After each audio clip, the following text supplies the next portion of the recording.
McLaren MP44, in which he won 8 races and his first World Championship, had very little downforce.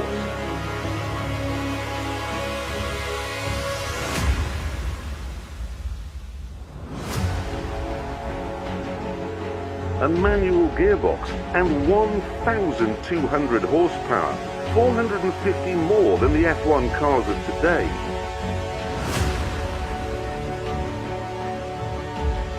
It is the last of the turbocharged monsters, one of the greatest racing cars ever made.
Naquela vitória, e se ele conseguir a vitória, será campeão mundial em 1988.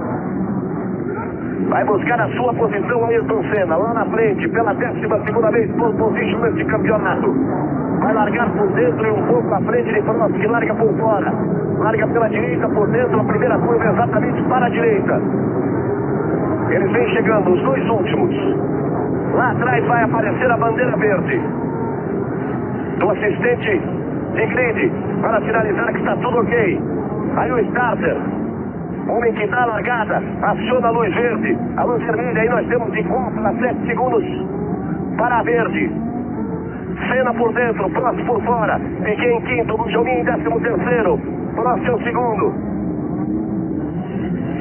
A bandeira verde acionada, pintou a luz vermelha. Vamos à largada, vamos nessa, verde. Ficou Senna.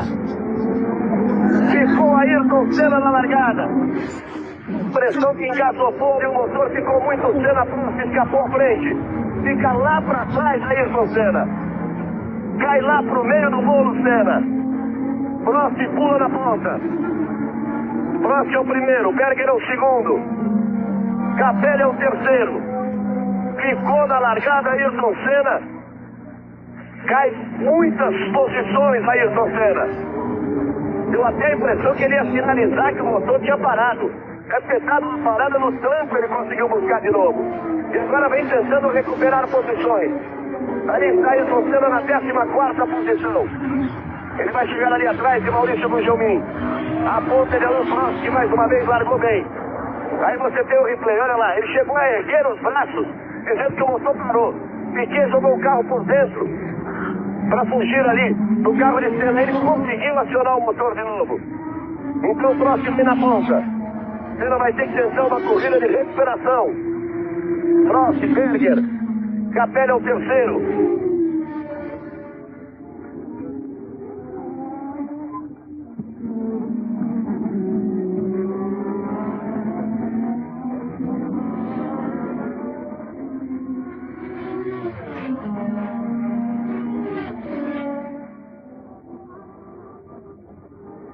Na verdade, só Prost, Berger e Capelli conseguiram escapar uma boa. Você viu o Piquet, que era o quinto, como teve dificuldades para sair quando o carro de Senna ia parando. Prost vem para completar a primeira volta. Vem no chicane. Berger botando pressão. Vamos à contagem. Você vai vendo os dois. Prost, Berger é o segundo. Capelli é o terceiro. Depois muito espaço. Alboreto o quarto, Butsen o quinto, o sexto Nannini, o sétimo Mansell, o sétimo Patrese, o oitavo Ayrton Senna. Maurício Gugelmin, 13º. Já vem na 8ª posição, faz uma recuperação fantástica, Senna, nesta primeira volta. Nigel Mansell, que era um adversário forte na prova, vai para o boxe ao final da primeira volta. Aí o replay, o Berger tentando. Ali o toque exatamente do Mansell, quando ele perde o bico do carro que tocou no Warwick. Aí sendo recolocado o bico do carro de Nigel Mansell, ele vai perder praticamente uma volta. Senna já passou em 8º. No final da primeira volta, depois que caiu para a 16ª posição. Aí você vai vendo o próximo. Senna tem possibilidade de tirar posições dessa volta, mas o problema é que vai ficar longe de Prost, de Berger e de Capelli, que conseguiram escapar muito à frente. Eles vêm na segunda volta, num total de 51 no Grande Prêmio do Japão. Começou com sorte, começou com tudo Prost. Aí Prost, Berger, Capelli, Alboreto, Butsen, Nannini, que são os 6 primeiros, logo atrás vem Senna. Prost já consegue abrir do Berger. Berger colocou pressão apenas na primeira volta. Aí Prost vem para completar a segunda volta.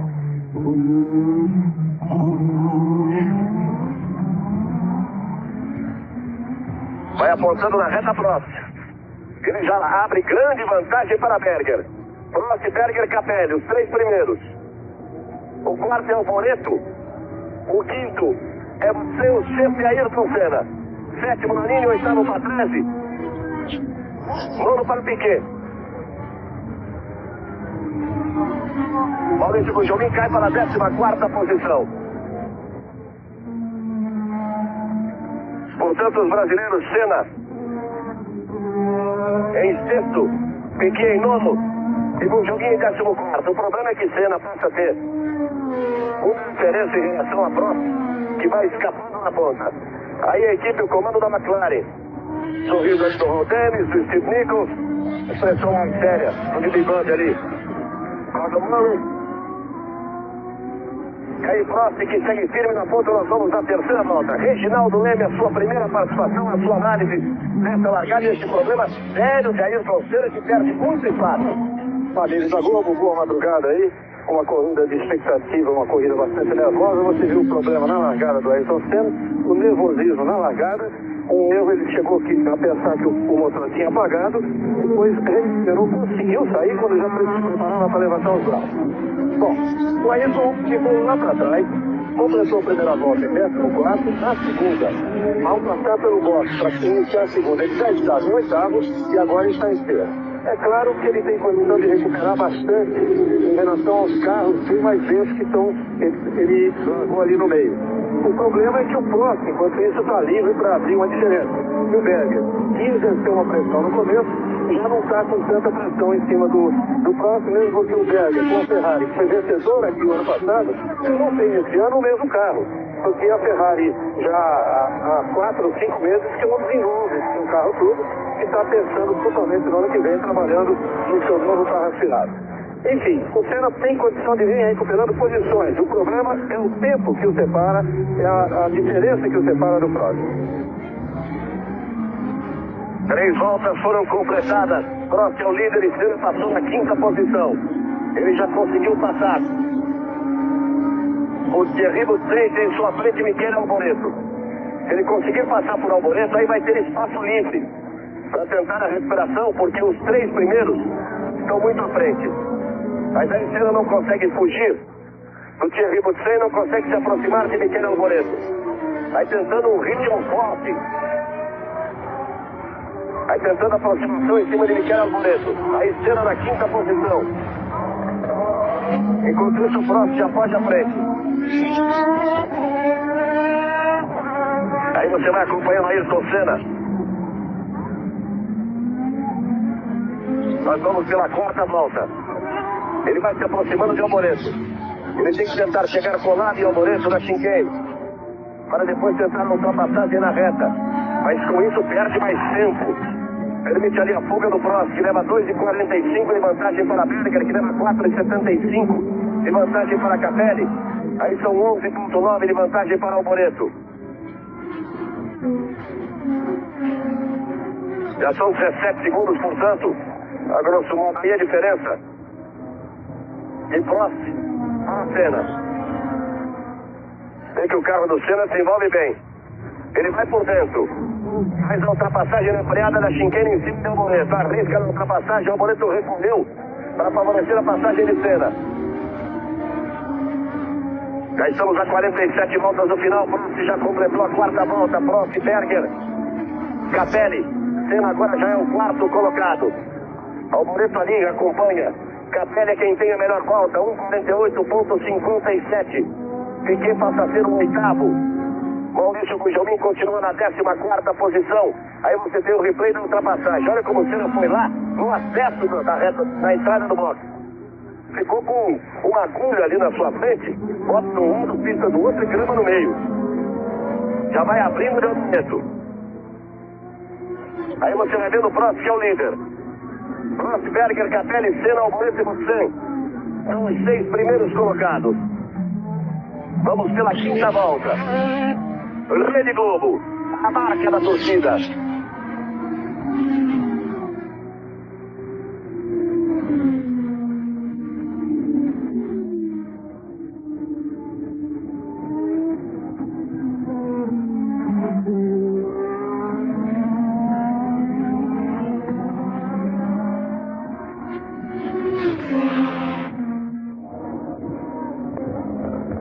Você vê a vantagem que o Prost leva. Pegou ali uma sujeira, jogou pra cima. Enquanto isso, o Capelli já põe pressão em cima do Berger. Uma luta pela 2ª posição. Capelli já vem com tudo pra cima do Berger. Prost vem para completar a 5ª volta. Olha só. Capelli, como já tá aí, o Senna apareceu lá. Na reta que ama para a chicane. Vamos começar a acompanhar essa diferença. Olha o Capelli. Para tentar a ultrapassagem em cima de Berger. Ficou com a preferência da curva, vai para a ultrapassagem. Entrou muito mais forte, mas meio sem traçado, o Berger deve sair mais forte que ele. Mas mesmo assim sai bem à frente Ivan Capelli. Prost é o primeiro, Capelli é o segundo, uma grande fase Capelli. Berger é o terceiro e Senna é o 4º. Piquet continua em 8º. O Gugelmin é o 14º. O Capelli tem um chassi novo, que é o mesmo que o Gugelmin tinha e que acabou destruindo no acidente de ontem. Então o Jominho está com o mesmo chassi de todas as 14 provas anteriores. Daí esse rendimento fantástico de Ivan Capelli. A marcha prometendo muito para a próxima temporada, quando todos os carros serão aspirados. Aí o Ron Dennis conversa com o Goto da Honda. Ron Dennis, que é o dono, o diretor-chefe da McLaren, falando com o homem da Honda responsável ali pelos motores. Vamos pela sexta volta. Vamos começar a marcar essa diferença. Aí você vai vendo o Capelli, que vai tentando fugir exatamente do Berger, tentando colocar um pouco de pressão. Pode ser alguma coisa ali apontada pela telemetria, que é o sistema que traz as informações do carro para o box. Porque o Ron Dennis chamou o Goto imediatamente foi conversar com seus engenheiros e foram checar ali os aparelhos. Aí Capelli logo atrás ao Boreto. Prost já vem para completar 6 voltas. Passa Prost. Livre à frente em primeiro. Completando 6 voltas. Alboreto e Berger também já passaram. Aí agora vem Senna. A diferença é de 12 segundos, ponto 88. Prost tem a melhor volta. Exatamente essa, 1:48.104. A melhor é do Senna. Eles acreditaram errado, porque o Prost virou 1:48.425 e o Senna virou 1:48.104. Exatamente que ele vem tentando tirar a diferença.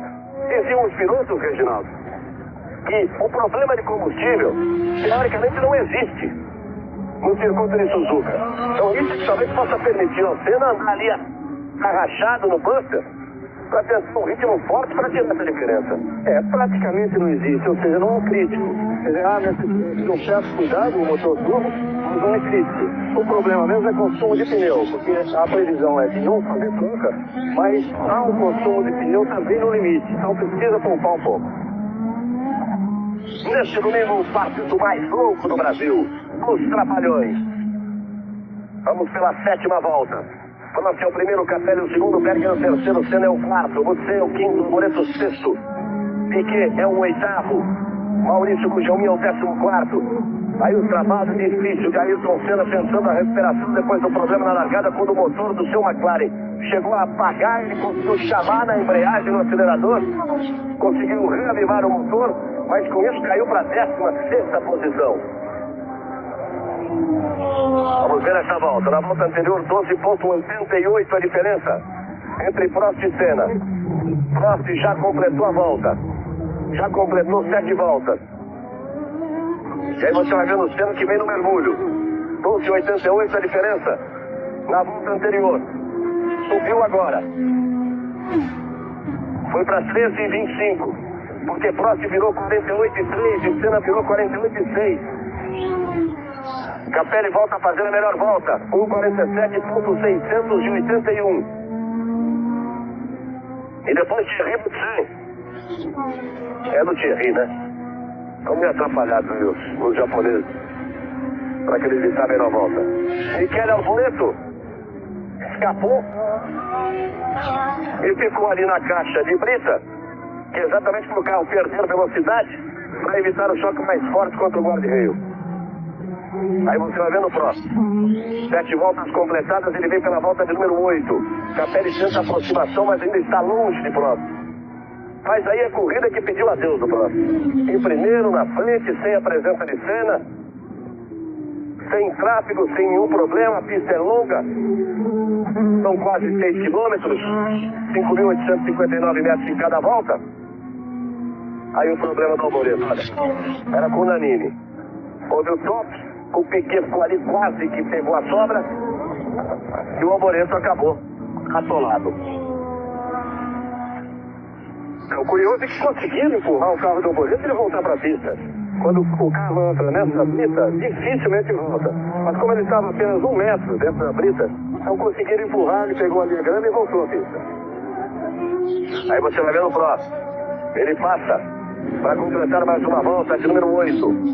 Capelli também passa. Alboreto já vem mais longe. Senna vem mergulhando. tentando tirar essa diferença. Passa a cena, 13.22. 1:48.34 para a próxima, parece um relógio. 1:48.18 para a cena. Tirou um pouquinho da diferença nessa volta, mas o trabalho é difícil. Saiu Nakajima. Nakajima, que também ficou enroscado, quase parou na largada, caiu para a 17ª posição. Agora recupera essa posição, vai para 16º. Melhor volta da corrida continua sendo de Ivan Capelli com o carro de motor aspirado, 1:47.618. As melhores voltas da prova estão mudando muito nesse começo, porque os tempos realmente vão baixando. Tanto que no próprio AMAP, em preparação com o tanque cheio, eles andaram mais rápido, andaram na volta de 45, em torno de 46. O recorde oficial da pista, presencial no Front, é 1:43.84 estabelecido no ano passado. Aí você vê o replay, a ultrapassagem de Nakajima em cima do Martini, abrindo o Nakajima, que teve muito bom rendimento nos treinos. 43 voltas restando, 8 completadas, próximo vem se aproximando para completar a volta de número 9. Aí você vai ver no próximo, o Capelli tenta a aproximação. Está na parte alta do circuito próximo, sai da curva de alta, agora vem para a freada, reduções de marcha, para tomar a chicane, para trazer ao mergulho na reta dos boxes. Uma perna, a outra apruma o carro, põe potência, puxa para a direita e vem pela reta próxima. Passa próximo. Olha o Capelli ali tentando se aproximar. Berger aparece e aparece Senna também. Daqui a pouco o Senna já vai começar a brigar pela 3ª posição. Cai bastante nesta volta. Prost não faz uma volta boa. Mas o mesmo que acontece com o Senna, ele tirou 7 décimos, mas os dois foram no tempo lá pra cima. Prost 49,88, Senna 49,16. Ninguém virou bem, né? O Prost 49,88, o Capelli 49,67, o Berger virou 50,6 e o Senna 49,16. As nuvens continuam chegando e dá a impressão que começa a chuviscar. Isso é que pode ter dado essa diferença nessa volta. O vento continua forte, os carros estão de pneu slick. E uma parte da pista já pode começar a ficar úmida. A ameaça de chuva, o que pode ser um fator totalmente novo. Diferença de Prost para o Capelli, 3.671. Vem caindo a diferença. Vamos ver a volta seguinte, que é importante. 9 voltas foram completadas, eles estão na volta de número 10.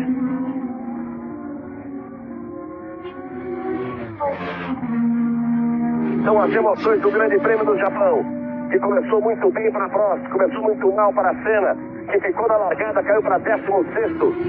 E agora vem para brigar pela 3ª posição aí, tentando se aproximar de Berger. Vem trazendo com ele Thierry Boutsen, que é o 5º colocado, vem rendendo bem a Benetton de Thierry Boutsen. Prost passou, completou mais uma volta. 1:49.23 para Prost. Vamos ver a diferença para a Senna, porque Senna já passou, caiu para 11:66.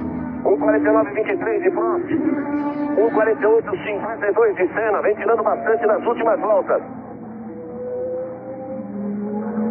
Aí Senna tentando a aproximação em cima de Berger. E a diferença de Prost para Capelli baixa dos 3, 2.61. Essa diferença 2 voltas atrás era de 4.5, baixou para 3.6 e depois para 2.6. O Capelli está andando mais rápido, agora que a pista está um pouco molhada e ficou muito escorregadia. Todos eles tiraram o pé, virando na casa de 49, o Piquet também fora da pista na caixa de brita. Olha lá, vamos tentar recuperar, empurrar, mas se estiver muito longe da pista, o Piquet já desviou. O Dolboreto estava muito mais próximo do asfalto, quer dizer, deu para empurrar e pegar logo tração na roda. Vamos dizer que o Prost virando no 49, o Berger 49, o Senna e o Capelli viraram na casa de 48. Aí sendo empurrado o carro de Nelson Piquet, você tem o replay. Era aquela freada difícil, olha, isso é tipicamente coisa de pista úmida. Freou, a frente do carro saiu de uma vez, aí não tem jeito. Saiu o Piquet, fecharam o carro dele ali.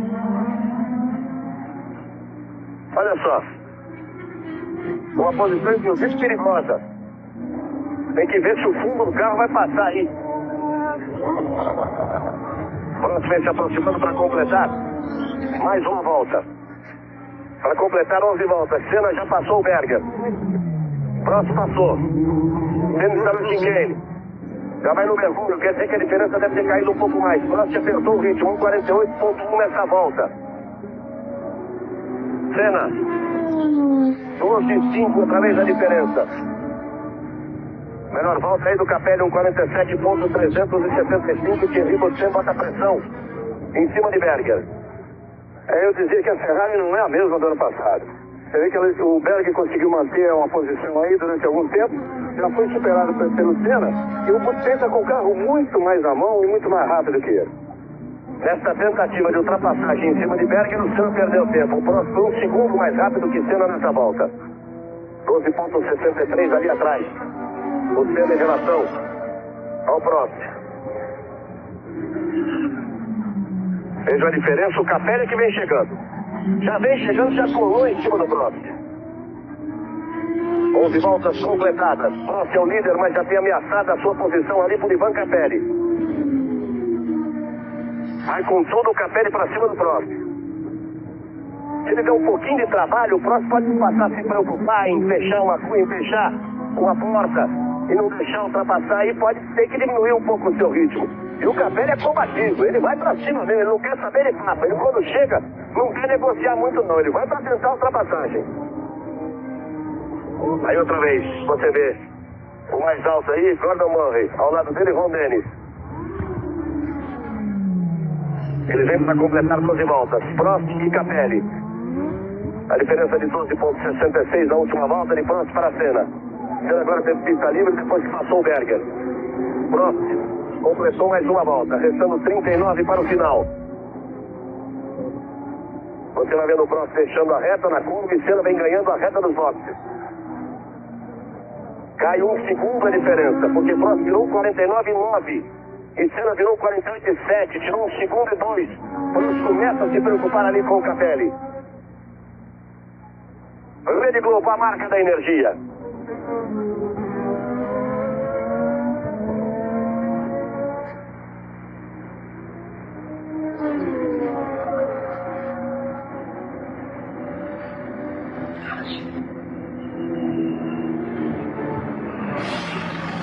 Aí você vê Nelson Piquet. Você ter tirado o cinto, então inclusive recolocado o cinto. O piloto ali não tem como recolocar aquele cinto de tantas pontas. E pega por baixo da perna, pega por sobre os 2 ombros, junta tudo ali na cintura. O piloto não tem ali dentro do cockpit, no pouco espaço. Vamos recuperar esse problema do cinto. É o chamado cinto de 6 pontas, que realmente segura o piloto. Você vê que ele não fez outra coisa, a não ser colocar o cinto, e talvez os mecânicos tenham dado uma olhada no carro ali, no solo do carro, ver se não acertou nada. Prost, Capelli, Senna, depois Berger, Boutsen, Nannini, são os 6 primeiros. O Jomin é o 12º. Nelson Piquet caiu para a 25ª posição com esse problema. E o Prost bota a pressão, né? Para fugir a presença incômoda ali do Capelli. Deve ter feito uma volta rápida, porque ele tenta de todas as formas fugir do Capelli. Prost completa mais uma volta.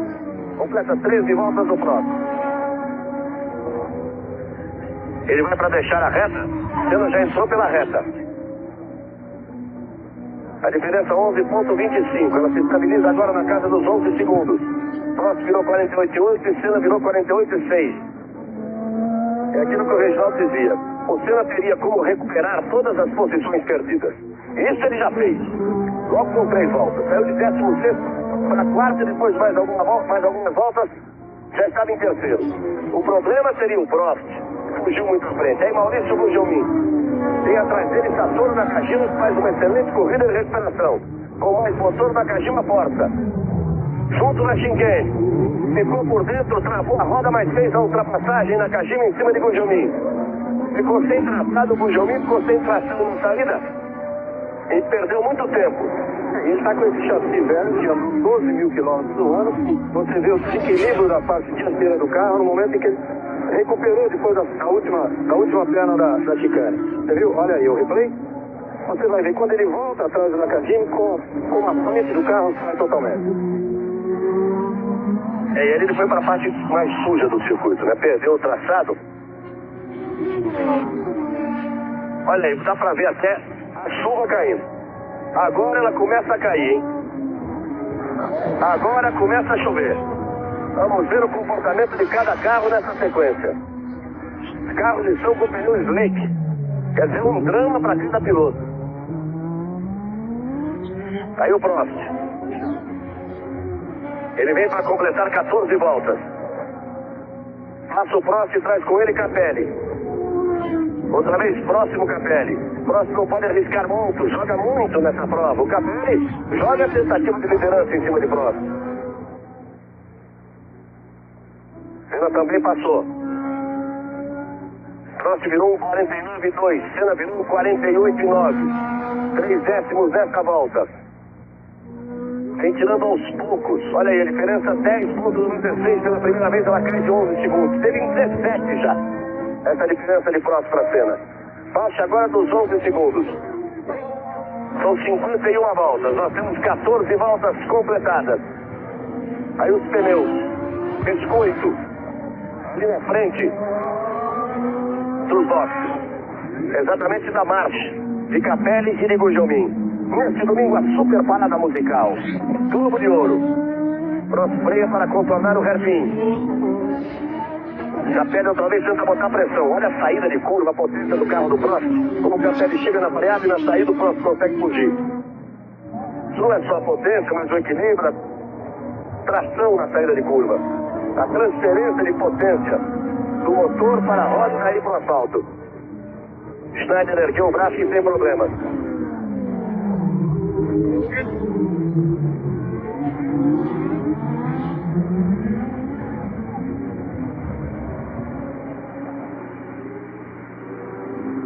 Vamos ver a passagem de Prost para completar mais uma volta, a 15ª.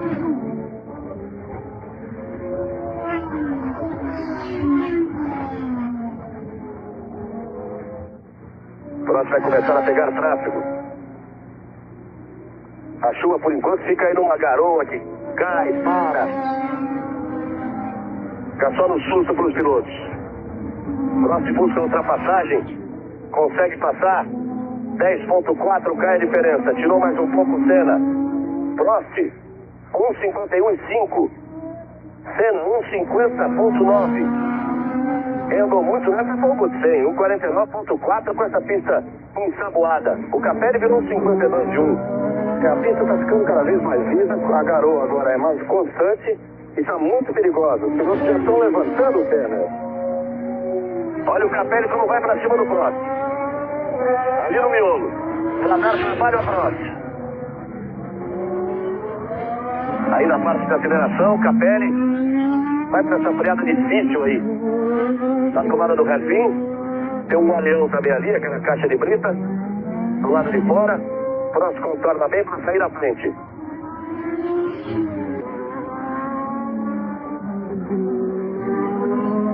E vai para a última posição. Porque ele ficou muito tempo parado, depois parou no box para recolocar o cinto. Então fica na última posição na prova. Vê que a câmera já tem algumas marcas de chuva. Olha só como o Suzuki voltou na frente do Prost. Prost vem para completar mais uma volta. Capelli vem tentar a ultrapassagem. Capelli vai assumir a liderança. Capelli e Prost. O Prost assustou com a presença do Suzuki. Vai tentar voltar o Prost. Capelli com ele. Volta por dentro o Prost. Na força do motor. Depois que o Capelli chegou a botar meio carro na frente de Prost. Prost virou 51,3. Senna virou 49,1. Tira bastante a diferença nessa volta. Vai aos poucos tentando de todas as formas tirar a diferença Senna. E o Prost está pressionado ali pelo Capelli. Capelli chegou a ultrapassar. Depois, falou mais alto o motor de Prost. E o Capelli também, porque o Prost está disputando o campeonato, deu um refresco ali na disputa daquela curva de fim de reta. Estamos atingindo a 30 minutos de prova. Olha o Capelli como bota pressão em cima de Prost. Ameaça colocar por dentro, mas aí no revinho é praticamente impossível. Na ameaça ele perdeu o contato. Na indecisão, se vou ou não vou, ele ficou para trás. 16 voltas completadas, eles estão na volta de número 17. Rede Globo, a marca da energia.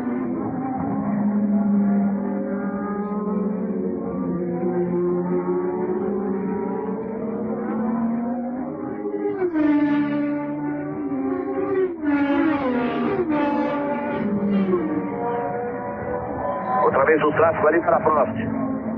O carro de Luiz Pérez Sala. Ele pega numa parte que não lhe permite a ultrapassagem imediata. Para não perder muito tempo na curva, não. Deu vantagem e foi em cima do Capelli. O Sala praticamente parou. Olha como está um sabão ali na chicane. Como escorrega. Ele Schimmer fora. Vem Prost para completar mais uma volta. Passa Prost. Olha aí. Como o Warwick sai com tudo. Prost, 1,55,8. Senna, 1,53,2. Vai tirando muita diferença Ayrton Senna. Ela vai caindo para casa dos 6 segundos. Vai tentando chegar a Ayrton Senna. 5,55. Vai caindo muito a diferença. Vem tentando chegar a Ayrton Senna. Uma diferença de 17 segundos. Que agora chega a 5 segundos e meio. E o Capelli botando pressão ali em cima de Prost. Continua um problema para Prost.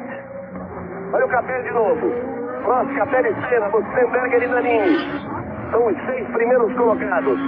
Pegue a sintonia da TV Pirata nesta terça depois de Vale Tudo. Lá vem Capelli em cima de Prost. São todas as emoções desse grande prêmio do Japão. Aperta um pouquinho a chuva, hein? Na chicane está um sabão.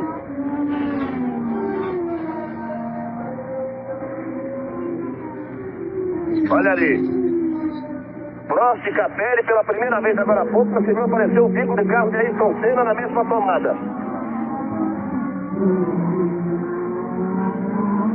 A chuva aperta um pouco. E é difícil, hein? Com o pneu liso. Olha-se lá atrás do carro de Senna. Ele tem um retardatário ainda entre ele e o Capelli. Senna que é o terceiro, Capelli que é o segundo. Tenta apertar o Prost, fugir da presença incômoda do Capelli. Ele consegue um pouco mais de espaço.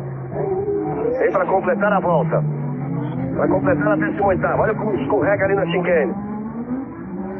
5,55 é a diferença na última volta. Lá vem Prost. Senna vai pegar tráfego. Passou Prost. Vai passar Senna. Pode ter aumentado a diferença. Subiu para 6 segundos cravados. Prost virou 57,5. Senna virou 58,1 porque ele teve que fazer uma ultrapassagem. Outra vez ele vai ter a pista livre entre ele, Capelli e Prost. Vai começar tudo de novo. Tentar tirar outra vez a diferença. São 18 voltas completadas, um total de 51 voltas. Quem vai ter tráfego é Prost. Vai ter 2 carros à sua frente e tem sempre a presença incômoda de Capelli logo por ali. 6.1 na nossa marcação das 6 deu 6.0, 3.08 é tudo a mesma coisa. Vamos ver na próxima volta. Olha lá o Prost. Vai ficar meio encaixotado ali. No restinho, vai por fora. Vem atrás da Ferrari de Alboreto. Senna já apareceu por ali. Para tirar mais, hein? Prost faz uma bela manobra. Deixa Alboreto entre ele e Capelli. Senna vai pegar na parte mais alta, na saída daquela curva, para tentar as ultrapassagens. Prost e Capelli. Senna já está atrás do Alboreto. É a segunda vez que ele vai ter que fazer a ultrapassagem. O Alboreto também está naquela rodada. Bem na parte alta do circuito. Senna arma o bote. Avisa que vai passar. Prost e Capelli já aparece. Senna já vem que vem que vem que vem para cima dos dois. Aí Prost e Capelli logo atrás Senna.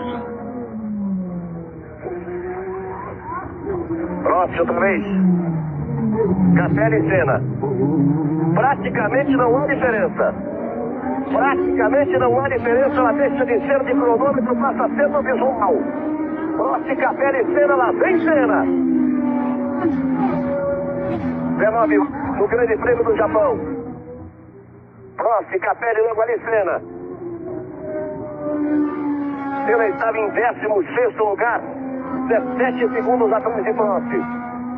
Volta a pintar um sol. A diferença 1.2. Isso nessa marcação. Prost, Capelli e Senna. O problema é o Capelli ali entre os dois. Aí vem Senna por cima da zebra, roda pra lá, vem tocando tudo que tem direito. Aí vem os 3 primeiros colocados. Maurício Juninho é o 13º. Nelson Piquet subiu para a 24ª posição. Volta a pintar o sol. Mas um trecho do circuito. No outro, as nuvens ainda são ameaçadoras. E o vento continua soprando na direção das nuvens, podendo trazer mais chuva. Agora que é importante a gente observar a retomada do ritmo normal de cada piloto, esperando que a pista seque. Ele é a sensibilidade do piloto. A chuva parou, mas a pista ainda está lisa. Então o tempo vai começar a cair e é um momento certo em que o piloto volta a andar normalmente como estava na pista seca no início da corrida. Olha como o Prost estilingou ali fugindo do Capelli. Na última volta o Prost virou 56 e o Senna virou 51. Senna já faz a ultrapassagem em cima de Capelli. E já vai para cima de Prost. Vai ficando o Capelli. A briga vai ser dos dois. A briga esperada. Prost já procurou no retrovisor. Já começa a ver. Aí o Capelli, eu disse que o Prost tinha estilingado e o Senna passou. O velho problema do motor. Antes de Capelli e de Gugelmin. A parada é toda de Prost e Senna. Prost consegue a ultrapassagem. Aí você tem o replay. E aí você vai vendo os dois. Prost e Senna. As duas McLarens à frente. E aí o abandono do carro de Ivan Capelli. 20 voltas completadas, restando 31 voltas no Grande Prêmio do Japão. O Prost tenta apertar para fugir, a pista vai secando. Tanto que o Prost virou 1:49.3 nessa volta, o Senna 1:48.7. Prost, Senna, Butsen, Berger, Nannini e Patrese. São os 6 primeiros colocados. Agora o Senna já não consegue essa aproximação em cima de Prost. A pista vai secando, o Prost vai voltando no seu ritmo normal. Tem que ver aí problema de consumo, essa recuperação muito forte de Senna, de desgaste de pneu. Continua a ameaça de chuva, mas agora, nesse instante, não chove. Eles vêm para completar 21 voltas. Vem apontando aí os dois. Prost fazendo a chicane. A chicane é que Senna tenta encostar, retardando a freada. Prost tenta sair mais forte. Os dois vêm rasgando pela reta. Aí Prost e Senna. A esperada briga nesse Grande Prêmio do Japão. Olha os dois virando iguais. 47,195 para Prost e 47,446 para Senna. Os dois já caindo para casa de 47. A pista secou, o Prost volta a andar muito rápido. Vai aumentando um pouco a diferença ali para Senna. Nessa volta ele virou 25 centésimos mais rápido que Senna. Outra vez eles vão pegar tráfego pela frente. É muito importante o momento de pegar esse tráfego. Na parte de baixa ou na parte de alta. Prost fica um pouco preso ali. Vai ter que frear atrás do hairpin. Não, faz a ultrapassagem. Também Senna. O Prost naquela de saber se dava ou não dava. Senna conseguiu se aproximar de novo. Aí vem os dois. É a decisão do Campeonato Mundial de 1988. 21 voltas completadas. Neste domingo, a super parada musical. Globo de Ouro. Prost e Senna. O 11 de Prost, o 12 de Senna, o 20 de Butsen, o 28 de Berger, o 19 de Nannini, o 6 de Patrese, o 2 de Nakajima, o 18 de Schieber são os 8 primeiros, cuja linha é o 12º. Piquet continua tentando recuperação, mas ainda na 24ª posição. Volta abrindo um pouquinho o Prost.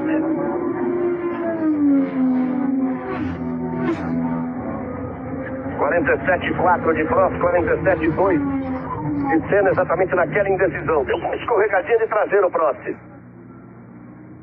Melhor volta ele tinha Butsen, 1,47,161. Aí o Capelli, que chegou a liderar por 50 metros, com o carro à frente de Prost. E depois abandonou. TV japonês, evidentemente, vai dar aí uma força pro Nakajima, né? Nakajima está na 7ª posição. E eles vão aproveitar para mostrar o Nakajima. Rede Globo, a marca da vibração.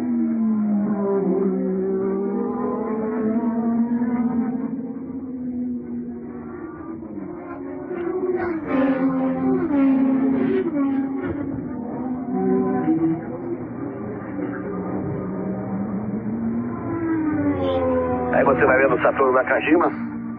A velocidade ali, 196, cai violentamente, vem para os 88, exatamente para contornar chicane. E agora olha como sobe, na curva, no mergulho.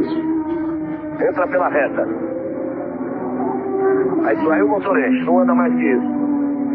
Neste trecho da pista. Restando 29 voltas, 22 voltas foram completadas. Prost e Senna vem para completar a 23ª volta no total de 51. Prost é o primeiro e Senna é o segundo. Vem os dois no mergulho, o Prost vem mais à frente.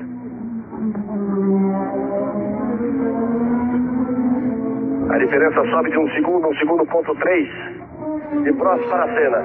Porque o Prost faz a melhor volta da prova, 1,46,783. Você vê aí a média já de 197,526 km/h. A essa altura, depois de toda aquela recuperação, a loucura do ritmo de Ayrton Senna, ele vai tentando ali, dá a impressão de controlar, não deixar o Prost fugir muito, a tentar uma arrancada final, mas vai abrindo o Prost. 1,3 a diferença. A impressão que vai abrir mais um pouco, mas Senna aperta o ritmo ali atrás para não deixar o Prost fugir. Depois de estar 17 segundos atrás, estar em 16º, Senna chega ali em segundo e não quer de forma alguma permitir a fuga de Prost.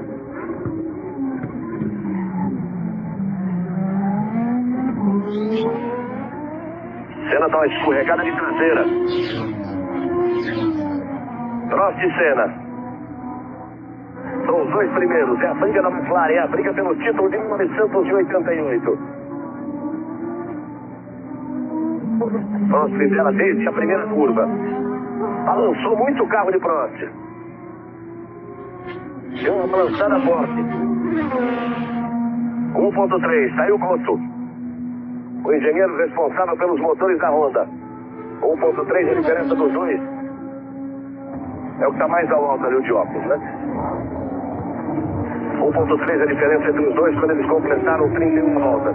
Aliás, 23 voltas. Aí você, que por 2 vezes já fez a volta mais rápida. 1,1. Ele foi um pouco mais rápido nessa volta, para ter uma balançada forte.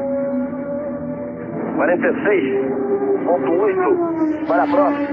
46,5 para a Senna, é a volta mais rápida da prova. Se aproximando dos 200 km da média horária. Tenta botar toda a pressão que pode aí Senna em cima de Alain Prost. Aí Thierry Butsen, que é o terceiro colocado. Butsen, que é o quarto colocado no Campeonato Mundial e o terceiro na prova. 8,59 a diferença de Senna, que é o segundo, para Butsen, que é o terceiro. Os personagens mais famosos da TV. Chico Anísio Show, nesta quarta, depois de Vale Tudo. Estamos curtindo todas as emoções do Grande Prêmio do Japão, 15ª etapa do Mundial de Fórmula 1 1988. Prost é o primeiro, Senna é o segundo. São as emoções do esporte e a Copa União, neste domingo, 5 da tarde, mais uma rodada. Prost e Senna 1.1, diferença na outra volta. Senna vai tentando tirar. Ele foi mais rápido que Prost na última volta e foi o mais rápido da prova até agora naquela volta.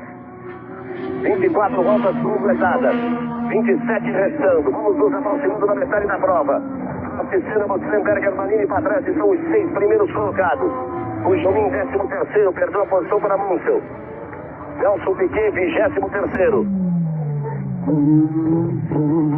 Senna tenta vir mais próximo, tenta vir mais colado. A impressão de sair mais forte ali da curva próxima.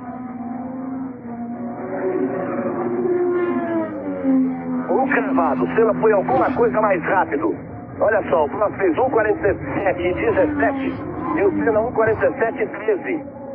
Com 4 centésimos apenas a diferença. Aí um slow, uma câmera lenta fantástica aí. Na condução de Prost. Prost e Senna. Aí os dois. Nessa parte do circuito, que o Prost vai impressão de ser mais rápido, quando ele abre um pouco.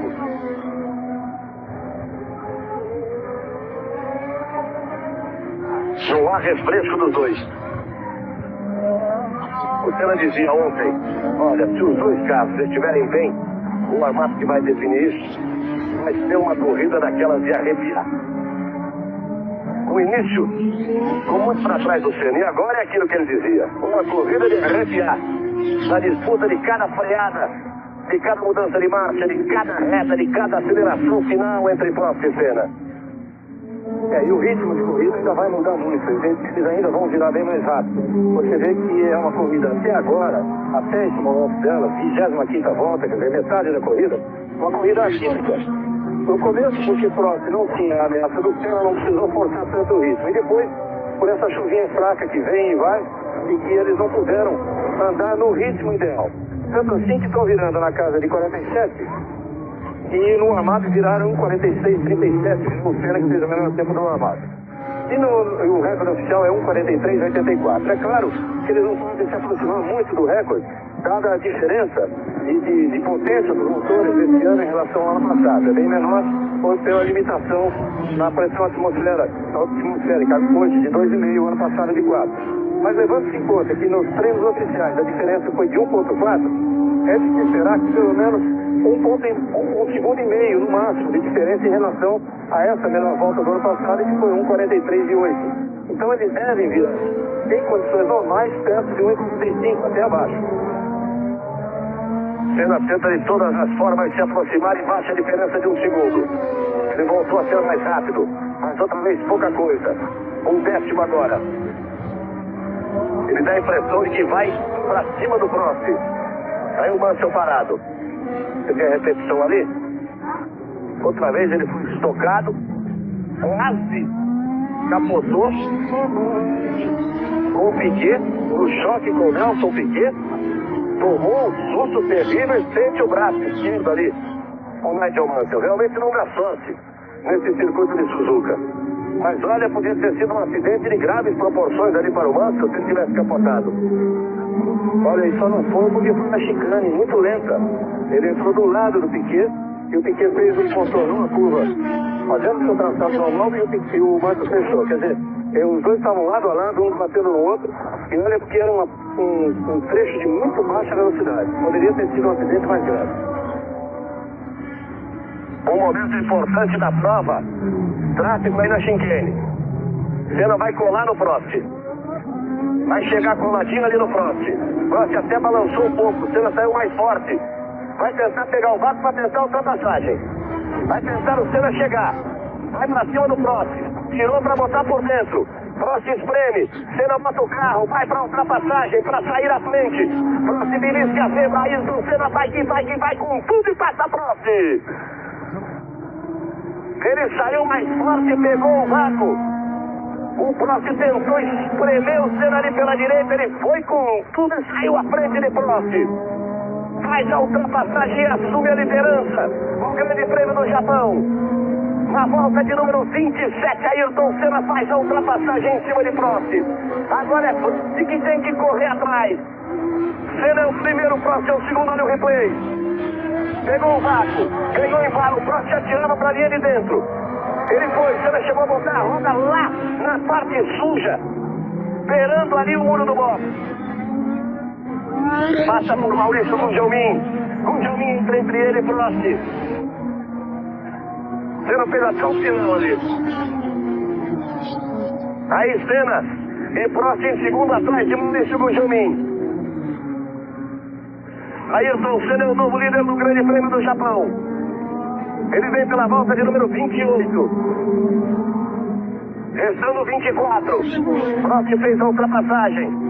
Vai começar agora a recuperar essa distância para botar pressão em cima de Senna. Foi na presença do tráfego que o Senna conseguiu se aproximar na freada da chicane depois da ultrapassagem na reta. E é Senna quem vai ter tráfego agora. Na mesma posição, o Prost pode conseguir a aproximação. Pode tentar dar o troco. Foi um pouco antes.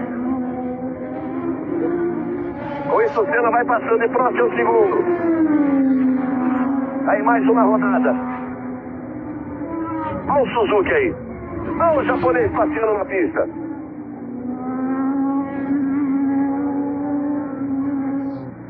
Aí Senna que é o primeiro. Prost é o segundo.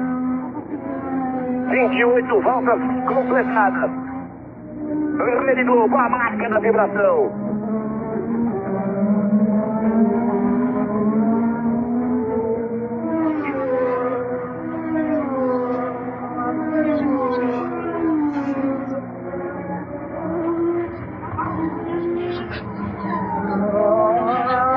Agora as posições estão invertidas. É Senna quem tenta apertar o ritmo para abrir a diferença em relação a Prost. Ele já abre um segundo e meio. Aí Senna, o Hairpin, sai do Hairpin, contorna do Hairpin Prost. Vai ter tráfego de novo. Vai ter Piquet ali à frente. Vai Senna chegando. Prost logo ali atrás. 1.5 é a diferença, você confere 1.57, Senna próximo, Steinberger, Manini para trás.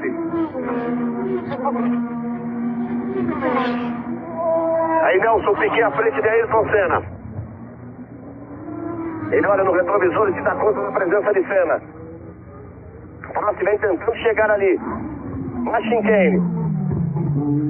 Volta mais no chão, carro de Senna, ele pode perder um pouco de tempo, mas não chegou a ficar muito próximo a Piquet para perder tempo. Ele pode pegar uma carona no vácuo, mas não, puxa direto de lado. Vai para a ultrapassagem. Prost vem com ele, o 12 de Senna, o 11 de Prost, o 20 de Buscamos, o 28 de Berger, o 19 de Nannini, o 6 de Patrese, o 2 de Nakajima, o 18 de Eliminator são os primeiros. O Gilmin é o 12º.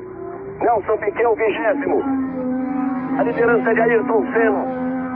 2.4 sobe a vantagem de Senna para Prost. Senna ficou na largada, caiu para 16º. Está 17 segundos atrás de Prost. Veio que veio, tirando até fazer a ultrapassagem. 29 voltas completadas. Aí você vai vendo Ayrton Senna. São as emoções da Fórmula 1. Depois tem as emoções do futebol. Copa União neste domingo, 5 da tarde. Piquet está entre Senna e Prost.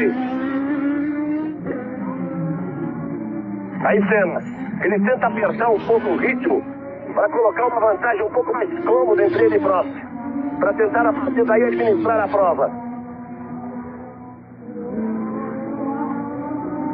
Aí você vai acompanhando Ayrton Senna. Vem trazendo o seu McLaren. Prost ainda não conseguiu ultrapassagem sobre Piquet, Piquet ficou por dentro para favorecer a ultrapassagem. Sabe que o Prost já vai aparecer ali. Já aparece à frente de Piquet. Piquet sabe muito bem o que é essa disputa, o que é essa briga por uma primeira posição, o que é essa briga por um título. Nunca ele iria atrapalhar nem Ayrton Senna, nem Alain Prost. Aí Nigel Mansell teve aquele choque com o Piquet, fica ali, tá tudo bem com ele. Pode ter dado uma batidinha no braço ali na lateral do cockpit do carro. Mais uma volta completada, 30 voltas completadas, faltando 21 voltas. Aí Senna tomando o curvão do final da reta. Vai lá por fora, puxa por dentro. Faz a segunda perna, o Prost aparece ali. Senna virou um 47 cravado nessa volta, o Prost um 47.4. O Butsen é o terceiro colocado, o Gugelmin é o 12º, o Piquet é o 20º. São 30 voltas completadas, vai pela 31ª volta, Ayrton Senna na liderança com o Prost em segundo. O 12 de Senna, o 11 de Prost, o 20 de Butsen, o 28 de Berger, o 19 de Nannini, o 6 de Patrese, o 2 de Nakajima, o 18 de Schiller. São os 8 primeiros colocados com Palmer em nono, Streif em 10º, Alliot em 11º, Gugelmin em 12º. Senna no hairpin. Vai sustentando aí a diferença para Prost. Continua num ritmo forte Ayrton Senna. Vamos ver a diferença no final desta volta. Quando ele completar 31 voltas, no total de 51 no Grande Prêmio do Japão. 298 quilômetros, 809 metros.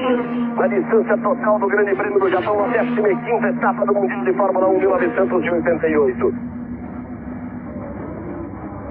Aí a imagem em cima do helicóptero tentando acompanhar o voo baixo dos carros de Fórmula 1. É outra vez a chicane. Gugelmin aí, atrás do Butsen e do Suzuki. Senna passou. E a diferença para a Prost é de 2,53. Isso com 31 voltas completadas. Aí você vê o Thierry Butsen completando também. Neste momento a volta de número 31. E Thierry Butsen, que é o terceiro colocado na prova, o quarto no campeonato, Thierry. E deve ter carro bom, deve ter carro para brigar muito. Na próxima temporada ele que vai correr na Williams. Prost tenta apertar o ritmo, isso quer dizer, 1,46.49. Ele tirou no visual, num outro ponto intermediário da pista, ele tirou um pouco a diferença para a Senna. Ele conseguiu fugir ali do Piquet, que estava próximo a ele. 1,46.8 de Senna, 1,46.4 de Prost.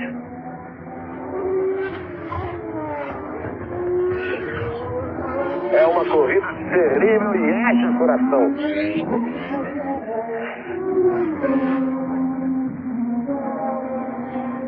Aí você vai vendo o carro de Nakajima, ele limpa a viseira. Continua na 7ª posição, Satoru Nakajima. Eles vêm pela 32ª volta.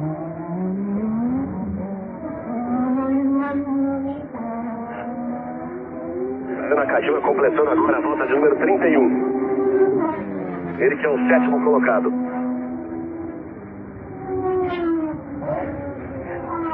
Você vai vendo o Nakajima, o Senna já aparece e o Prost vem mais próximo. Vem apertando muito o Prost. Tirou para 1,44 a diferença.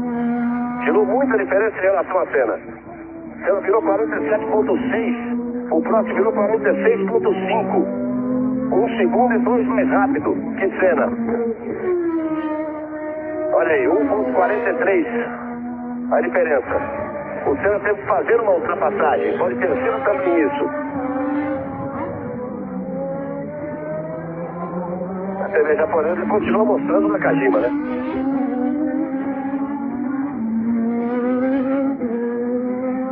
E tome Satoru Nakajima. A briga do título é lá na frente. Tome Nakajima.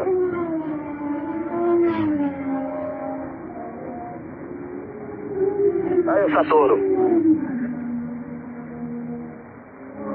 Sendo próximo de Berger, Nannini e Patrese são os 6 primeiros. Gugelmin continua em 12º. Está atrás do Alliot e à frente do DESSA.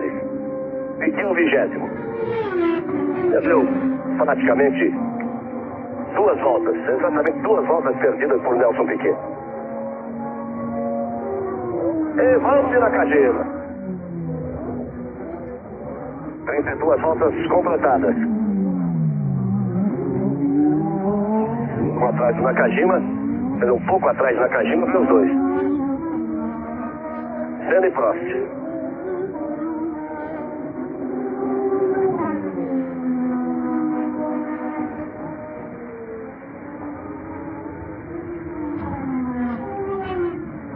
Senna abriu muito, hein?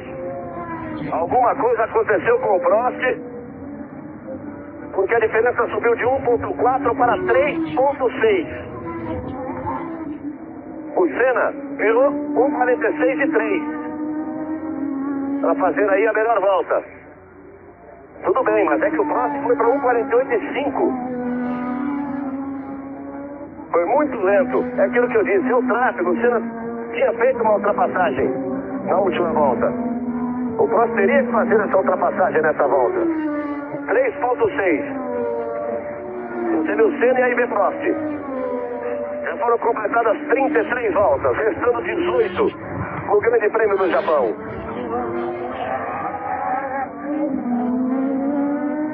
Passamos de 1 hora de prova.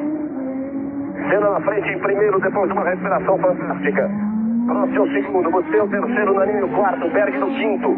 A sexta posição ele Patrese, Gujomin 12º. Nelson Piquet 20º. Aí Senna vai pegar tráfego de novo.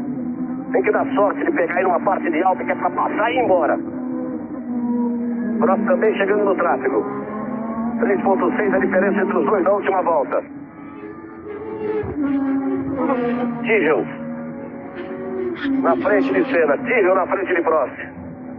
Aí o Palmer na frente de Senna e o Bailey na frente de Prost. Senna chegou mal posicionado no tráfego. Chegou na chicane logo atrás do Palmer. O Prost fez a ultrapassagem antes, com isso vai tirar um pouco a diferença. Vai conseguir tirar um pouco daqueles 3.6. Senna passou e faz também a ultrapassagem. Prost passou e a diferença caiu para 3.35. Perdeu um pouco, mas não perdeu tanto. Senna ao negociar essa ultrapassagem em cima de Jonathan Palmer.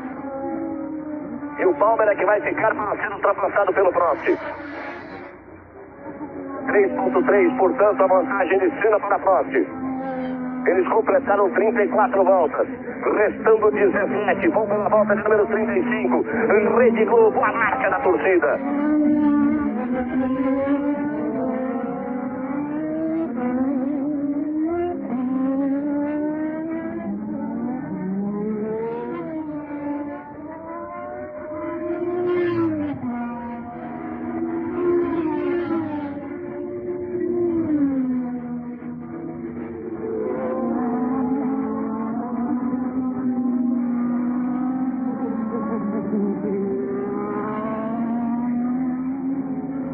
Aí eu replay pra você.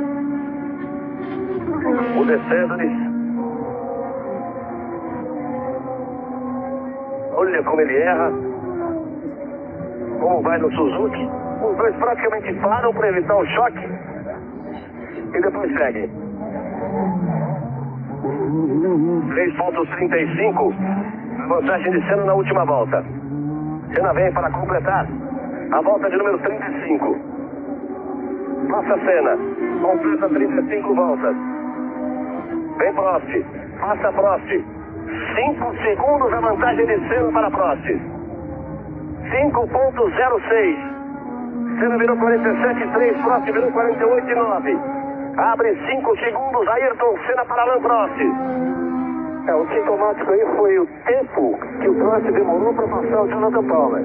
Realmente ele ficou uma volta e meia atrás do Palmer, não conseguiu negociar mesmo em curvas de alta, quando os dois chegaram juntos. Aí a diferença 5.1 de Senna para Prost. Ele vem pela volta de número 36. Você acompanha Ayrton Senna. Vai para a freada do hairpin. Puxa o carro para a direita. Vai ter tráfego duplo à sua frente. Daí eles vão para a parte de alta. Eles vão tentar chegar nessa parte do tráfego para evitar a presença dos dois. Uma chicane. Então ele vai voando baixo o Senna.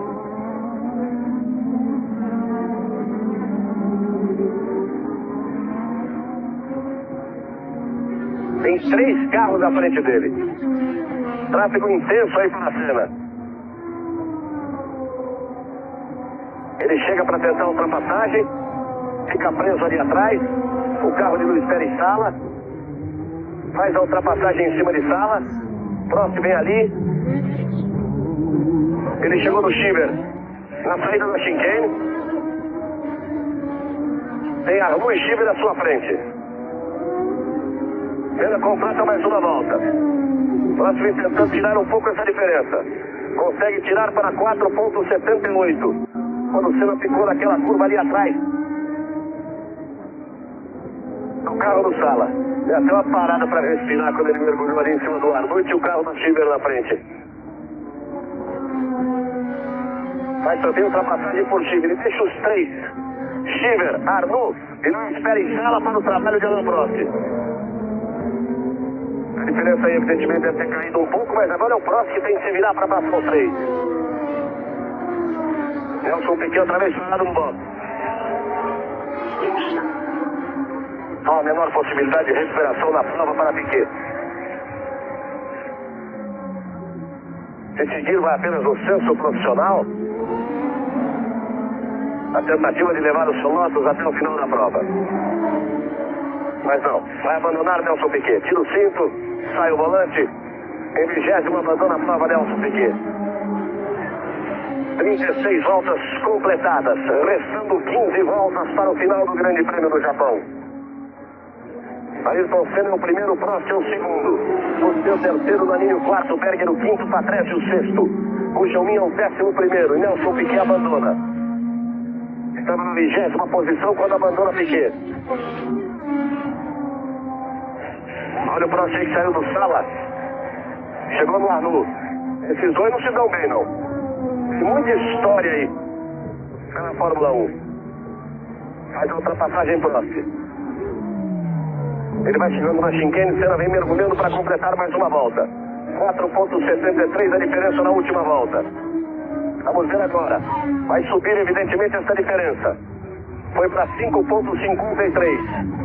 A diferença de Senna para Prost. Mas ele deixou todo o tráfego para trás.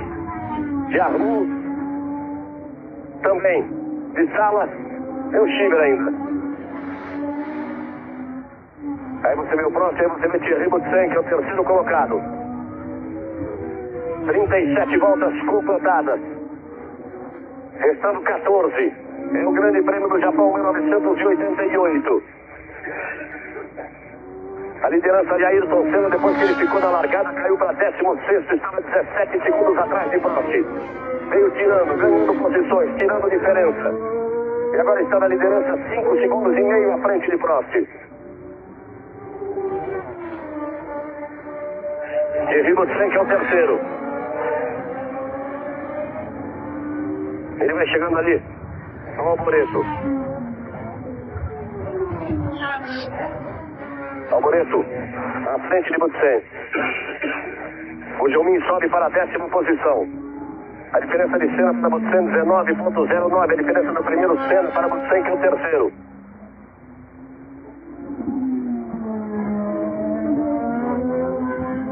Senna vem se aproximando para completar 38 voltas. Você vai acompanhando e acompanhando a tocada de Thierry Boutsen. Aí o Nannini. Alessandro Nannini, quarto colocado na prova. Nannini apenas o 9º colocado no campeonato.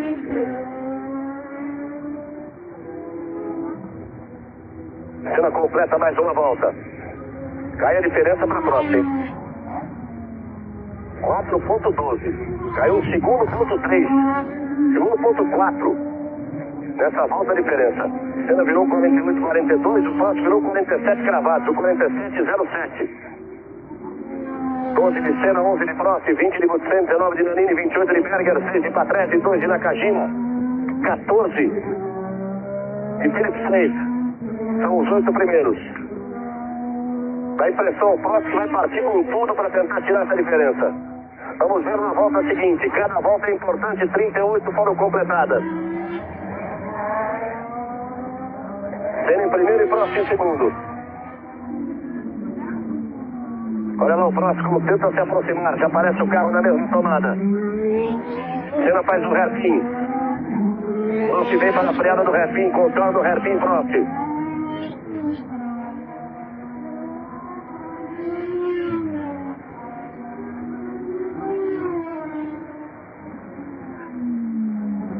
Aí você vê o carro de Gerhard Berger, que é o quinto colocado com a Ferrari. Berger que foi o vencedor do Grande Prêmio do Japão no último ano.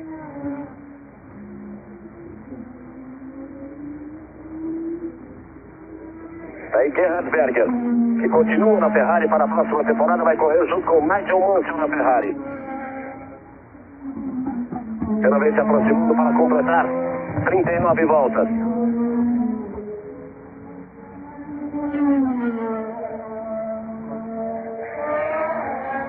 Já vem mergulhando o Senna pela reta, você vai vendo o Berger. Prost vem tentando de todas as formas tirar a diferença 3,28. Vem tirando muito o Prost nessas últimas voltas. Isso pode determinar também, Reginaldo, o cuidado de Senna agora, recuperando o combustível gasto naquele sprint fantástico, quando ele foi buscar recuperar posições, o próprio pneu, que é só a cabeça do piloto que pode ter a verdade nessa história. É, só a cabeça do piloto e o seu computador de bordo, ele deve estar atento a tudo isso. E também tem o feeling, né? Saber até que ponto ele gastou a mais em gasolina, que não é uma preocupação muito grande aqui, mas principalmente os pneus. 39 voltas completadas, restando 12 para o final do Grande Prêmio do Japão. Aí Senna no mergulho para a freada do hairpin. Nakajima está à sua frente. Tá ali o Senna. Prost aparecendo logo atrás.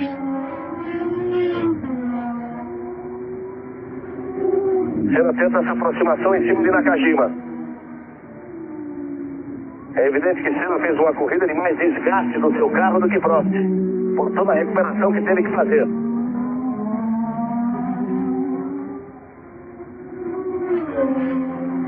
Ele vem para completar 40 voltas, para que nós tenhamos 11 para o final. E Prost vai tentando chegar, tentando tirar essa diferença. Senna demora ali para chegar no Nakajima.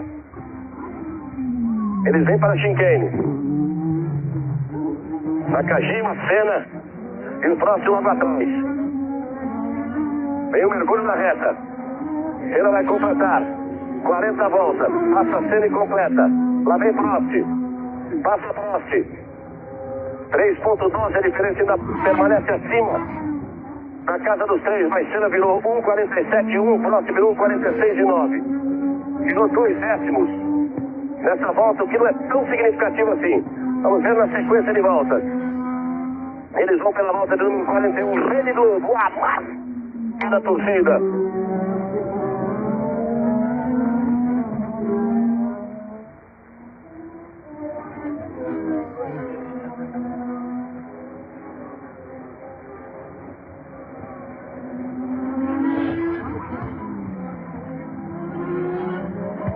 Repare como o Senna ainda não conseguiu a aproximação definitiva em cima de Nakajima.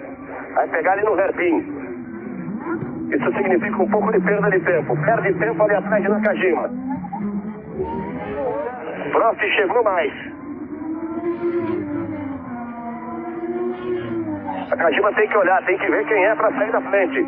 Senna bota o bico, avisa que é ele.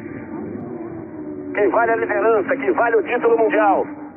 Prost se aproxima mais com isso. Senna não consegue a ultrapassagem em cima de Nakajima. É que aí nessa parte de alto os motores rendem iguais. Senna vai com tudo para cima de Nakajima. Olhando o retrovisor da Nakajima.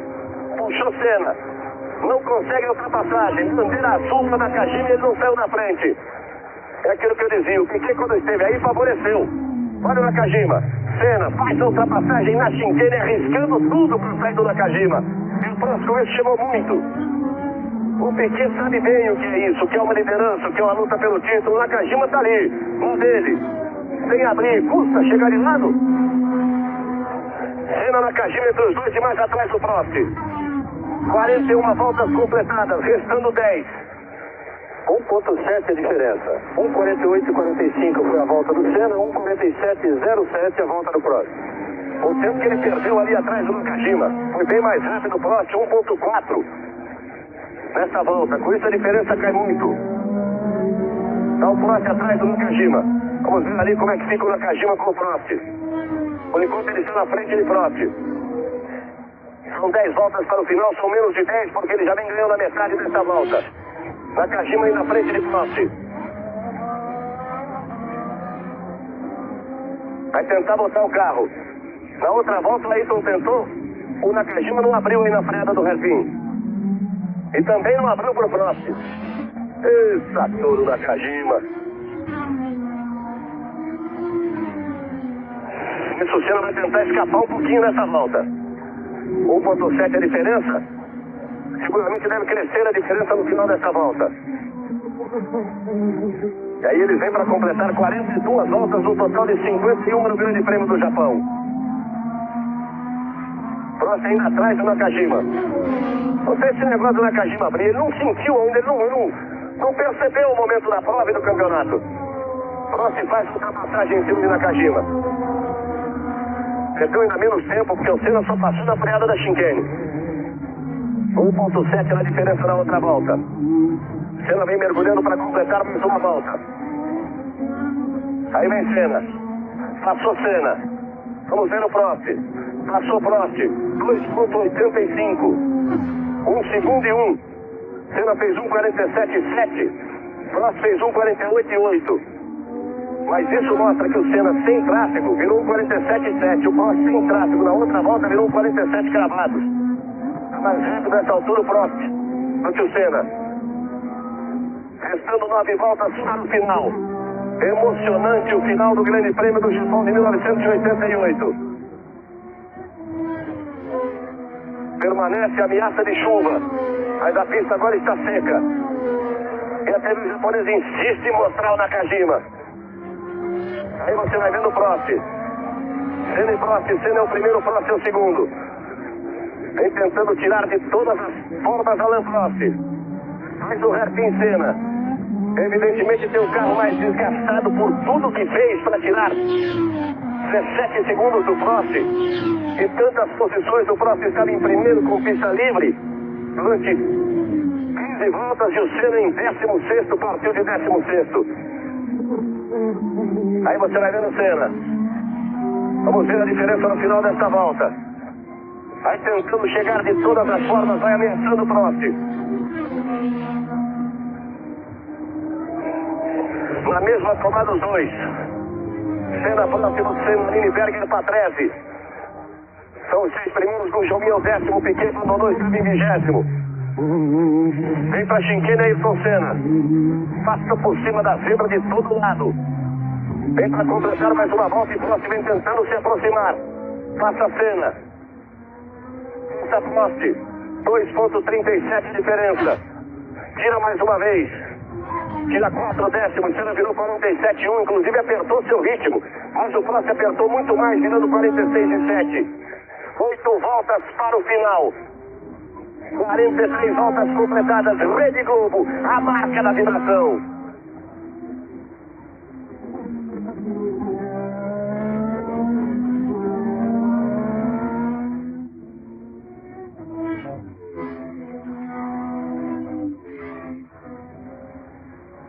Aí você vai vendo os dois, Senna e Prost.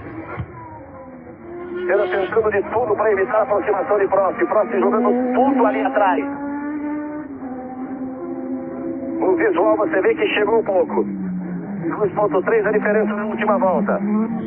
Vamos ver nessa. Tentando chegar Prost. Usa toda a pista, tudo que tem direito Senna.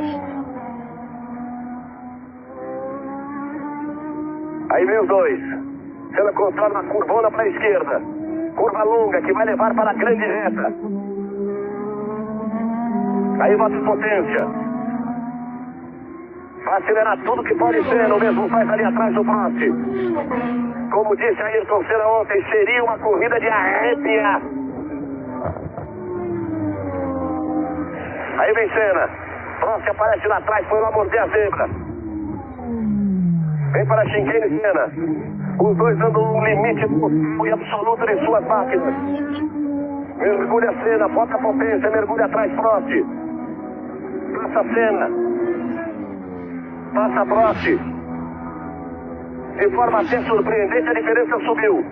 Senna virou um 46,3, Prost virou um 46,4. Vai tirando de não tem Ayrton Senna para evitar a aproximação de Prost. São 7 voltas para o final do Grande Prêmio do Japão. Cresce em emoção a Fórmula 1. Aí Ayrton Senna, Prost ali atrás. Thierry Boutsen, que é o terceiro colocado. Vem ali batendo o soalho do carro, jogando faísca para todo lado, Thierry Boutsen. 44 voltas completadas, são 51 no total do Grande Prêmio do Japão. 2,5 a diferença de Senna para a Prost nessa última volta. Ele conseguiu aumentar em 15 centésimos essa diferença. Aí você vai vendo o Thierry Boutsen. Está em terceiro ali na deles. Não quer nada no campeonato. E o Pega continua lá na frente de Senna com o Prost.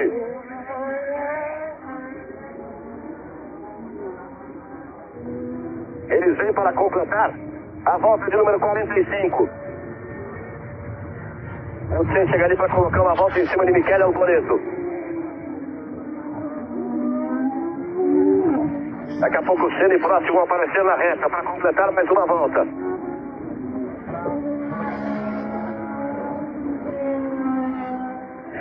As McLaren vão aparecer na reta. Você vai vendo o Thierry, Senna já vem para o mergulho. Completa mais uma volta.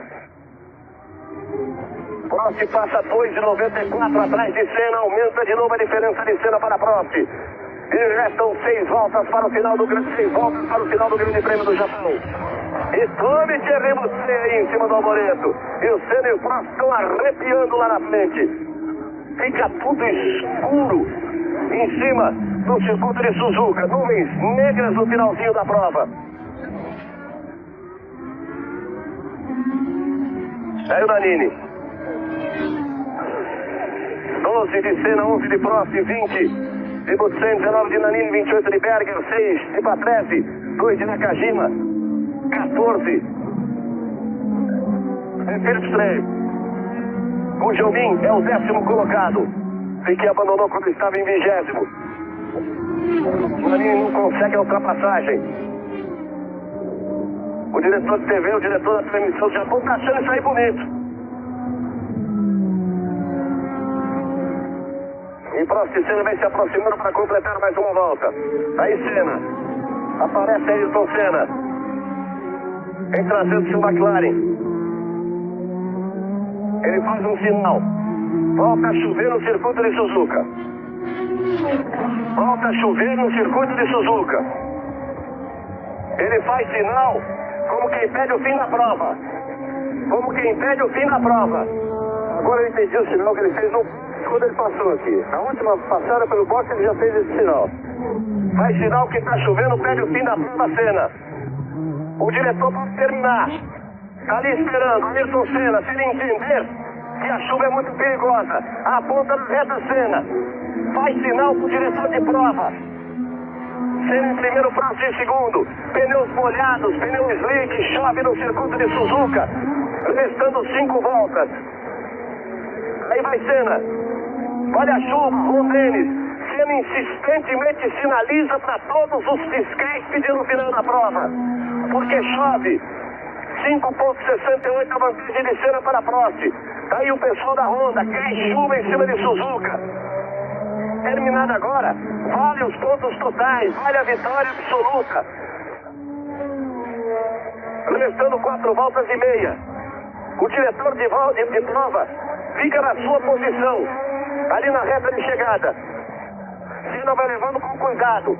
Senna virou um 52,03, Prost virou um 54,80. Essa altura a equipe tem que dizer a ele no rádio a vantagem, para que ele possa controlar. Olha aí, ele faz sinal de novo, aponta para o céu, está chovendo. A pista escorrega muito. Você viu o Senna vir atrás do Prost. Quando o Senna passar, nós teremos 4 voltas para o final, ou então teremos a decisão do diretor de prova.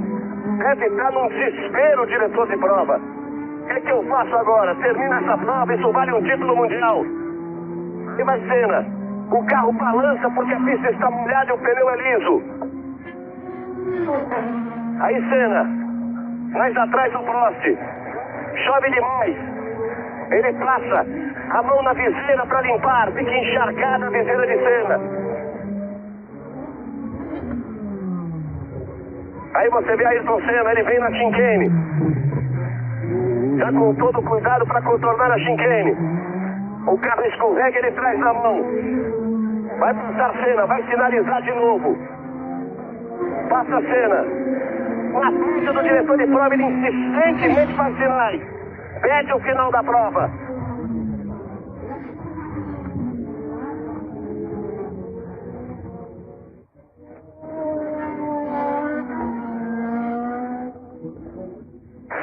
.66 a vantagem de Senna para Prost. Ele recebeu a placa da volta anterior. Sabia que a sua vantagem estava acima dos 5 segundos. É retardatário. 3 voltas e meio para o final do Grande Prêmio do Japão. O Dennis conversa com o Gordon Murray. Dali eles se comunicam com os pilotos. Aí Ayrton Senna. Tem tráfego à sua frente. Tem que ter muito cuidado. Prost está por ali atrás. Já não aparece o carro de Prost. Diminuiu bastante o ritmo Prost. Senna também já não arrisca uma aproximação. Aí Ayrton Senna. Ele já não sinaliza mais para os fiscais de pista, mas sinalizou de forma insistente. Olha só como ele teve cuidado ao controlar o hairpin. Olha só como ele acelera com cuidado. Prost volta a aparecer então na mesma imagem. Aí Senna ainda atrás do retardatário, não quer arriscar nada. Vai para a ultrapassagem. Com cuidado, tem que deixar o carro escorregar. Olha o Prost aparecendo lá. O diretor de prova aqui à minha frente continua estático, parece uma estátua. Aí Senna. Vem se aproximando para completar mais uma volta. Você viu também Prost.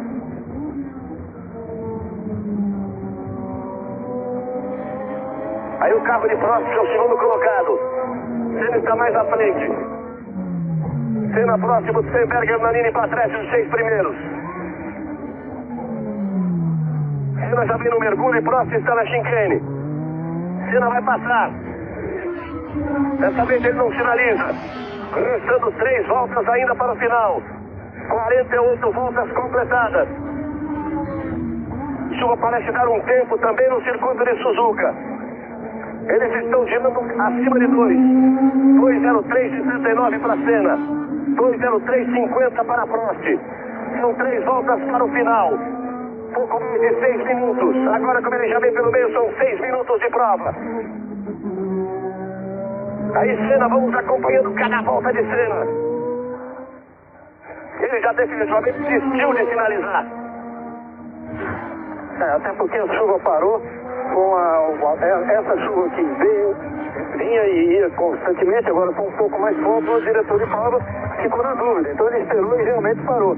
Agora foi inclusive importante para o Senna. No momento estava em 2 segundos, você viu como ele abriu a diferença e agora é fazer uma corrida tranquila até o final. Agora a pista ainda está escorregadia, evidentemente.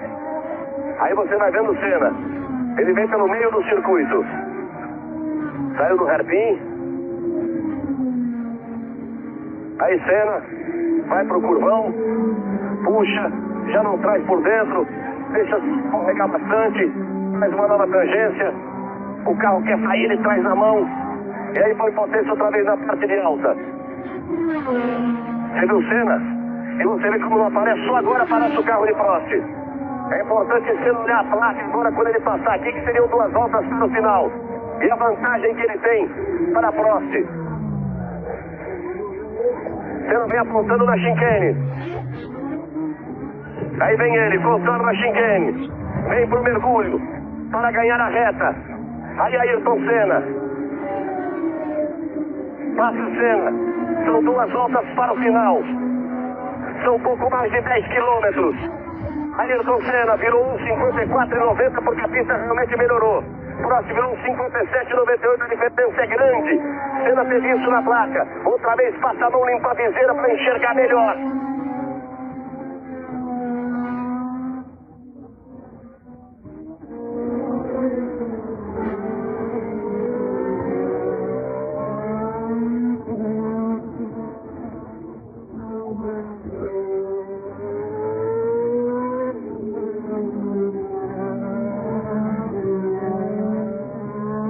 diferença de 9,45 de Senna para Prost. Senna que largou em 16º, tinha 17 segundos de diferença para Prost, veio tirando cada segundo, fez uma ultrapassagem fantástica, botou frente, no seco, na chuva, foi-se embora, balançou o carro de Senna. Ele teve que segurar, cortar o lance do carro, porque tinha um retardatário muito lento à sua frente. Faz a ultrapassagem Ayrton Senna. Outra vez ele vai para a freada do curvão. Aí Senna, a pista molhada, o pneu liso. O carro insiste em sair, ele traz no braço, faz mais uma ultrapassagem em cima de Arnoux. Faz uma ultrapassagem em cima dos dois. Vai outra vez para a freada da chicane. Arnoux atrás dele, também por lá o Martini. Puxa a curva para a esquerda, na parte de alta, já não vai na zebra. Aí vem Senna para a freada da chicane. Ele vai para completar 50 voltas, para partir para a última volta no Grande Prêmio do Japão, para partir para a última volta, para vencer a corrida, para tentar chegar ao título de campeão do mundo. Passa Ayrton Senna, 50 voltas completadas. Você viu a posição depois de 49. 50 voltas completadas, vai para a volta final, Ayrton Senna. São 5.859 metros. Ayrton Senna do Brasil. 12 pole positions na temporada, recorde absoluto de pole position. Ele vai tentando chegar à sua 8ª vitória, o que é um recorde também absoluto de vitórias em uma só temporada, para atingir o seu primeiro título mundial na Fórmula 1. Aí Ayrton Senna vai tentando ganhar a metade do circuito, de madrugada. Senna vai tentando para colocar mais de 50% de vitórias em uma só temporada, se aproximando da 8ª vitória, de um sonho que ele alimenta desde os primeiros anos, quando seu Milton, seu pai, fez e lhe deu o primeiro kart, quando ele partiu para ser campeão de kart. Vai frear pela última vez para passar na chicane. O diretor de prova aguarda, o Brasil inteiro aguarda. Ayrton Senna, ergue o punho, vibra, Brasil! Ayrton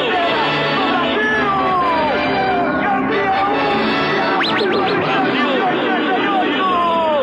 Ayrton Senna do Brasil! A vitória de Senna! Do ano! A explosão da emoção de Senna! Quem conhece bem Ayrton Senna sabe que será difícil ele enxergar, ter alguma coisa. Brasil! Dentro do capacete de Senna, os dois punhos, o esqui perdido, uma corrida fantástica, um título impressionante porque ele veio de 16º colocado para tirar 17 segundos, nada mais. Brasil!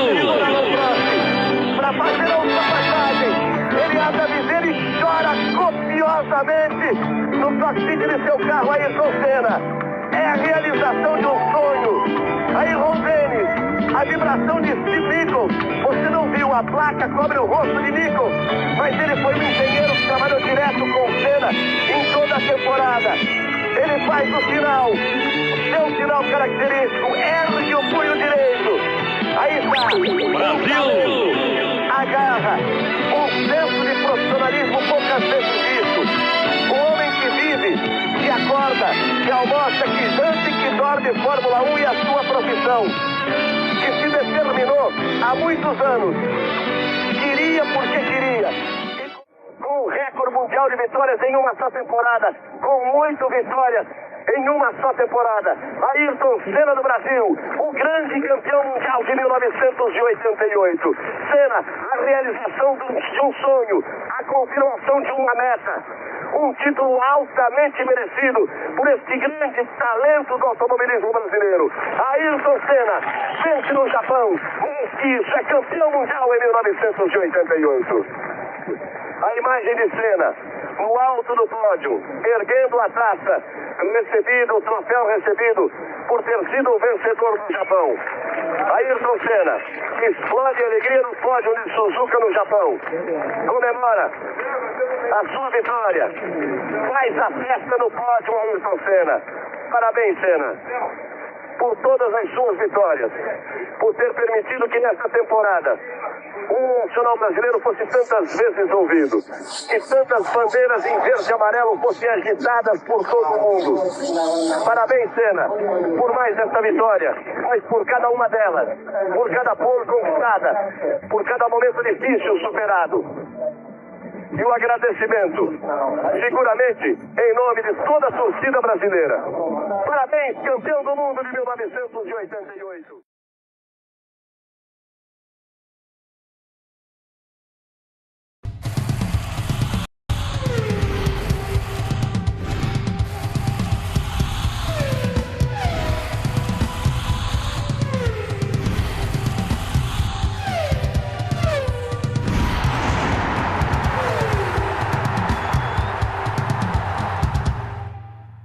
Certainly the biggest crowd I've ever seen at Brands Hatch. The weather overcast and the wind dropping just before the start, so a threat of rain to heighten the drama. And what all the people had come to see was what was on paper at any rate looked like being the finest British Grand Prix of all time. Only 25 cars could qualify out of the 37 entrants, so that meant keen competition in practice. In fact, all 25 to qualify broke the existing lap record at 1:23, established in March of last year. And in the final positions for the grid, only 1 second covered the 9 fastest cars.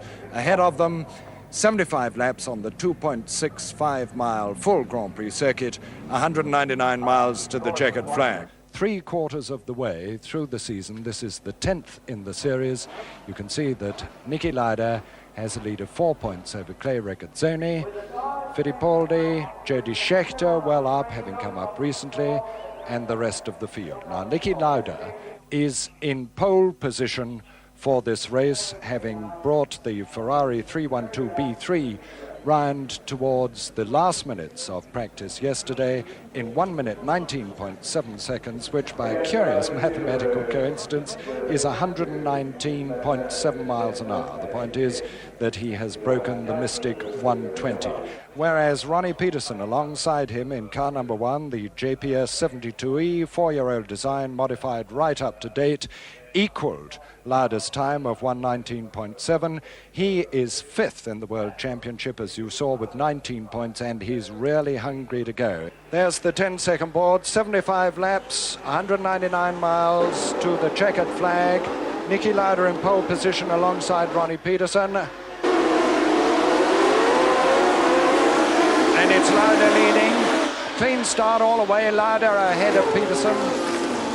And the field safely through paddock. Now up to Droids, and it's still Lauda in the Ferrari ahead of Jody Scheckter in second place. And then Regazzoni has got up well ahead of Peterson. So it's still Niki Lauda really putting on the pressure from Jody Scheckter, Clay Regazzoni and Ronnie Peterson as they go through South Bank Bend. Ronnie Peterson on the outside there ahead of Carlos Reutemann. There's Lauda looking for Scheckter with Regazzoni and Peterson and Reutemann right on his tail. So it's car number 12, Niki Lauda with the Ferrari in the lead, and look at the lead he's pulled out as he storms through Hawthorns with Jody Scheckter on his tail, and then Clay Regazzoni and then Ronnie Peterson as the field sweeps through Westfield. Now the short dash down Dingledale. Just look at that high-speed traffic jam. There's Graham Hill and Peter Gethin bringing up the tail end of the field. Coming down through Dingle to Sterling's now, and Niki Lauda's really putting on the pressure at this opening seconds and pulling away from Jody Scheckter in second place and Clay Regazzoni, and Lauda in the Ferrari has really got a flyer as he comes past the pits at 155 and more on the first lap. It's Lauda, Scheckter, Regazzoni, Peterson, Reutemann, and then Emerson Fittipaldi. And there you see the lead on the long straight where they're knocking 180 miles an hour. How much Niki Lauda looking into his mirror there to see where Jody Scheckter is, and it's Regazzoni still ahead of Peterson and Reutemann and Emerson Fittipaldi. And look again at the gap. Jody Scheckter now opening out a gap ahead of Regazzoni, who's still holding off Peterson, and Reutemann just falling back a little bit.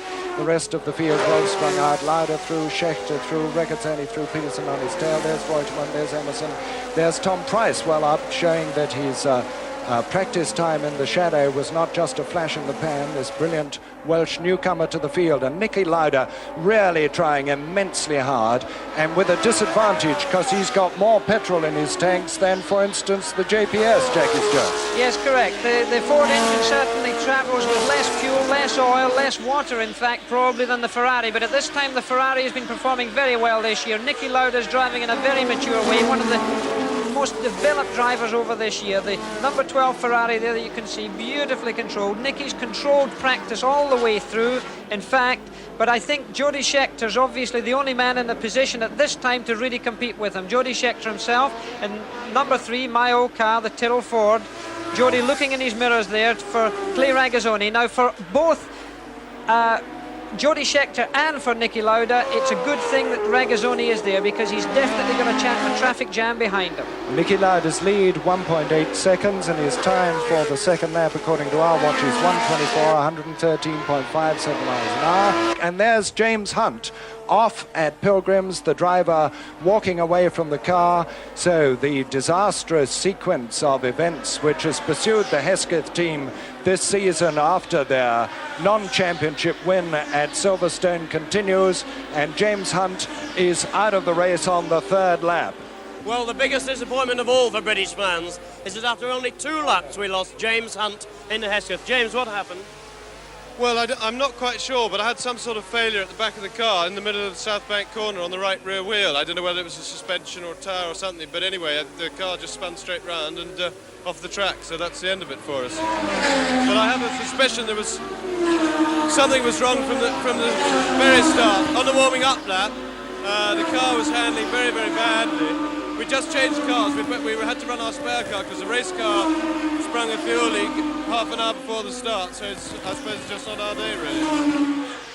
Jody Schechter making a fairly clean job of lapping here. One of the good things about Brands Hatch, in fact, is the very good flag marshalling. It's tremendous. And there's a car spun. It's hand stuck. He spun. There's something wrong with him. He's obviously bent the rear right-hand wheel. He's hit something. It's Sterling's bend. The car's sitting in the middle of the road. You can see the very good work, the yellow flag work by the marshals, the emergency crews, and I'm sure they'll get that car moved away. John Watson gets through, and there goes Carlos Reutemann getting through.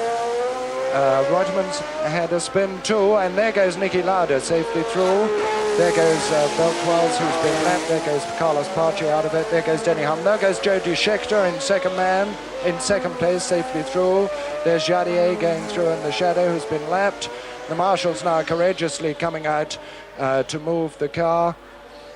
Ronnie Peterson behind, Clay Regazzoni just going through the picture as the marshals clear away. You can see the excellent flag work. They are slowing the drivers round so that the emergency crews can get cleared away. They're getting a rope for it. They're going to drag the car. And there goes the shadow. Now, there's been a change in the order. If Carlos Reutemann had indeed spun off while ahead of Emerson Fittipaldi, he spun at South Bank, so we'll have to check the lap chart now. But meantime, Niki Lauda well out of this lot, and with a lead of 8 seconds now on Jody Schechter in second place. In third place, Clay Regazzoni. In fourth place now, Ronnie Peterson. Clay Regazzoni third, fourth, Ronnie Peterson. Fifth, Emerson Fittipaldi, and sixth, Tom Price. So Tom Price is in the World Championship scoring bracket. It's the leading Ferrari of Niki Lauda then comfortably in the lead by 8 seconds from Jody Schechter in second place, and Ronnie Peterson has just come into the pits. Now this is a very significant thing for the World Championship and obviously this race. Without Ronnie Peterson in that, there's a lot of pressure off of Clay Regazzoni, and this is an excellent thing for the World Championship as far as Ferrari are concerned, as well as for Niki Lauda himself and of course Clay Regazzoni. Obviously some despair down there.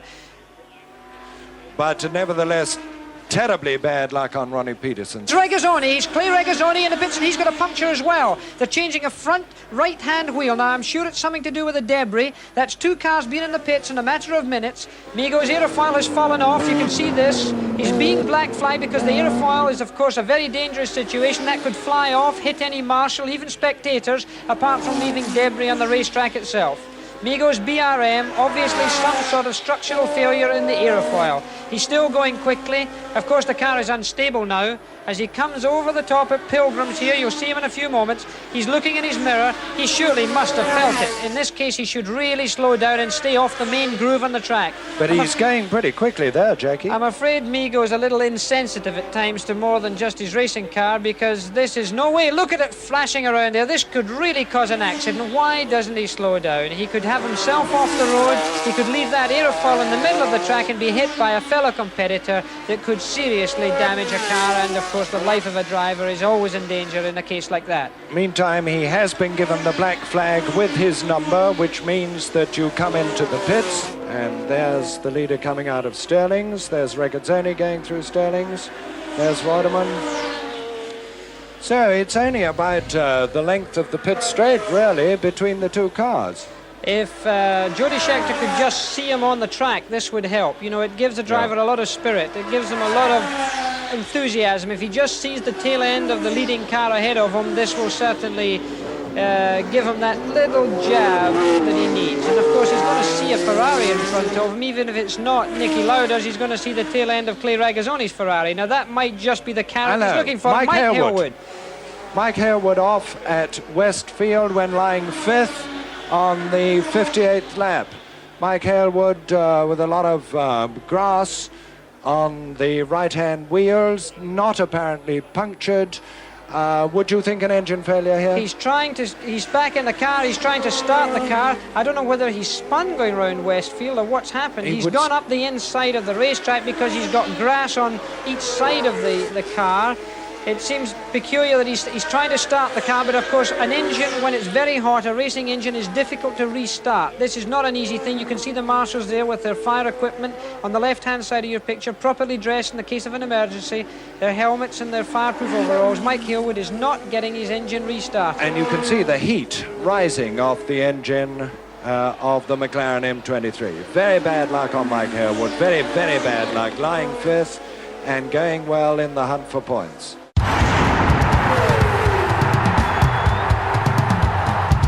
I think he's got a puncture in his rear right wheel. I can see almost the depression on the tyre. It may be that he's got a slow puncture. The profile of the tyre looks to me to be a little down in the middle. Now, I may be wrong. We're looking from the television monitor, but it looks to me like the depression on the crown of the tyre could mean a puncture. This would slow him up. But and here's Jody Scheckter in pursuit anyway, closing up. Now, this is going to be very interesting indeed. Coming up to the completion of the 69th lap with 6 laps of the 2.65-mile circuit to go. And Lauda certainly doesn't know he's got a puncture because he hasn't gone into the pits. There he goes through Paddock Bend. At this stage in the race, if it's only a slow puncture, he may be able to hold it, but there, I'm sure he can't. He's slowing down too much. There's smoke coming out of the back of the car also. A little puff of smoke there as he goes down into bottom hell. The Ferrari people lining themselves up in the pits waiting for it. They're looking towards the racetrack themselves. The pit's a very important part here because the Ferrari pit work, in fact, is very good, but certainly not good enough to save this man's lead if he has to stop. And the gap is only... My goodness, with Jody Scheckter right behind him now. Right on his tail. Look, there you see the 2 cars. There's first and second place as they come up to 70 laps with 5 laps to go.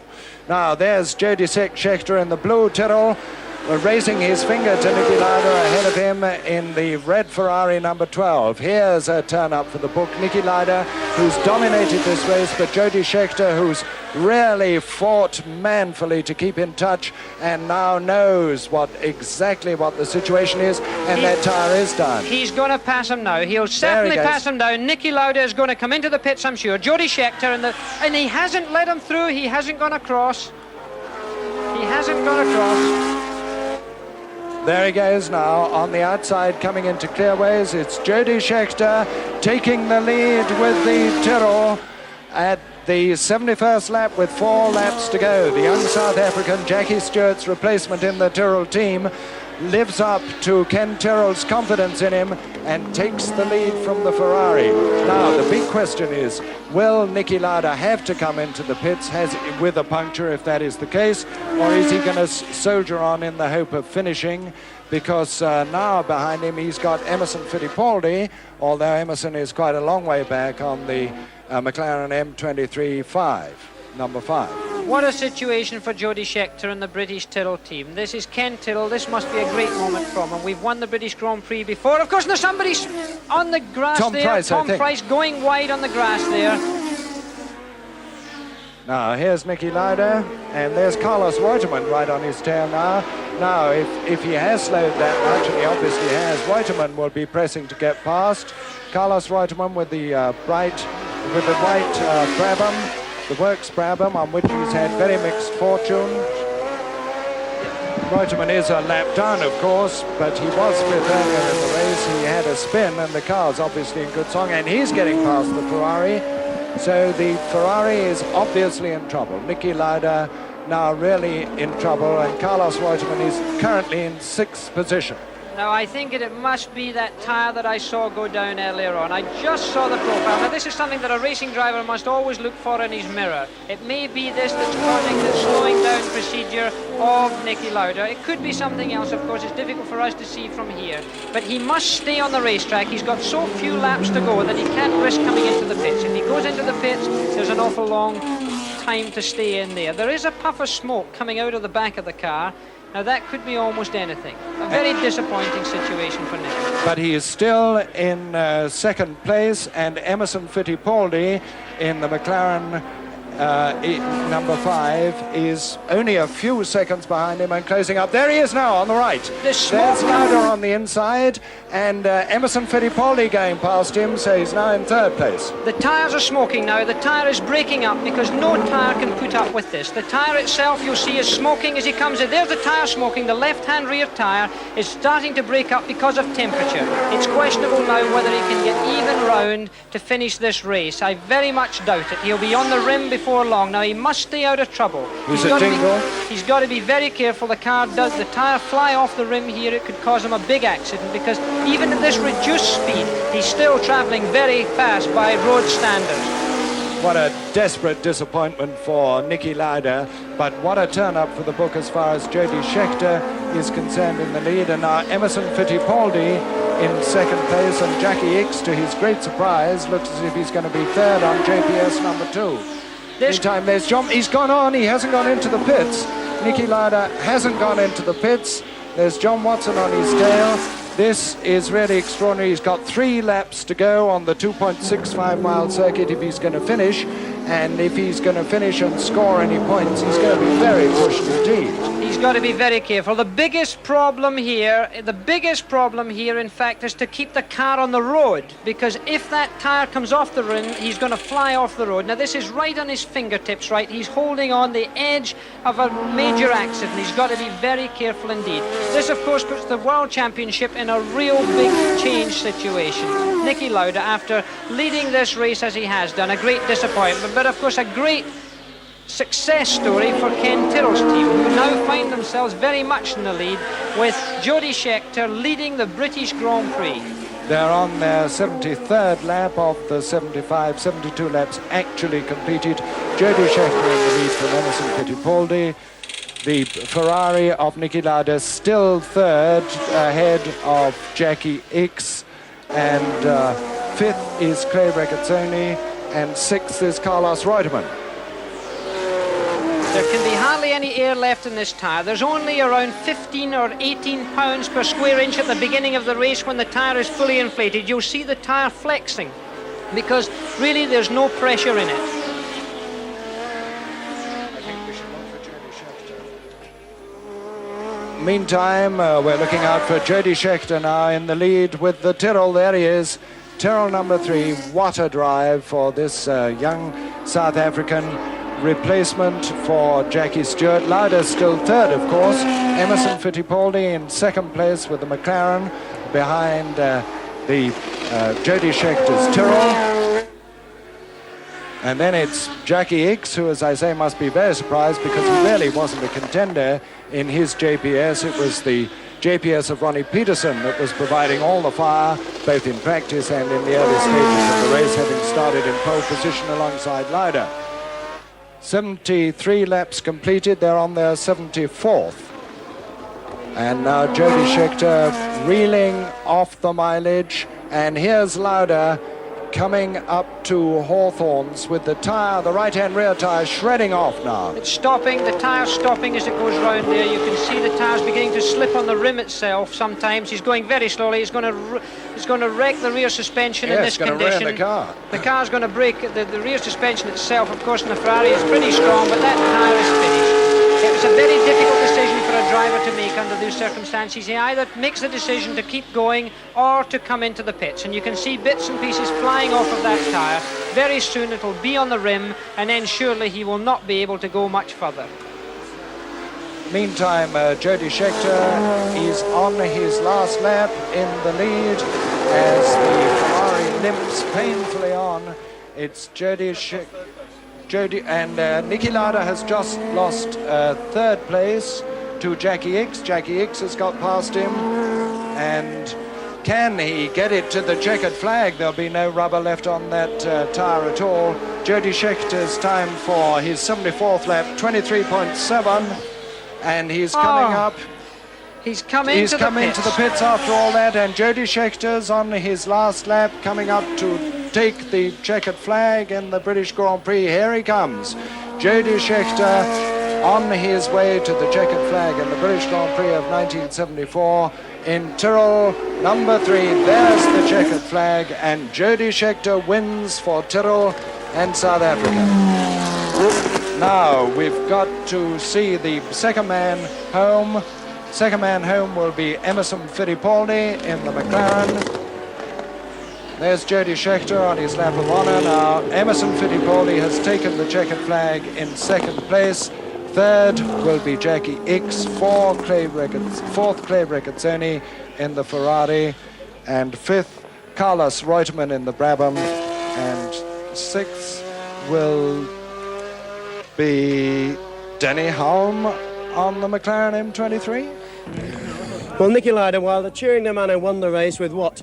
Just a minute and a little while to go, you lost it. What exactly happened? I just got a puncture in the right rear wheel 20 laps before the end, and the air just disappeared slowly, and that was it. You couldn't do anything about it. We were standing in your pit watching the signals. They were going to bring you in, then they weren't. You just had to come in at that moment, did you? No, I just tried to carry on, because I thought I'd lose more time when I'm in the pits. But at the end, just the tire, because there was no air in it, just exploded, and I had to stop. Niki, this really did look as if it was going to be the first Ferrari win since, what, Von Trips in '61. How do you feel now? Well, I'm very sad, but I can't help it, and what can I do in the moment? I can't do anything. The car was going perfect, we had absolutely no problems. So I just did what I could do, and I failed. The team manager Ferrari here, Luca, this was terribly bad luck. How do you feel? Well, I think that Niki shown today that no question he's the best driver in the world, because to lead a so difficult race as Brands for all the race in that situation is very important. And the Ferrari is a very good car. We were really very unlucky, and I'm sorry for him, because 3 laps to go he was in the lead of the championship. But I would like to point out strongly another thing, that I didn't like that somebody stopped him and didn't let him to go out before the end of the race, because he was able to make 1 more laps, and for us was important to make the 4th place in the race. Jody, congratulations on one of the most breathless finishes to a Grand Prix we've ever seen. When did you know you'd won the race? Well, when the flag went down. I never count my chickens before they hatch. You'd given a tremendous chase, Jody. Did you at ever time think you could overhaul Niki Lauda? Well, at some stage in the middle I thought maybe I could catch him, and I pressed on as hard as I could, but I couldn't. He was really going well, and towards the middle, towards the 3/4 way through, I felt myself catching him. But then I think he slowed quite suddenly more. Now, according to our ratings, you're about 1 point behind him in the World Championship, and the next race is Nürburgring. What do you feel about that? Well, we've never expected to be so high in the first full year and the first year with Tyrrell. We're very pleased and things seem to be going our way, although at the beginning of practice we had a lot of things going wrong and we thought it was going to be a bad weekend. Well, Jackie Stewart has been commentating for us today, said that when things go badly in practice, things go well in the race. He's a bit of a prophet as well, isn't he? Well, he said at the ELF conference that he thinks I'm not going to win. He thought Nicky was going to win. He was nearly right, but that's the way it goes. Well, what they overlooked in the heat of the moment, and who can blame them, was that Emerson Fittipaldi, finishing in second place, neatly and surprisingly shot himself back into the lead of the World Championship table. And with only 1 point between Fittipaldi and Lauda, and then 1 point again to Regazzoni and Schechter, certainly it's anybody's championship, and the next round at the Nürburgring, Niki Lauda's favourite circuit, right at the beginning of next month.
heat is quite oppressive here today at Hockenheim.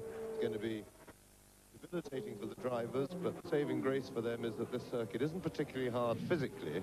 They will lose a lot of race, though, because the cockpit temperatures will be very high indeed, and the humidity makes them sweat a great deal. And a tremendous turnout here for the German Grand Prix. We've had so many exciting races. The last 3 Grand Prix have been tremendous battles with lots of drama and entertainment, and that has brought an absolutely packed stadium here.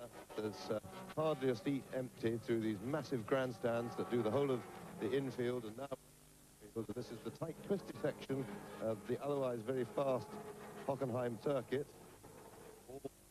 They come in amongst the grandstands and then out down the long straights on the back part of the circuit where they are connected, or the speed is broken up by chicanes. So Gerhard Berger leads the 2 Ferrari around the last corner onto the pit straight. Senna will be slowing down his McLaren to try and let the field bunch up. Sit for too long with water temperature climbing. There's no fans, of course, in these racing cars. They depend on moving. And, of course, the car in gear, the clutch can build up heat if it's just touching the flywheel. And so the pole man always wants to sit for as short a time as possible before the red light comes on. Let me quickly tell you that in this morning's warm-up, Ayrton Senna was fastest as he was in practice yesterday. Mansell was second fastest with the Ferrari in race trim, only 1/10 of a second slower. Fastest, Prost was 4th, so it's the 2 Ferraris and the 2 McLarens, and you see McLarens with Senna on the right-hand side of your picture in pole position, followed by the 2 Ferraris. Then the 7th on the grid is Nelson Piquet, and he's very much a dark horse for this race.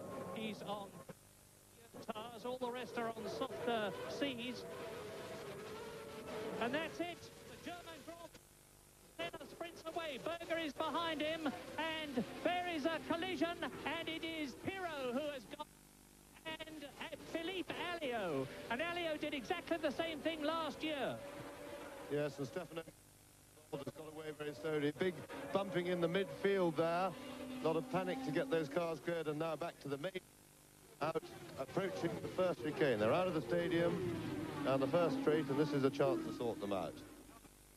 2 McLarens in the lead, followed by 2 Ferraris. They've gone off in grid formation, and 2 Williamses. So the first 3 rows all got away in formation.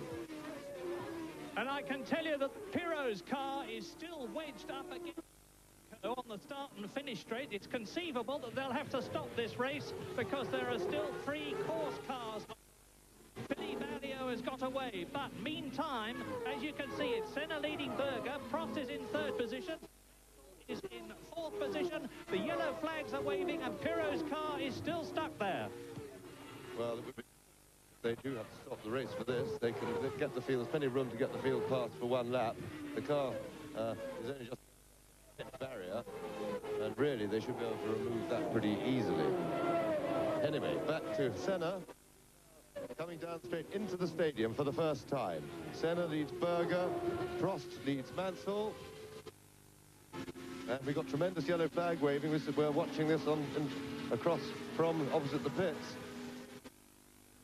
Well, this is frankly ridiculous. There are still 3 silver touring cars on the grid. They're hastily reversing out. Pirot's car is still sticking out into the course. You'll see the flag marshals. There is Pirot's car, and it is Senna leading. 2nd, Prost 3rd, Mansell 4th, Patrese 5th, Boutsen 6th, Piquet 7th, Nannini. John Alesi is in 9th position, and that marshal with the flag is really taking his life in his hands. Emanuele Pirot seems to be in real trouble. He's still in the car. Yes, I hadn't realised that Pirot was still stuck in the car. It didn't look like a particularly heavy accident. Here we see the start again, and there is the contact right near the field.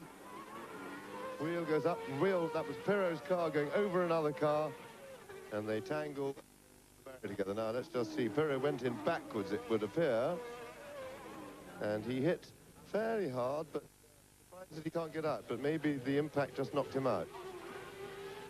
Yes, well, he's still in the car, and the 3 course cars are still there while the leaders are on the second lap. You can see Perro being lifted out. It may be that he's just been winded. The German Grand Prix is not his lucky race, because when he was driving for Benetton last year, he was in 4th position. Off at the Sachs curve. Senna leads, Berger second, a gap now between them and Prost and Mansell. Then it's still Riccardo Patrese in 5th place, followed by Boutsen 6th, Nelson Piquet in sight of all of them in 7th position. Yes, and Mansell starting to press Alain Prost. He may feel that he want to get by if the McLaren start to get away at all. And in fact, the McLaren team that have been having some trouble with their chassis feel we're a lot more confident today about having sorted their problems out. And certainly they looked good in the warm-up, because although Nigel Mansell split the McLarens in the warm-up this morning, he was in the spare car for doing that time, and it probably wasn't set with full tanks, and it may also have had yesterday's qualifying engine in, because rather strangely Ferrari, after using it in qualifying, immediately started to change the engine, so it seemed odd, rather like they hadn't got a race engine and were getting it ready. In the car, there is less than a second between Gerhard Berger in the second McLaren and Alain Prost in the first Ferrari. They are second and third. 3 chicanes on this course. The first one is slower than the second, and the second is slower than the third. But the first one is approached, and they're approaching it now as the fastest part of the course, well over 200 miles an hour as they slow down and go through the gears. It's a second gear entry, third gear. Senna, Berger, and behind them it's Prost, Mansell, third, fourth, Patrese, Boutsen, fifth, sixth, so the symmetry is still preserved. 2 McLarens, 2 Ferraris, 2 Williams, 7th is Piquet, then his teammate in 8th position. 9th is Alesi, the Frenchman in the Tyrrell. 10th is Capelli in the Leighton House. 11th is Suzuki. 12th is Bernard. Derek Warwick is 13th. And Berger is having a look to see if he can poise himself to get past Ayrton Senna. These 2 drivers are equal in status in the McLaren team, and Berger, of course, has yet to win for McLaren. Yes, and we can report that Emmanuel Pirot is out of the car, and they've moved him over the barrier to an ambulance. Well, they're moving him now on a stretcher.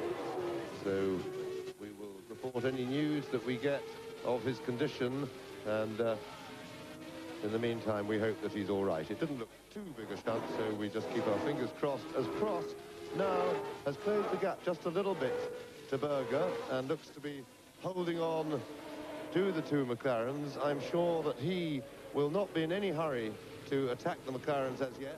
His interest mainly will be in keeping up comfortably and looking after his tyres in the early part of the race.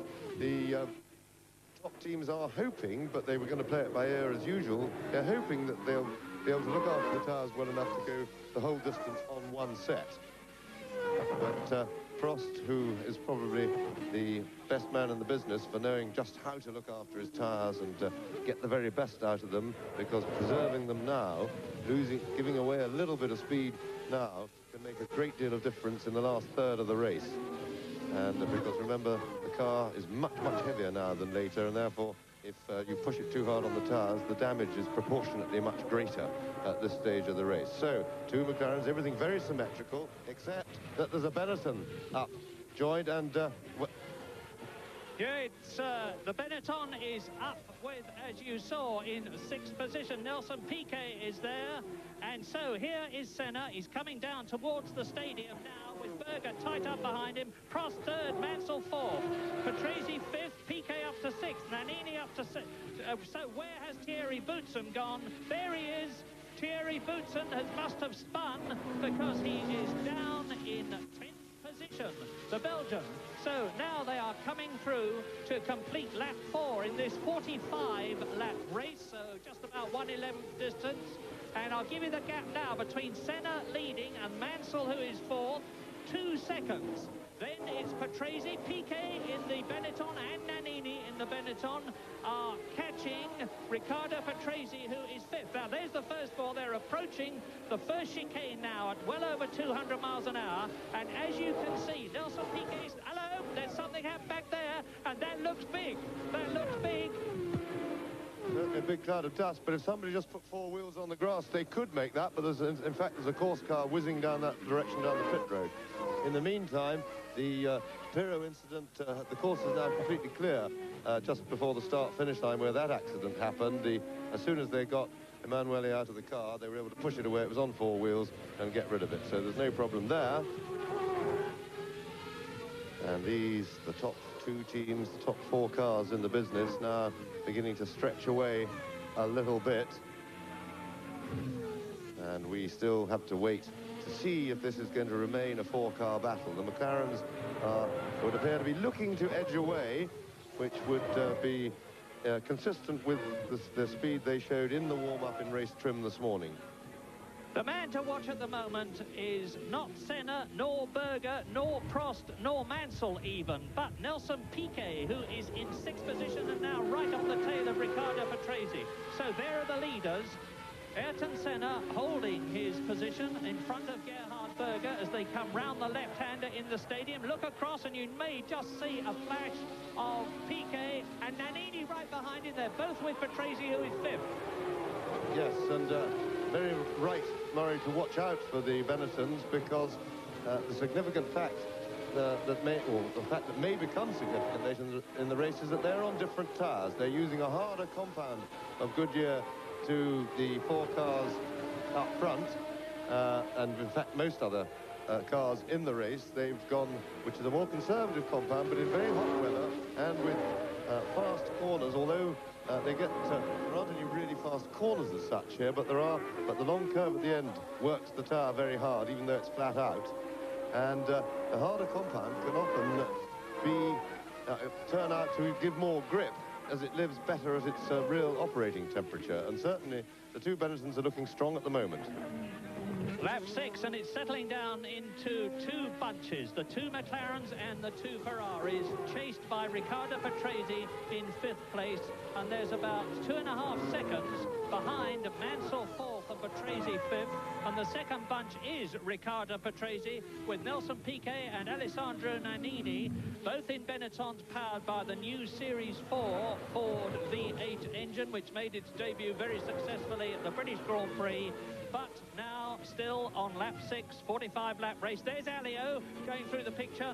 He's the man who came together with Pirro at the beginning of the race, and he's about to be lapped by the leaders.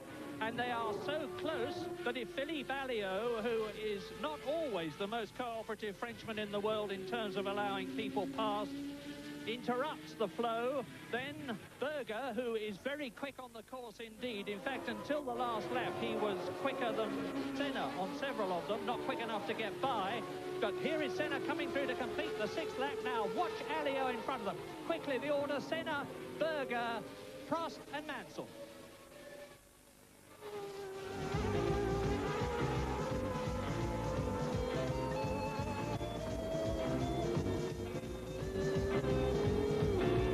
Toyo Samurai. Strength, agility, endurance, and incredible stopping power. The Toyo Samurai will protect you. A simple fact. This plus this reduce more plaque than this alone. Listerine Antiseptic reduces plaque by up to 50% over brushing alone for good oral hygiene. Listerine Antiseptic, it fights plaque and bad breath. And that's a fact.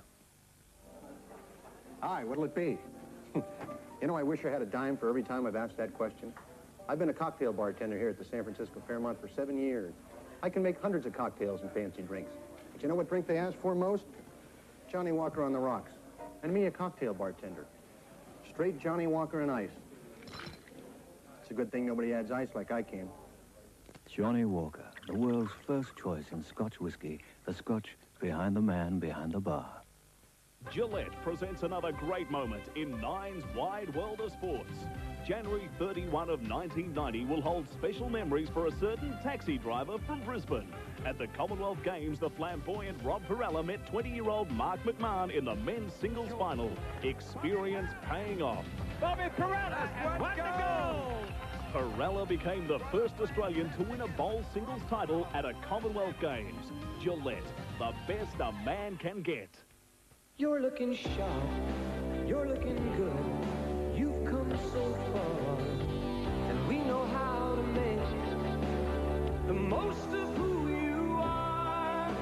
Father to son, it's what we've always done. Gillette Contour Plus and Gillette Foamy Shave Cream. Together, the best a man can get. Madonna. That's me. How can you make sure she gets on the bus? Hello. Just out of jail and ready to get even. Set me up, punk! Get real. Who's that girl? Impressing you is what I live for. Madonna. Out to settle an old score. I gave my word I would see you on that bus. A television first. Madonna. On the edge.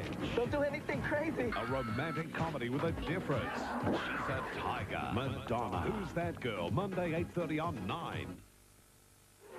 Well, a ripper of a race so far after 6 laps. Senneberger, Prost, Mansell, Patrese and PK. Is the gamble of the Benetton tyres going to pay off? Let's go back to Hockenheim and find out. So we've got Olivier to be lapped in the way. And he won't be in the way through that chicane, which will please Senna. He doesn't want interference from back markers at this stage of the race. He's going to have interference in the form of Philippe Alliot as he comes into the stadium, which of course is the slowest part of the corner, and Senna's going to try and take Alliot, and he doesn't succeed. They are now into the stadium section with about 100,000 Germans watching in these enormous grandstands. Alliot slows down, lets Senna through. Now Berger, but what about the Ferraris? Senna's pulling away. He's made it the most of his opportunity. Well, a spectacularly stupid piece of driving by Alliot, because he's got nobody else to race against, and why he didn't just stop and let the whole 4 pass instead of interfering with their race, because he's got no axe to grind, he's nothing to do with them, and he ain't racing anybody himself. And really, that was just stupid, because he slowed right down. He ruined Berger's corner. In fact, nobody's hurt, and it doesn't matter. But if it had been in more important circumstances with people trying to change places in the race and he had done that, that would have been really out of order. It was just unnecessarily stupid. Lap 8, you may be wondering if tyre changes are expected. Officially, they are not going to be coming in. But such is the heat and such is the pace and such will be the pressure that they may decide to do so. But I say again, as James has already said, that the 4 lead cars are on a softer compound than the Benettons, and that may work to the advantage of PK and Nannini. Yes, and I was watching in the background then, when we were watching the leading 4, I could see PK really starting to press Patrese, and I think he's looking for a way round, and the straight, as they come down to the stadium, is the quickest part of the circuit where he's likely to make his move. Race order, lap 8. Ayrton Senna leads. Gerhard Berger second. There is Senna. Third is Prost. Fourth is Mansell. Fifth is Patrese. Sixth right behind him is PK. Then Nannini. And watch for PK coming into the stadium this time. He's well placed into that chicane. I'm afraid there's nothing we can do if the producer stays on the leaders, but I'll watch out of the window to see if I can tell you anything. And I'm doing the same thing, and the answer is he's still there. And there's an increasing gap now between Nigel Mansell in 4th place and Riccardo Patrese in 5th. As Senna goes into the newly contoured last corner, they've widened the pit lane, moved the wall out, and they've had to recontour the last corner of the course and the first. As they go through to complete lap 8, they're into lap 9 now, 44-lap race. You can see there's the leader, there is Berger, there are Prost and Mansell virtually together. Now coming down to turn right around the newly contoured first corner into the 210-mile-an-hour approach to chicane number 1. Second gear, then third, accelerate out of it at about 120 miles an hour. Look at Senna's car. You'll see that they don't have a windscreen as such in this race. They have a piece of curved plastic for aerodynamic reasons. Yes, that just flows the air over the driver's head because, of course, if your head is in the airstream, you get a phenomenal buffeting in the car, and their necks work hard enough without any help from the wind with just the G-forces and the weight of the helmet, which put a tremendous strain on the neck. It's the part of the body that gets probably the worst bashing, as Mansell now right behind Prost and looking maybe to dip out of the toe to attack. Prost looking to cover, I think. And behind them Patrese, I think, is holding up both the Benettons, and his straight line speed would appear to be making life very difficult indeed for PK and then of course Nannini to get past, because we know the Renault engine is very strong, and the Williams has been pretty quick in a straight line recently, and still he stays in front. That's Patrese I'm looking at as you look at the leaders, and it's a very high-speed stalemate at the moment at the front. High-speed train, everybody right on the limit, but no action. No, and the Ferrari chassis was certainly, until this race, as far as Mexico, France and Britain were concerned, superior to the McLaren. McLaren and Honda have done an enormous amount of work in the 2 weeks. Now we're with Nelson Piquet, who is in 6th position. Riccardo Patrese ahead. They've just left the stadium section, and that was a bit of film moving across the camera lens to keep it clean. And now Nelson Piquet chasing Riccardo Patrese. Patrese powered by the Renault V10 engine in his Williams, and Piquet with the V8 Ford up to chicane 1. Well, I'm very much hoping the director will stay with this all the way around and into the stadium. Piquet's a little bit too far behind to be picking up a good tow. Come on, let's get back to Piquet. Nope, and there are the leaders. Ayrton Senna through the second chicane at the far end of the circuit. And somebody has just gone past us, sounding very rough indeed in a group of cars, so we'll need to have another listen to see who that is. Well, there is no doubt at all about the fact that the McLarens have got the edge at the moment. You can see that neither Prost, who may just be biding his time, and Mansell are maintaining the same sort of gap. Senna's gone round in 1 minute 47.7. Prost and Mansell just over 1 minute 48 seconds. And you can see the heat haze, which is boiling up from the circuit here. Tremendously hot, tremendously demanding and debilitating for the drivers. Don't worry about that flash of flame from the back of Nigel Mansell's Ferrari. It was happening all through the practice period. The Prost Ferrari, that was, my apologies. There is Nigel Mansell's Ferrari in 4th position, and on lap 10, just under 1/4 distance, the race order is in the lead, of course, Ayrton Senna, and in 2nd position, Berger, followed by Prost, Mansell, Patrese, Piquet, Alessandro Nannini is 7th. The new fastest lap then for Ayrton Senna, just pipping the previous one, which I think stood to Nigel Mansell in the race.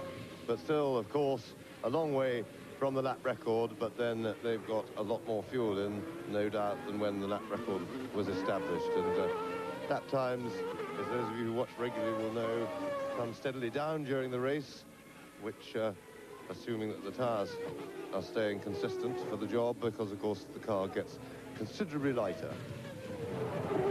That's Roger Dennis up in the corner of your scene, the boss of the McLaren team, talking into his headset, probably just to communicate with other team members in the pits, because it's easier with all the noise to do it that way. But he could be talking to the drivers, but they do keep chats during the race to a very much to a minimum. The drivers are, as you can imagine, fairly busy. And a little bit of a gap just open there between the McLarens and the Ferraris, and Senna certainly put in his quickest lap and the fastest lap at the race on the last lap. So maybe our McLaren's making a bid to get away. Senna looks to be trying to stretch it. Just for your overall information, Gerhard Voitek has just driven into the pit lane in his Monteverdi, as we must now call them, because the Onyx name has been changed. And no, it was JJ Later who's come in, and Alboreto is doing the same thing. And Piquet, we're with him again, and he's going off. You can see, braking hard, going off at the chicane, up into the escape road, and he will certainly have lost at least 1 place, maybe more. Yes, and if you were looking then, you would have seen that his right front wheel was locked. He's locked the front brakes, lose braking effect.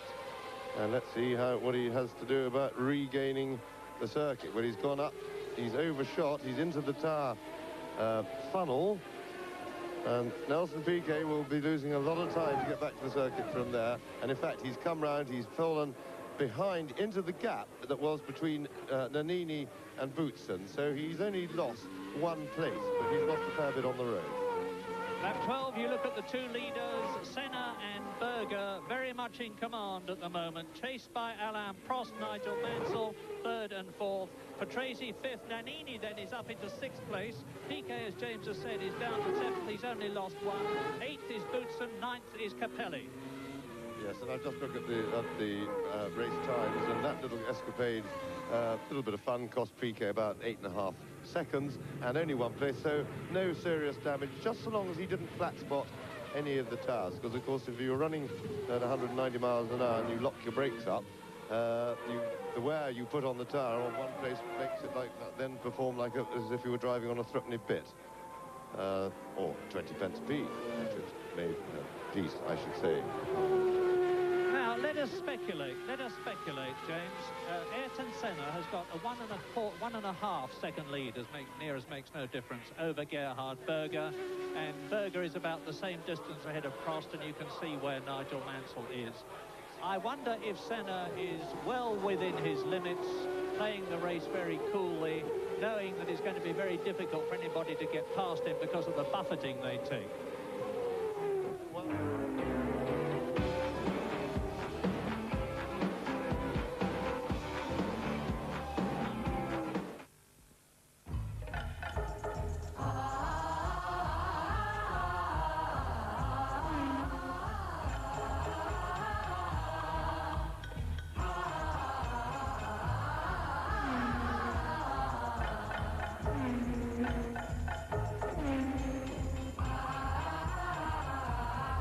It reflects everything we've learned from Formula One.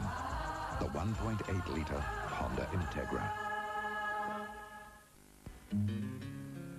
At North America's oldest registered distillery, Jack Daniel's in Tennessee, there's time to make Jack Daniel's like old Jack himself made it in 1866, using spring water from this limestone cave and smoothing every drop of whiskey through these mellowing vats. Nobody else takes the time to make whiskey this way. But after one sip, you'll be glad Jack Daniel's still does. Jack Daniel's Tennessee whiskey. They want me to say these Vicks vapor drops soothe the throat and clear the nose. Come off and clear the nose. You've got to be kidding. Clear the nose.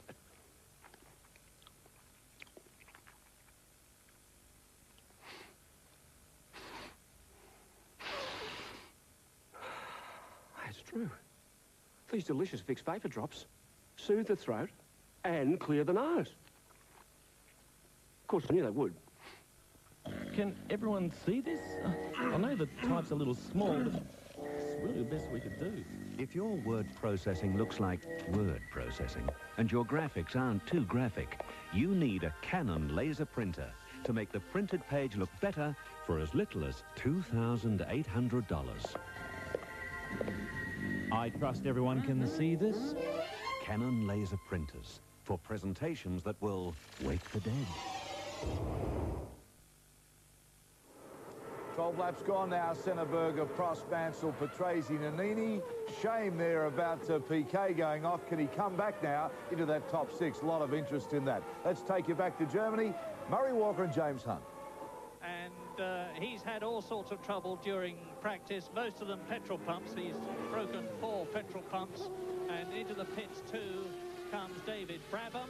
Australian viewers will be sorry to hear David Brabham, who was in 20th position, and as you watch Prost and Mansell 3rd and 4th on lap 13 out of 45, here are the first 12. Senna leading Berger by 1.5 seconds. Berger is about 2 seconds now ahead of Alain Prost 3rd. Mansell 4th. Patrese is in 5th position, hotly chased by Alessandro Nannini in 6th position. And then behind Nannini, Piquet 7th, Boutsen 8th, Capelli 9th, but he's coming to the pits. So that means to say that Alesi will now move up to 9th, Warwick to 10th, Suzuki to 11th, and Eric Bernard to 12th. And we're with Nelson Piquet after his trip up the escape lane, and he's now frantically trying to catch his teammate Alessandro Nannini, who is a good way ahead of him now. Yes, but at the same time, Nannini is stuck behind Patrese, so that will help Piquet to catch them. And in fact, he has closed the gap a little bit in the couple of laps since that excursion. He's now just under 7 seconds behind Nannini, so we'll keep you posted on that. But it would have been more fun watching from Nelson's car when he was trying to get past Patrese rather than watching the view, which is quite nice, but it's rather similar with all those trees and Armco barrier around Hockenheim. I'm sure the race is a bit more interesting. Ayrton Senna, the master. That's Maurizio Gugelmin on the inset in the pit lane in his Leighton house, and Senna then well in command in the McLaren. It's his 103rd Grand Prix. He's already won 23 of them with this incredible pole positions achievement record, 47, which is 14 more than the great Jim Clark, who previously held the record. And Senna comes through into the stadium section, out of it now, into the start and finish straight to complete his 15th lap. Interesting situation developing with the two Ferraris behind, because I get the feeling that Mansell, if he could get past Prost, would go a little bit quicker and be able to chase the McLarens, and I'm jolly certain that Mansell himself has got that feeling too. And his commitment that he made when he announced his retirement to support Prost and try to help him win the championship in every way, if he really does mean that, which he may or may not, and it's a question of whether what Prost believes. If Prost believes that Mansell really does mean that, it might be a clever thing for Prost to let Mansell get by and get amongst the McLarens while Prost sits behind, takes it easy, looks after his tyres particularly and his car in general, right, and lets Mansell push the McLarens and then let Prost come later in the race. And even if he has to, the right thing to be, if he's trying to help make Prost world champion, would be, if he's ahead of him when they get to the end of the race, to slow down and let Prost pass him before they both cross the finish line. And Mansell, as you saw, has gone off on the chicane. It looked to me as though he was still rolling, and it also looks to me as though Prost is marginally closer to Gerhard Berger, but there's a long gap now. Is there going to be a new fourth-place man coming through? In which case it would be Riccardo Patrese. But Prost is started. There's the blue flags waving in the background, and Mansell is touring. Mansell is touring. Patrese goes through. Nannini is right behind Patrese, and Nigel Mansell, I can't see anything wrong with the car. It may just have been a spin, and he's getting his momentum back. Yeah, well, he was back. Here we are. Now we can see again what happened to Mansell as he went wide over the curb. That's not very good for modern Formula One cars. Their under trays are very much part of the aerodynamics, and I would think he must have done some damage to the car.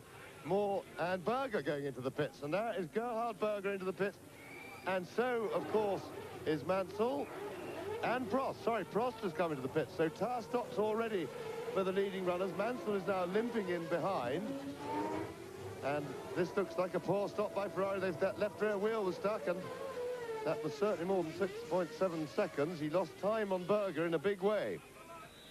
And you can see that Mansell is rolling into the pits, and from his body language it looks to me like a retirement. Yes, he's rolling straight into the pits. Well, this is as bad a German Grand Prix for Nigel Mansell as the Phoenix, San Marino, Monaco, France and Britain Grand Prix were. Nigel Mansell retires for the 6th time in 9 races. And Prost is still going. Mansell, of course, was very unhappy after Britain, and he will be very unhappy now. There's Senna leading, and there's going to be a new second-place man. I've just... Well, Senna now, and it should be Prost. And, well, Prost was much slower out of the pits than Berger, of course. But, yes, Mansell, I'm sure he will be unhappy, but he was unhappy with Ferrari, remember, Murray, after Silverstone, referring to the earlier retirements. This, of course, has nothing to do with Ferrari. He's only got himself to be unhappy with here.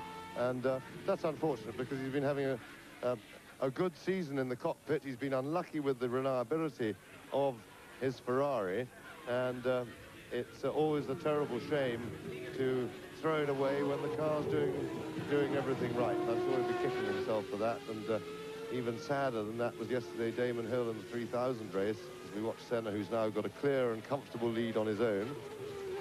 Damon Hill, son of the late Graham Hill, who's been doing so well in 3000, has Mansell's car parked for the day. He has led 3 3000 races and had mechanical failure, and then he was threw it away yesterday. Well, Ayrton Senna now has got a 15.5 second lead over Riccardo Patrese in the Williams. And if Senna stops for tyres, and it's by no means certain that he will. I know that the Goodyear technicians were recommending that they should not stop and didn't need to. He could still regain the lead. But Riccardo Patrese in second place. Alessandro Nannini very close to Patrese. That's the battle at the present moment, as you can see for yourselves from the caption. With the second Benetton in the top four, Nelson Piquet in fourth position, Gerhard Berger in fifth position after his tyre stop, Thierry Boutsen sixth in the second Williams, and now in the inset you can see the McLaren mechanics who are ready, presumably for Ayrton Senna to come into the pits for a tyre stop. Berger has already been in and gone out again, and Senna, as I say, has got a 15.5-second cushion, which is a very comfortable one indeed. Now we're soon going to know, because Senna is in the stadium section. He's going round the Sachs curve now. Then he goes round two more right-handers, the last of which is going to be into the start and finish straight. But if he's coming in, he's going to be coming in right now. And Ayrton Senna is coming in for tyres. Now, Gerhard Berger stopped. I'm surprised there's going to be a new race leader. Riccardo Patrese is going through, but it's Nannini ahead of Patrese. And now Ayrton Senna stops for tyres, and Nannini is coming out of the last corner, chased by Riccardo Patrese, and Senna's going to get out of the pit lane in front of them. Yeah, it's going to be a very tight run thing. It's a race on two different circuits now. And there goes Nannini, and has he got the straight line speed? But look what's happening behind Nannini. We have Patrese, Piquet and Berger all breathing right down his neck. And with the tyre stops, we've got a tremendous lead battle. Senna has tucked right in. There's Berger having a look. So I'm having trouble identifying the helmet. It is Senna. So Senna has tucked in behind, but he now, of course, remember, is on fresh rubber. And after about half a lap, that should be a very healthy advantage. As Berger bringing up the back of that queue, Prost's pit stop cost him some 8 seconds on Gerhard Berger. So that was a bit of a disaster for Ferrari. But by the end of this race, it may all be forgotten. I think that the way things are, it won't be seriously significant for the result. Look at them all together. Alessandro Nannini leading Ayrton Senna second. Riccardo Patrese third. Nelson Piquet fourth. Gerhard Berger fifth position. Thierry Boutsen in sixth place. What was a strung-out German Grand Prix has suddenly tightened up on lap 18 out of 45. And the Japanese Grand Prix winner of 1989, Alessandro Nannini in the Benetton Ford, leads in Germany. Yes, the new tyres are certain. The fresh tyres are working because the new fastest lap for Gerhard Berger, some 7/10 of a second quicker than anybody had gone on the first set of rubber. So, in the infield now.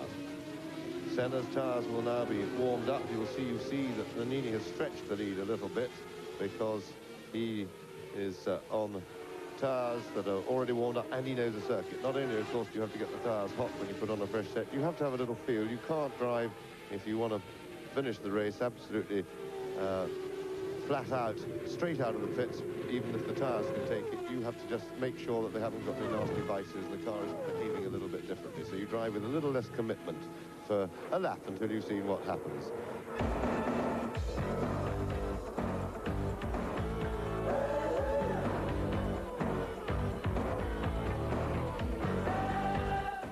Doesn't go. She'll go. Here's why. So a fire engine's got to have the most reliable battery you can get. Gotta go first go, every go. But what makes Century so much better? Century a quality check 102 times. Gotta go. Century's reliable then? So, you'd recommend Century then? The extra quality of Century. When it's gotta go, first go. This is my portable toolbox, and every hand tool in there is Chrome. They're the only tools I trust, and they're the only tools that come with the Chrome guarantee. Chrome make over 900 computer-designed tools in 185 toolset and cabinet combinations. And whatever Chrome tools you buy, I promise you they'll last a lifetime. Chrome, tools for life. It's the Team Nissan dealers' record-breaking sale, and Nissan have given their dealers huge incentives to break their all-time sales records. This means during July, Nissan dealers are going all out to give record-breaking deals, like the sensational Pulsar GL. There's over 1,000 of them ready for immediate delivery from only $12,990. Fantastic deals on the powerful new Ventaras, and bigger than ever trade-in prices. So get down to your Team Nissan dealer for a record-breaking deal before July 31. It's a Nissan, that's my car.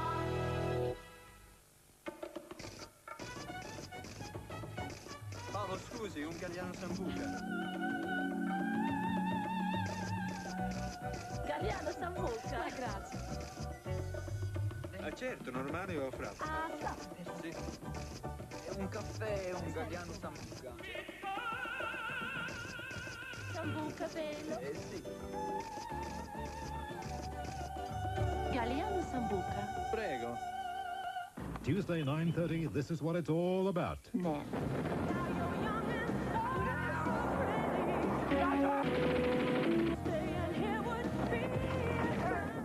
It's between men. I know a few things about men. I can't forget. Not till it's over. I'm a man. Some women are worth fighting for. Tuesday, 9:30 on Channel 9, China Beach. Behind PK is Berger, the first six, first five, there they are. Now remember that the two Benettons are on the harder tires and may not need to pit stop in the same way. And the fact that I find significant is that the previous lap, Nannini did his fastest lap of the race so far. Now the harder compound will take longer to come into its own, and it's in the second half of the race that one would expect it, if it's going to do well then. And oops.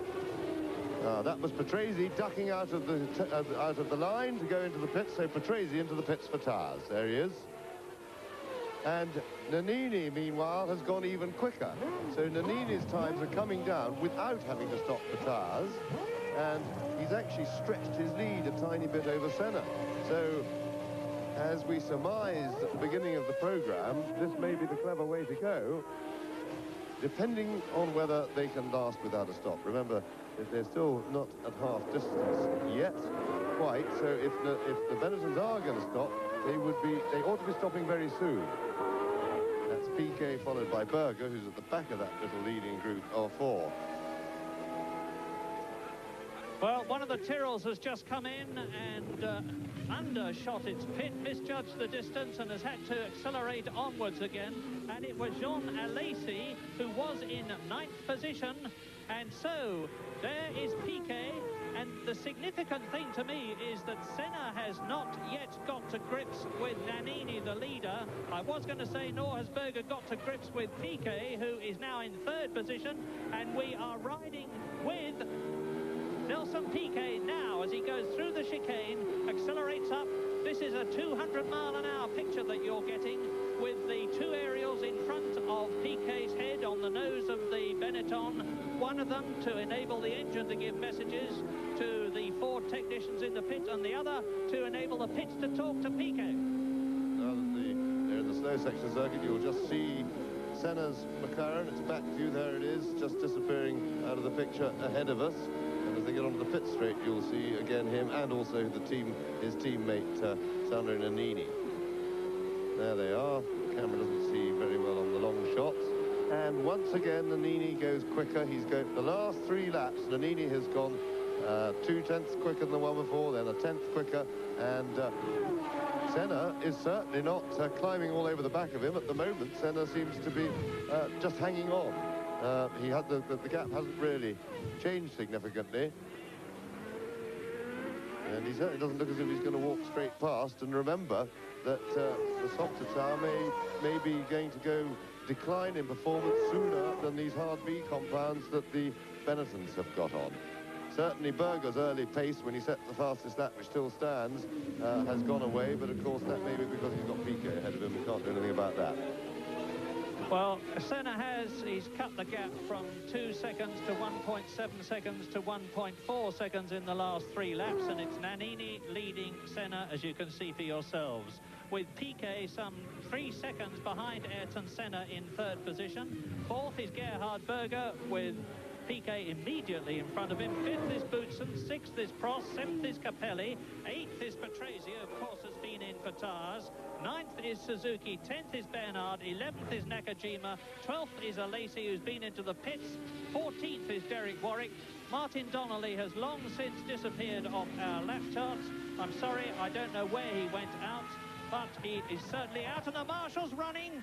There's something happened on the infield there, and it looked like a Ligier. Or an Onyx. I think actually it was an Onyx. They're very similarly coloured, Murray. Monteverde, I'm so sorry. What used to be an Onyx. And he's stuck very much in the sandpit. There he is, and that looks like all over for Gregor Wojtek. And what's more, that car is going to have to be moved from there, and they're going to need some tow. Oh, yes, they've got a tow truck now. The tow truck is now coming in to give it a grab and a tow. In the meantime, Senna has now pared down that gap, and in doing it, he's set fastest lap of the race. Senna, a new fastest lap, 1:46.310, and right now on the tail of Nannini.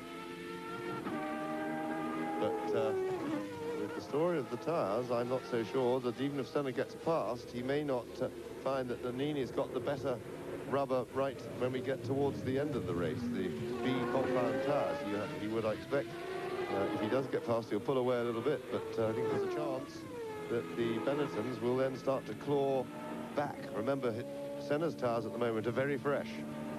Behind, they're dropping back slowly, gently, the Piquet Berger battle. And Berger, I'm sure, who's very anxious to win a race for McLaren at the moment, and certainly is beginning to look, certainly to threaten to do that. He'll be very anxious to get past Piquet, to get after these two. And you can see how hard Ayrton Senna is trying. He's closed the gap right down from 2 seconds to about 2 feet in places. Whatever Alain Prost did doesn't seem to have been right.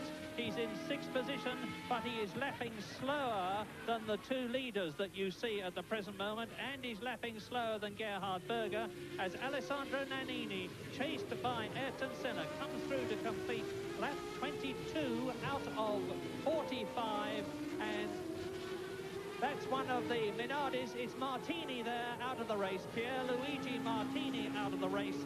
So Nannini leads Ayrton Senna by about a car's length in places, and Senna may just be biding his time. It's very interesting to look at the comparative power of the Ford V8 and the Honda V10. Yes, and looking at it says a lot for the Ford V8. It certainly looks absolutely competitive. Benetton on the straight with the McLaren, although just looking at them, which is not the way to assess how much downforce a car is running, I might add, but it does look to me as if McLaren are running a little bit more wing than the Benettons, which would, of course, mean that they are running a lower top speed, potentially, and running a bit more drag than the Benetton. But certainly that Ford-powered Benetton looks very good on the straights. Look, Senna's perfectly placed in the toe now, and yet he's not making any real progress. He's right in the hole of the air. He couldn't be better placed, and he can't, you know, suck up to the back of the Benetton and then momentum carry him past, which is the classic way of overtaking. Now, this is the obvious point. He's going to have a go, I'm sure of it here. Nope, and still he can't, and that is impressive, that the Benetton can hold the McLaren Honda on the straight.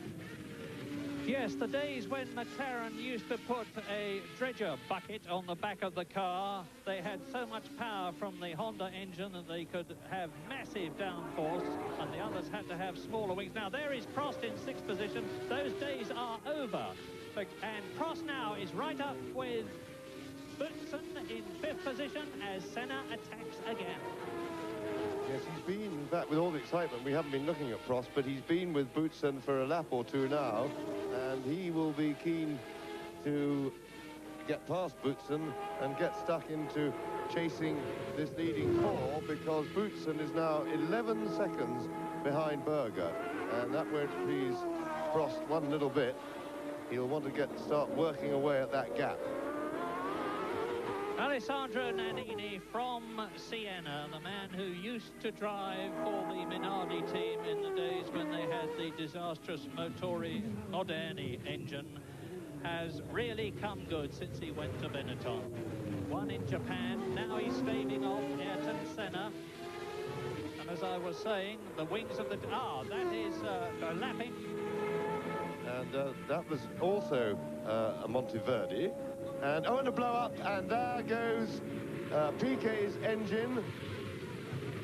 So Nelson Piquet, most unfortunate out of it, but certainly they can be pleased with the power that Cosworth have got for Ford out of this engine, and Piquet just pulling out of the way quite rightly just to get off to the safe side. And that Monteverdi we were looking at, I think it had an off because I saw dust. Oh, that's rather fun, a bit of agricultural stuff from Piquet, how to park neatly. And back to the leaders now. Nannini holding on extremely well, much helped by the prodigious straight line speed of his Benetton Ford. And if you look offline, look at the marbles, all the bits of rolled rubber, that what appears to be dust, as Piquet is getting out of his car. I think we'd rather see the race, please. So Gerhard Berger goes up to third position. Bad luck for Piquet. He has already won the German Grand Prix 3 times in his career for Brabham and for Williams, and really was in with the sporting chance of doing extremely well today. Well, that's been snatched away from him, and now Nannini has got the hopes of Benetton and Ford resting on his very capable shoulders. Yes, it occurs to me that the longer that Senna stays stuck behind Nannini, which is how he'd view it, the more risk, the more likelihood of damaging his tires. When I say damaging, I mean that in a rather gentle sense of the word, in that when you're following close behind another car, you're in the hole that it makes in the air, and that's great on the straights because you go faster. But when you get to the corners, the last thing you want is a hole in the air because your wings create the downforce which creates the grip. Now, with less grip and less downforce following another car closely, it slides about more, and that works the tires harder and tends to overheat them. And remember that Senna's on the softer compound, and he'll want to get by very soon so that his tires can have an easier time. If he doesn't, he may well hurt his tires and not be able to mount a challenge later on. Now here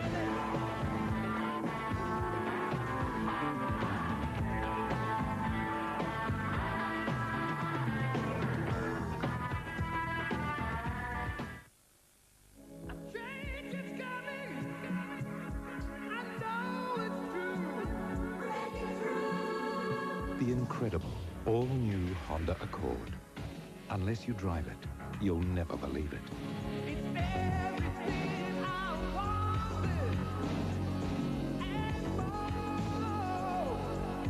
The all-new Honda Accord. Brilliant technology, beautifully applied. Bring them down, build them up. Tensions rising, energy pumps. Feel the magic, can't wait no more. Hey, well, it's happening. Watch us roll. Come on, get ready to bump free. Get ready for some raw energy. Phone ticket world and book for the Foster's Australian Grand Prix. Book now and you'll be sure to get the best seats at the best Grand Prix in the world. Come on, Australia. Phone now for some raw energy. Grand Prix. Get ready to Grand Prix. Yeah. Get ready for some raw energy. Get ready. Come on, I say. Get ready to Grand Prix. Raw energy. Grand Prix.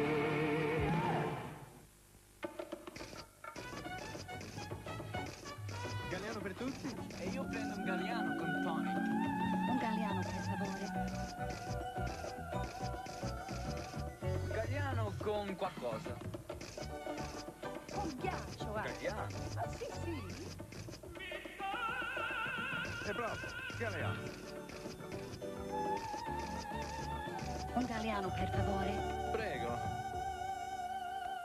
That's the replay of the shot of Prost going past Patrese as we went into that break.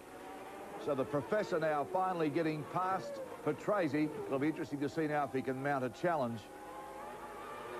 Let's take you back now as we go through the top six: Nannini, Senna, Berger, Prost, Boutsen and Patrese. And so, it may well be that Senna is going to struggle, because look at, just watch Nannini. He's actually opening the gap a little bit. And remember I said 2 laps ago, that if he follows too closely, he's going to overheat his tyres, and it's beginning to look as if that may be the case now. We'll see him across the line, and we'll just see what lap times, if Nannini has been able to sustain that pace. So Nannini crosses the line, and yes, he has, pretty much.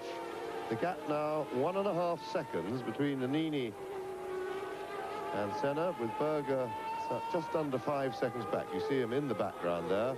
We come down to the chicane. And now Prost goes over the line. And he has already pulled now 3 seconds in a lap and a half on Thierry Boutsen, and we did expect that. But no significant move on Gerhard Berger ahead of him as yet. Well, there are a lot of people, certainly the McLaren people, who think that Nannini won the Japanese Grand Prix last year by default when Ayrton Senna was, of course, disqualified. There's certainly no question of him leading by default now. He is ahead of Senna. He is staying ahead of Senna. This is lap 27. He took the lead on lap 18, and he's holding it. Berger third, and Berger is lapping now within 1/10 of a second at exactly the same speed as Nannini and Senna. Prost, on the other hand, is marginally slower than the 3 cars in front of him, but is up to 4th.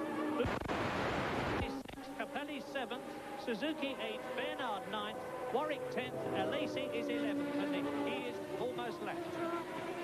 Yes, and I very much like the body language of Nannini's car through that chicane. As Murray was talking then, we saw he was really throwing it about, and it looked like a very confident combination of car and driver. Nannini, looks like he stretches the lead just a tiny bit, and I think Senna is now struggling to stay with him. So Nannini completes 27 laps, and a new fastest lap of the race from Sandro Nannini, and exactly as it looked to me, the body language from the car was very confident. He chucked it through that last chicane, then he's pulled away. He's only edging away, but there's no doubt that Senna is now using everything he's got to keep up. Now, Alain Prost, we look at Alain Prost. He was 15 seconds behind Gerhard Berger, and he still is. So Prost and Berger, the gap is remaining very, very constant at the moment. And with 15 seconds to make up, Prost is going to have to find a new burst of speed in order to catch Berger. And Nannini's fastest lap so far is 0.4 of a second outside Nigel Mansell's 1987 turbocharged Williams Honda lap record. A speed of about 143.8 miles an hour. That's Mansell's lap record. And Nannini obviously a bit slower than that. Now they're coming up the usual problem of lapping people. And Nannini and Senna, who is famous for his bravery in diving into gaps where certainly his teammate Prost last year was reluctant to do. And this might affect things. They are into the stadium section, and it is one of the arrows that is in front of them. Coming out of it now, there is Nannini, race leader, and the arrows in front of them is going to be in the way very shortly. Yes, and it looks to me Senna's close to this lap. He's not taking it lying down. He's responded. And this is the time for him to respond. Yes, he's knocked 0.6 of a second off the gap there. Maybe a little mistake from Nannini round the back, but you can't afford many of those with Senna breathing down your neck, and you can't afford back markers. That's Alex Caffey ahead of them. Well, he's a pretty experienced driver, and he's also Italian, which may or may not help Nannini. They don't. It could be national friendliness. It could also be domestic national rivalry. So Senna definitely closer, I should say, and mounting an attack, and that's good tactical driving by Senna to get right onto him when he's got the chance, and the chance being the fact that there's a slower car ahead of them. And it's the old story that if the stower car does anything unexpected, there's only one person who can come off badly of the people following, and that's the one who's in front, because he'll lose his place. So it can only benefit the man behind, and who in this case is Senna. Saw Berger in the background, so they're not dropping him either. He's holding on, but he seems, the gap's very constant, and he really seems unable to actually get on terms with the first two. Well, now this is the crucial moment. Alex Caffey about to be lapped by race leader Nannini, with Ayrton Senna right behind him. There is Gerhard Berger in third place. It's still Prost fourth, Boutsen fifth, Patrese sixth, Capelli seventh, Suzuki eighth. And into the section they come. Now they have both got past, so no problem there. Yes, courtesy of good gentlemanly driving, good alert driving by Caffey, in the exact antithesis of Alio's performance earlier into the same corner, when he let one by and then started to barge in to join in the group of leaders with whom he really had nothing to do. So, leaders over the line, still lapping at very high speed indeed. Nannini has got over that one slow lap that he put in. And, this looks for the moment to have gathered himself, and at least gathered his poise up front. And behind them, Prost is over the line and not really making any progress in fourth place. Into the pits comes Thierry Boutsen, the Belgian in the Williams, who was in fifth position, but it's still Nannini up front, chased by Senna.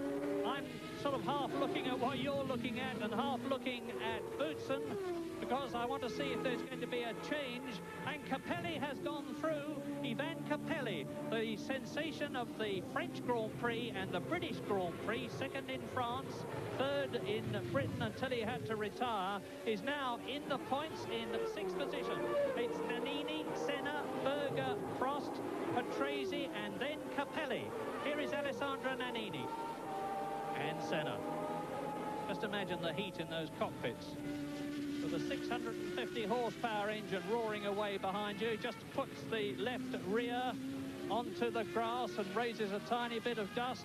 And now Gerhard Berger behind the two that you are looking at. Well, the one, Nannini and Senna, and Gerhard Berger is bearing down on Alex Caffey to lap him. The next man that should be lapped is Jean Alesi, who is in 11th position. And so Nannini goes over the line, and the gap between Nannini and Senna is 1.1 seconds. And it was 9/10 of a second before, so the gap is as near as makes no difference being maintained. Here they come. Nannini, Senna, then it was Caffey. Now they're round the first right-hander. They're on the way down this 210-mile-an-hour straight up to the first chicane. Nothing in it as far as braking is concerned.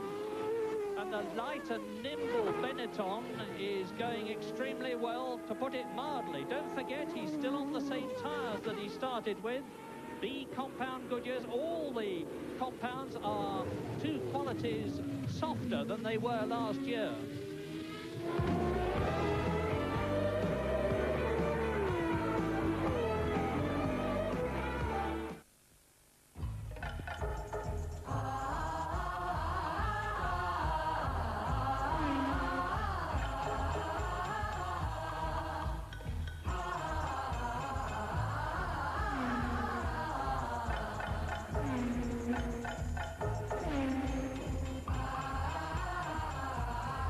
It reflects everything we've learned from Formula One. The 1.8-litre Honda Integra. What if it doesn't go? She'll go. Here's why. So a fire engine's got to have the most reliable battery you can get. Gotta go first go, every go. But what makes Century so much better? Century a quality check 102 times. Gotta go. Century's reliable then? So, you'd recommend Century then? The extra quality of Century. When it's gotta go, first go. Don't miss out on claiming all your tax deductions. You could be entitled to a sizable refund. I could? But how can I be sure? Just go to H&R Block. That's all? That's right. H&R Block are the tax specialists. They looked after me. For a low tax-deductible fee, H&R Block look for every deduction the tax laws allow and prepare your tax return quickly and accurately. That way you'll get back every dollar you're entitled to. That's great! That's H&R Block, the people who know all the deductions. A simple fact. This plus this reduce more plaque than this alone. Listerine Antiseptic reduces plaque by up to 50% over brushing alone for good oral hygiene. Listerine Antiseptic, it fights plaque and bad breath. And that's a fact.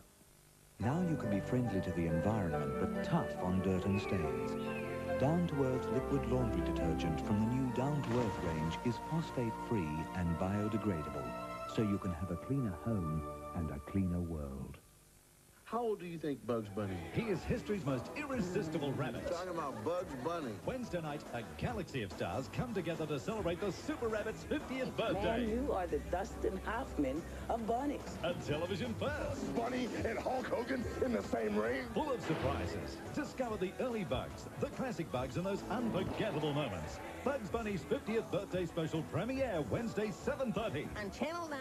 Oh, brother, how corny can you get? That is, and starting to, if anything, to dictate anyway, the race to Senna, who's behind him.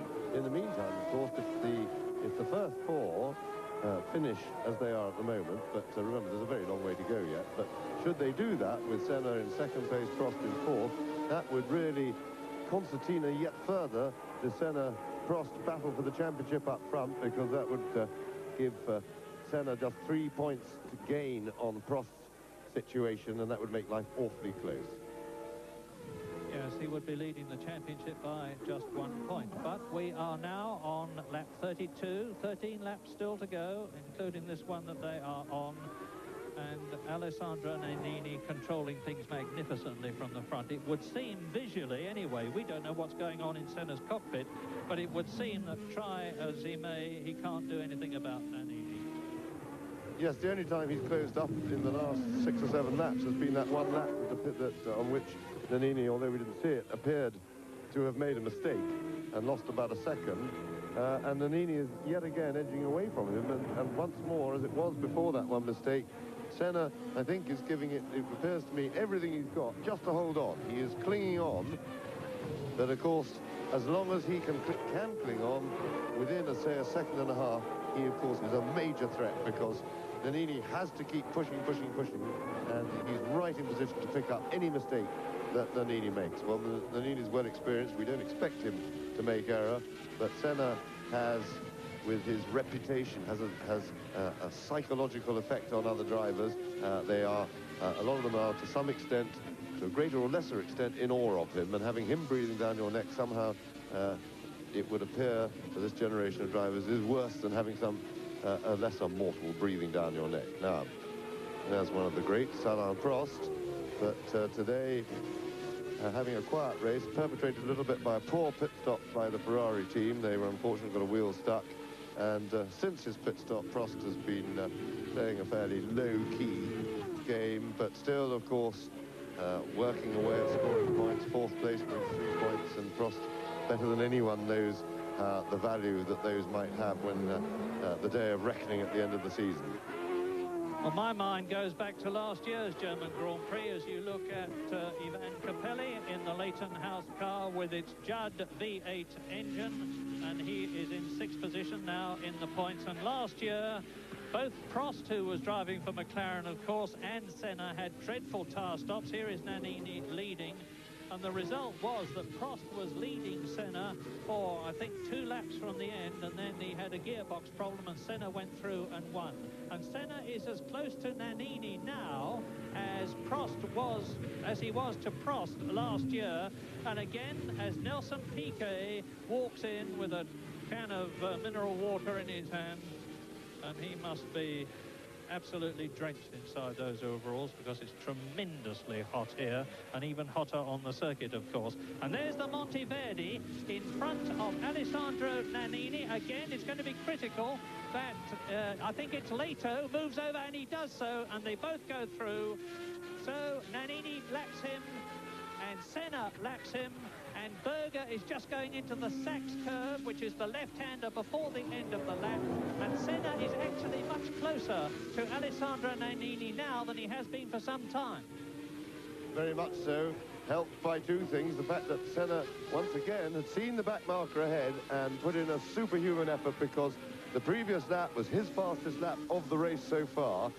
And then, of course, Leto was a little minor interference, but being a properly brought up driver, he did exactly right. His manners were impeccable and he got out of their way.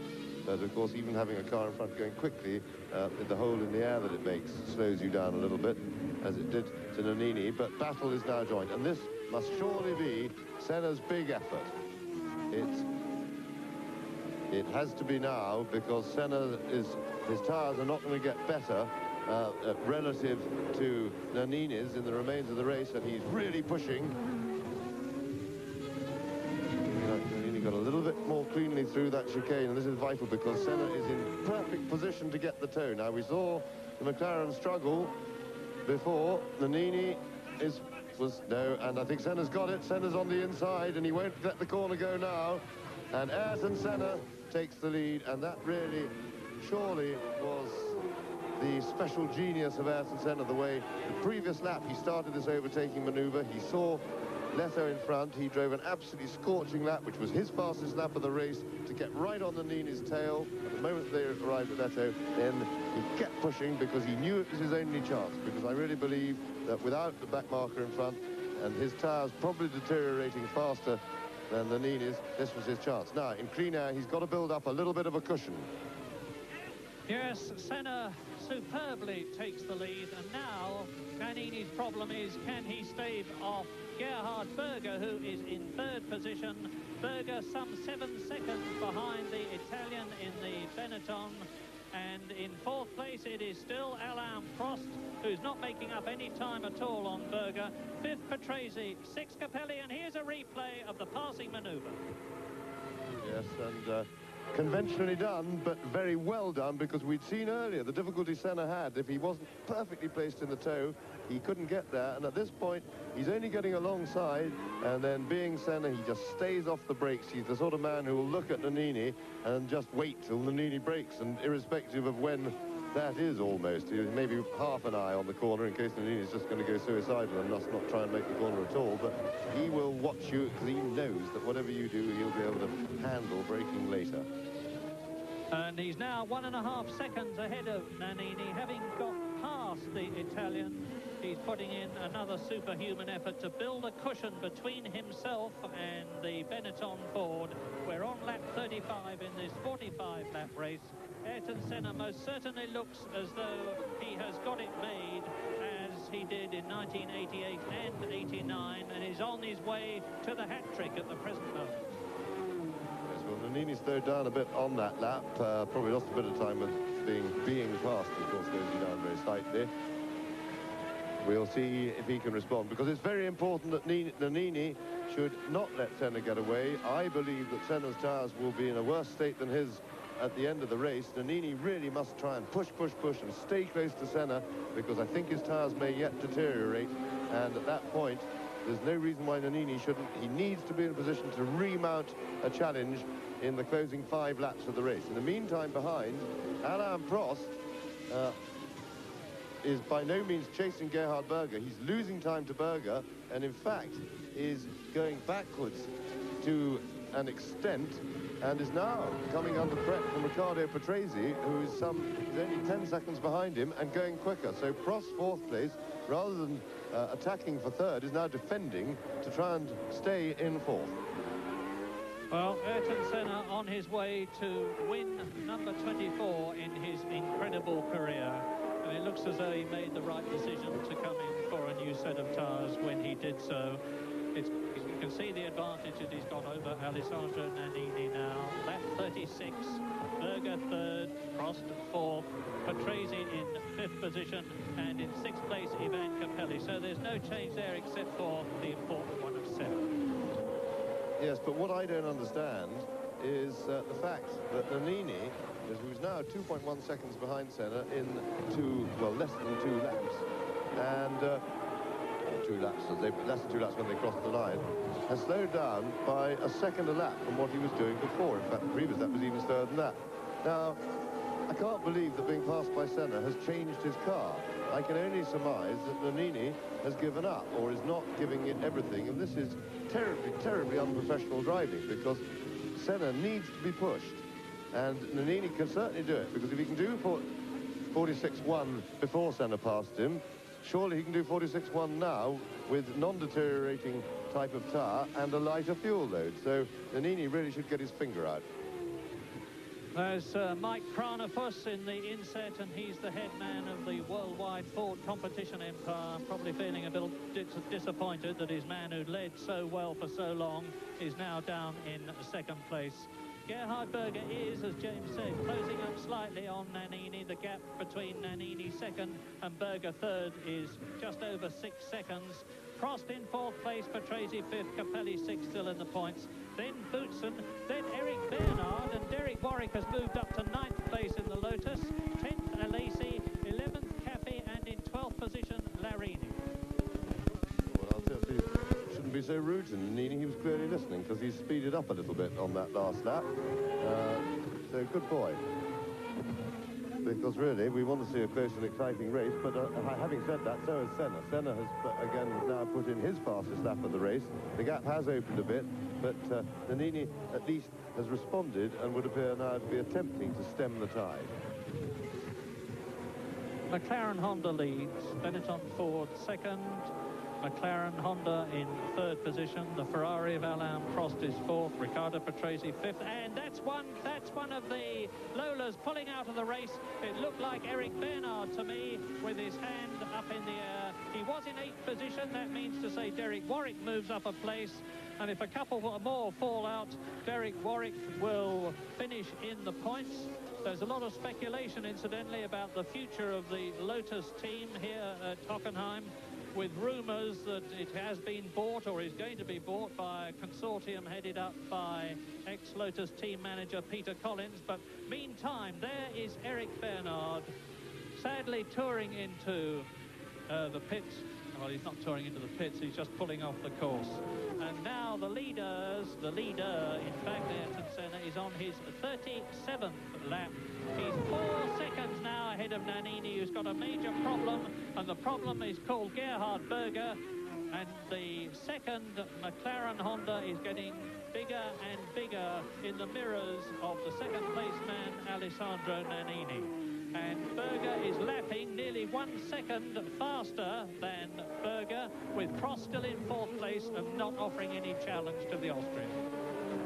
Yes, Prost is really falling away, and Patrese, who we mentioned a moment ago, and now looking from Derek Warwick's Lotus, and they really had a struggle this weekend, but he's worked his way up to 8th place. But really the Lotus, the Loti, Derek and Martin Donnelly have been a great disappointment. The chassis seems to behave in a particularly unpleasant fashion here. They have trouble in qualifying, they couldn't keep their tyres together, and it's a sad sight. The engine is pretty good, the drivers are all willing and eager and good and trying hard as we look at Senna, and it may be that Nannini, who slowed down again, is finally having a bit of wear trouble with the tyres. Remember, of course, everybody else has had a fresh set, but he on the harder compound hasn't. But he's still able to produce a low 46, and he's going to have to mind his P's and Q's, because Berger is, as Murray said, closing up hard behind. Prost is now into a defensive mode to keep Patrese at bay.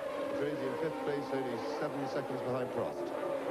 Now, is Senna going to be able to get past Warwick? Incidentally, the gap between Berger and his chaser is dead. And there is Warwick now. You'll see Ayrton Senna come past in a minute. There he goes. What a pity we didn't have a look at the on-car camera, because there he goes, Ayrton Senna lapping Derek Warwick in the Lotus, who is in 8th position. So, race order now as you travel with the 8th man and watch the leader, Ayrton Senna, pulling away. It's Senna leading Nannini by 4 seconds. Berger is in 3rd position. Prost is 4th. Patrese is 5th. Capelli is still in the points for the second race out of 3. Thierry Boutsen is 7th. Derek Warwick is in 8th place. Alesi is 9th. Cafe Cafe is in 10th position, 11th is Larini, 12th is Bernard, and 13th is his Larousse Lola teammate, Aguri Suzuki.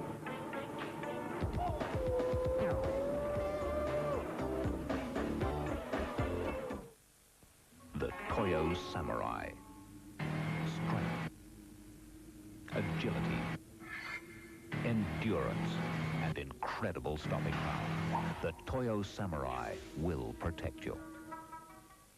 Up, down, turn it around. There is nothing like a Crown. There are lots of ways to move things, but if you're going to keep up with the times, Crown lift trucks are the solution to your material handling problems. Crown's huge range of lift trucks are environmentally friendly, cheap to run, and built right for the job. Call Crown now on 345-7300 to rent or lease from just $6 a day. There is nothing like a Crown for picking it up and putting it down. Last week we gave away $5,000. He wasn't very happy about it, though. But we loved it, so this Thursday We're going to do it again. Tune your radio to 693 4KQ this Thursday morning at 7:20. We'll give away $5,000 to someone whose birth date matches the one in this envelope. More fun at breakfast and better music all day. Listen to 4KQ this Thursday morning at 7:20. We'll give away $5,000. The boss will hit the roof. In 1899, Alexander Duckham started making this product. Since then, it's helped achieve the impossible. Altitude records, world land speed records, and that great engineering breakthrough, the East-West engine. Today, this extraordinary product is so good. The oil, sir. That Duckham's will actually double your car's engine warranty. Duckham's oil, double your engine warranty. Any trade, anywhere, anytime. Trust Fix-It to fix it. Every job is backed by a written guarantee. Reasonable rates, 1-hour emergency service. Check the yellow pages and call Fix-It to fix it right. No doubting the genius of Senna. When he's on, he's certainly on. So leading now with Nannini, Berger, Prost, Patrese and Capelli now in the sixth spot as we take you back to Murray Walker and James Hunt. On Alessandro Nannini in the Benetton Ford. There he is in the green car at the rate of 1 second a lap, and we have the real prospect of yet another McLaren first and second. That's Alesi. There is Berger.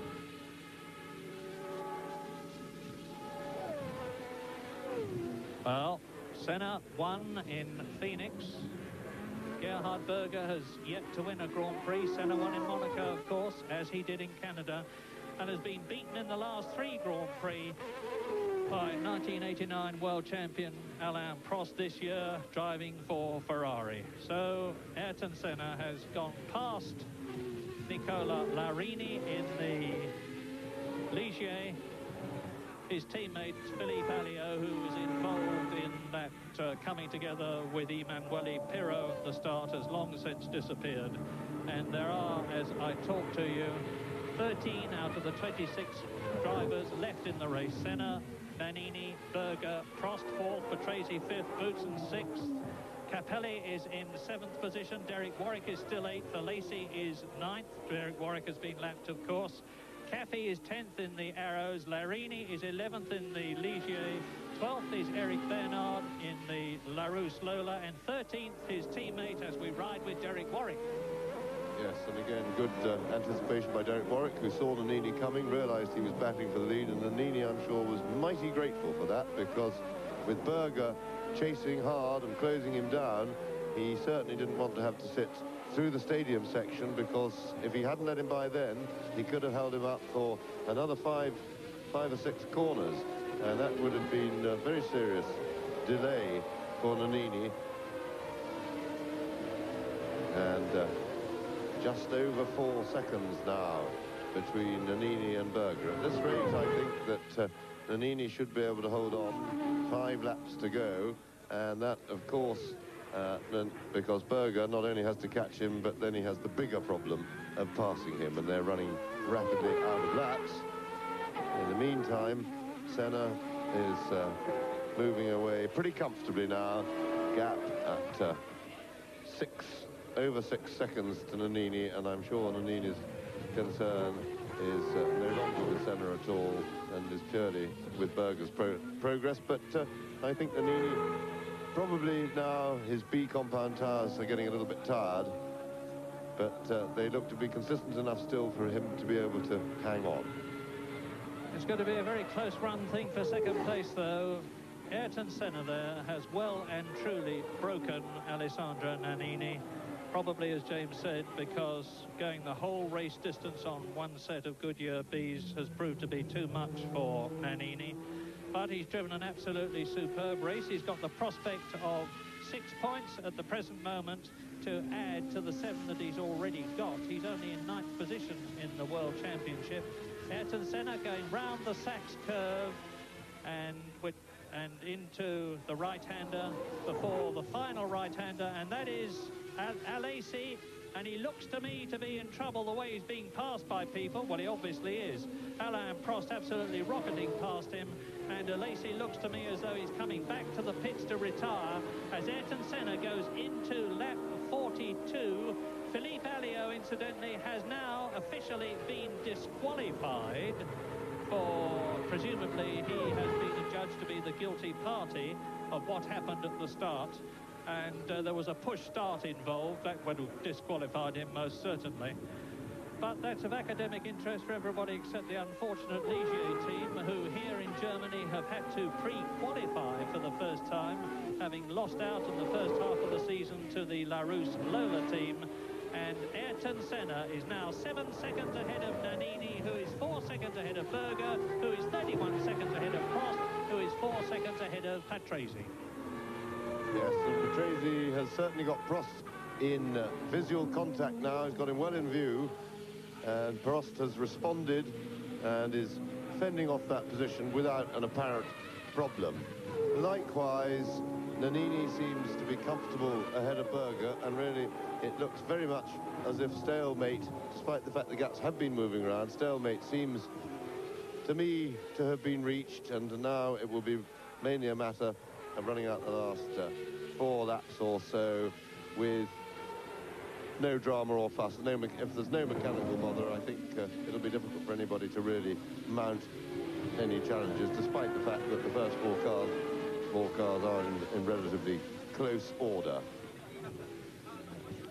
Well, sad news for the Leighton House team, because now, as you heard earlier on, Thierry Boutsen is in 6th place. Capelli has gone down to 7th place and therefore out of the World Championship points. Senna on his way now. He's on lap 43. He's only got 2 laps to go at the end of this.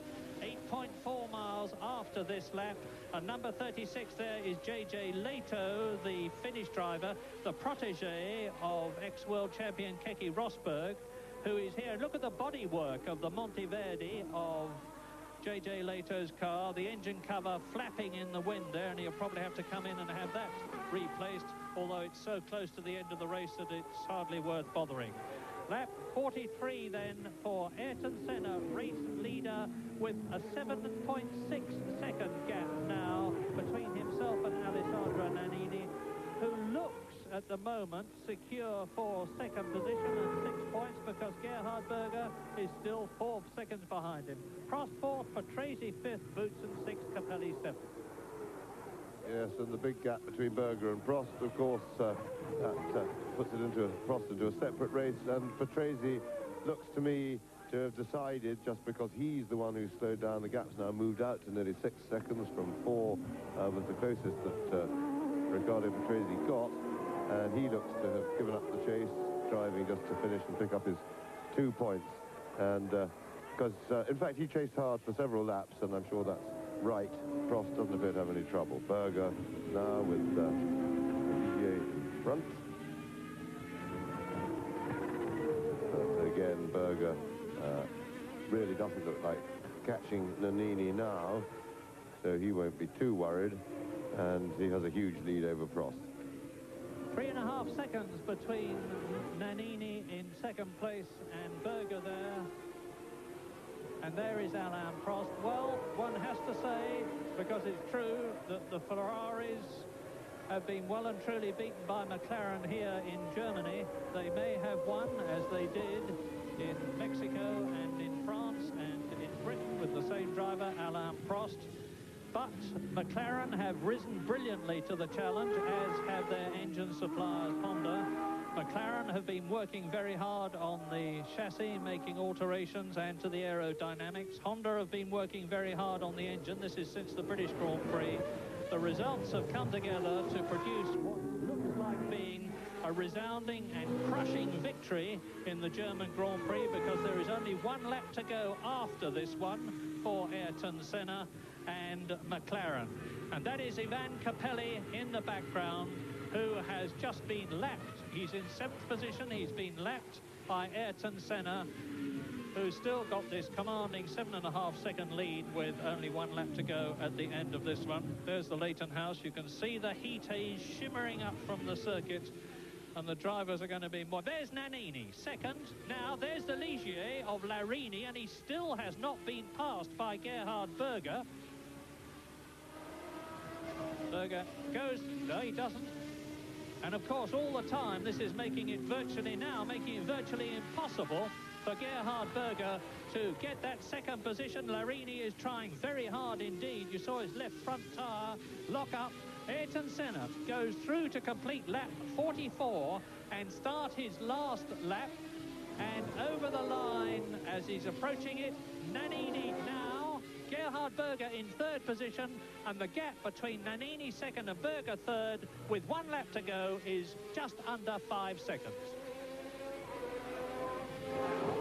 Yes, and as Senna now goes round his last lap, well, mistakes he may have made, threw it away at the British Grand Prix, thrown enough mistakes this season, like in Brazil in the first race, to throw away what ought to be a big lead in the championship. But today, Senna drove absolutely magnificently. Not a foot wrong.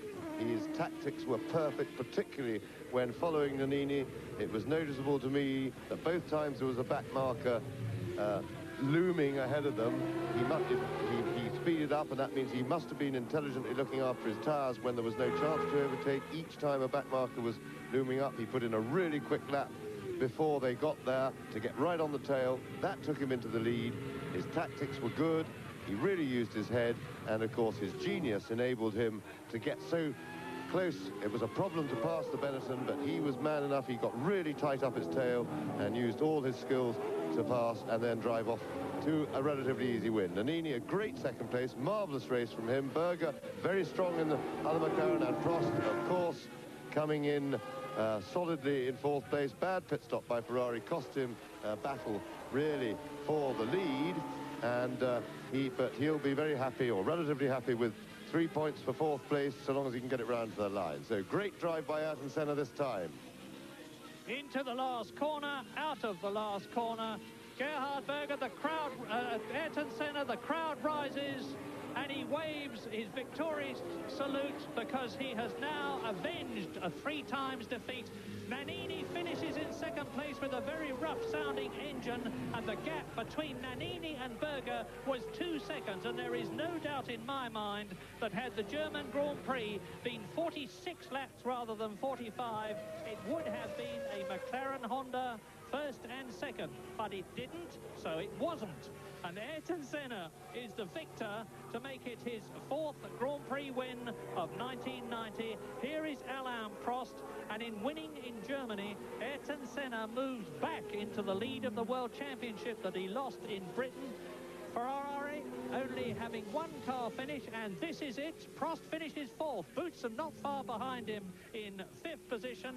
Sorry, Patrese not far behind him in 5th position, and in 6th place his teammate Thierry Boutsen, with Capelli 7th and Derek Warwick in 8th position. And the World Championship now is led by Ayrton Senna, and that's Prost's Ferrari reversing up the pit lane. I imagine he might even have run out of fuel. But Senna now leads the World Championship, as he did before Britain, by 4 points from Alain Prost, with Gerhard Berger still in 3rd position. In 4th position now, Piquet and Boutsen are tying, and in 6th position, Alesi and Mansell are tying. Ayrton Senna talking to Gerhard Berger, 1st and 3rd in Germany.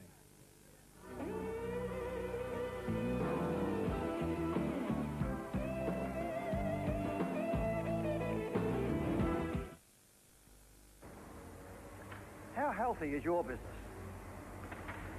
I don't mean just figures. I mean down there, on the floor, the health of the men and women whose productivity affects your profits. What lift trucks do you use? Use fuel-driven models and you may be creating a carbon monoxide pit down here. If they're all electric Crown, you're clean and you're running an efficient business. Crown is first in electric lift trucks, so how healthy is your business?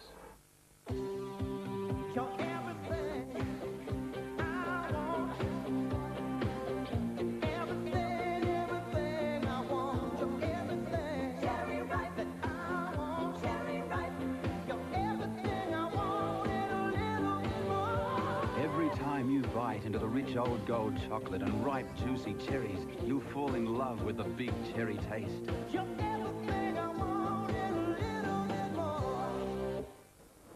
Imagine when you fly overseas, you take one of the most brilliant compact cameras ever made, the new Pentax Zoom 105 Super Date. You can zoom in for telephoto shots, zoom out for wide angle, and rest assured that every shot will be perfectly exposed, perfectly sharp automatically. And imagine you bought this camera at the most competitive duty-free price in the world, with a full Pentax International warranty, just $469. See us before you leave. City International duty-free, 86 Queen Street Mall opposite Myer, and the Brisbane Club Building, 241 Adelaide Street. Galliano per tutti? E io prendo un galliano con tonic. Un galliano, per favore. Un galliano con qualcosa. Con ghiaccio, guarda. Galliano? Ah, sì, sì. È bravo, galliano.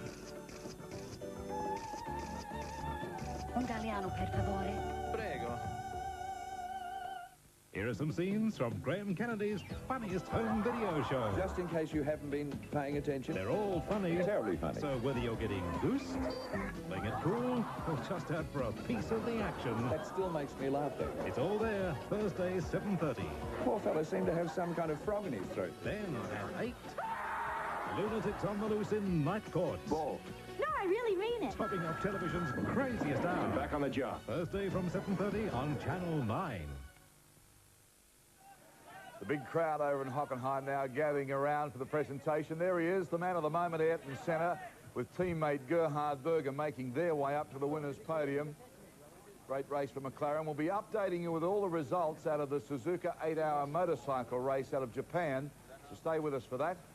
A lot of Australians competing there. Here's Nannini coming up now. Fine second place from him tonight. Let's give you the recap of the results now. Senna for McLaren taking 9 points for the fine win tonight.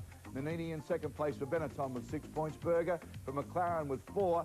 Prost for Ferrari with 3. Patrese with a Williams 2 points tonight. And Boots and his teammate also taking a championship point. The Drivers' Championship, very, very important now. Ayrton Senna regaining the lead tonight with this win on 48 points. Closely followed by Alain Prost on 44 points. Berger is on 29, PK 18, Boutsen also on 18, and on 13, Mansell, Alesi and Nannini. Constructors' Championship, well, McLaren Honda now on 77 points. Ferrari on 57, disappointing again tonight from them. Benetton Ford, good result for them on 31 points. The Williams team with the Renault engines on 30. Tyrrell and the Cosworth engine on 14, and Leighton House for the Judd engines on 6 points. There we go now, the man of the moment, Ayrton Senna. Simply brilliant tonight. One wonders if Nannini did have some tyre problems toward the end. He did go right through on one set of tyres. A softer compound has been mentioned right throughout the race, but a great drive from the Brazilian Ayrton Senna. Took his 47th pole position to lead this race. Dived in for tyres, fought his way back. Berger, of course, was 30's teammate, split only by the Benetton of Nannini, and he was very, very happy boy when he won that race at Suzuka. We were there for that, and gee, I don't think I've ever seen a driver so happy in a long, long time. Okay, talking about Suzuka in Japan, the 8-hour motorcycle endurance race was held today. Let's recap the results of that for you. Eddie Lawson and the Japanese rider Taira won the race with 205 laps. A great performance. Congratulations to Lawson and Taira for that performance. And as you can see, the Japanese riders really dominating right through down into the 6 spots, all the pairings for you. Now, for the Australians, we'll recap that for you. Mick Doohan actually led the race with Wayne Gardner for the first hour, and they had a 28-second lead. And then, unfortunately, Doohan handed the bike over to Gardner, who crashed. They fought their way back to third after 4 hours and then ran out of petrol. The other Aussies, Roy Leslie on the Ducati, crashed after 3 hours. Mike Dowson and Rob Phillips running for the Kawasaki team. Dowson crashed whilst in 5th place and has a suspected broken wrist. Malcolm Campbell, 5th, he retired in the 5th hour with mechanical problems. Peter Goddard in the 5th hour also retired with mechanical and engine problems. And Scott Doohan, the brother of Michael Doohan, who was riding with Matthew Blair, were the only Australians to finish, and they were in 18th position on 196 laps. So not a good day for the Australians at Suzuka. And once again, Gardner and Doohan, after doing so much great work each year, have failed to finish in the money in that particular race. Okay, talking about motorcycles, let's now update you on the next big race. That's next Sunday night, live from Donington, the British Grand Prix, the only one, of course, that our friend Bazza, Barry Sheen, has never won. He'll join me for that, and that's on the 5th of August, so check your local guides for them. The next Formula One race, and we'll have AJ, the Jones boy, back for that one, is the Hungarian Formula One Grand Prix, and that's Sunday the 12th of August. Check your local guides for times on that. And that should be a great race too. So there you are.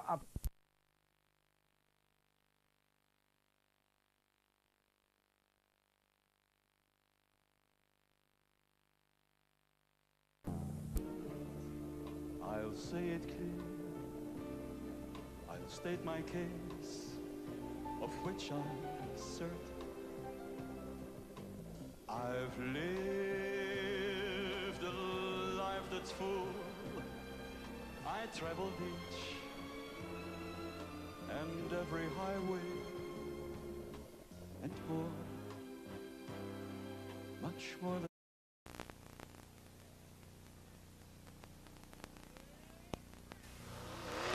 Get ready to blast off with the hottest, high-flying truck action you're ever going to see.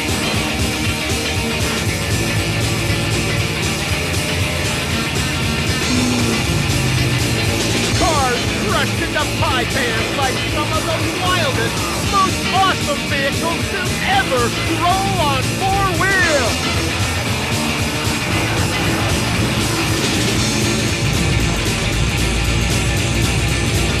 Take a ride in a sky-scraping Land Cruiser and catch the down and dirty tricks for the infamous and treacherous Mud Bomb.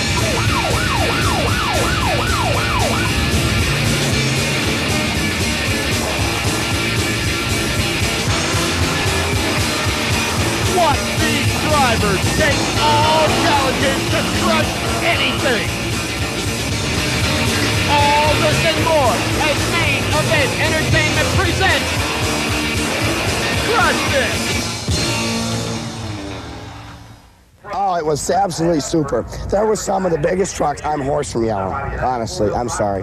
There were some of the biggest trucks I've ever seen here. It was absolutely phenomenal. Just absolutely phenomenal. I'm serious.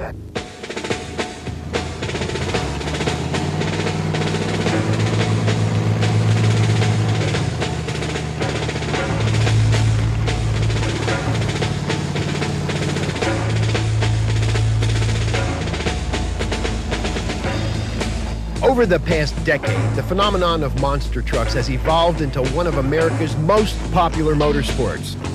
Every time these giants roll forth, they're met by the cheers of thousands of fans.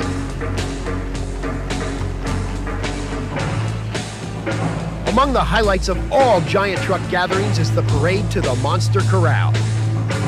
With chrome shining, paint gleaming, and flags flying, the drivers ease their machines through the crowds with military precision.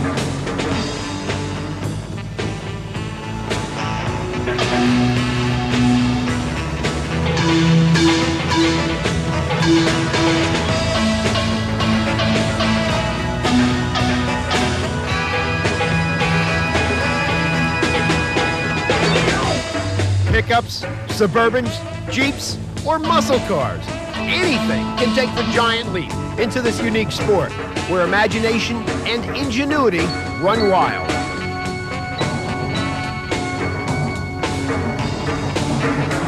You're looking at some serious automotive science and spending in this lineup. Nobody gets into this sport on the cheap, and that shows from the high-powered, supercharged big block engines down to the complex multi-shock absorbing systems.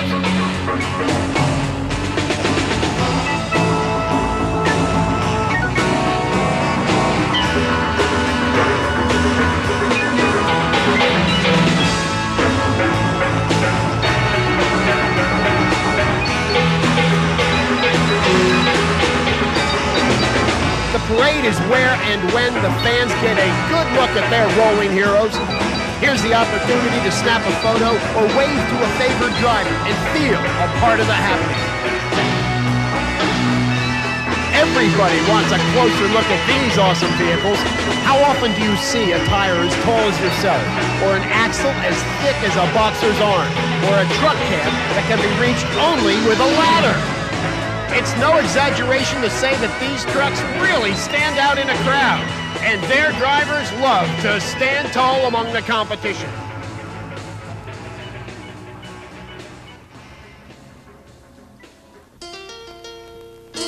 Inside the corral, spectators are free to move in close and check out the craftsmanship and ingenuity that make these high-tech vehicles unique in all of motorsports.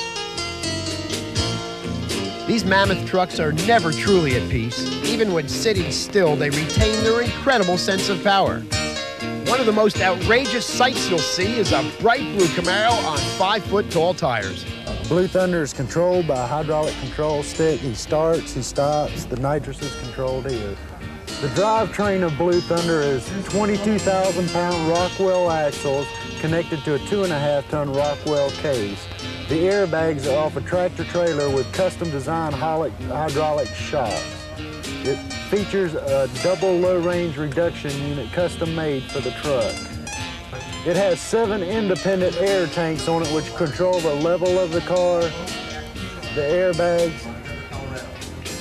The tires are Goodyear Crane tires weighing 2,800 pounds apiece. The rims are custom made to fit the axles.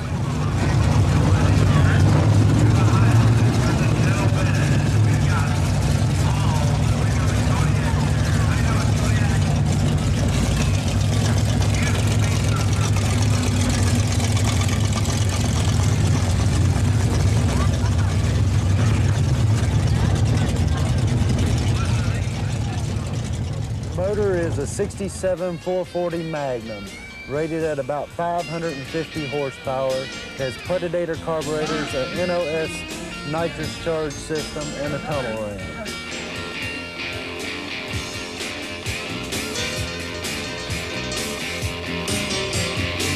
Nobody said you had to be uncomfortable up here in the clouds. Blue Thunder comes complete with CB radio, full-bore stereo sound system, comfy leather seats, even dual fans to keep the driver cool. It's a regular limo on legs.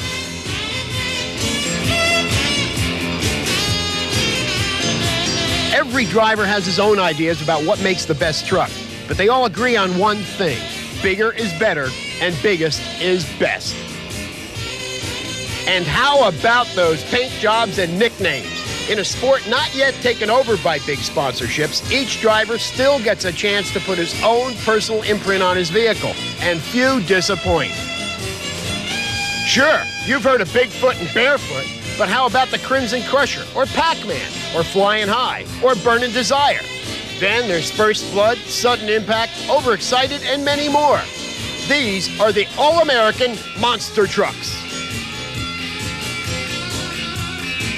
Engines, tires, shock absorbers, springs. Nearly everything is either custom made or modified to meet the incredible pounding these trucks dish out. Because they are first and foremost racing vehicles, fiberglass bodies and tubular frames cut down on the weight. Special axles and aluminum transmission cases help shave away additional pounds. Showmanship is king in this sport. Fluttering flags, wild paint schemes, nicknames to boggle the mind. Every mechanical gimmick that the innovator's mind can conceive of eventually seems to show up on these trucks.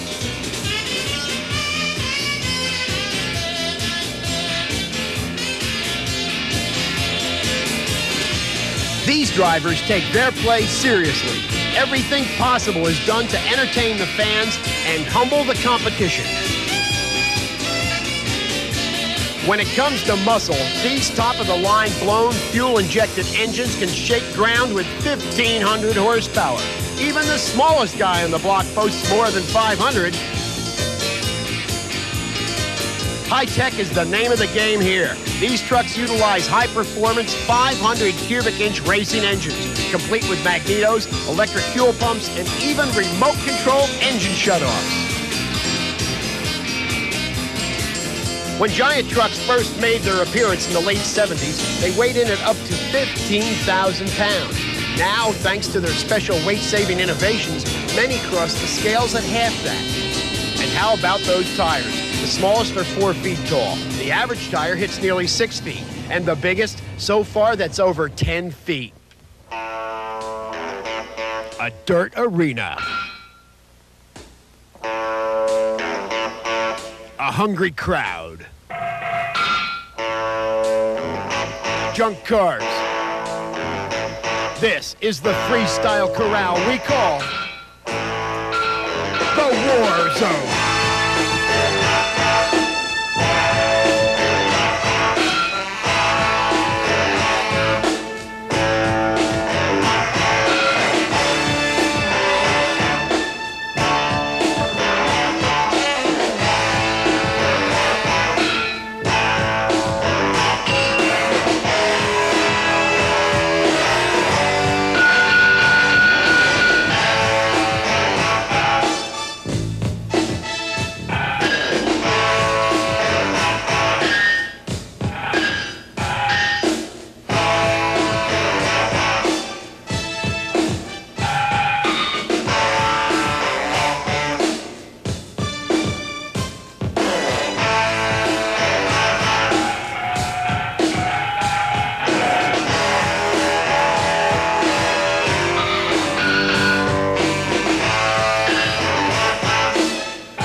Once all this high-tech handiwork has come together, it's time to put it to work. And nowhere do these trucks work out more than in the freestyle exhibitions of car crushing. No car is safe when these bad boys show up.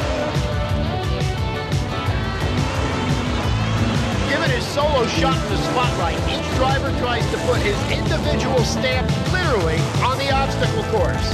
Frontwards or backwards, flying high or bouncing higher, each truck aims at only one thing, the most wows possible from the crowd.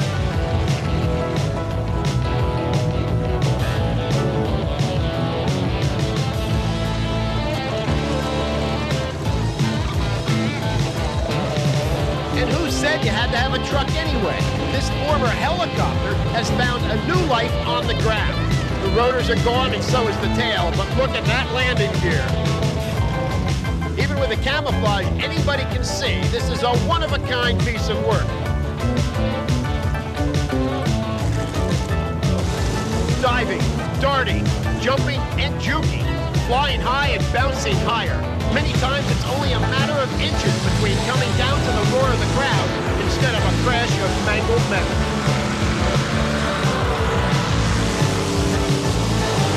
But that edge is what these drivers live for. If it wasn't exciting, who'd want to do it?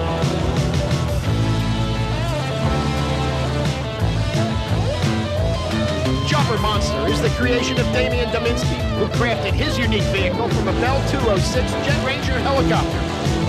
Riding high in the 10-foot-tall chopper monster may not be the same as flying, but then Dominski's never had a landing he couldn't walk away from, no matter how bumpy the trip through the war zone. The wild action that is freestyle exhibition looks outrageous enough from the outside, but things become truly scary on the inside as you sit inside the cockpit. It's hard for anyone to remain blasé around a truck that can climb a wall of cars, pound them into tinfoil, and keep looking for more, all the while surrounded by flash, dash, and thunder.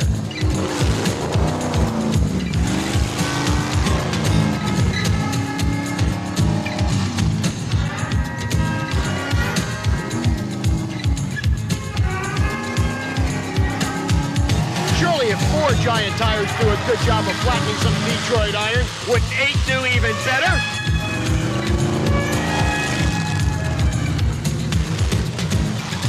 But even if there's not much left to crush, how about a little low-level flying from behind the wheel? When you're this high off the ground to begin with, what's another 10 feet?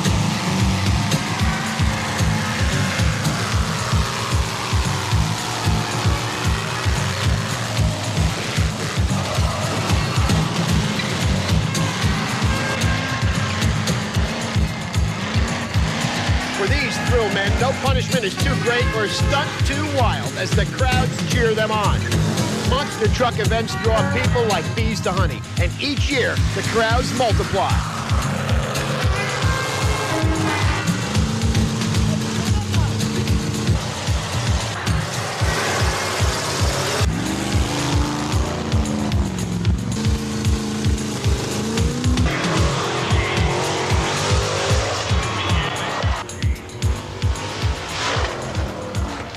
So what's it like to drive one of these bouncing beasts? Here's a first-hand account. The danger factor is coming off the sides of the cars and hoping that you can counter steer once you come off the sides of the car so that the truck won't go into a rollover.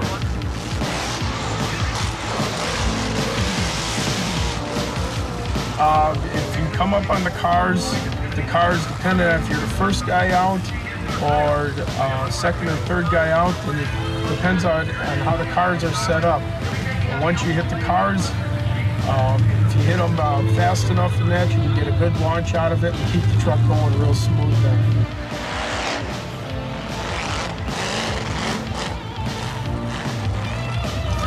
Every time I drive it, you just get more comfortable. You feel with the steering and the way you're buckled in with the racing harness and that, and everything just feels a lot stronger. And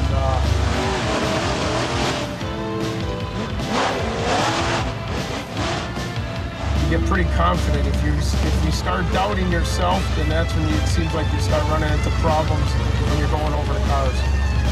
The visibility is good mainly off the driver's side because you can see the left front tire and the left rear tire.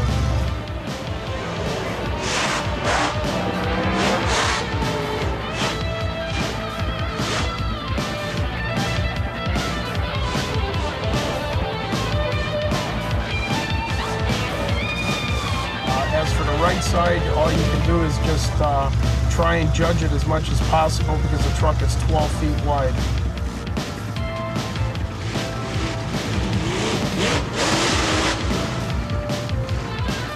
Car crushing. It looks rough, and it is. But this kind of high hurdle work is what these trucks were built for. Blasting forward or backward, nothing's too much for these guys. Landing on 4 tires or only 2, it's all the same.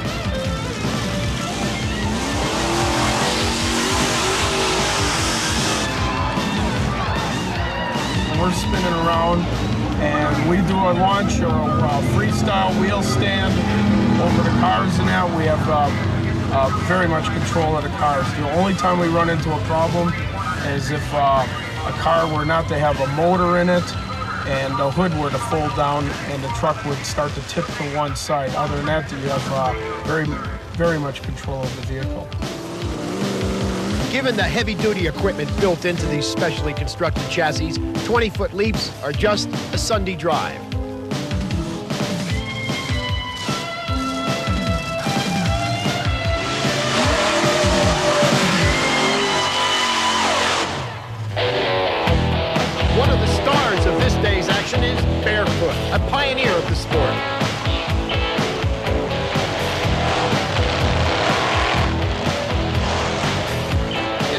simple, but driving one of these big rigs can be tricky. They're high-centered, and that can lead to havoc when taking a tight turn. Drivers face plenty of dangers during their wild runs through the obstacle course.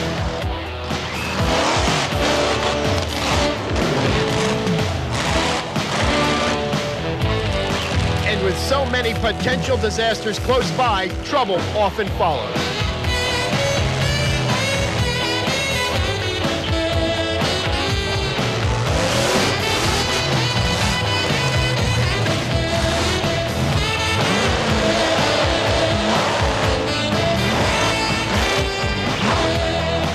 Those wide tires, up to 4 feet wide and inflated with only 20 pounds of pressure, can absorb a lot of the strain when the trucks go tearing across a stack of crushed cars. Just what the crowd loves. And if they don't land just right, they can tip over forwards or backwards or to either side, or what they fear most, the rollover.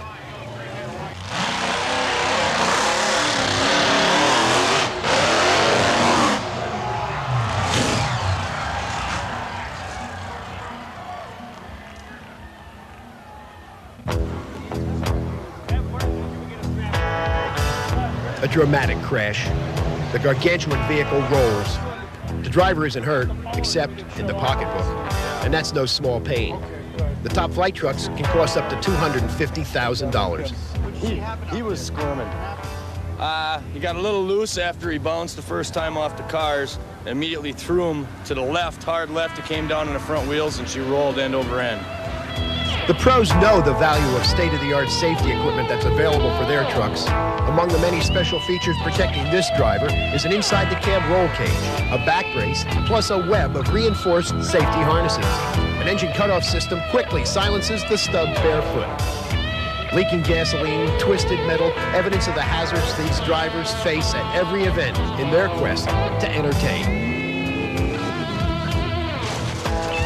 Thanks to a little manpower, Barefoot is soon back on its feet, ready for its next showdown in the battle zone.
There's a lot more that we do with the monster trucks besides just crushing cars. We come down to Broadway Bob's at Great Lakes Dragway.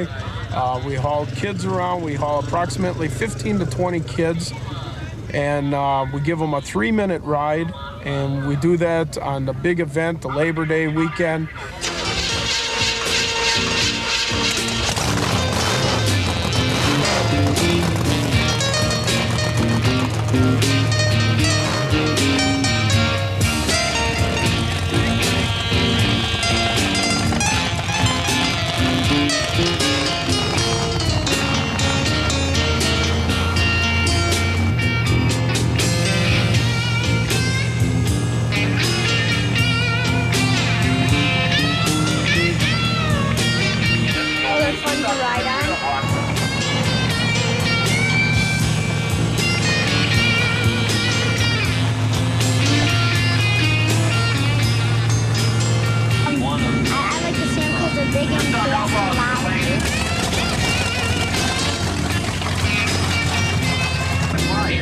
Exciting.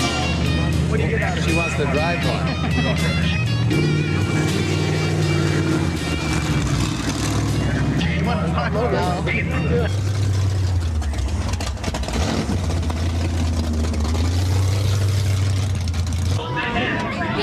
Was turning and backing up.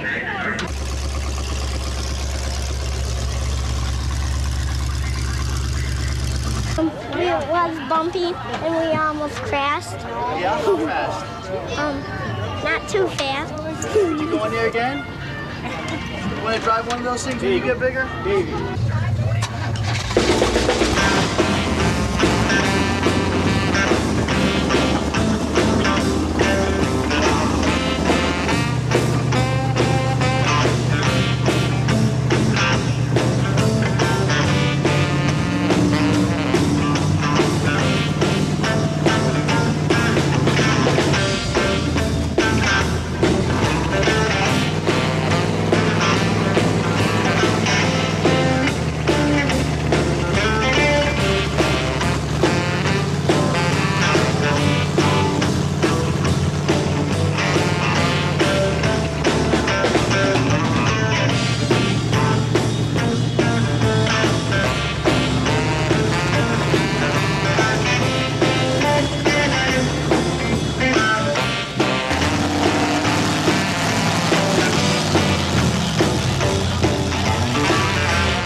For a first time doing that, it just totally amazes them to be riding in a big truck, because all they've ever seen were on TV, going over to cars and that, and actually riding the back of the truck just for that 3-minute ride. They never, it seems like it stays in their mind forever.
This is the first time I've ever been to anything like this, and I thought half of them were kind of crazy to be out there, but it really looked like a lot of fun, and I'm having a real good time.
Today, hundreds of monster trucks are in existence.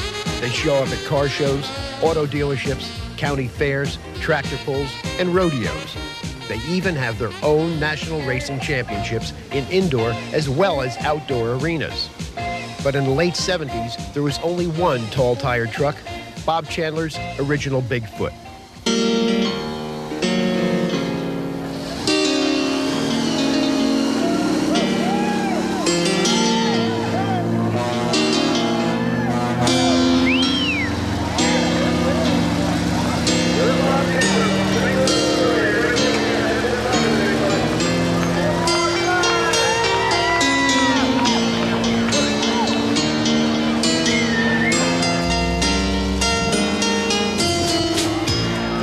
Father saw his dream child grow into a national phenomena and a major motorsport. It is to Bob Chandler's credit, as he is the inventor of monster trucks. In the early days, just seeing a truck riding atop a set of 4-foot tires was awe-inspiring. Bigfoot didn't have to do much to be a success in those days. But Chandler's an innovator, and soon Bigfoot could be seen striding across a pair of junker cars, far from the reckless abandon of today's car crushers. Bigfoot even uses a spotter on the ground to direct him over the cars. The early stunts were done with the utmost care and caution.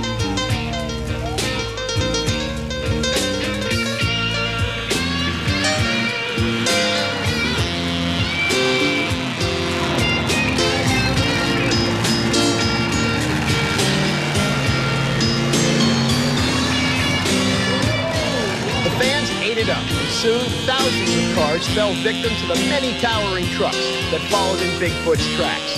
The sport quickly moved from outdoor fairs to indoor arenas and became one of today's most popular motorsports. For some, the giant trucks were good only for a laugh, but others took the idea seriously.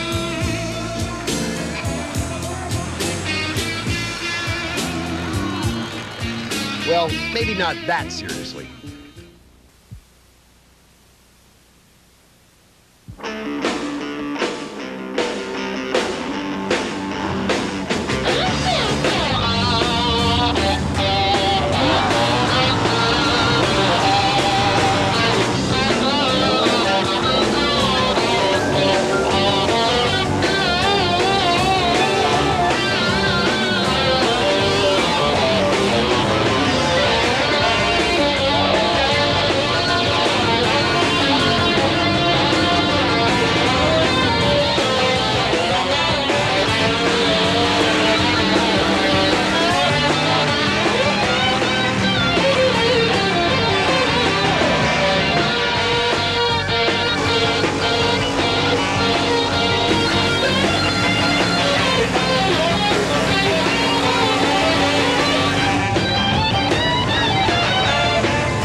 place that always welcomes the most outrageous in motor vehicles is Broadway Bob's Great Lakes Dragway outside Milwaukee, Wisconsin. One of the highlights of Broadway Bob's annual Labor Day Bash is the Parade of the Killer Trucks.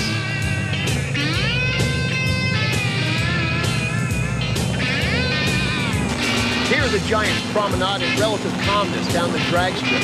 This is as quiet as it gets monster trucks, because once they leave the drag strip or the corral, it'll be showtime.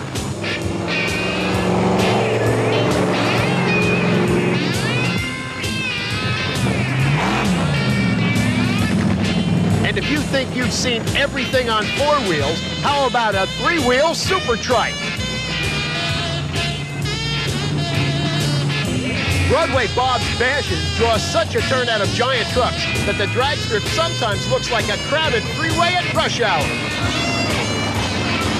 The boys aren't ready to throw their weight around just yet. They're still keeping a lid on things, displaying their handcrafted vehicles to the fans. The truly tough stuff will come later. Like boxers being introduced before the big bout, these metallic gladiators strut their stuff for the crowd, giving everybody a chance to see the combatants on parade.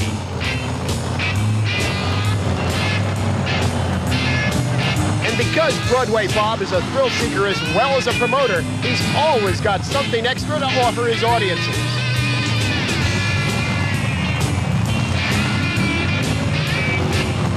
And extras is what Broadway Bob is all about.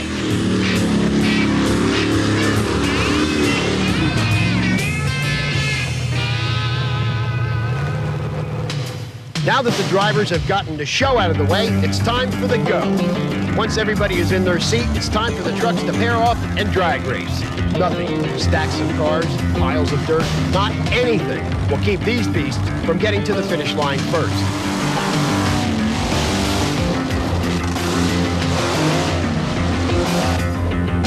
Here the trucks pair off to drag race. As in the world of dragsters and funny cars, the object is to get to the finish line first. But there are a few extra obstacles.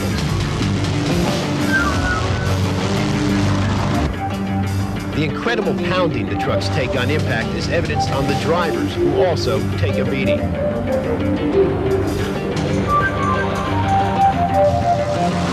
And at the end of the day, that one driver will be standing head and shoulders above the giants.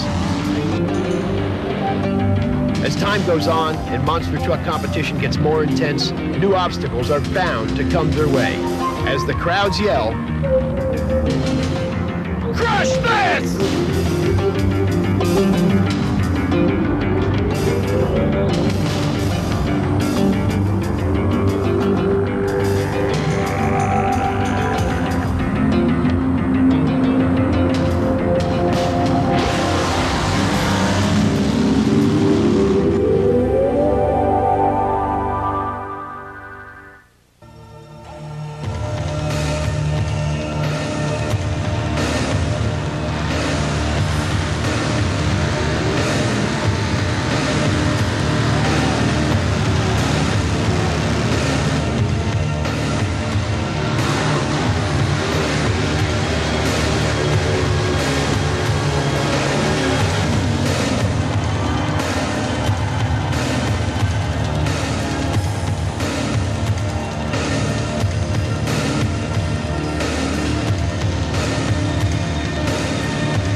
Pretty awesome.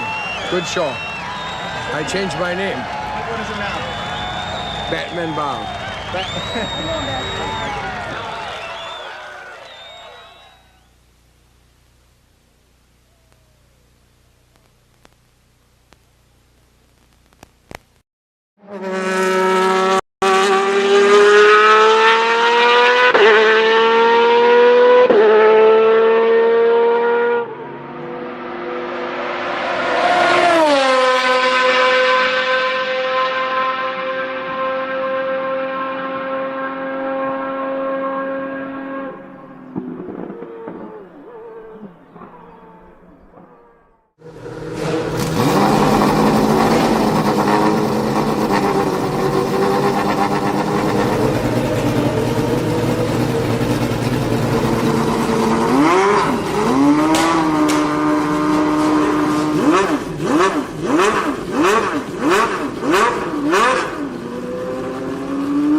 is Firebird International Raceway, scene of the 5th annual Super Bowl of drag racing.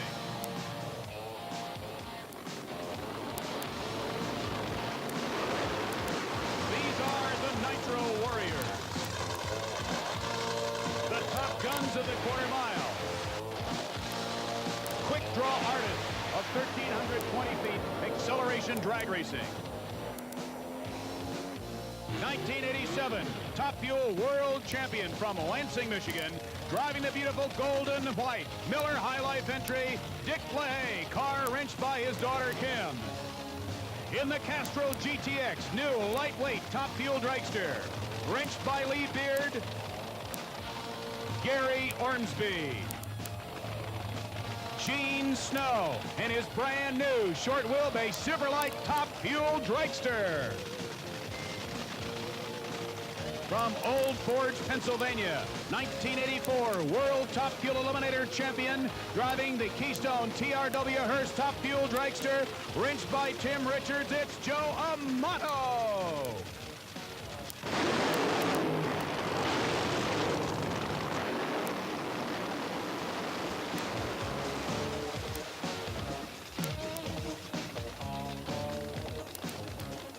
In the 1988 Budweiser King Buick Riata, wrenched by Dale Armstrong. Ladies and gentlemen, the world champion 3 years in a row, Kenny Bernstein. In the brand new 1988 Dodge Daytona, sponsored by Hawaiian Punch and wrenched by Roland Leong, it's Johnny West. Ready for the 1988 drag racing season, driving the awesome Skull Bandit Pontiac Trans Am from Granada Hills, California, Don the Snake Prudhomme. At 53 years of age, a veteran of the quarter mile, former Top Fuel dragster pilot, driving his latest Fireman's Quickie Fuel Funny car, it's Jim Dunn.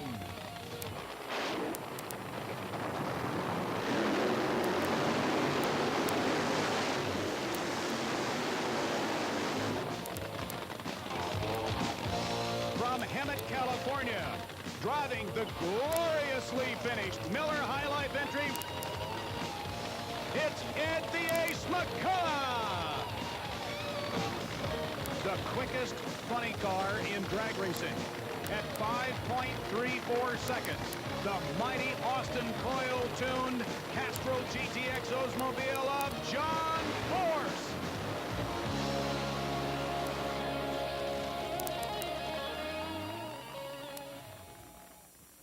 Good morning, ladies and gentlemen. For main event video, this is John Lundberg, and we're at Firebird Raceway in Phoenix, Arizona, for the 5th annual Super Bowl of drag racing.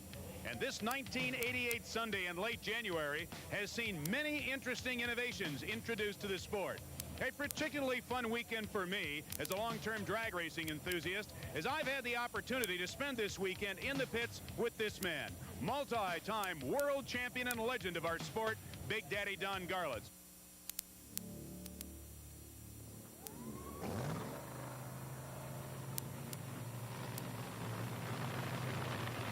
Ladies and gentlemen, the cars behind me have started. It's the number 4 against the number 8 qualifier with IHRA 1987 Top Fuel World Champion Gene Snow in the tower lane. In our lane, a funny car converted to a dragster with Trip Shoemake at the wheel, and it's burnout time at the Super Bowl of drag racing.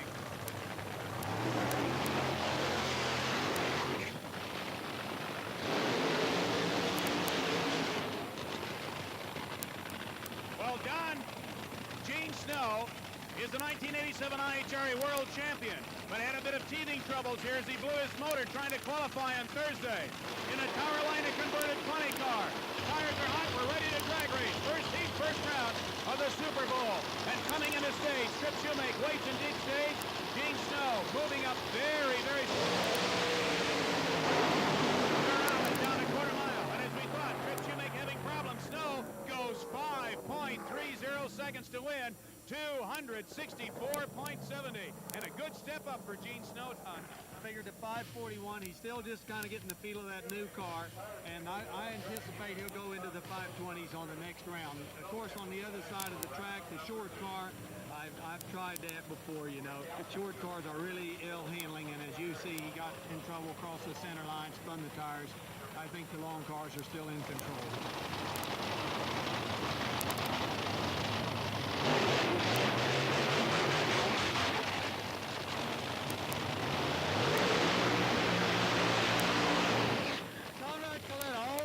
Strange burnouts, and you notice he always pulls over to the side of the drag strip at the end of the burnout.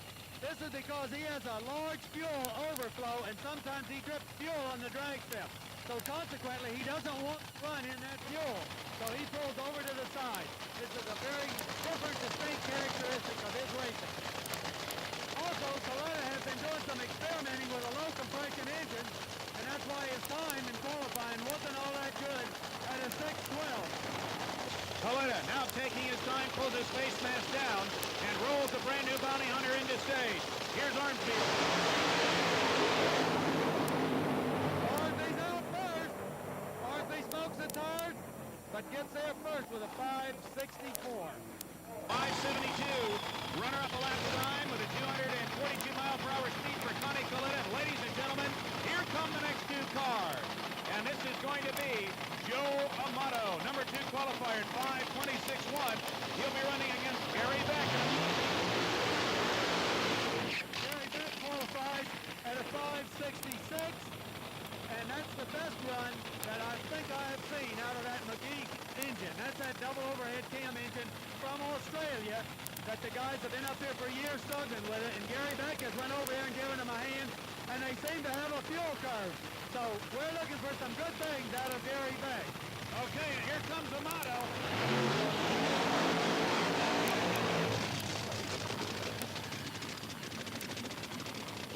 Joe Amato, the world champion, 1984, and then the number 2 man in the world in 1987.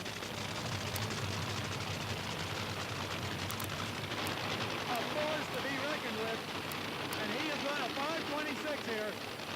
We are told, Don, that Tim Richards has a very, very conservative combination in this car for this drag race. Because of the brand new race car with the weight moved around a bit, Richards wanted to make sure that the car would move all right with last year's combination before he stepped it up.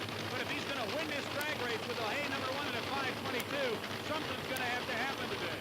Yeah, he's going to have to step it up, and I imagine it's right now because with Gary Beck, the McGee engine is shut off. Gary Beck is not in the race. Amato's on a single, so he can stand on it if he wants to. If he smokes the tires, he's still into the next round.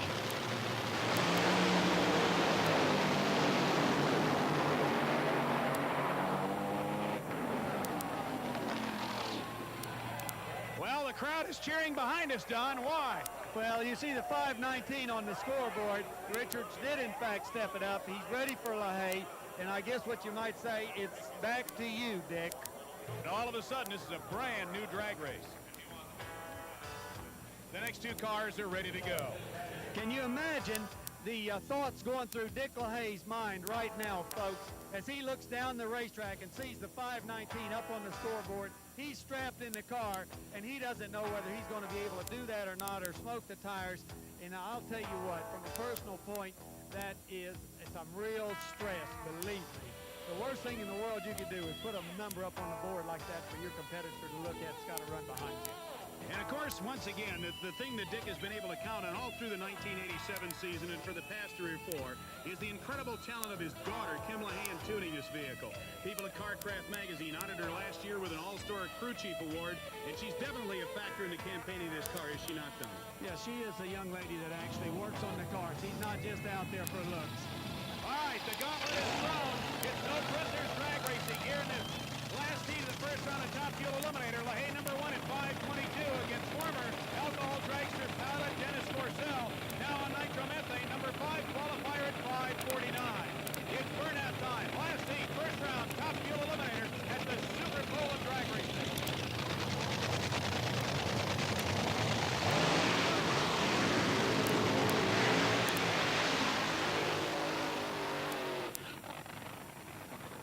LaHaye has made a nice burnout.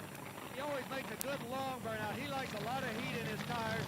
And you notice LaHaye is one of the fastest cars for backing up in the sport. Sometimes they say he goes faster backwards than forward.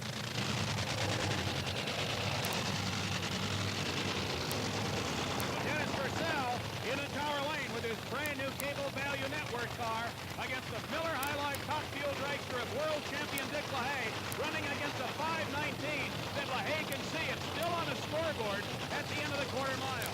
So let's see what happens as Dick LaHaye charges off down the quarter mile as #1 qualifier in this program, knowing that 1984 world champion Joe Amato is 300ths a second ahead of him.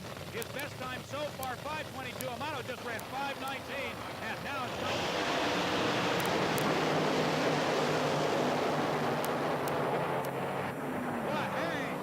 5:17. Don LaHaye just ran 5:17 at 269 miles an hour. It's no prisoners. It's like back to you, Joe.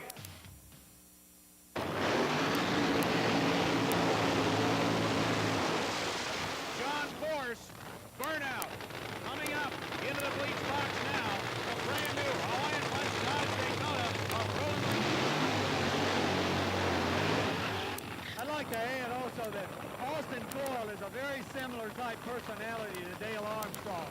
He never stops thinking. There's a lot of other little tricky things on that car, John, such in the fuel system that nobody knows about, that Austin Coyle is constantly working on and developing. And the difference between the Austin Coyle Ford team and the Bernstein-Armstrong deal is Armstrong and Bernstein, they sell their stuff, and Coyle doesn't sell anything. Keeps his secret to himself.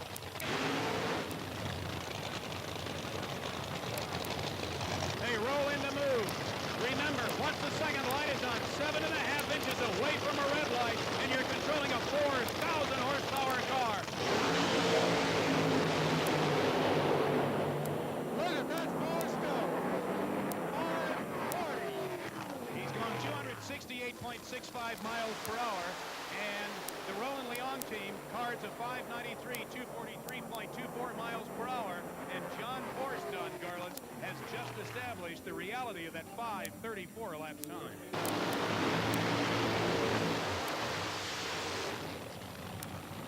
Okay, there's the burnout by the Desert Rat with Chris Lane up, and here comes Don the Snake Prudhomme.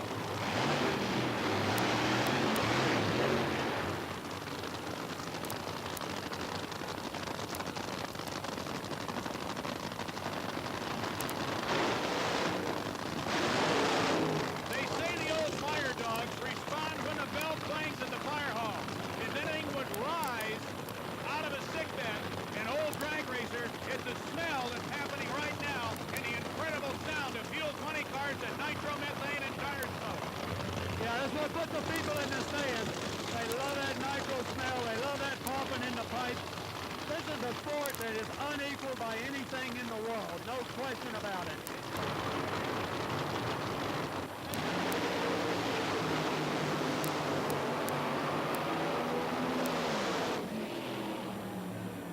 The winner, Don the Snake Prudhomme, 5.69 seconds, 257.14. And runner-up, Ron Sutherland's car with Chris Lane up 573, 221.13. And coming up to stage, it's going to be Ron Fossil driving the Phoenix Dodge Fuel Funny Car. And they're going to be racing former Funny Car world champion Ed McCullough. Number 2 qualifier here at 556.6, 261.62 in the Miller High Life Oldsmobile Cutlass Supreme. Okay, burnout time for McCullough.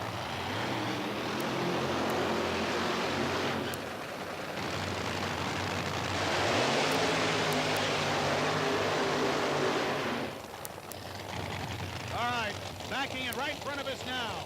Ron Fossil driving the Phoenix, a 1988 Dodge Aries against the Cutlass Supreme of Ed McCullough. In the funny cars, the dry burnout is a lot more important than in a top fuel dragster.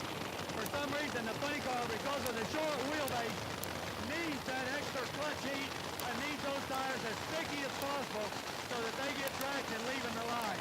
Ron Fossil in the right lane. In the left lane, Ed McCullough ready to accelerate down the quarter mile. McCullough looking to go for a major win here.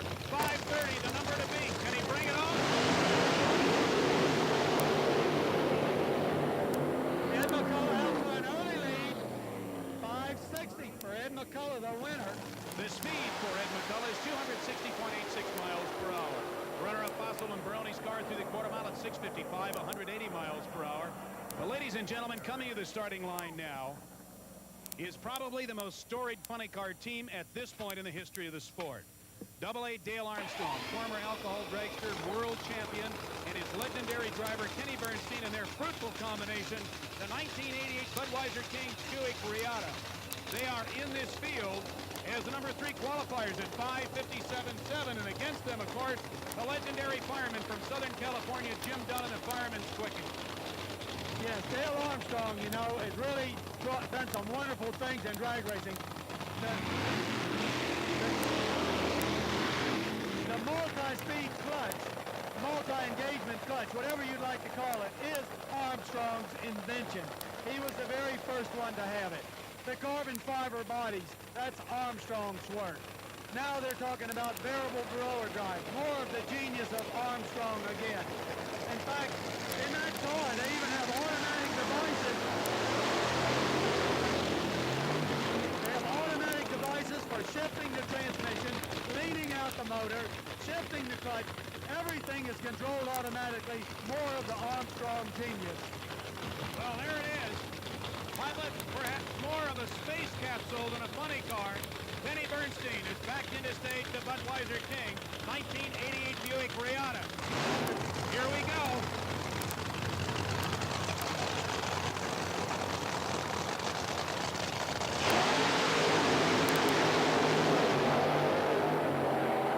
Jim Dunn has shut off his car.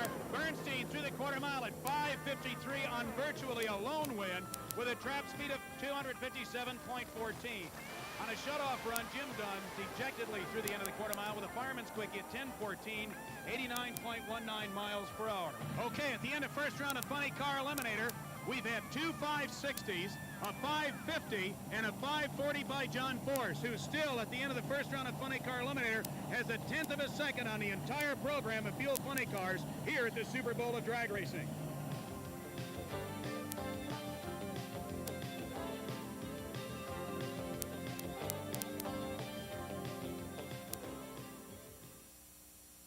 We're back at the starting line of the Super Bowl of Drag Racing. This, the second round of Top Fuel Eliminator. 4 competitors left. LaHaye versus Ormsby. LaHaye has lane choice. Amato versus Snow. Amato has lane choice. And again, the story of the first round, Big Daddy Don Garlitz, was 5:17 by LaHaye and 5:19 by Joe Amato. Yeah, a truly impressive couple of runs, considering both crew chiefs are dealing with new cars, new engine combinations, and a brand new surface here at Firebird. Tell me, does a guy like Gene Snow with a 530 have a chance to tune up and get back in the program? Yes, he does. All Amato would have to do is a little slip, and Snow step up a little, and it could be anybody's race. Definitely Gene Snow has a chance. Gene Snow and Joe Amato right behind us now. Amato in the left lane, Snow in the right. It's burnout time. Second round, Top Fuel Eliminator.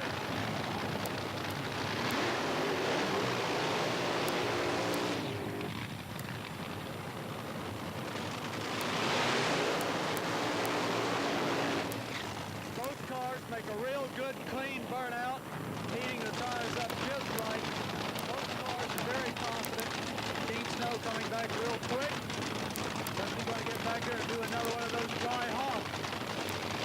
Dry hot time as two Top Fuelers come back into stage. Gene Snow, 1987 IHRA champion of drag racing and Top Fuel.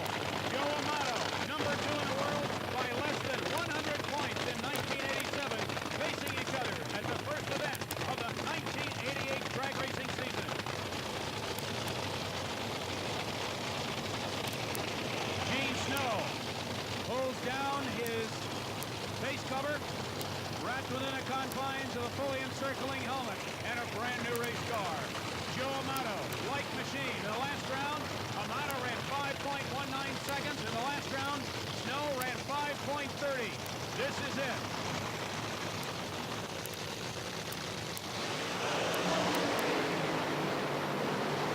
An excellent drag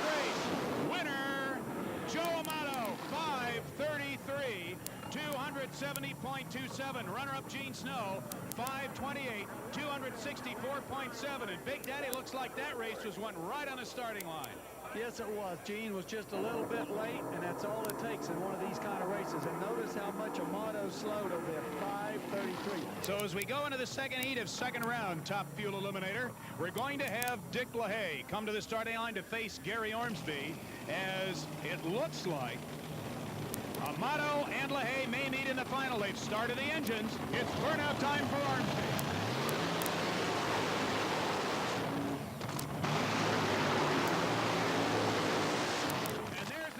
The fastest man on the property this weekend at 5:17. They back in front of us now. A sound that is very difficult to speak over.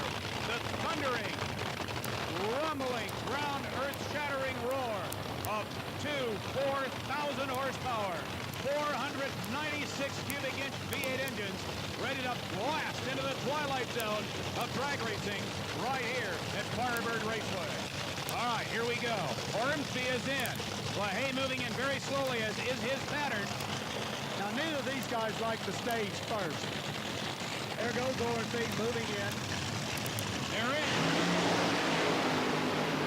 Ormsby was in the lead for a moment, aces the tires and slows up. LaHaye goes 5:23 to win. The die is cast at 2/100ths of a second apart in the first round of Top Fuel drag racing.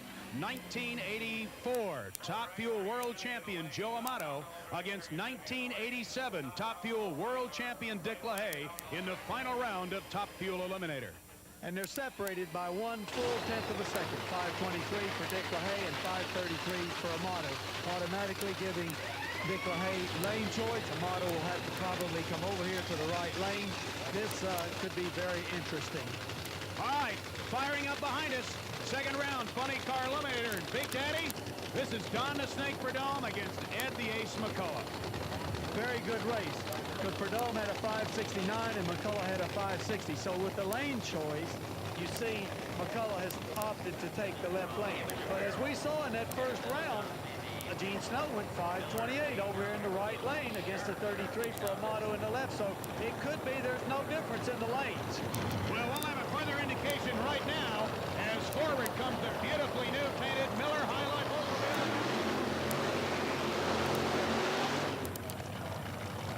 McCullough laying down his traction path, and now Don the Snake Prudhomme with his 1987 car, the Skull Bandit Pontiac Trans-Am. How much of a measure of a car's ability to perform in this instance does the burnout give us, Don? In the funny car, it's a lot more critical than a fuel dragster for the simple reason they got to have the tires hotter and the clutch hotter, or they could well spin the tires, because with a short wheelbase, the engine has put a lot of weight on the front wheels, not near as much on the rear wheels as a top fuel dragster. As they back in front of us, Don the Snake Prudhomme, 3 times former NHRA World Champion, and Ed the Ace McCullough, a previous champion in funny cars as well. Now, ready to race each other. And as Big Daddy Don Garlitz told you, they're just 9/100ths of a second apart based on first round winning. That's the Snake. Let's see how well McCullough does.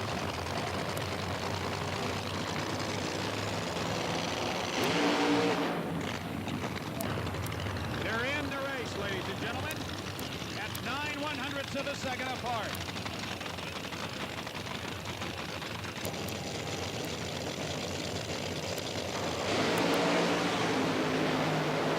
The Snake smokes the tires in mid-course. McCullough up on a beautiful run, goes 5:73. Speed at the quarter mile, 255.68. And here comes Kenny Bernstein in the Budweiser King.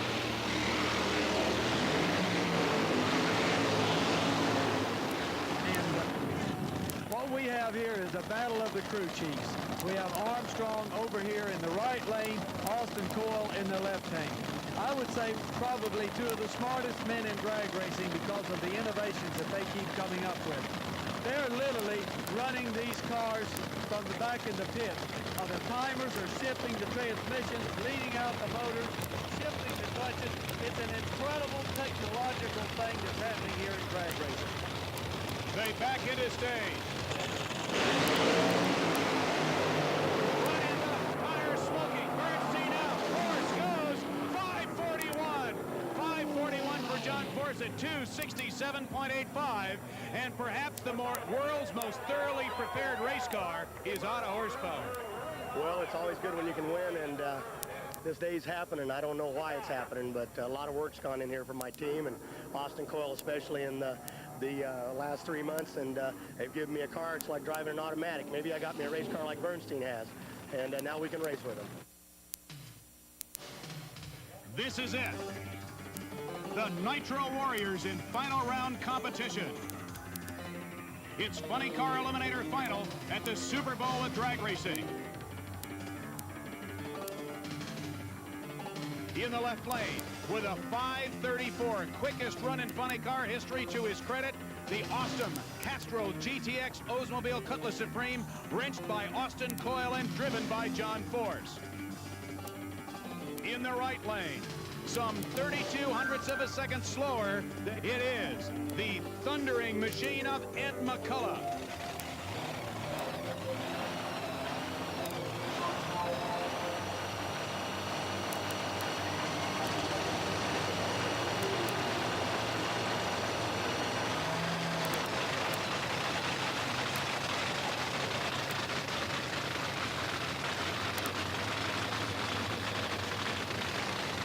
Bodies are down.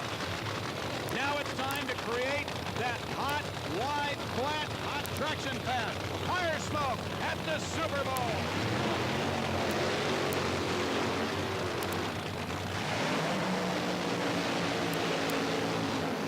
The handle, 12 miles per hour and 32 hundredths of a second.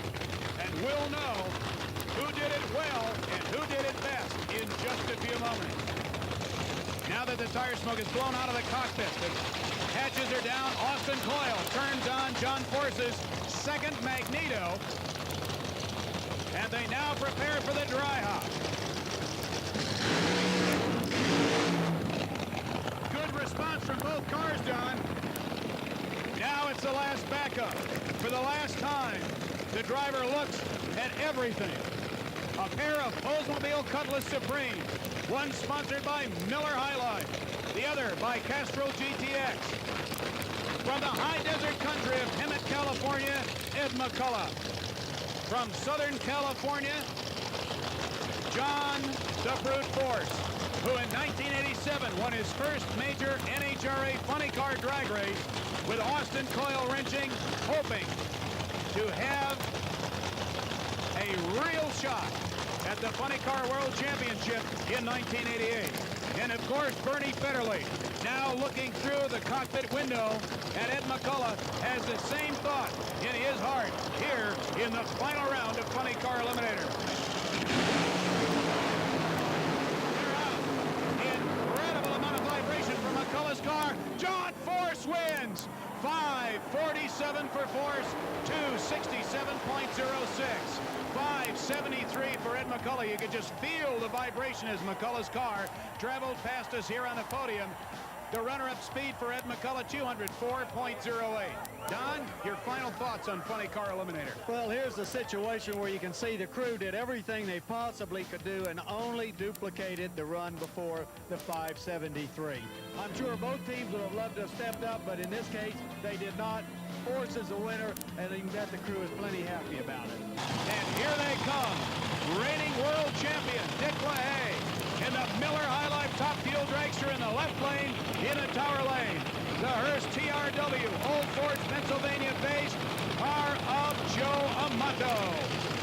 Now it's burnout time for the Nitro Warriors.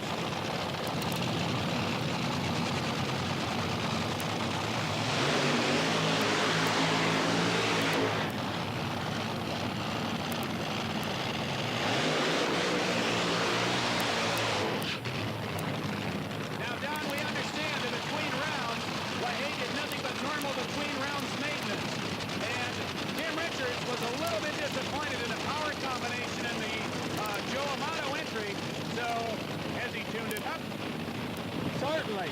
He would definitely have to tune it up. He said in a a conversation that I had with him before the round that they had not stepped on it, and now they were going to. Okay. Now,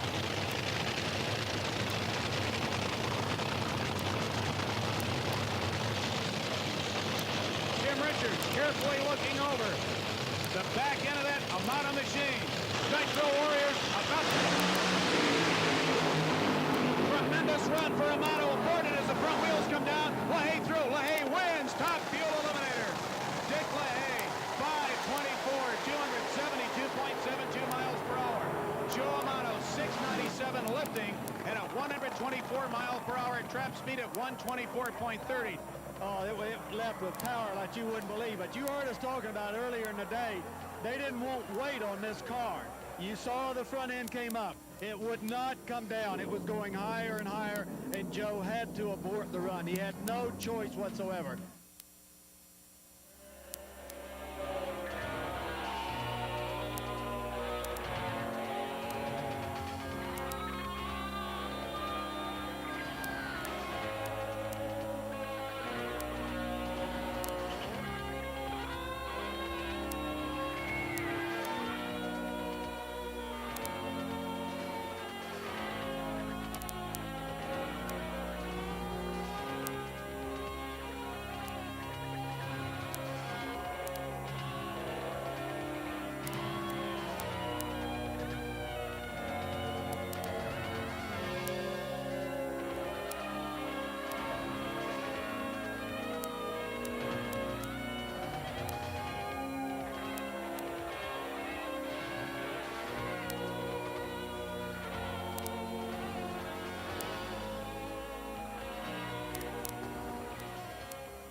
Interlagos para mim é muito especial, que foi a casa onde eu comecei, né? Onde começou toda a minha carreira, em 1989. Lógico, no cartódromo, que é do lado de lá do muro. Então, quando a gente corre em casa é sempre especial pelo nome, pela história, pelas competições que tem aqui, né? Ela é ícone, ela tem uma história do automobilismo, passa por Interlagos, né?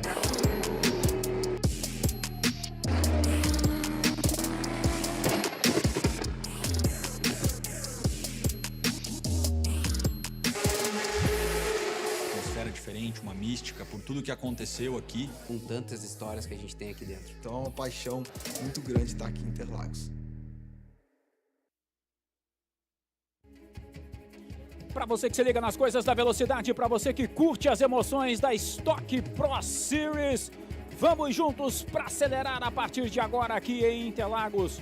Com as emoções das duas corridas que formam a 7ª etapa da temporada, briga mais do que acirrada pela liderança do campeonato, e você vai conferir tudo junto com a gente, como é bom domingo de velocidade aqui em Interlagos. Eu sou Osiris Júnior e desejo para você um excelente domingo de velocidade com esse tempo maravilhoso aqui no templo, céu azul, temperatura super agradável e com carros na pista e com muita coisa de ingredientes para a gente trazer para você ao longo dessa transmissão, para você que está ligado com a gente. Temos uma disputa especialíssima de quem vai se tornar o maior vencedor entre Cacá Bueno e Thiago Camilo.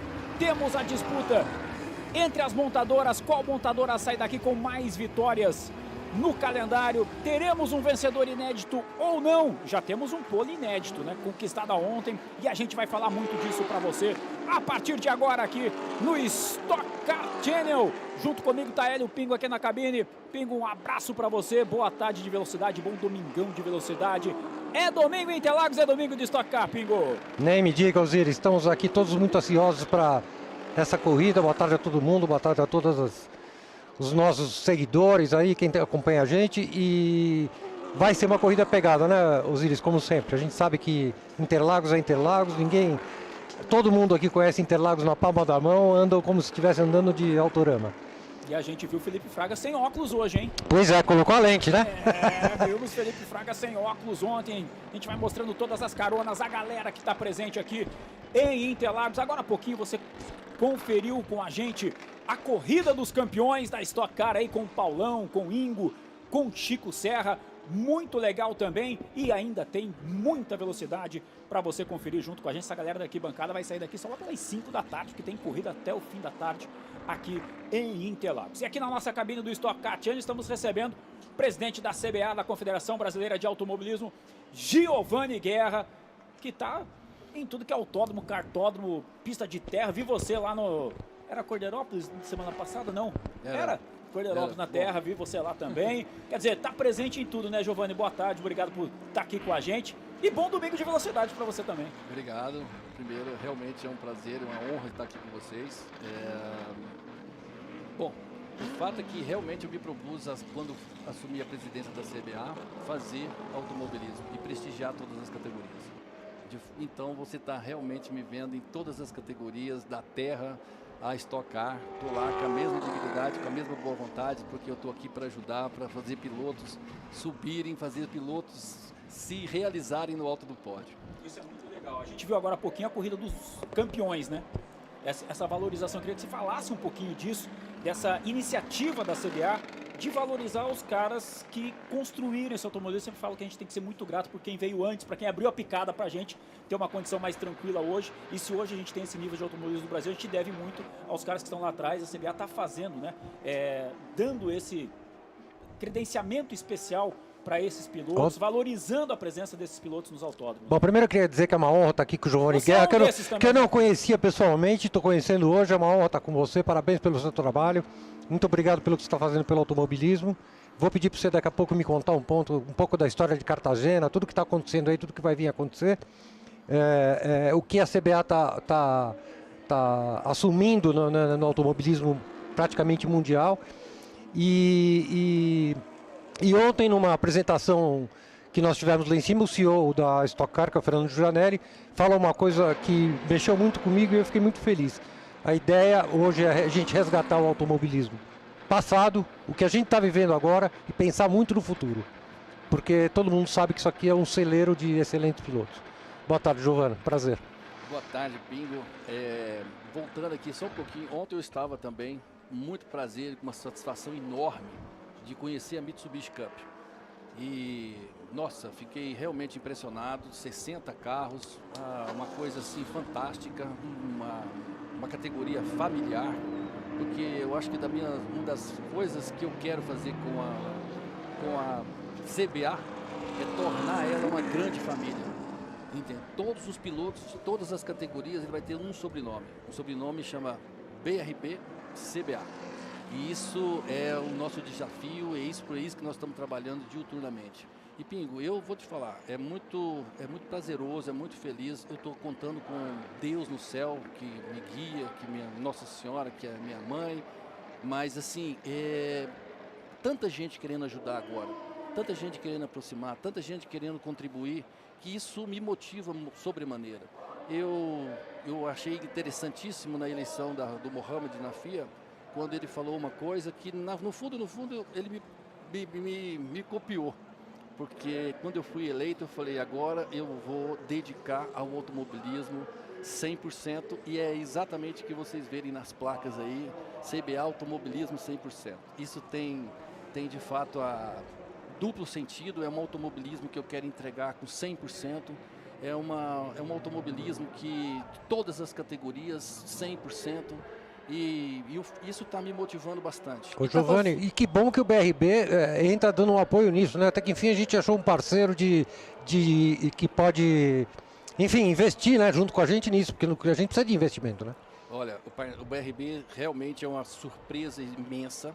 É o Paulo Henrique, que está hoje na presidência, é um parceiro. Na verdade, ele, posso contar aqui, eu não sei quanto tempo a gente tem, mas é uma história interessante. Se é para contar novidade, história, a gente fica conversando com você, ninguém vai ver a corrida. Não, mas Deus é assim, Deus é na minha vida. Quando eu sentei, eu fui conversar com ele em Brasília e nós saímos para almoçar, e lá eu fiquei sabendo que ele é um ex-kartista e bateu roda com esqueci o nome dele agora. Depois eu lembro. E o que aconteceu? Ele queria largar o automobilismo para que ele pudesse trabalhar. E ele sentiu muito isso. Então hoje na presidência do BRB, anunciamos nesse momento o que nós estamos a execução e peço o público em pé. Legal. O público em pé nesse momento. Anuncio. Beto Monteiro, meu brother, meu amigo do coração. Exato. Então, a orquestra locomotiva como piloto. Sim, essa especialmente ele não vai participar. Você podia avisar lá o presidente do BRB que ele está sem patrocínio para correr. Da Blau Farmacêutica. Pilotos, equipes, preparem-se, porque a orquestra locomotiva, o grande lance patrocínio da Blau, vem com a gente, com a nossa música, a música de todos os brasileiros com som de orquestra, a orquestra locomotiva, o hino nacional brasileiro. Através agora, segunda-feira, amanhã, nós estamos saindo daqui. Só te cortar, Giovanni, a gente tem o hino agora, e é muito legal. Primeiro, respeito ao nosso hino, à nossa música. Orquestra Locomotiva, formada por crianças carentes, jovens carentes aqui em São Paulo, que tem o apoio da Blau, grande parceira aqui da Stock desde 2007. Vamos acompanhar o hino brasileiro.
Arrepia São Paulo! Nacional. Tá aí Felipe Fraga, o campeão tá de volta em substituição ao líder do campeonato, Daniel Serra. E de lente hoje, hein? Hoje tá de lente. Vamos deixar o Giovanni contar um pouco pra gente, rapidinho, do que está acontecendo. O que vem aí, Giovanni? O que vem aí? Não, ele vai ter uma história interessante de Cartagena, vou deixar ele falar um pouco. Bom, Cartagena é amanhã. Nós atendemos um convite da FIA e vamos apresentar, o Brasil honrosamente vai apresentar 3 projetos nossos. A Fórmula 4 para toda a América, o cartão BRB-CBA para toda a América e a Copa Regional.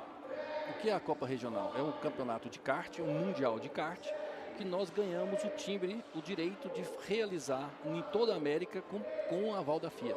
A FIA nos deu os motores Okawa Júnior, que são os mesmos motores que correm. Nós já temos os cartódromos de Birigui, Imperatriz do Maranhão e Paladino, que são cartódromos homologados FIA.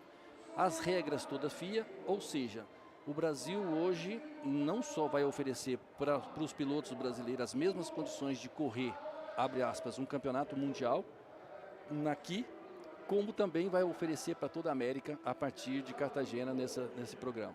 Então, assim, graças a Deus mesmo, de novo, nós estamos fazendo história, fazendo diferença, agora já não mais só para o automobilismo do Brasil, mas para toda a América. Isso é sensacional. Giovanni, obrigado pela sua presença aqui, vai lá curtir um pouco, que as corridas vão começar aí. Giovanni. E a gente torce para que o sucesso da CBA seja cada vez maior, porque assim a gente sabe que o automobilismo brasileiro e todas as categorias estão subindo juntos. É isso aí. Obrigado por dar essa honra da gente poder bater esse papo com você. E eu vou lá tomar café com você uma hora dessa no Rio de Janeiro. Com o maior prazer. Sejam todos bem-vindos. Obrigado, querido. Valeu, obrigado, presidente da CBA, Giovanni Guerra, conversando com a gente. Temos carros no grid aqui de Interlagos. Tem esse visual super bacana de Interlagos, mostrando para você todo o miolo de Interlagos e toda a festa que a gente vai ter da velocidade daqui a pouquinho aqui para você curtir junto com a gente. E a gente já tem que começar explicando logo para você a questão da pole position. Ontem nós encerramos o treino de classificação, a nossa transmissão no treino de classificação com a pole position do Felipe Lapena. Ela continua sendo a pole position do Felipe Lapena. Porém, logo depois que a gente encerrou a transmissão, do que a gente estava encerrando a transmissão, saiu uma penalização para o Felipe Lapena de perda de 3 posições no grid por conta de ter excedido a velocidade dentro do box no momento que ele entrou, no momento que ele terminou o treino de classificação, talvez já comemorando essa pole position. Estatisticamente, ponto para a classificação do campeonato, o Felipe Lapena é o pole. Então, continua sendo a primeira pole position de Felipe Lapena na Stock Car aqui em Interlagos. A pole position conquistada ontem, ele leva o ponto da pole position para a classificação do campeonato. Porém, ele perde as 3 posições, ele não larga na frente. O César Ramos é quem larga na frente, o Lapena larga da 4ª posição. Ontem eu conversei bastante com a Babi sobre esse assunto, ela estava muito chateada porque a decisão não tinha sido essa no momento, mas depois acertaram e devolveram pelo menos a pontuação para ele, porque afinal de direito ele foi realmente o mais rápido na pista, né? Mas ele está com um carro muito rápido, ele vai largar em 4º, ele está com um carro muito rápido, se tomar cuidado vai fazer uma boa corrida. Chegou aqui agora o Vicária, que não falou nada até agora. As transmissões hoje, você percebeu? Ele já comandou a entrevista com o Giovanni, agora quer dar boa tarde para você. Eu vou deixar você dar boa tarde para o Vicária, vai. Bom, eu queria apresentar aqui o Vicária, que já está ao meu lado, o comentarista mais importante desse canal. Banana. Tchau, fala aí, seu Minion. E aí, gente, tudo bom? Sejam bem-vindos. Você está vendo aí o diagrama da temperatura, um pouco mais de calor, o dia mais quente dos últimos 3 dias, né, Osiris? Com esse ventinho gostoso, pista de 27 graus. Bem, sobre o Felipe Fraga, o Felipe Lapena foi uma pole muito emotiva. A pole é dele porque ele não perdeu tempo, né? Então, no começo rolou uma frustração na Hot Car, depois as 3 meninas vieram pra gente e falaram assim, o troféu é nosso, ninguém tira. E esse troféu já sabe pra quem vai, né? Pro Amadeu, que tá lá no céu. Com toda certeza. E também pro Tuca Antoniazzi, né? Esse troféu tem que ir pro Tuca ali, divididas, já postaram fotos ontem. Tá aí o traçado de Interlagos para você, seus 4.309 metros. Na última etapa tivemos vitória de Gabriel Casagrande e do Nelsinho. Foi Gabriel Casagrande? Não, né? Foi Gaetano de Mauro, né? Exatamente, tô achando que tá errado isso. Gaetano de Mauro e Nelsinho, não foi? A última etapa lá no Velo Parque. Sim, porque tivemos a etapa do sábado, que teve a vitória do Gabriel Casagrande. E no domingo, essa que teve foi de sábado. Gabriel Casagrande e Nelsinho Pequeno. Domingo foi a vitória do Gaetano de Mauro. Exatamente. Então, só para a gente passar certinho para você, nós tivemos então na etapa 5, também no Velo Parque, vitória do Casagrande e a vitória do Nelsinho. Depois tivemos no domingo a etapa 6 com vitória do Gaetano e do Bruno Batista, apenas para a gente atualizar certinho para você. Tá me chegando uma informação de que a gente vai atrasar um pouquinho essa saída para a volta de apresentação, porque tem óleo na pista, na subida da junção chega a informação que tem muito óleo. Coisa de Opala, né? Adivinha se não foi, né? Coisa de Opala, né? E eu Vamos vi combinar. uns buraquinhos no grid ali, depois é bom a gente dar uma checada uma também nesses buraquinhos, ali. seria uma questão só de posicionamento, ou tem alguém no box? Já a gente vai buscar isso também, para trazer para a galera que vai vendo aí as informações dos últimos vencedores aqui em Interlagos, né?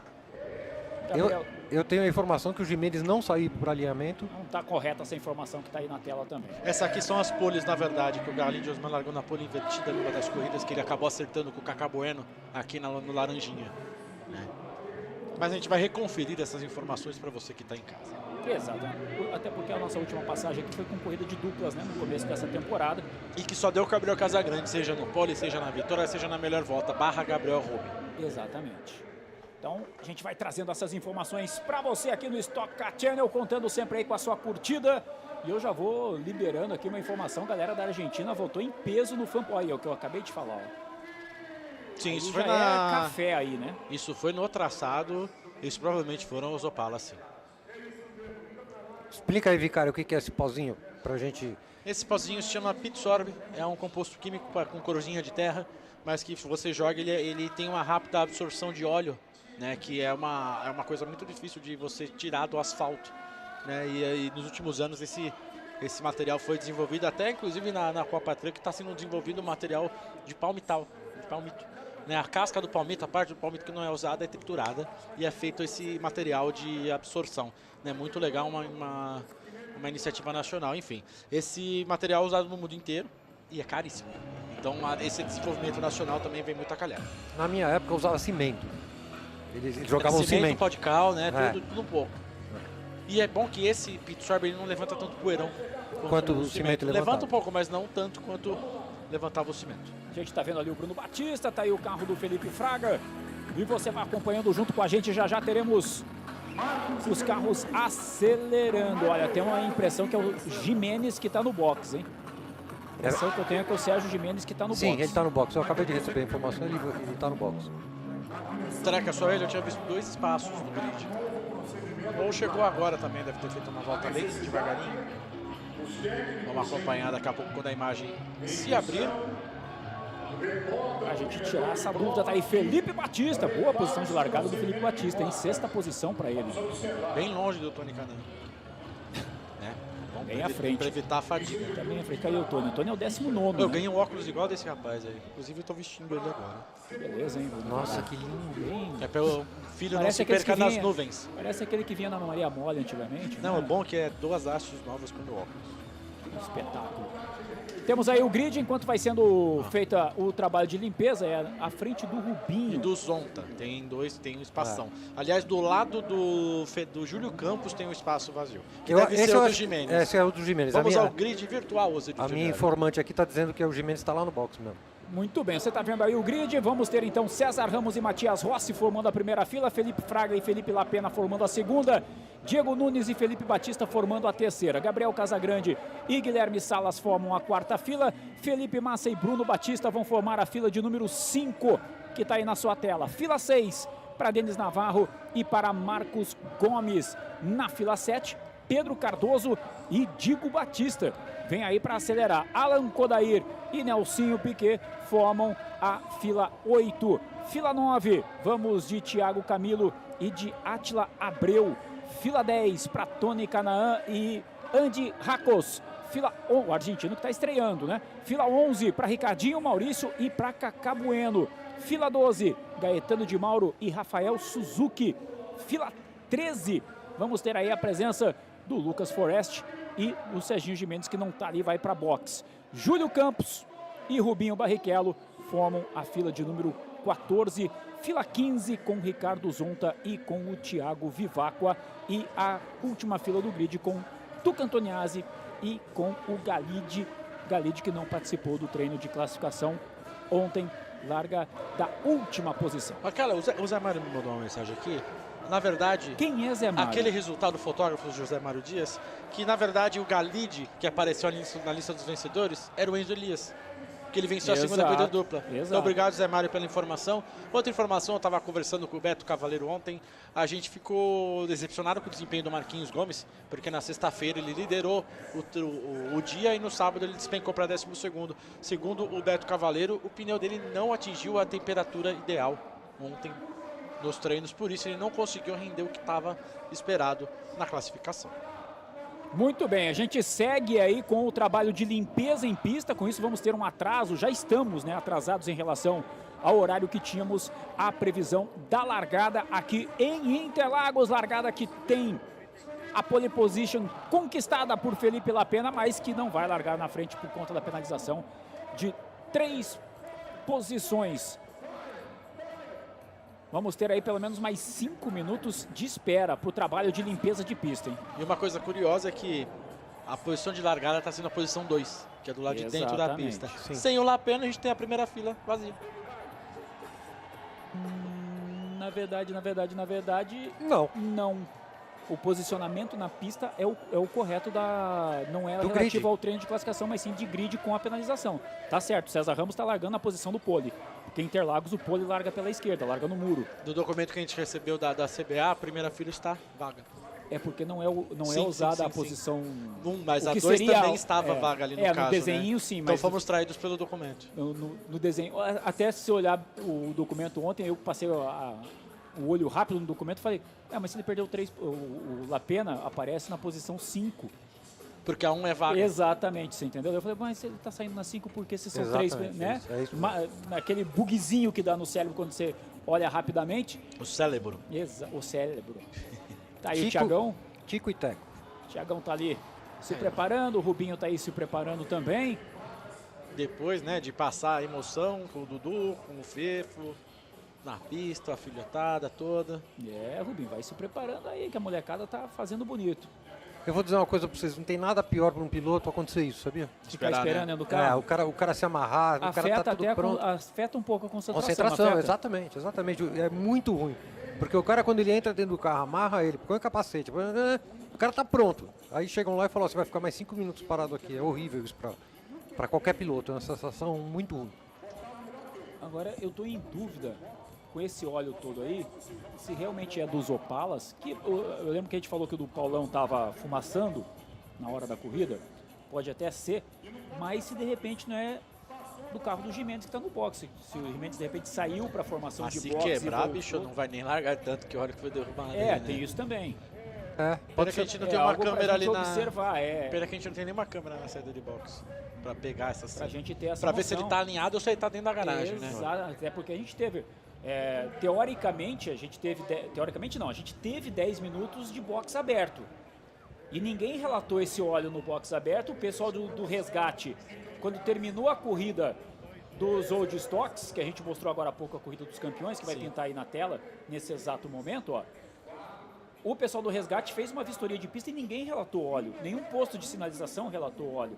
O relato do óleo só chegou após o fechamento do box para Stock Car. Então pode ser de um dos carros que esteja em box. E você viu que tem 10 pessoas trabalhando nessa operação. É muita gente envolvida. Esse óleo tá da junção até aqui em cima, Vicário, até a entrada de box. Sabe o que a gente vai poder fazer? Se mostrar as 3 voltas, a gente vai poder ver se foi um Opala que derramou o óleo ou se foi um Stock Car. Bom, eu vou dar a informação aqui para vocês agora, que é do carro do Gimenez mesmo. Ele vai tentar sair para a segunda corrida. Parabéns, locutor. Meu amigo. Às vezes Gimenez vai tentar sair para a segunda, vazando óleo. Aqui no stream você tem todas essas informações em primeira mão.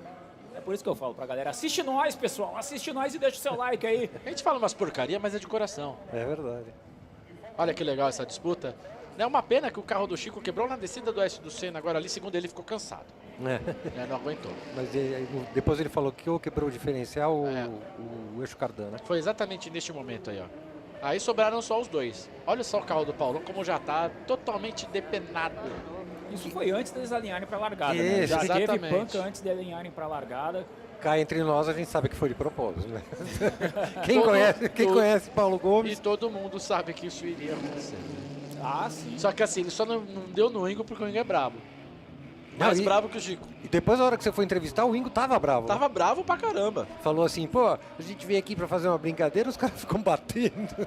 E olha que legal, o Reinaldo Campelo, Paulo Louco e o Sil Fittipaldi dando a bandeirada. Foi um momento muito especial mesmo pra nós. E que a gente tenha mais ações como essas aí pra celebrar. Afinal, a gente costuma celebrar os nossos grandes nomes depois que eles morrem. Então é muito bom celebrar em vida, eles né? em vida. É E lá do lado ainda tava o Campelo Petrolinho, meu amigo. E eu acho que isso daí também seria muito legal se um dia a gente tivesse uma exibição dessa diante da Fórmula 1. A Stock Car já foi eliminada da Fórmula 1 no passado, nos anos 80, no começo dos anos 90. E, puxa, seria muito... Foi eliminada da Fórmula Indy também, na época que correu no Rio. E seria muito bom se a gente pudesse qualquer dia fazer uma exibição com a Stock Car diante da Fórmula 1. É negócio, envolve muita grana, mas quem sabe um dia a gente consegue. Então, mas é disso que a gente está falando. A Fórmula 1 hoje mudou completamente da administração e da forma que as pessoas enxergam, e inclusive a forma que é a corrida.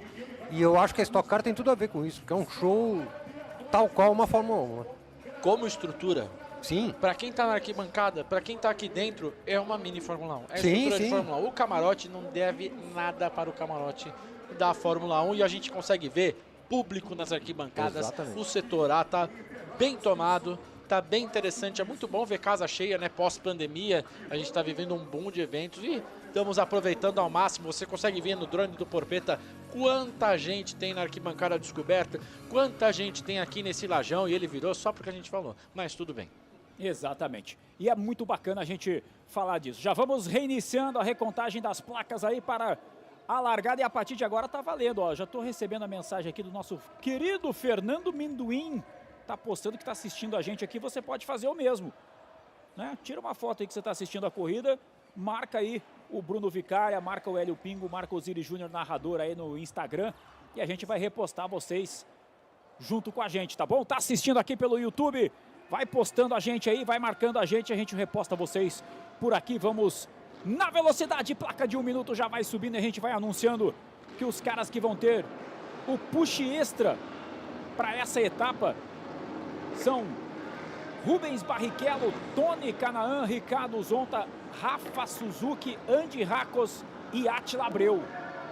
São os 6 que vão ter 11 pushes na corrida de hoje, né? O restante, 10 pushes. Os argentinos, então, alcançaram o que buscavam, né? Imagina um país inteiro voltando num piloto, né?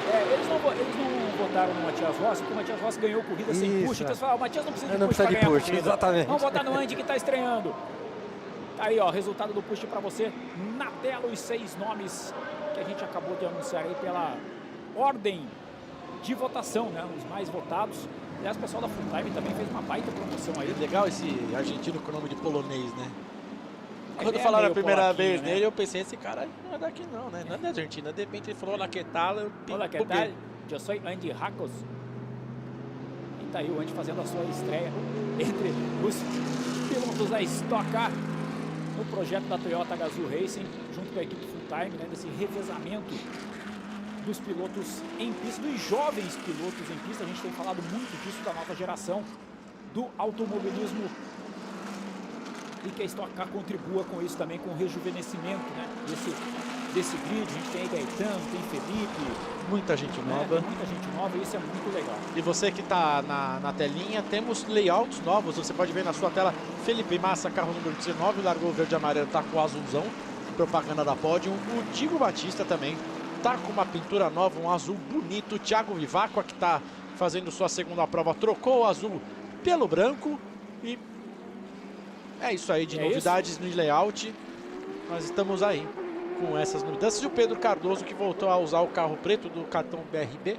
Ele não fosse na etapa passada? Ele estava de Flamengo na etapa passada. O Parque estava de cartão também de cartão BRB. Isso eu tenho certeza que estava de cartão BRB. Porque ele disse que teve algumas alterações no layout, então deve ser coisa de detalhe. Isso, coisa de detalhe. E acho que essa faixa dourada na lateral ali, tem uma faixa. Ei, rapaz, olha o aquecimento de pneus aí, Pingo. Já viu que coberta é coisa antiga. Exatamente. As cobertas foram proibidas. Foram proibidas. E como o pneu é preto e a roda é preta, todo mundo coloca no sol, porque aí ele absorve. Esse é um negócio bem divertido na raiz. É bem raiz isso. Assim como a gente já viu em algumas etapas de muito calor. Também com esse calor que faz por aqui, combustível dentro do gelo, né? Já vimos isso aqui também. Vamos pela volta de aquecimento para os carros da Stock Pro Series. Aliás, com o aquecimento global, os pneus vão acabar sendo cada vez mais duros, né? Porque vão derreter. Se a gente tiver em novembro... E os asfaltos também precisam ser tratados, né? Lembrando que aqui, ó, lembra que teve um buraco que foi criado aqui no começo do ano? Foi recapeado. Digamos que ele se criou, não foi criado. Foi louco aquele dia. Esse dia foi louco. Foi muito louco. Tá, o Matias, o Felipe Fraga, bem legal. Esse aquecimento, eles dão um torque rapidinho a mais para dar uma aquecida. Inclusive estava aqui com a gente agora, junto com o Guerra, o Luiz Ernesto, que é o engenheiro responsável pelas pistas. Podíamos ter perguntado para ele do buraco, esquecemos. Locutor. Mas o buraco já está tapado, vamos bem falar de tapado. Coisas positivas, né? É isso aí, vamos para frente. Que venham mais autódromos, mais pistas e que as pistas existentes sejam bem preservadas para a gente poder circular pelo Brasil inteiro. Aliás, vamos ficar de olho no Rubens Barrichello, que ele tem a tal da maldição de Interlagos, né? Nunca venceu de Stock Car aqui, nunca venceu de Fórmula 1 aqui. Se eu não me engano, a última vitória dele aqui, se não foi de brasileiro de marcas, foi em 1990 de Fórmula 3 sul-americana. Tá aí o Andrés Matheus com a mão no peito ali. Cuidado, hein? Vamos cuidar desse coração aí. Pelotão já vai tomando forma aqui em Interlagos para o início dessa 7ª etapa. César Ramos é quem puxa o pelotão. O Matias tenta sair ali da onde está a sujeira do óleo. Você vê que o Felipe Batista já vai lá por fora também para tentar não pegar ali aquela mancha. E a perda de posição do Lapena botou ele do lado de fora, do lado ruim ainda da segunda fila, né? Mas que pode ser uma boa, de repente, porque todo mundo vai fazer a curva ali coladinho e pode vir por fora e tentar lá na curva 2 o bote para já sair na frente. E sabemos que ele está com um carro muito rápido. Ih, rapaz, Ricardinho Maurício ficou aí, hein? Ricardinho Maurício ficou aí. Mas duvido que vai... Eu acho que vão para a largada. Vamos para a largada aí, já saiu. Recolheu. E o resgate vem, vai puxar ele, levar para o box, ele vai focar na segunda corrida, se não conseguir ligar o carro neste momento. Você vê como o carro passou, o pit short foi... Exatamente. Apagou o pirilampo do safety car, ele vai recolher. César Ramos vem puxando a fila, vai começar a emoção da 7ª etapa da Stock Car Pro Series. Todo mundo de olho nas lentes e nas câmeras da Intelbras. A partir de agora é pé para baixo, é velocidade para cima, está aberta a 7ª etapa da Stock Car Pro Series. Larga bem César Ramos, larga bem também o Matias Rossi na segunda posição. Vai tentando por fora aqui o Felipe Batista.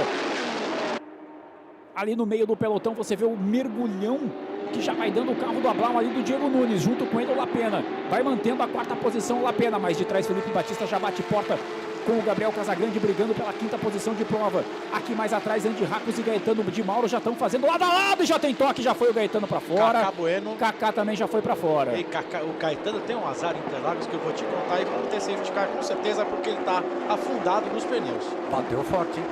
Temos que dizer que foi forte a pancada. Ele saiu de lado ali, vamos ficar de olho por enquanto, não pinta info do safety car. César Ramos é o líder, Kaká está tentando voltar. Quem tem internet, o Gaetano faz uma transmissão direto do carro dele. Vamos ver se a gente consegue enxergar o que aconteceu. Fica de olho aí. Vai passando todo o pelotão, seguimos com a prova aqui em Interlagos, todo mundo passando ali pelo miolo, já vão saindo do Laranjinha.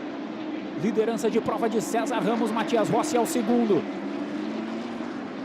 Felipe Fraga já é o terceiro. Gaetano de Mauro saiu de lá, já voltou para a pista. Tá arrebentado o carro, mas ele voltou para a pista. Já a gente mostra para você. Olha o Felipe Batista dando um mergulhão ali. Na disputa com o Diego Nunes. Opa, o Gaetano voltou para a pista todo arrebentado. É, tá com o capô levantado, porta amassada. Não tem nem mais capô pelo que eu tô vendo aqui na câmera on-board. Que você pode ver acessando o Instagram do Gaetano de Mauro, tem um link nos stories. E olha ali o Diego Nunes com o Felipe Batista, com o Guilherme Salas, deu trio wide. O Salas coloca por dentro, vem para a subida. Passa ali pelo café, ganha 2 posições Guilherme Salas para já começar quente a disputa. Primeira melhor ultrapassagem a ser voltada. Essa já vai para votação, pode colocar aí galera da edição. Essa já vai para votação. O Felipe vai se defendendo ali do Diego Nunes, que ao mesmo tempo que defende, claro, vai para o ataque também para ganhar a posição. Atrás dele está o Felipe Massa. Agora, é bom a gente ficar de olho no Andy Racos, né? Porque a disputa do Gaetano foi com... Olha como está o carro do Gaetano de Mauro. Casagrande é quinto já. Pela onboard do carro dele, tem uma frestinha mínima para ele enxergar com esse capô na tela, bem na fuça dele. E olha o Massa ali com o Bruno Batista. Ele tá quase, os Batistas estão quase juntos ali, né? O Felipe está um pouquinho mais à frente.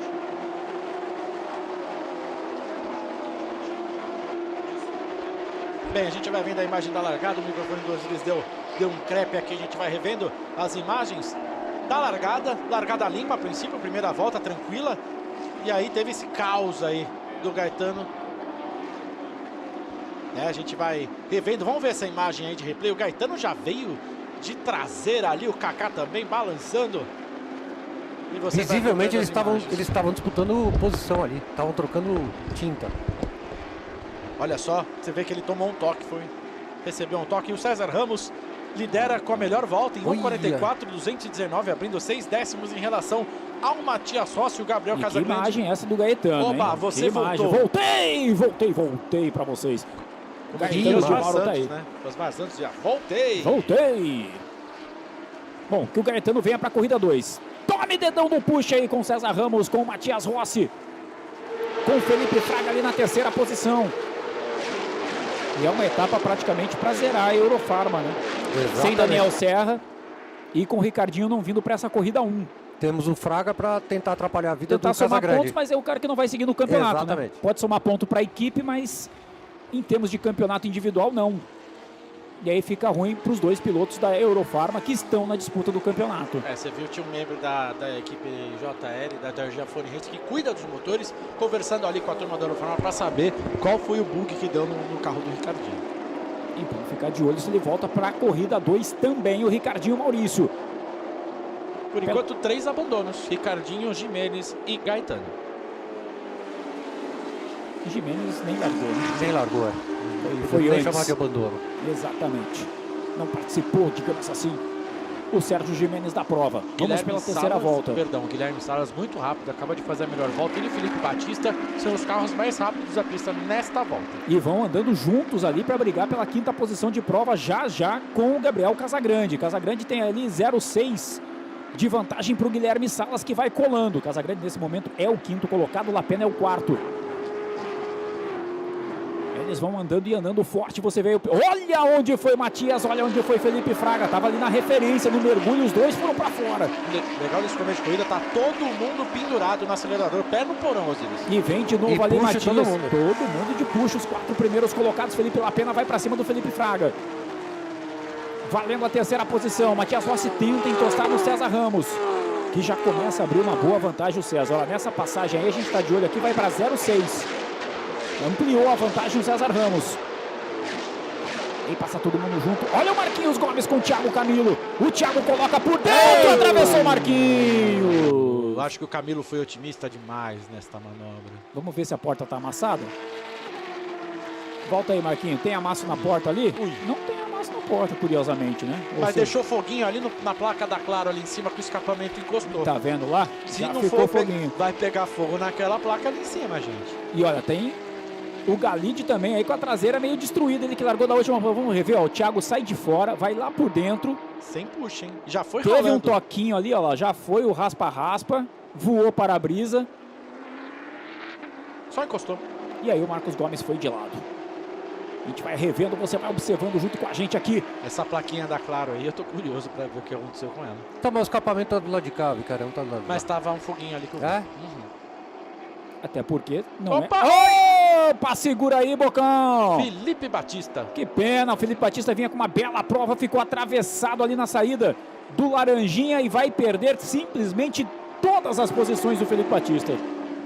Aí já pode abortar a corrida 1 e pensar na 2, né? Exatamente. Inclusive ficou numa posição que é difícil de manobrar. Não dá pra ir pra trás porque pega a zebra e grama, e não dá pra ir pra frente porque tá todo mundo passando. Olha, fácil de tomar uma panca, né? Vamos caminhando, e a gente tá vendo na tela, na cronometragem, uma disputa muito interessante. Tony Canal e Rubens Barrichello, disputa de irmãos praticamente pela 21ª posição. Que drag, hein? Passou aí o César para fechar mais uma com o Matias Rossi, com Fraga, com Lapena, com Guilherme Salas. Opa, Guilherme Salas à frente do Casagrande. Não estava assim agora há pouco, hein? Cadê o Casagrande? Tá ali atrás.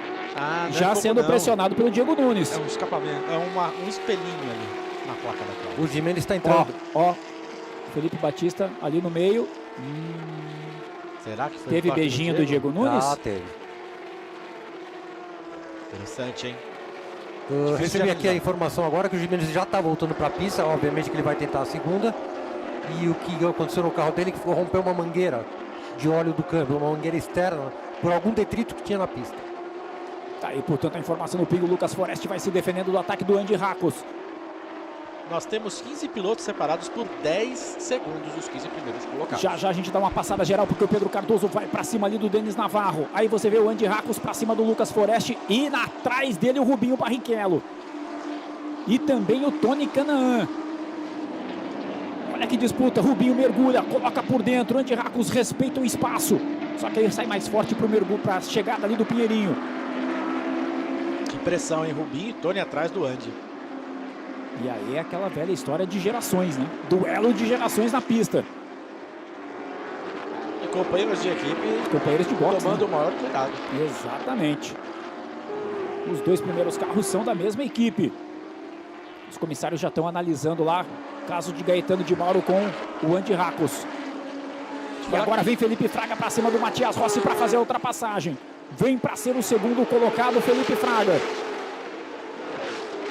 Nessa volta o Fraga virou praticamente 1 segundo, 0,9 e mais alguma coisa mais rápido que o Matias. É uma diferença considerável. Olha como o Lapena também já chega para cima do Matias e vai trazendo ali o Guilherme Salas. A última volta do Matias foi 9 décimos mais lenta que a última volta do Matias Rossi. E do Lapena, então, nem do Fraga, então, nem se fala. É bom ficar de olho aí no que pode estar rolando com o Matias Rossi na pista. E chega mais uma confirmação aqui de investigação também dos comissários Thiago Camilo e Marcos Gomes. Os comissários vão ter trabalho, hein, gente? Aliás, merece, né? Merece o quê? Os comissários ter trabalho? Sim, não, ser investigado isso aí. Porque bom, lógico. Praticamente é a mesma coisa que o Massa fez lá em Velo Park, né? E ó, na frente o César Ramos vai acrescentando coisa de 1 décimo por volta. Ele que teve o melhor resultado dele aqui, um segundo lugar depois de fazer a pole. Vem em busca da primeira vitória. Será que tem, Osiris? Opa, por que não? Tá na pista, é pra ganhar, né, meu amigo? Pode vir aí a primeira vitória dele, sim. Mas olha o Fraga já. Tirou 2 décimos, 3 décimos no primeiro setor, tirou 2 décimos no segundo, já coisa de meio segundo. Teremos abertura, temporada de caça. César Ramos, acho que o Fraga já voltou, é que nem andar de bicicleta, né? Já vestiu o carro de novo. E de puxo todo mundo agora. E mais o lance lá do Felipe Batista com o Diego Nunes também vai para investigação, hein? São 3 investigações, portanto, que os comissários vão trabalhando ao mesmo tempo que a coisa tá rolando aí na pista. E a partir de agora tá aberta a janela de boxe, hein? Abriu a janela de boxe para os procedimentos obrigatórios. E aí são 4 voltas, aí é aquela loucura toda, né?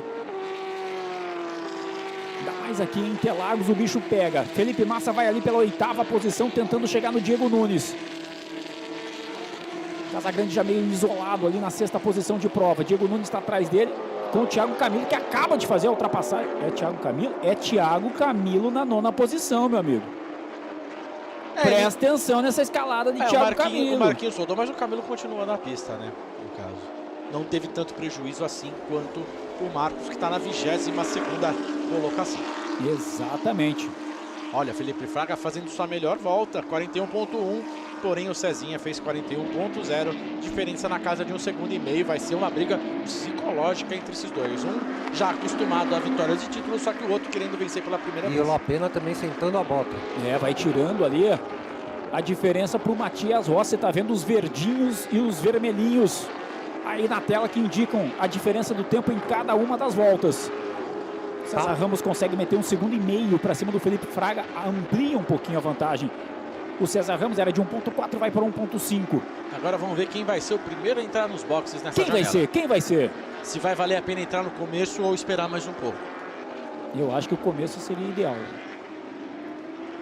É aquela velha história de tentar pegar o box vazio, né, meu amigo? Dos ponteiros, ninguém. Dos ponteiros passou. Salas, Casagrande, Camilo, Thiago Camilo. O Camilo largou de 16º e estava em 9º. Tem uma full time também ali para parar. Temos uma e tem o Sérgio Jimenez passando pelo box aí, meu amigo, que não está na corrida, né? Tem um Sérgio Jimenez ali que pode complicar uma saída. Se ele vier para a pista, pode complicar a saída de boxe da galera que está na disputa. Você vê o Casagrande parou nos boxes agora, todo mundo. Jimenez guardou. Trocou o pneuzinho do lado de dentro, o Casagrande para não perder tempo. Todo mundo trocando o traseiro esquerdo. Que é uma troca, digamos assim, para... É uma troca protocolar. Exatamente.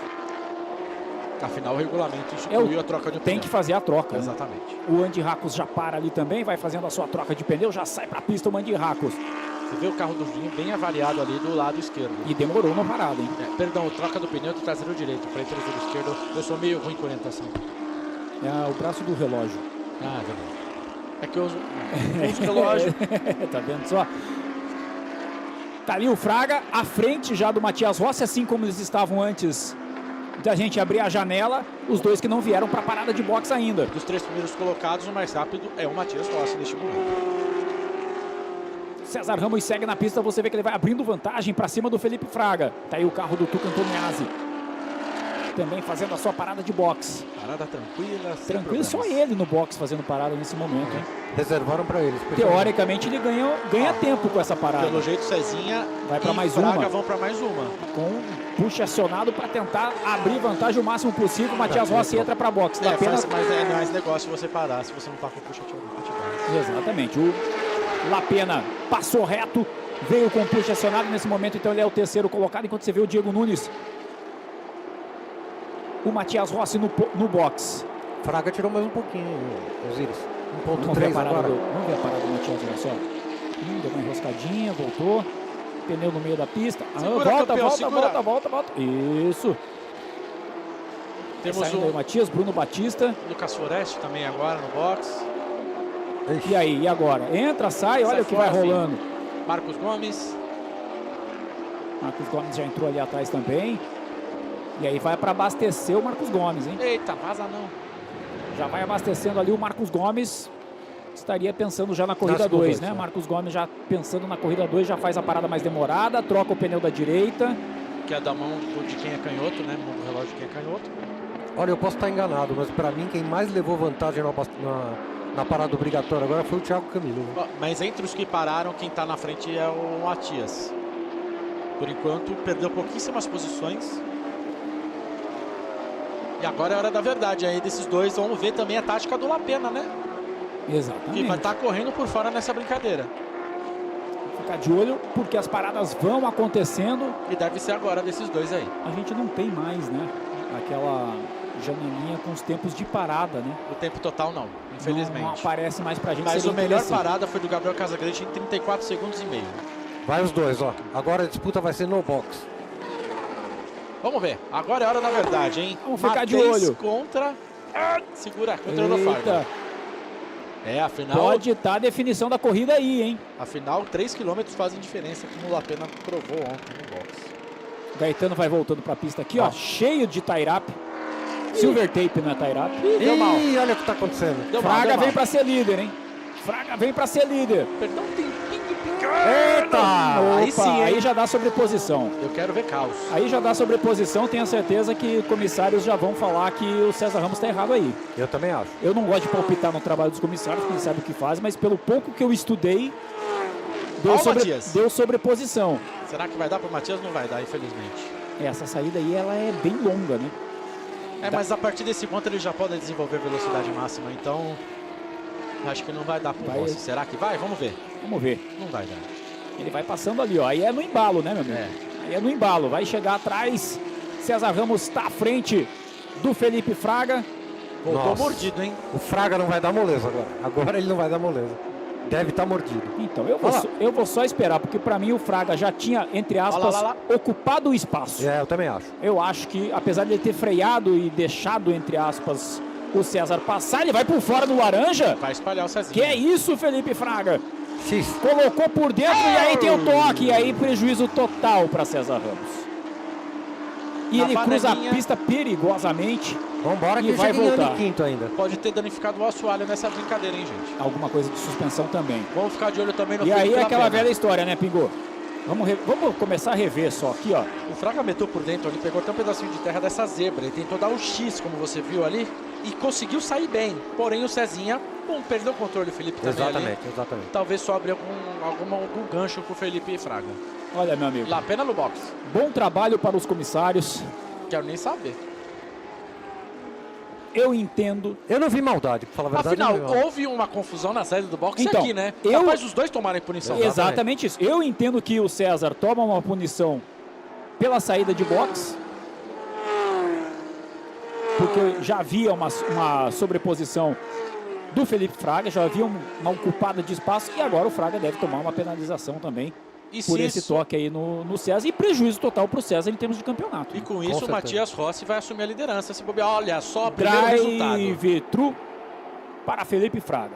Drive-thru para Felipe Fraga por esse toque aí no César Ramos. Para fazer uma manobra no laranjinha de ultrapassagem tem que estar muito seguro. Porque além de ser uma curva cega em subida, se o cara na frente ainda se te fechar, um abraço. E um X, né? Vamos combinar. E um X, né? É o que eu ia falar. Se você já vem por dentro na subida do laranja... Emocionou? Olha. E olha na hora que o carro volta, que quase que ele pega ele de novo, ó. Exatamente, foi por muito pouco. Foi o Rossi ali atrás, ó. Tá aí a informação na sua tela, drive-thru, portanto, para Felipe Fraga. O Matias Rossi assistiu tudo de camarote, é isso mesmo? E o Fraga numa dessa vai perder 30 segundos mais ou menos de tempo de parada, ou seja, ele que está na 6ª posição, 30 segundos atrás vai cair para 20º, e olha lá. Vai cair um monte. A gente pode ver ali na nossa cronometragem. Vai cair um monte nesse momento, a gente vai para fechar a janela de parada obrigatória já dessa corrida 1.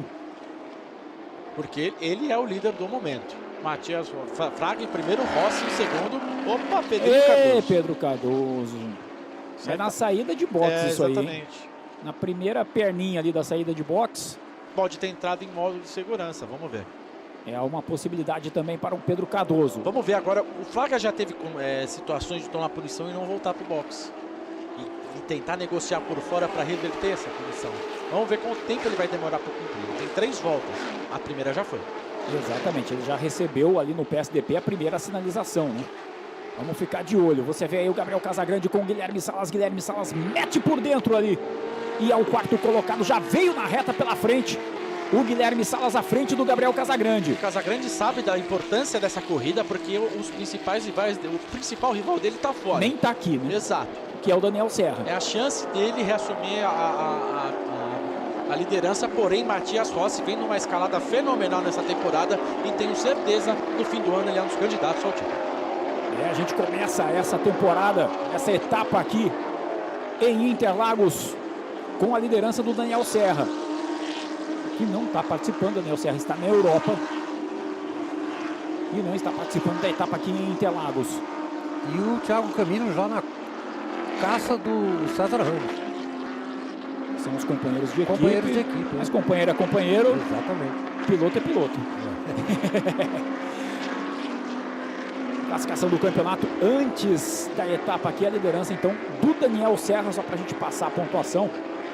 A galera que está acompanhando junto com a gente. Lembrando que a gente teve aí já 6 etapas disputadas. Já estamos na segunda metade, né, do campeonato. E antes da corrida aqui em São Paulo, Daniel Serra 184, Gabriel Casagrande 173, Rubens Barrichello 152, Gaetano 147 e o Matias com 137.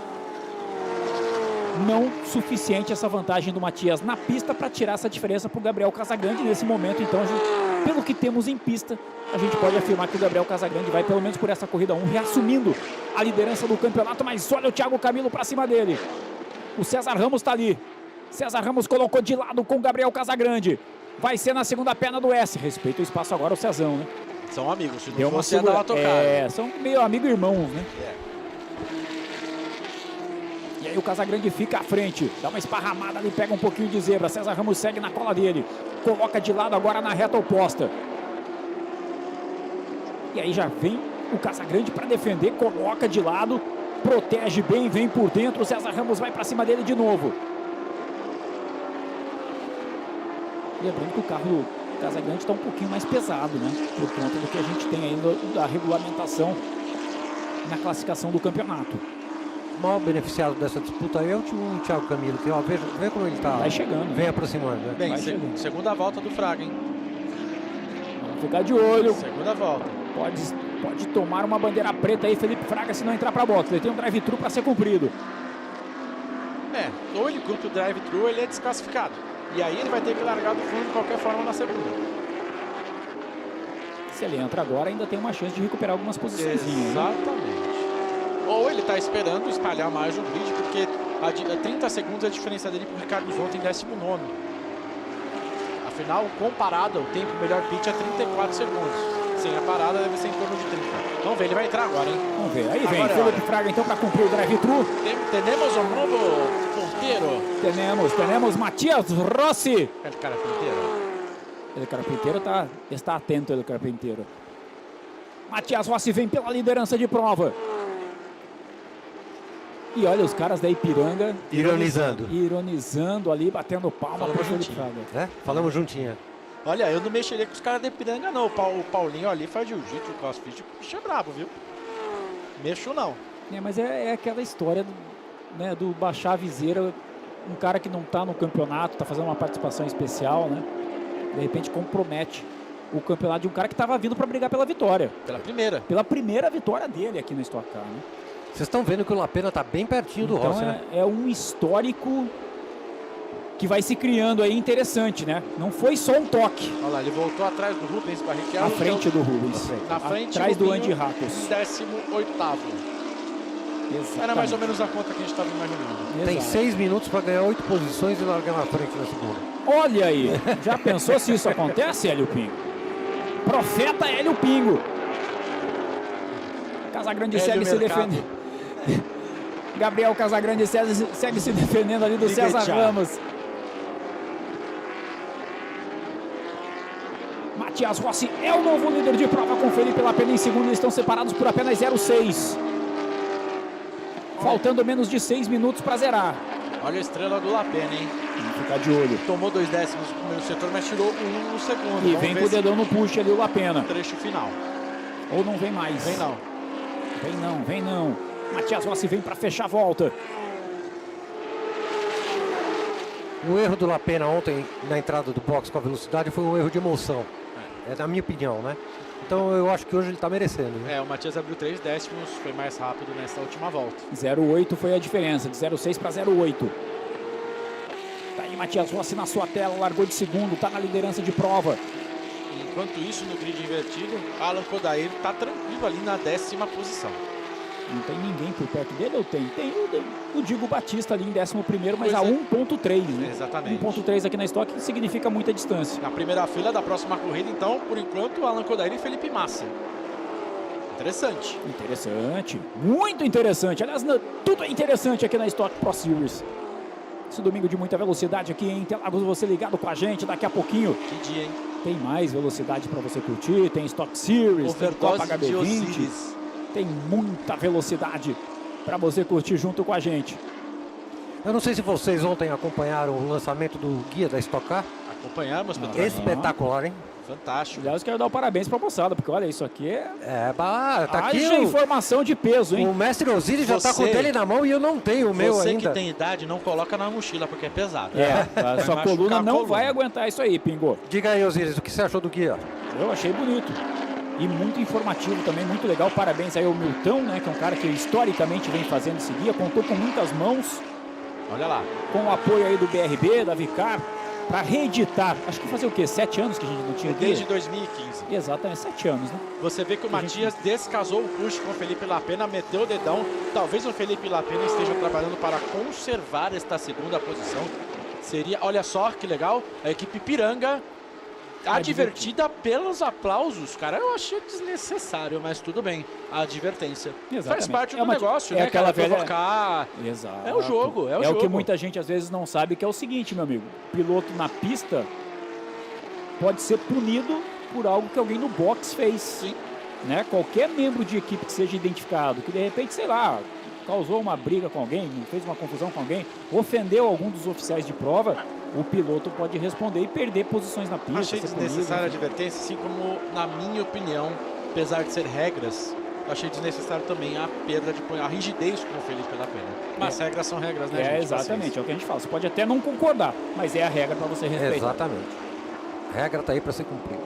Isso a gente vive na comunidade, né? E a gente tá vendo aí o Felipe Massa que está sofrendo pressão ali do Alan Kodair. Será? Se o Felipe Massa deixar o Kodair passar, ele larga na pole. Vamos ver o que é mais negócio. De qualquer maneira, ficam os dois na primeira fila, né? Tem que ver o que é mais negócio ali para eles. Já que aparentemente eles não chegam ali no Bruno Batista, pelo menos por enquanto. Tem uma certa distância entre eles de 1.6. Você pode ter certeza que o Massa não está trabalhando para evoluir, mas sim para conservar e trabalhando a segunda corrida já. Vamos ficar de olho. E o Alan Kodair está ali junto com ele. Para trás deles. Eita. O Matias abriu 1 segundo apenas na última volta. Foi para 1.9 a vantagem. O único andando na casa de 1.41, inclusive. Andando muito, virou 1.41.255 nessa volta. O Matias Rossi. O Felipe Batista com 1.47.76, dono da melhor volta de prova. E o Diego Batista com 267.1 km por hora é o líder no Speed Track. O Felipe Batista que já recuperou 8 posições depois da rodada. Já vai ali pela 22ª posição, Felipe Batista. E olha só, Bruno Vicária, para você que gosta de tacar lenha na fogueira. O Felipe Batista está atrás do Tony Canaan nesse exato momento. Olha. Será que vai dar uma disputinha de posição entre os dois? Se rolar um toque, cara, deixa a câmera longe. Que não dê para fazer leitura labial. Tá aí o Gabriel Casagrande que vai reassumindo a liderança do campeonato com a 4ª posição. Felipe Fraga, fim de prova para ele. É isso mesmo? Não, vai para a segunda, vai trocar os pneus. Exatamente, fim de prova para ele. Sim, para essa sim, tá. Tá se preparando para a segunda. Fim de prova. Vai pensar na segunda, que é aquilo que o regulamento permite. Eles têm que fazer uma parada obrigatória. Será que ele faz ser aplaudido de novo? Com uma troca de pneus. A gente não viu essa entrada, aparentemente. Agora vai ser uma banana de dentro da garagem, né? Não dá pra fazer.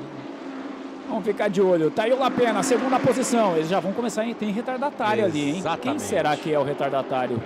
Mas eu creio que o Matias esteja apenas administrando. O Seria o Galide? Ele vai abrir, vai estar tranquilo.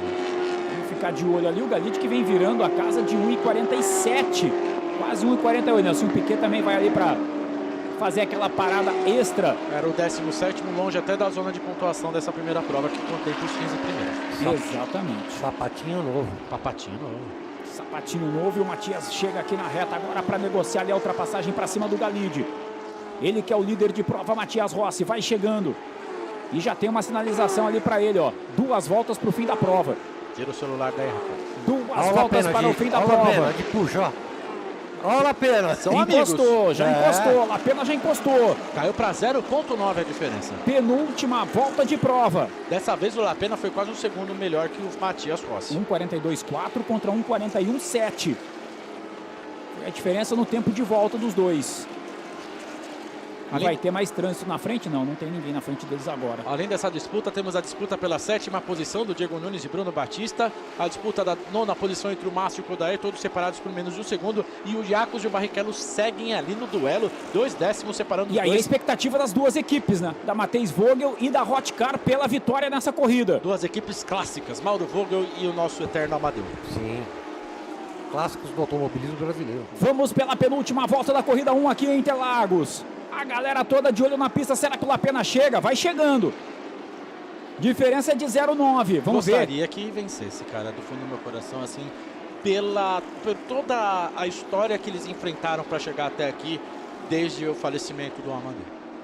Sem dúvida nenhuma, sem dúvida nenhuma. Mostraram muita capacidade, né? Porque pegaram de frente o negócio e falaram, nós vamos fazer, e fizeram. Seria uma história bonita para se contar. Opa! Mas também o Matias vencendo também é algo também a se comemorar, porque por causa da internacionalização do campeonato. E o Matias que vem vindo de puxa agora. Então, já vem de puxa, já vem para abrir a última volta. Matias Rossi consegue desgarrar ali do Felipe Lapena para ficar um pouquinho mais tranquilo nessa última volta.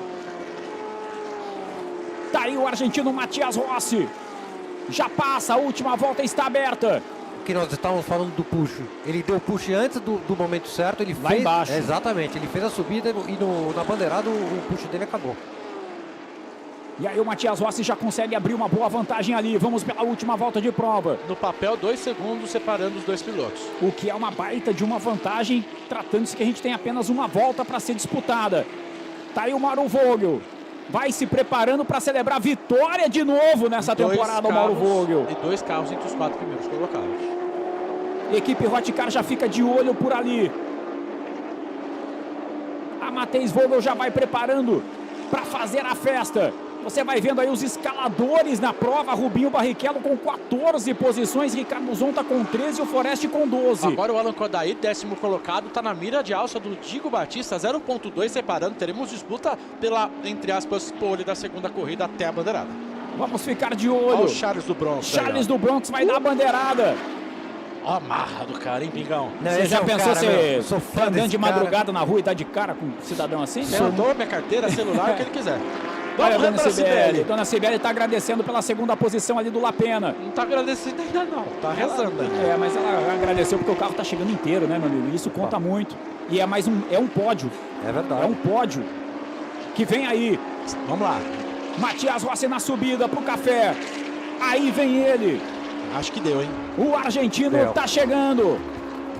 Lá vem Matias Rossi. Pode ir amarelo carpinteiro. Pode aumentar a estante, senhor. Tiene troféu chegando para usted, Matias Rossi. Vamos! Fatura Matias Rossi. Vitória em Interlagos na corrida 1, a segunda dele na temporada. Vamos, boludo! E a festa de Felipe Lapena na segunda posição. E a festa da Matheus Vogel. Mais uma vitória Toyota no campeonato. E vamos ter Matias Rossi, vamos ter Felipe Lapena e vamos ter Guilherme Salas no pódio. Pódio que vai ser depois da segunda corrida. Agora a gente vai ter a inversão do grid. Olha só, o Matias e o Felipe confraternizando. E que fase do Mauro Vogel, hein? Essa associação da Matheus com a Vogel salvou a equipe do Mauro Vogel. Com certeza. Lutando com os dois carros ali pelo campeonato. Opa, César Ramos. 20 segundos para César Ramos. Sobreposição na parada, foi aquilo que vocês falaram do pit stop. Onde estaria César Ramos? Em quinto. 28 segundos, vai cair para 14º, 15º, ou seja, o Digo Batista vai para a pole provisória da corrida 2. Você vê os dois punidos, César Ramos e Felipe Fraga. O crime não compensa, senhores, como vocês puderam ver aí. É o que falamos, não termina na bandeirada, né? Exatamente. Aí, Pingo. Graças a Deus que a punição veio antes do fim da corrida, né, também. Essa é a melhor notícia do dia. Exatamente. Tá aí, ó, a gente vai rever. E o que é sobre Vamos ver por posição? essa câmera, como exatamente. Olha, o Fraga já havia passado da linha da traseira do carro do César Ramos. Isso indica a sobreposição, né? Quem tá saindo de box. Aí, cara, talvez seja a falha da equipe de não falar pro César, segura que você tá em cima. Afinal, eles estão careca de saber sobre esse assunto da sobreposição. Exatamente. E a gente está careca de saber também que o piloto não enxerga direito o que está rolando do lado dele. Careca, né, cara? Exatamente. Não, mas poxa, ali o spotter tá no ouvido. Hoje em dia, você só não recebe informação dentro do carro se você não quiser, ou se não quiser enxergar. Os dois foram andando lado a lado, o César tem que ter a noção. Pô, o cara já tá na minha direita, ele já saiu antes de mim, então segura a onda, deixa o Felipe Fraga aí. Isso enervou o Fraga, que acabou gerando a confusão mais na frente, né? O tamanho do prejuízo do César Ramos nessa etapa. Nessa corrida, pelo menos, né? Ele pode ganhar a corrida daqui. Emocionaram os dois. Uma pena, né? Porque eles podiam... Tava se desenhando uma linda disputa, né? Os pilotos poderiam ter o rádio da CBA. E a CBA falar, ó, sobreposição. Como em outros campeonatos, como, né? Que o diretor de exatamente. prova tem contato daí direto. Vira uma bagunça isso, que não ia rolar. Porque não, assim, não confundir. É mais fácil vir a informação Exato. pronta. É diferente de um diretor de prova entrar no rádio, enquanto a gente vai vendo aí o resultado da prova, para você que está na tela. Matias Rossi, Felipe Lapena, Guilherme Salas, Gabriel Casagrande em quarto, Thiago Camilo em quinto, o Diego Nunes em sexto, Bruno Batista em sétimo, Felipe Massa em oitavo, Alan Kodair em nono e o Diego Batista termina com a 10ª posição, larga na frente agora. Átila Abreu, 11º, Lucas Foreste, 12º, César Ramos, 13º, Rubinho, 14º, Andy Racos, o 15º, Ricardo Zonta, o 16º, Marcos Gomes, o 17º, Tony Canão, o 18º, Felipe Batista, o 19º, Thiago Vivacqua, na 20ª posição. Menos de um segundo separando o Tony do Batista. Nossa senhora. Então, mas quando eu estava falando o negócio do rádio, sim, os pilotos só ouvem a CBA. Eles não se comunicam com a CBA. Mas não é isso, Pingo. Algumas categorias trabalham assim. O diretor de prova tem um rádio com os pilotos. Aí a função do diretor de prova é diferente da função dos comissários esportivos. Exatamente. Essas penalizações todas, essas análises são dos comissários esportivos. O diretor de prova só dá o ok. Exatamente. E você está vendo o grid aí invertido na sua tela. Exato, vamos com Diego Batista e com Alan Kodair na primeira fila, Felipe Massa e Bruno Batista na segunda, Diego Nunes e Thiago Camilo na terceira fila, Gabriel Casagrande e Guilherme Salas na quarta, Felipe Lapena e Matias Rossi, aliás, na quinta fila. Essa pole do Diego Batista aí vem para salvar a lavoura da equipe Crown, né? Exatamente. Que vem numa draga esse ano. Exatamente. O Carlos, então, que azar do Kaká. Pelo amor de Deus, que anos difíceis que ele vem tendo, né? Desde que ele passou a integrar a Crown. E como ele é sócio da equipe, tem que fazer, tem que trabalhar em cima. E olha só quanto Opala tem ali em cima. Tivemos desfile dos Opalas aqui, mais de 150. Né, cara? Impressionante. Opalas e Caravans também, né? E tinha os Ômegas também ali no fundo. É uma galera fiel a esse modelo, né?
Hi, my name is Les Shockley. I own the world's most powerful truck. It's a 1984 Peterbilt, and it's powered by two Westinghouse J34 jet engines, and it produces 36,000 horsepower.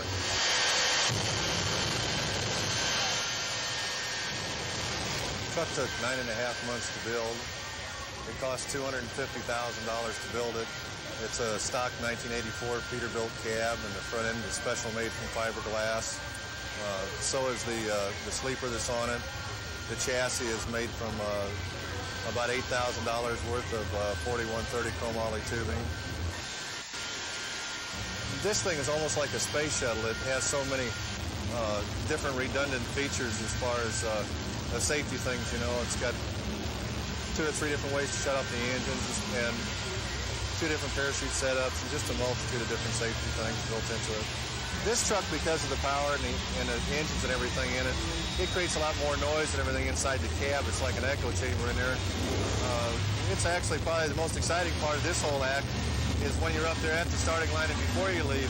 Because of the mass of the vehicle, it doesn't run as fast as a lot of the cars that I've driven over the years. So it's not quite as exciting to me going down the track because it does handle so well.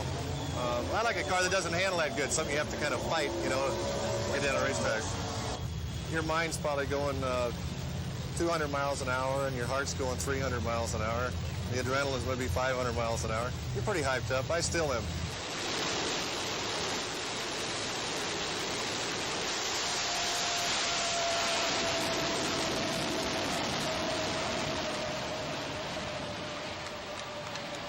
Up to this point, all jet-powered trucks have been powered by one engine.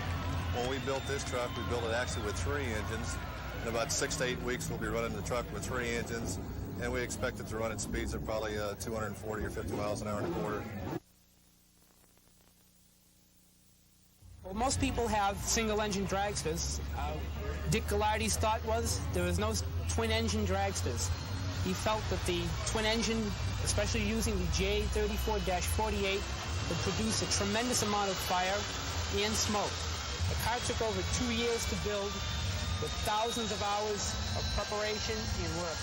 My name's Steve Cotugno, driver of the Botan Express twin-jet dragster. The car was built and engineered by Dick Gallardi of Boston, Mass. The car produces over 25,000 horsepower at 12,000 pounds of thrust.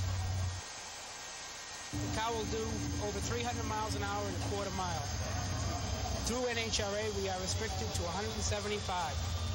So we run all their tracks under 175 miles per hour. Ladies and gentlemen, here is the biggest, heaviest, most powerful race car you've ever seen. Out of Boston, Massachusetts, Steve Cotugno's awesome Bowtown Express. 30 feet long, weighs a couple tons. It's powered by not one, but two Westinghouse J34 jet engines. 20,000 pounds of thrust. And when you see this thing go down the track, you aren't gonna believe it. The engines out of Navy fancy jet fighters. One of them propelled a jet fighter at 600 miles per hour. Imagine what two of them can do on this monster. So Steve Catundo bringing the Bowtown Express, the only twin-engine jet dragster in the world, to the starting line here. He's got it in smoke. Afterburners on it. Here he goes.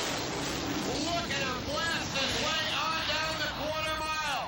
Both jet engines putting out gobs of horsepower. The Bowtown Express, 6.99 seconds. See the twin chutes bringing that big, long, weedy roadster to a halt at the end of the Raceway Park quarter mile. The experience is probably the same as leaving the top of a roller coaster and gliding downhill, constantly picking up speed until the point where it seems like you can't take it anymore and you shut the car off. It's a totally awesome feeling, and it's just unbelievable. The Lava Machine is regarded as one of the most spectacular vehicles in drag racing. At 47 years old, Roger is the king of the jet car circuit. There you go. He's a driver, mechanic, engineer, and spokesman for jet car racing.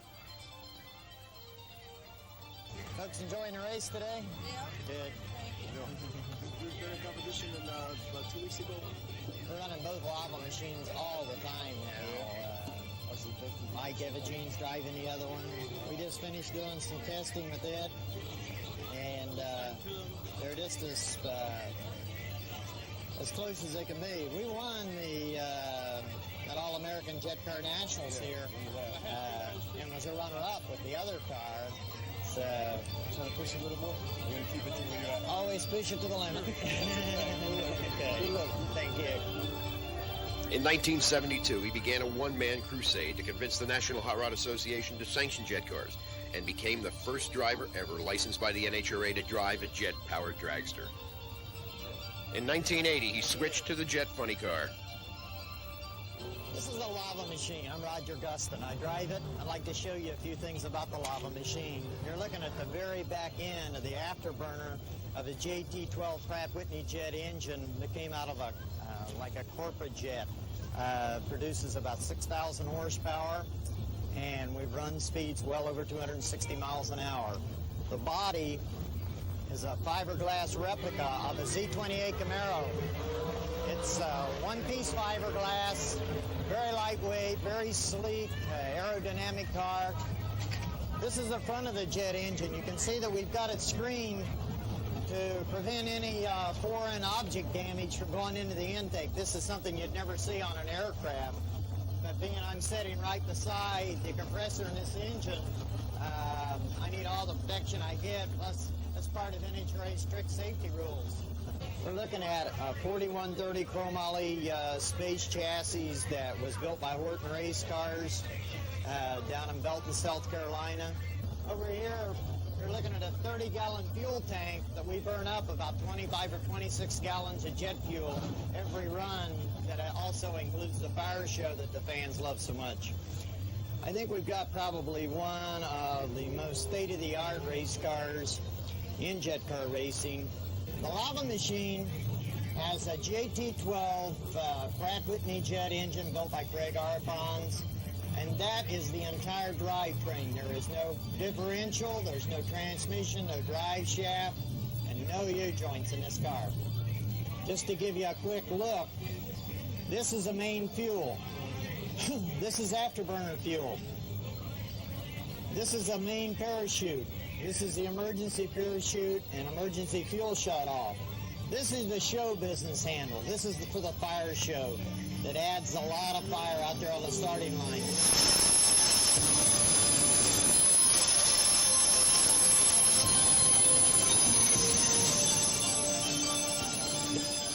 one of the most asked questions I have is, what does it feel like to be inside the lava machine here and light that afterburner and getting torched off that starting line with 6,000 horsepower? I gotta tell you, it's absolutely an incredible sensation. Roger has two jet funny cars, the lava machine and the lava pump car. They crisscross the United States in a giant tractor trailer, thrilling thousands of fans with their daring exhibitions of speed and fire like volcanoes exploding. Here's Roger on jet funny cars. Probably the most exciting sensation that I think that you can have and stay on the ground, not be an astronaut, is driving this lava machine. When you're sitting there with the car staged, you light that afterburner, you've got 5 G's against your body the very instant that it accelerates off the starting line.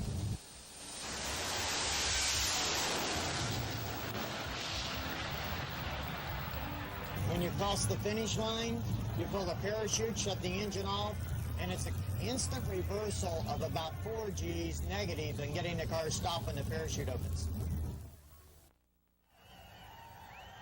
Basically what a wheel stander is we travel down a quarter mile and the speeds exceeding 130 miles per hour on the rear wheels only. The front wheels are approximately 6 feet in the air. I've held national records 3 or 4 times with my Young American car, the Monza body. And Jim Curtis has set a few with my other car, the Superbug. These cars are tube chassis type, almost like a rear engine funny car. The reason the engine is in the rear is all the weight transfer is in the back of the car, and what it does is makes a good lifting type effect to the front of the car. Down the quarter mile, front wheels up in the air the whole way down the quarter mile. Madman Marco is what they call me. My real name is Mark Hildenin. I'm from Boston, Massachusetts. I've been driving race cars for the past 11 years. The past 6 was wheel stand cars for a full-time living. Myself and Jim Smokehouse Curtis co-drive. I drive this car here called the Young American Chevy Monza wheel stander. My co-partner, Jim Smokehouse Curtis, drives the Superbug, which is a VW body wheel stander.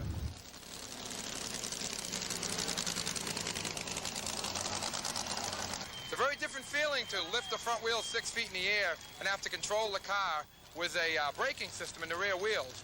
What we actually do when the front wheels lift up is we grab a lever on our right-hand side and you push that lever forward to go left and you pull it back to go right. The reason for this, obviously, the front wheels are 6 feet in the air. There's no way of using the steering wheel. All we use the actual steering wheel for is steering the car once it comes down for making quarter-mile runs. Otherwise, we're up in the air. We're looking out a hole between our feet to see where we're going. We have a small opening. We can see approximately 100 feet in front of us. So we're looking out the floor. We're steering with our right hand with a steering brake, with the rear wheels actually braking the car to steer it. And we're shifting with our left hand. We make one shift down the quarter mile and steering with our right. We leave the starting line, and hopefully if we make a good run, when we get to the other end, we're going over 130 miles per hour with the front wheels up in the air, wheel spin.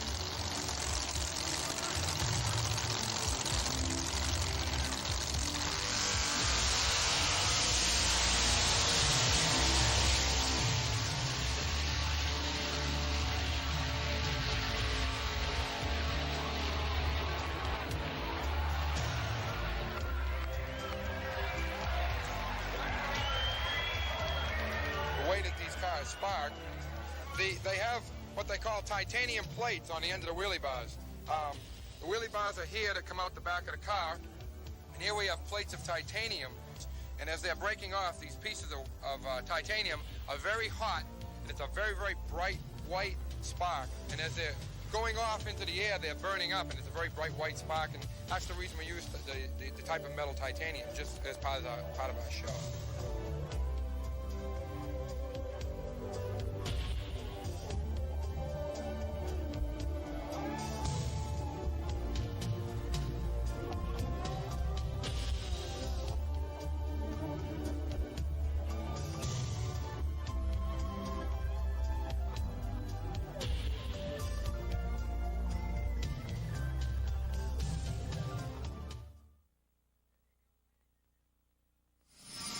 Ladies and gentlemen, now with the Jet Funny Cars. Ms. Sue Ransom in the left lane.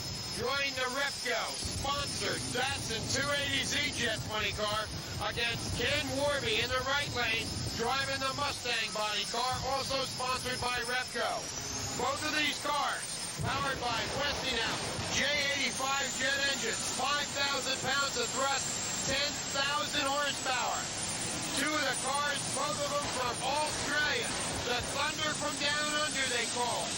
These cars, capable of running slow 6-second lap time at speeds of over 250 miles per hour. And unlike the nitro funny cars and alcohol funny cars that you see here today, these cars are jet propelled. Everything on the starting line that isn't bolted down has been removed. Get ready, because here we go with the start. They're off. Ransom moves first. Warby trying to pass her, but here comes Susie. She's flying a big end. A 6:18 for the win. Jet funny car fans, get ready. The track lights have been turned off for the starting line firefight between the Stroh's jet funny cars.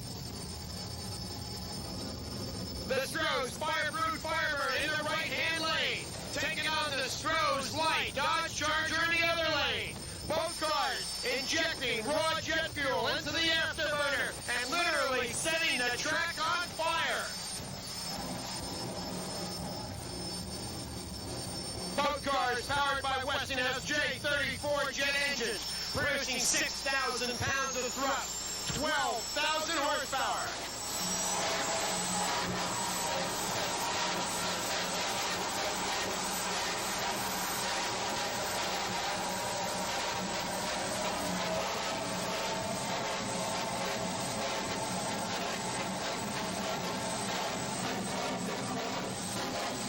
The track lights come on and you can get a better look at the Stroh's jet funny cars, burner popping their way to the starting line, injecting raw fuel to the afterburner, hitting the ignition.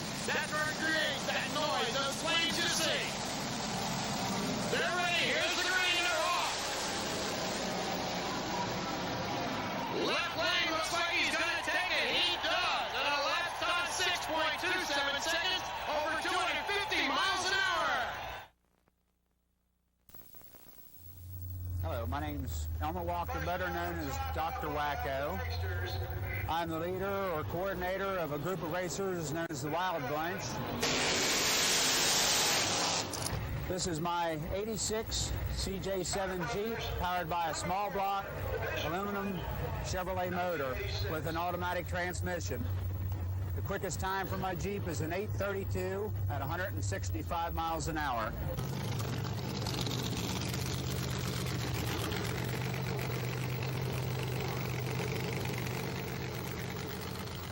The Wild Bunch, a group of racers as diversified as a Jeep to a Chevrolet truck to an 86 Datsun, Camaros, all door slammer type of vehicles and bodies that you can recognize, is a group of racers based in Central Maryland. There are numerous cars in the Wild Bunch. Camp Stanley's 75 Love pickup truck powered by a big block Chevrolet with a Lenco. Flies down the track, sometimes both lanes, but he usually makes the quarter mile in good fashion. I'm Camp Stanley, owner-driver of the 1975 Chevy Love pickup, just loving it.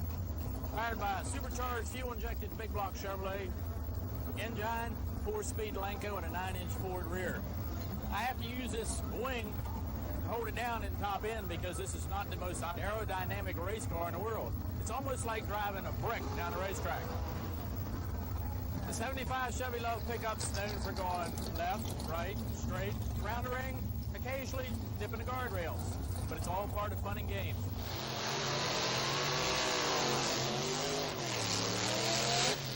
Tommy Howes, the pilot of the 86 300 ZX Datsun, the quickest car to date in the Wild Bunch, with speeds approaching 200 mile an hour and ETs in the low 7s.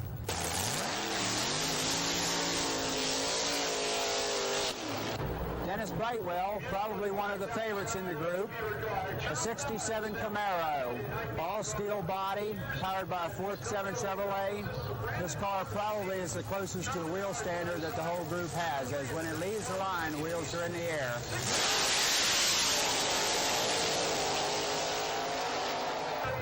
Harold Hines in the 2017 Roadster, powered also by a big block Chevrolet.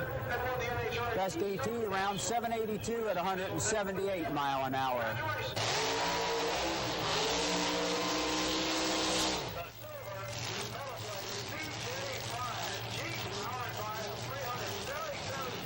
These cars in between rounds come back, check the valve lash, check for any parts that are broken, and repack the parachute, check the air pressure in the tires, and then we're up for a second round.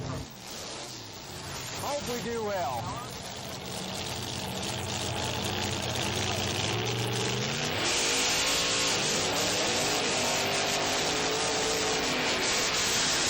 Street-type cars with funny car motors, ladies and gentlemen, the Wild Bunch.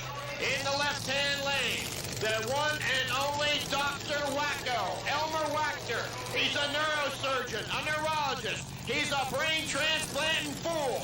Taking on the greasy pygmy, they call him, Cam Stanley in the wild-loving it truck. A Chevy small block, supercharged, fuel-injected on alcohol, powering a Jeep. And a 511 cubic inch aluminum Chevrolet Rodeck racing engine powering the Wild pickup.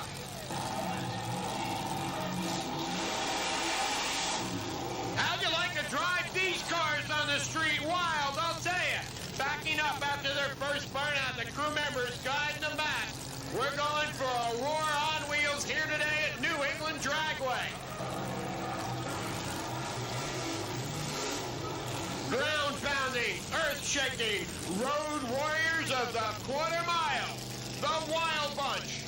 The craziest cars you'll ever see go down a drag strip. Here we go. Side by side off the starting line, Cam Stanley's Love-It truck with a big block Chevy leading the way through the lights. He takes the win at 829 to a losing 869. Who's behind those Foster Grants? Ladies and gentlemen, it's Tommy the Who House. And driving the very mysterious RCD Datsun. 540 cubic inch aluminum Chevy engine, supercharged on fuel injection, the fastest car of the Wild Bunch. He's run mid 7-second times.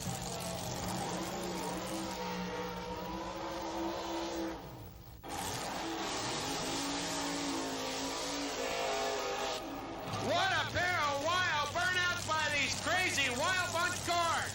In the left-hand lane, the unbelievable bright light Camaro of Denny Brightwell, powered by a 460 cubic inch steel block Chevy racing engine. It's got the stock A-frames, the stock front suspension, but one of the quicker cars in the Wild Bunch circuit. More like a street car than any other car in the Wild Bunch. Wild wheel standing burnouts by both cars. Checking out the traction on the starting line. Two of the wildest cars in all of drag racing. These guys are more than drag racers, they're entertainers. Taking their quarter-mile rocket ships down the drag strip all across the country. The Wild Bunch, the stands are always packed when these guys appear at the local drag strip. Wheel standing their way off the sideline, side by side. Tommy House, he has a motor ball. Look at the smoke coming out the back. Denny Brightwell, the Camaro streaking for the lights. A low lap time, 8 seconds flat. 170 miles per hour for the steel block bright light Camaro.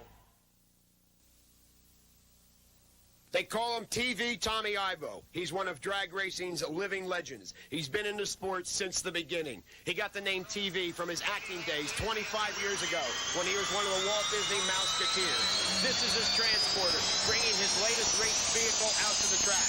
Tommy's been around for a long, long time. Well, I've been racing now for 30 years. This is the car we're running out here now, has a jet engine in it. It's the 33rd car that I've owned in drag racing. I've had single-engine cars, 2 motors, 4 motors, funny cars, dragsters, just about everything you can think of. My name's Tommy Ivo, or known as TV Tommy Ivo in drag racing.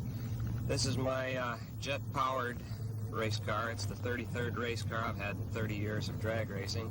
It's got a J34 Westinghouse engine in it. Puts out about 6,000 horsepower. That's about 250 miles an hour and a quarter of a mile. I've, well, like I say, TV Tommy Ivo, that came from my other occupation. I worked for 28 years in motion picture and television. I did the Donna Reed Show, Mickey Mouse Club, Bachelor Father, just about all different situation comedies that came about in the early 50s and 60s. This is TV Tommy Ivo's latest race car, his jet-powered dragster.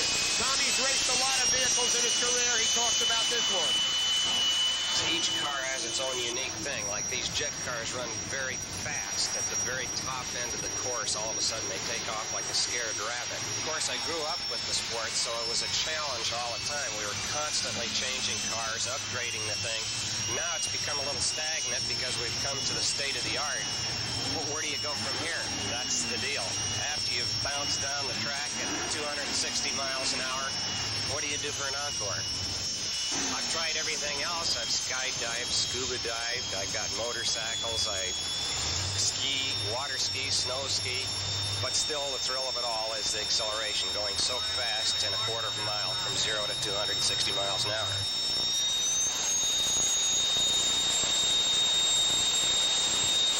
Car itself, you're controlling a car that has about 6,000 horsepower, and you don't want to make any mistakes, so you're pretty much, your mind's pretty much occupied with exactly what's happening with the race car itself. Here's the green light, a cloud of smoke, and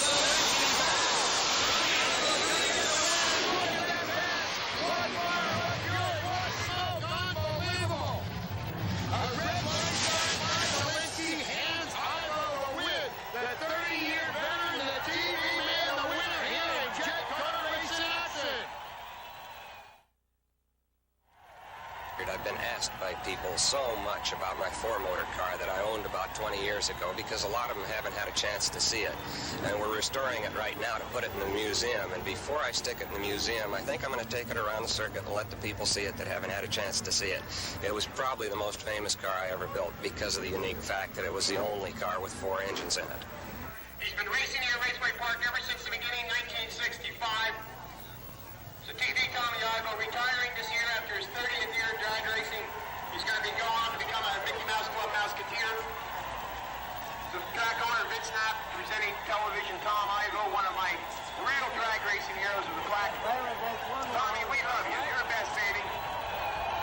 Okay, pulling out on the track to fire it up. It's TV Tommy Ivo's legendary 4-engine Buick funny car. Ivo, a legend in the sport of drag racing. Been doing it for 30 years. Out now with his car that's 20 years old. 1,604 cubic inches, 4 Buick engines.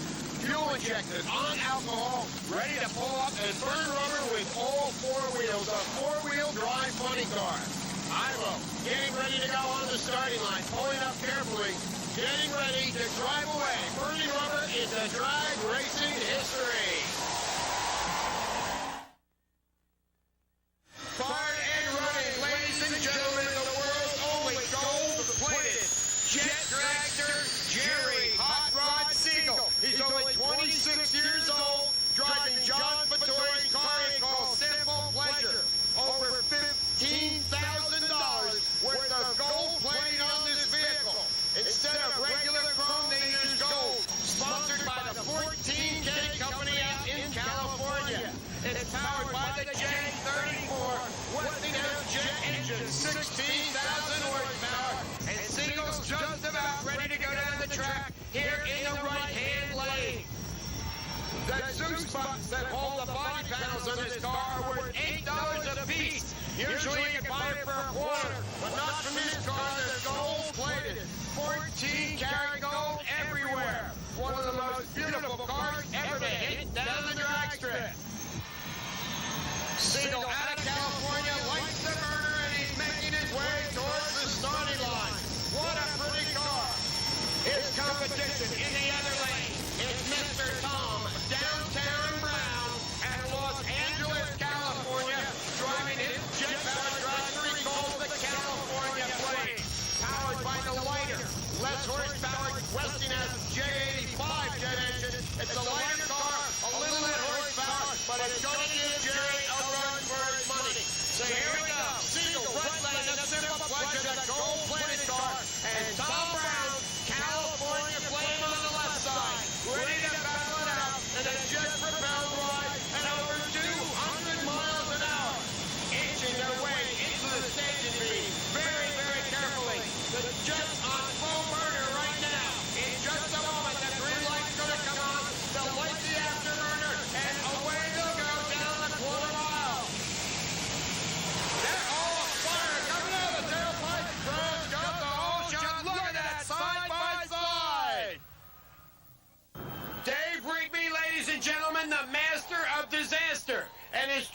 of traveling stuntmen are here tonight to perform one of the most dangerous stunts you've ever seen. Tonight, you're going to see their attempt to jump a full-size automobile that looks like the General Lee from the Dukes of Hazzard off a ramp 200 feet in the air and land on a pile of junk cars. At 90 miles an hour, he hits the ramp. What an impact! Unbelievable! Almost flipping over. Dave Rigby, stunt coordinator, dives into the front window of that Dodge. The crowd can't believe what they've seen here tonight. Unbelievable! The driver, is he okay? Yes, he is. There he is, ladies and gentlemen. Dave Rigby congratulating him on an unbelievable jump here tonight. Look what he's done to that replica of the General Lee. Reduced it to a pile of junk. The front end completely destroyed. You see it, a happy young man there. It's a 69 Dodge Charger. It's worth quite a bit of money to you car collectors out there. And as you can see, it's a pile of junk. Windows blown out, front end destroyed. Here comes what it looked like before. Take a look at the cars on the drag strip. 4 full-size automobiles with their roofs caved in with that Dodge landed on top. Okay, we're going to clear the track now and get ready for our next stunt here tonight by the Masters of Disaster. 14 spectators out of our grandstands have donated their street cars here tonight, parked them under the ramp, in line with 4 more junk cars, and the Masters of Disasters are going to take this 1972 Plymouth that you see out here, an ex-New Jersey State Police undercover car, jump it off the ramp and crash it into the pile of junk cars. Our safety crew is ready, and I'm sure all of you people out there are going to get a kick out of seeing the cop car crash. Approaching the ramp at 90 miles an hour, he must hit it perfectly or he's in big trouble.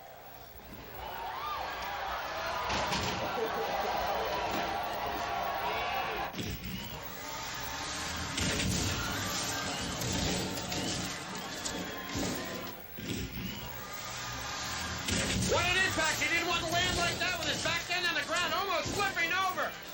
Rigby rushing to the car to the aid of his driver, helping him unbuckle the shoulder harness, the seatbelt that holds him in that car. What a crazy profession, but it's a real crowd pleaser.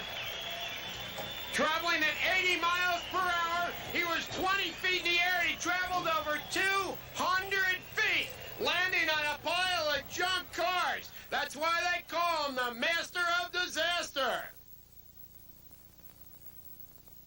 Ladies and gentlemen, the stage is now being set for the most dangerous auto jump you've ever seen. The fire trucks you see out there, the fire crew, there's a reason for that, because the Masters of Disasters are going to attempt to jump a full-size automobile off this ramp 200 feet in the air and land on this pile of junk cars. It's a little different than the 2 you've seen previous, because this time the car is going to be on fire. This stunt has been banned at many events across the country because of the danger involved. The driver coming down the track now at 90 miles an hour, ready to hit that ramp on fire.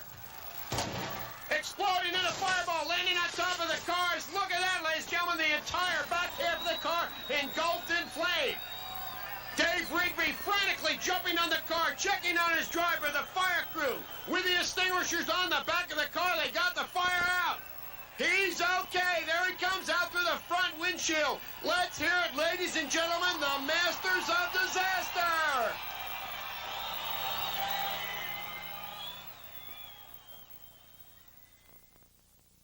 While we're waiting for the funny cars to get ready for the next round, here we go. 2 of the wildest vehicles ever to go down the drag strip. Bob Hall's Paddy Wagon Chevy Vega taking on Danny O'Day's wind-up pickup. They're called wheel standards, designed to travel down the quarter mile on their back wheels, their front wheels up in the air, and there you go. Bob Hall making a burnout. Here comes O'Day, as you can see easily, picking up the wheels, the little wind-up motor in the back, really cranking it out to get this pickup truck down the quarter mile.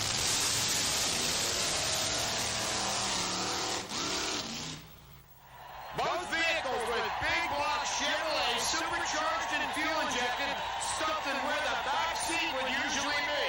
Turning around out there in the middle of the track and coming back to the starting line. These cars with a lot of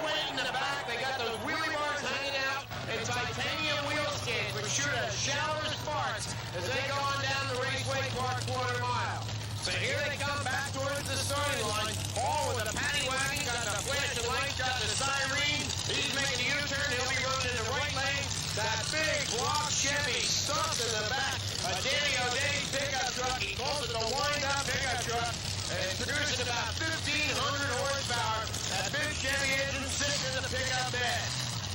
Each driver's sitting right in front of those big supercharged engines. Look at the scoop sticking out the roof of the paddy wagon over there in a right lane as it brings it towards the line.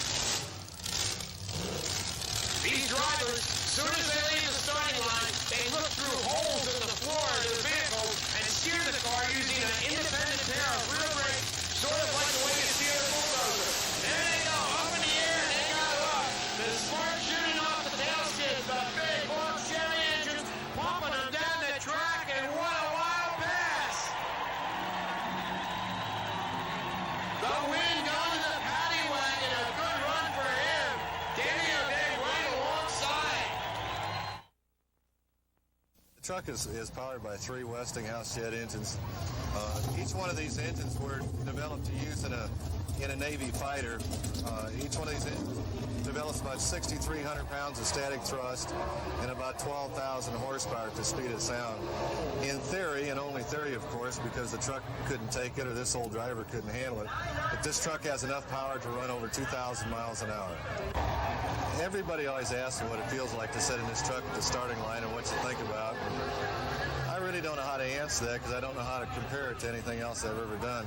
I know the feeling going down the racetrack must be something like the clown experiences when he gets shot out of a cannon there at the circus. The only difference is as soon as he leaves the barrel of the cannon, he slows down and we keep right on accelerating. And as far as what it feels like going down there, or what it looks like, I don't know because I'm so scared I keep my eyes shut. Ladies and gentlemen, this is it. The most incredible drag racing vehicle you'll ever want to see. This is the one you came to watch. Out of Corridas, Kansas, Mr. Lester Shockley. They call him Shockwave. In just a minute, you're going to find out why.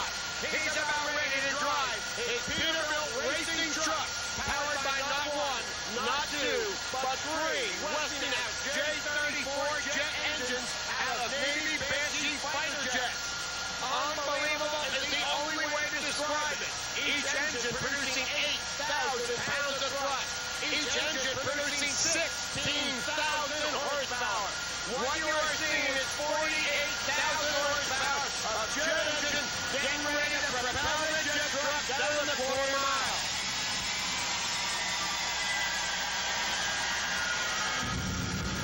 Ladies and gentlemen, how about that for a fire show? Raw fuel being dumped into the afterburner. He gets the ignition in and makes fire, fire, and more fire. Shooting out the afterburners of the jet. Shooting out the chrome stocks on top of the truck. The most powerful vehicle ever built anywhere in the world. And managed to do one thing. Travel the quarter mile as fast as it possibly can. Shockley doing the burner pop. The fire goes. Testing everything, making sure everything is A-OK. For the blast, he's going to go down the quarter mile. Raw fuel on fire, shooting out of that tailpipe. Shockley bringing that 6-ton Peterbilt to the starting line. Let's Shockley all the way into three engine, 48,000 horsepower, the Shockley jet-powered Peterbilt.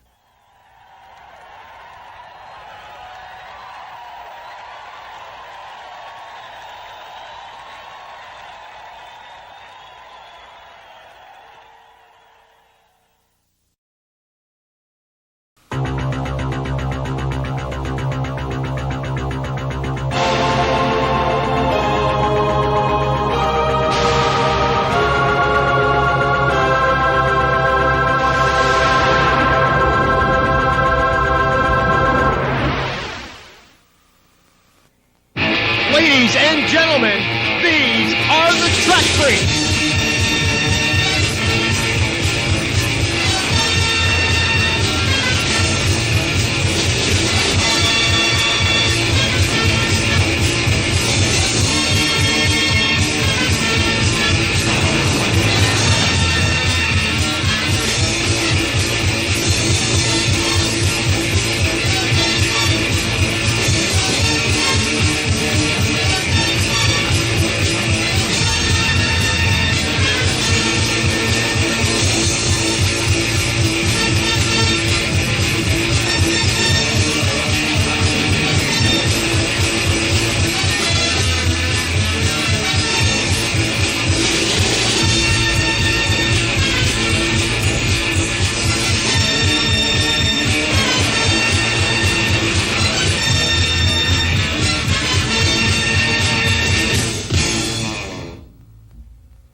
This is the most powerful jet dragster ever built. 10,000 pounds of thrust, 20,000 horsepower. It's called the Green Mamba, driven by jet car veteran and the elder statesman of the sport, Doug Rose. The Green Mamba, built to terrorize drag strips all across the country, but now doing its thing, burning cars. A jet car burn, the most awesome display of smoke and fire and fury ever seen. Take a full-size automobile, chain it to the tailpipe of a jet dragster, and let it happen. Doug Rose explains a car burn. A guy wanted to know what happened to a car if you put this car behind the jet engine. So we tried it a few times, and it rolled the car out of the way. Then somebody said, well, why don't we chain it together? So we chained the car and a race car together, and it just blew a hole right through the car. So later on, when I built my car, I started working out some even more interesting ways to do it, like through the back, the front, side. This last weekend, I tried a new thing where I flipped cars over with the blast.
It was 20 years ago, while Doug was driving Walt Arfond's Green Monster, that he suffered the most horrendous accident in jet car racing. At speeds of over 150 miles an hour, he smacked the guardrail and lost both of his legs.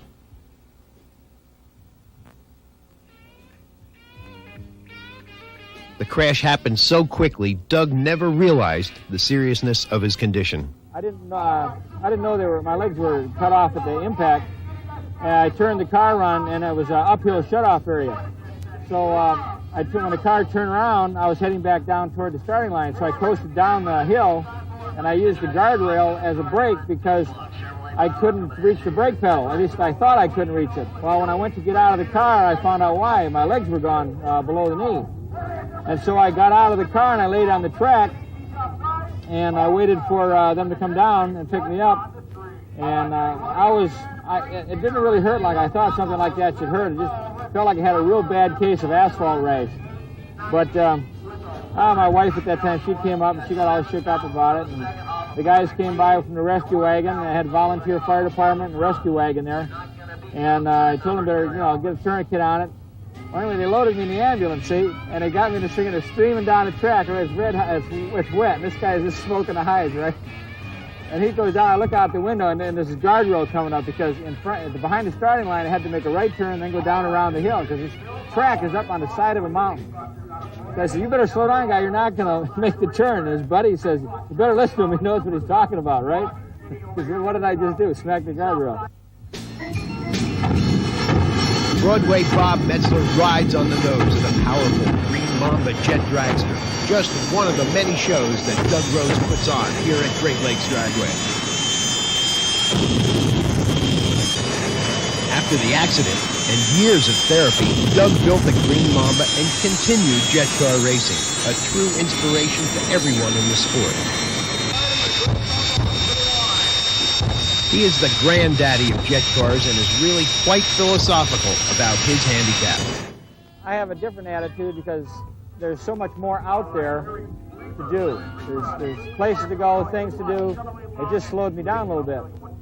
So I can't run as fast as I could, and I can't feel meadow muffin squishing between my toes anymore. So anyway, this guy I know out in California, Doug Brown, has got a jet dragster. And we used to race a lot together, and after the race, like Orange County and stuff like that, we would go to this restaurant.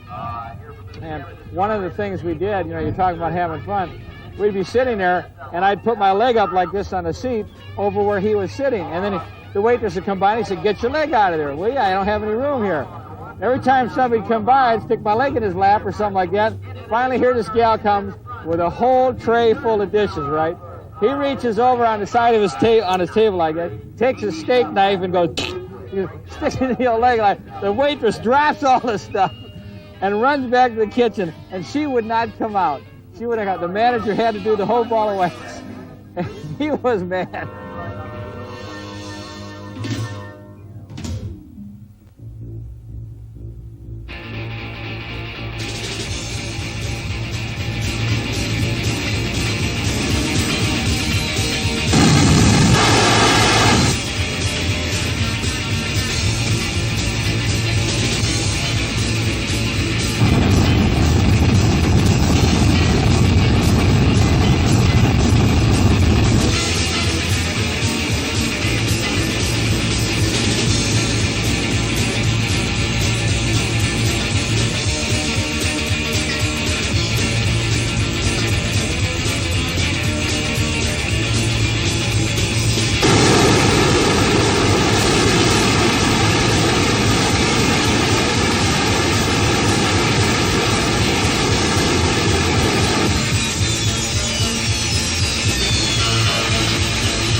Monster Truck Maniacs, this is for you. Great Lakes Dragway is putting on the most incredible display of 4x4 monster truck action you've ever seen.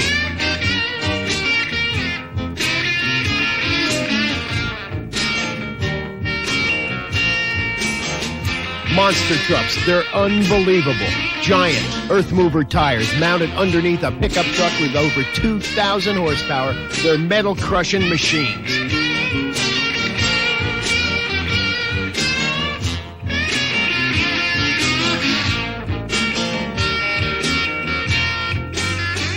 Bigfoot started this phenomenon about 10 years ago, and now there's trucks from all over the country, and drivers spend hundreds and thousands of dollars to build the truck that'll topple the king. High-flying, car-crushing action, and the fans love it. The highlight of all monster truck races is the high-flying, car-crushing drag races. 10,000 pounds of steel and 2,000 horsepower flying through the air.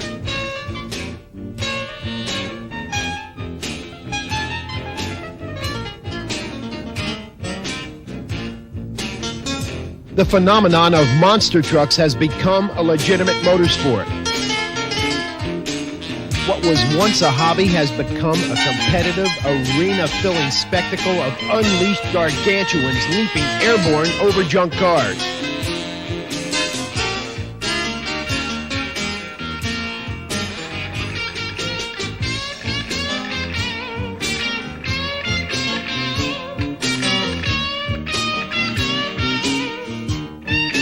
Great Lakes Dragway, the place to be for monster madness.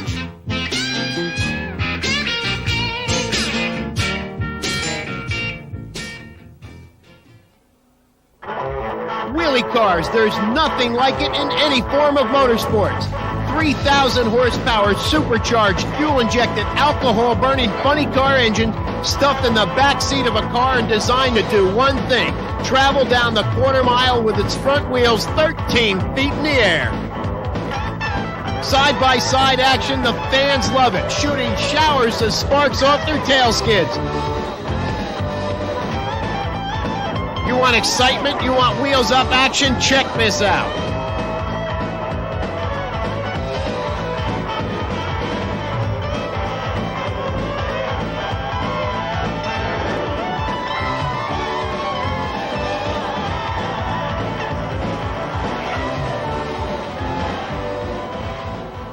The kings of the wheelie cars are the father and son team of Jack and Toby Ehrmantraut. Side by side, they throw fans all across the country, but they've added something new to their act.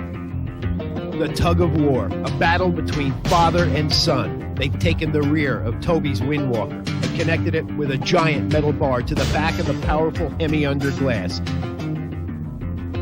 The Ehrmantrauts have perfected this unique act in drag racing, and Jack's going to tell us exactly what's going to happen. What we're about to do here is a tug of war. As you can see, both cars are hooked together with a solid steel bar. What we'll do is get in the cars, fire them up, put them in gear, step on the gas, and whoever pulls, who's the winner. As the old man, fast Jack Ehrmantraut, gets ready to go in the Hemi under glass, his son Toby pours the water in front of the rear tires. He learned this trade from his father. He's been doing it for 5 years. It's the only job he's ever had. It's very, very dangerous, but the kid loves it. He loves to do battle with his father. He loves to kick his butt. But the old man is always up for the challenge.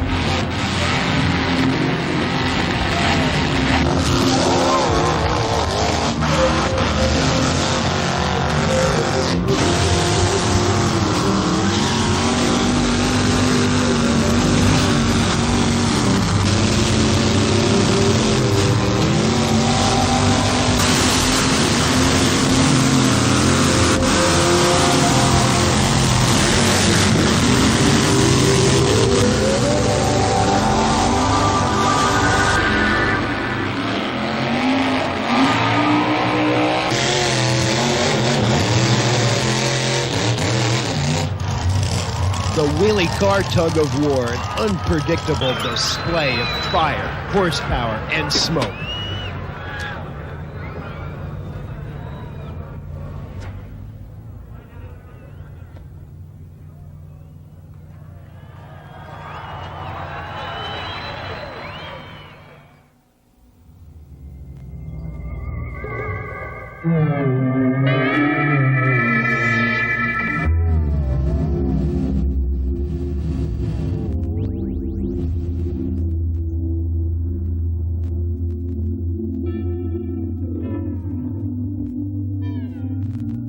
My name is Gary Bill, and I'm a stuntman. I've been known as the Human Torch, which is the hottest act around, due to the reason that I set myself on fire and run out down the crowd, in front of the crowd, on the racetrack or whatever. In my auto explosion, I place bombs around my car that are in the trunk area, under the hood, outside the car. Then I put on my suit, and I climb into the back seat of my car. This thing is wired, all the wires leading into. I have a countdown from 10 to 0. At 0, I ignite my bombs. This will engulf the car in flames. The flames will go 30, 40, 50 feet up in the air.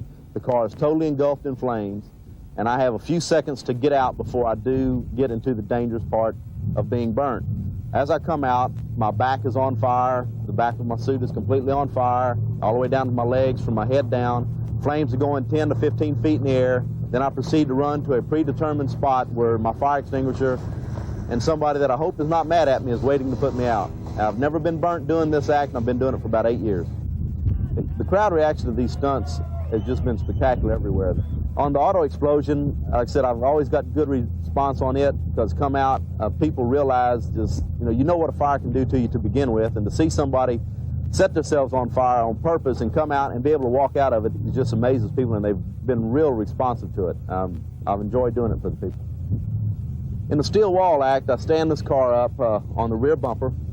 I block it up with a couple of 2x4s. Then this car is set on fire, and I'm in another automobile. This car that I'm driving is not specially prepared There's no roll cages. There's no reinforcement in this car. It's just a car that is taken off the streets, or in this case, out of junkyards. The only thing I do to it is I put my own safety belt in it, and it's a lap belt, and I wear a helmet, and I wear my fireproof jacket, because the fire will pass through the car when I hit it.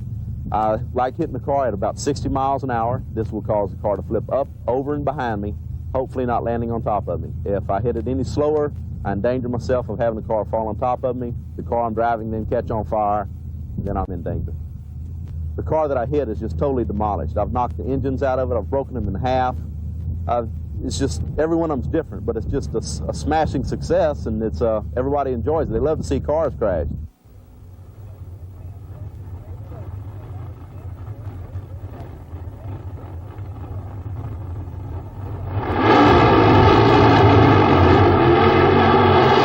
Simon Dave Miller is my name, and my car behind me is a 1955 Thunderbird powered on nitromethane.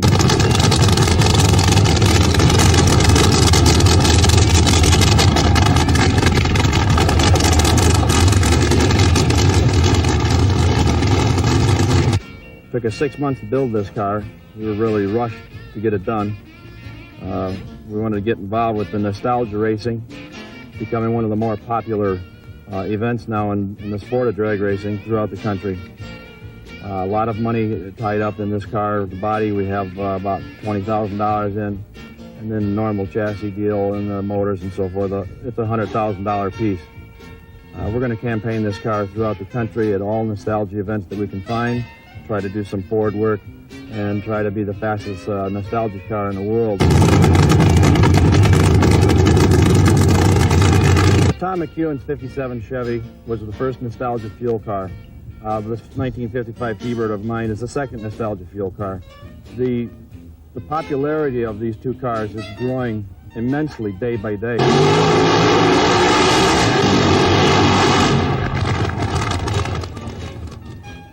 The operation of this car is the same as any other fuel funny car or a fuel dragster. There's maintenance between rounds, just like there is in all the professional fuel classes. This is not a weak motor. The one that Tom McEwen's using is not a weak motor. Our cars are duplicates of the fuel cars that run at the national events. As a matter of fact, you'll be able to watch McEwen and myself at all IHRA events this year, which is all-out competition.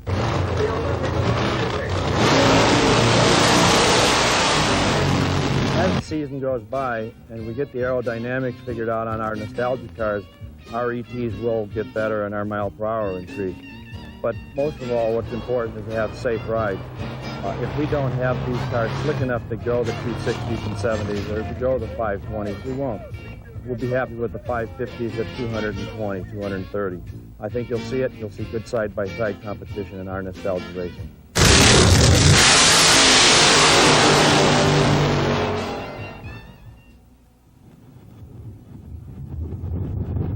Think of a giant roller skate with a big balloon blown up and then released. That's a jet dragster. Technically, it's a tube chassis constructed from chrome moly tubing surrounded by aluminum panels for a streamlined look. The engines are a variety, from J34 Westinghouse jet engines to the large J60 of Doug Rose's Green Mamba.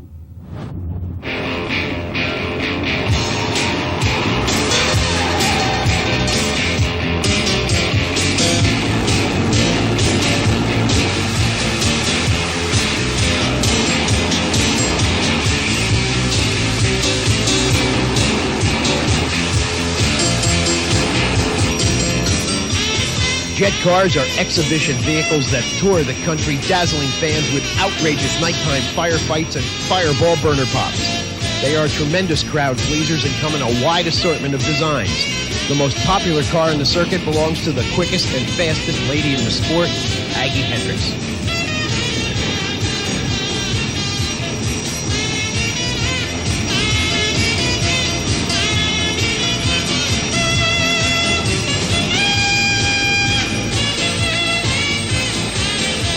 Traveled down the quarter mile quicker and faster than any other jet racer. She's running a lapse time of 5.43 seconds at almost 300 miles an hour.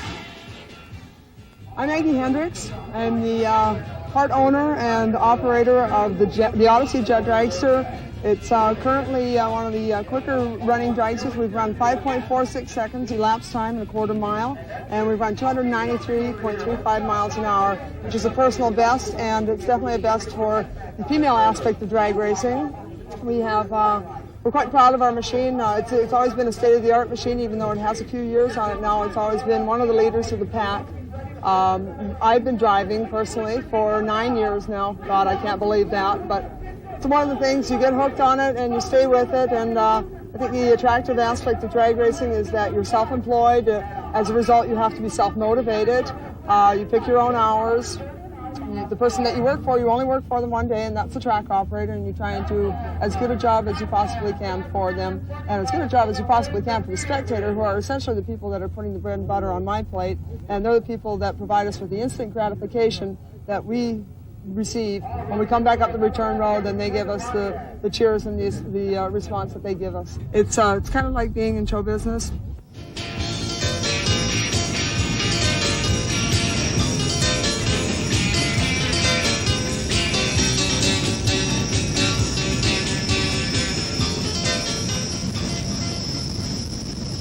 There's a lot of things that we do on the line as far as the fire show and the burner pops, fire balls and burner pops, and the reason that we do those is primarily for show, and I think that the jet cars are definitely more spectacular at night than during the day, but we could go up and stage the car and go run it down the track, and it wouldn't be necessary to do any of the extraneous things that we do, but that's the fun part. That's what we enjoy doing, and besides, you wouldn't want to run a full tank of fuel down the track because it'll break the baffles in the tank and rip the tank mount physically off the chassis because of the forward G's and the backward G's when you decelerate.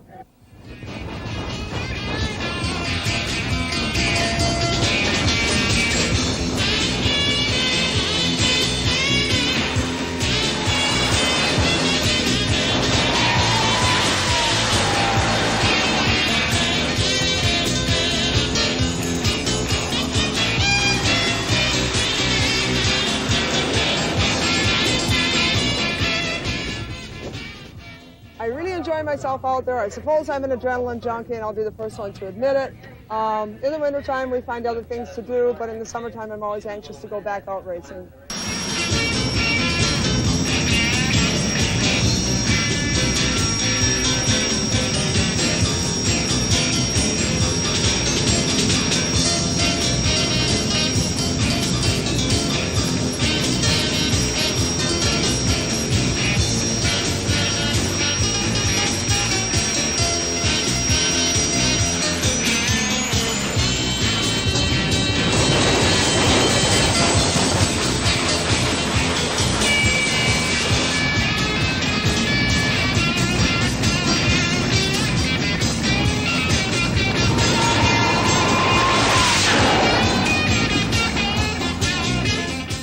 I didn't know how it would be received, first of all, by other women, and secondarily by men, spectators, and by my peers. And I think over the years that we've proven that we run a safe operation, we're competitive, we're fair, and I think that's, over the years, we've become a respected team. The females in the business are very, very supportive. The women out there, they go, oh, this is really great, you're doing a job, and you're really representing us, and it's really for them that, that I want to do well, because I don't want to shame my sex.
Okay, Jet Car fans, get ready. We're going to take you for a trip around the country. Here we are at Maple Grove Raceway, right outside of Reading, Pennsylvania, for a battle between Dick Rosberg's Fighting Irish, taking on the powerful Kendall Warrior Ford T-Bird of Boom Boom Bobby Van Sciver. Burner popping their way to the starting line. These two guys put on the best fire show in all of Jet Car racing. NHRA starter Buster Couch brings the two powerful machines to the line and ready to send them down the quarter mile.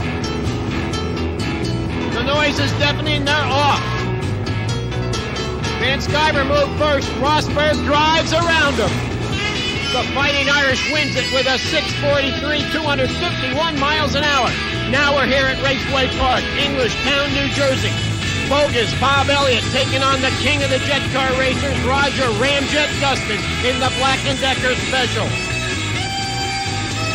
What a fire show these guys are putting on here tonight, lighting up the nighttime sky with their burner pops.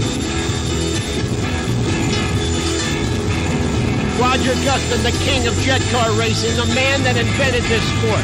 He brought this idea to NHRA and they bought it, and here we are with two of the best of the business on the starting line here at Raceway Park. The fire blast coming out of Gustin's tailpipe, bringing it to the starting line, they're off. Look at the spark shooting out of the tailpipes. You can't get much closer than this. And Gustin takes the win, a 6:30 at almost 250 miles an hour.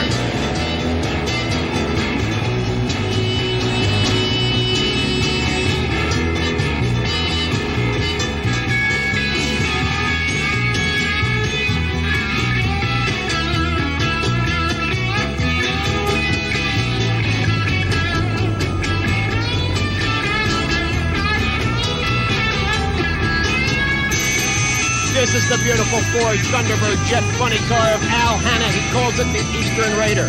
He's taking on one of the baddest boys in the business, Dickie Rosberg, the beautiful Fighting Irish out of Detroit, Michigan.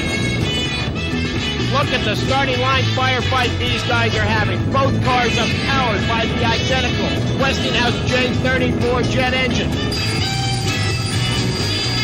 Rosberg, with one of the best fire shows in the business, really knows how to thrill the fans. His fire literally lights the rubber on the track on fire. Bringing it to the line, the two powerful machines ready to go at it side by side and take a jet-propelled trip at over 250 miles an hour.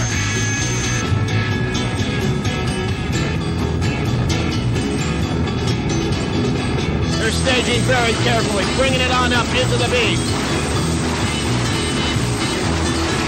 Burner popping their way to the starting line, thrilling the fans here, they're off. And Rosberg's got the advantage, he's going for it all the way. Now there's nothing like jet cars at night, you've seen them in the day, but look what they do to the nighttime sky. The fastest woman in the sport, Ms. Aggie Hendricks, driving her Odyssey, taking on the Starjet.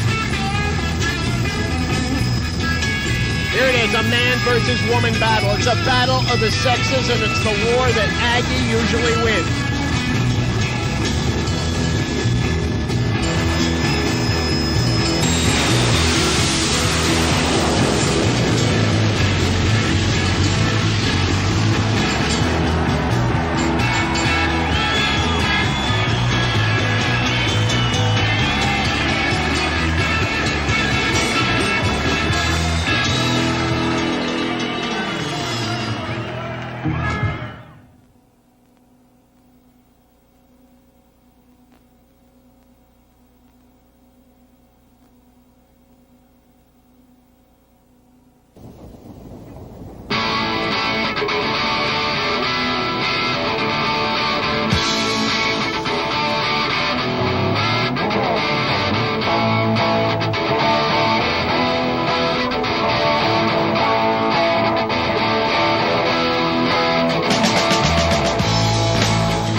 with the P1LM, 990 horse.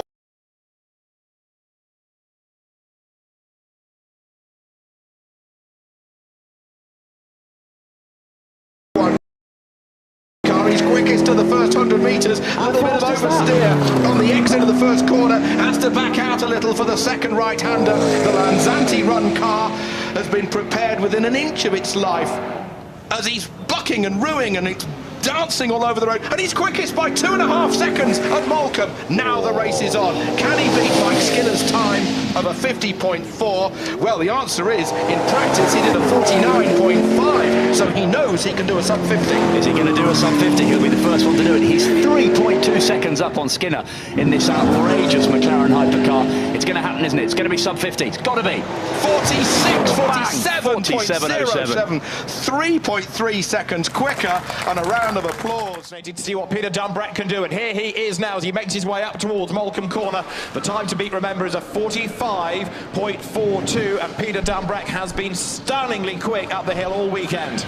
This is the electric lap record holder at the Nordschleife at the Nürburgring. He did a 6-minute 47-second lap in June last year. The electric record here at Goodwood is a 47.34. He's going to smash it to smithereens, and he goes fastest in the Neo. 44.61, 145 miles an hour.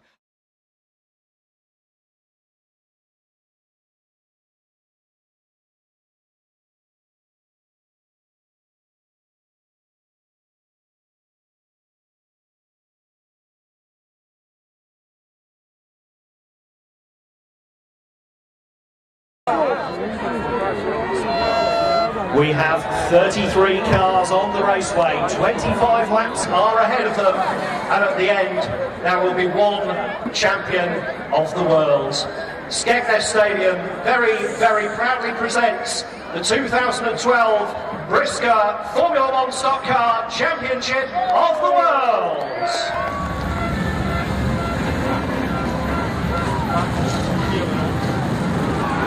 We have a green flag, it's lift-off time here at Skegness Stadium.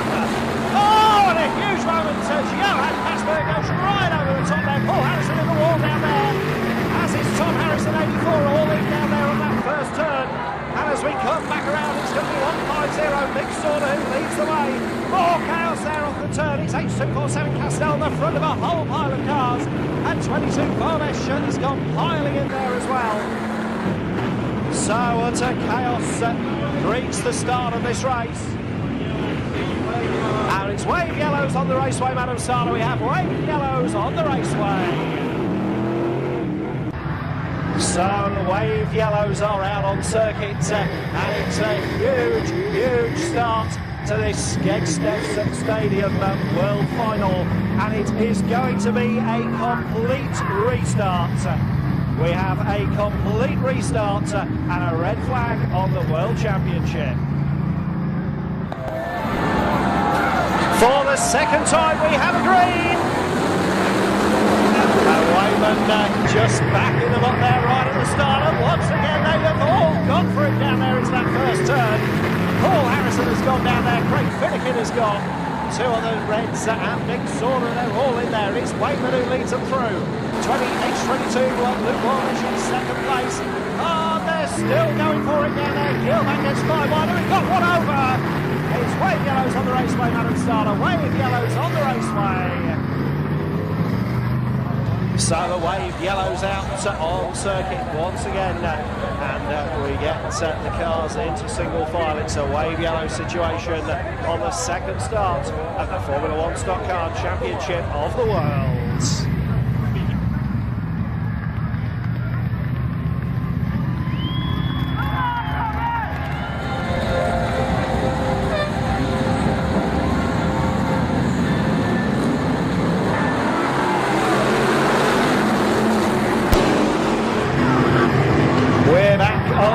With the world final and then more of them getting buried down there.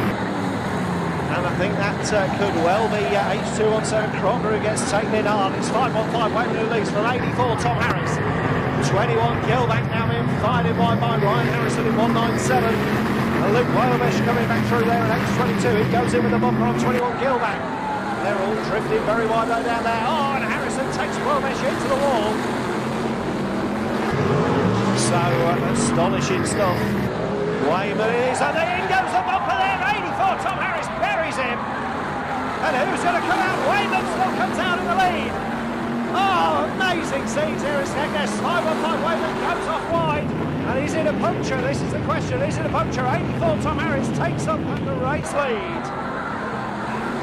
So Tom Harris now leading. Number 4 Dan Johnson there. 21 Gilbank also up in the running in this one.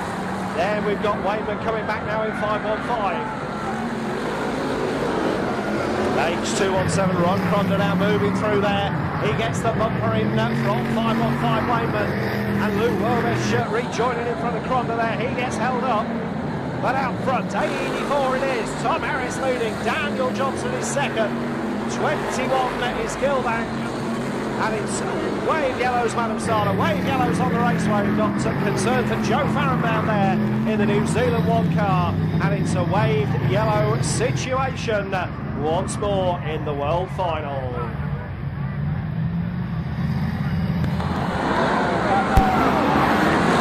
Back under green flag conditions, away we go once again with the Formula 1 Stock Car Championship of the World. Dan Johnson takes in 84 Tom Harris. And it's 21 Mark Gilbank who comes through to the front. So 21 Gilbank it is now leading them through. 217 Lee Fairhurst has come through in second. The wave yellows are out on circuit. So the waved yellows are out there on the raceway.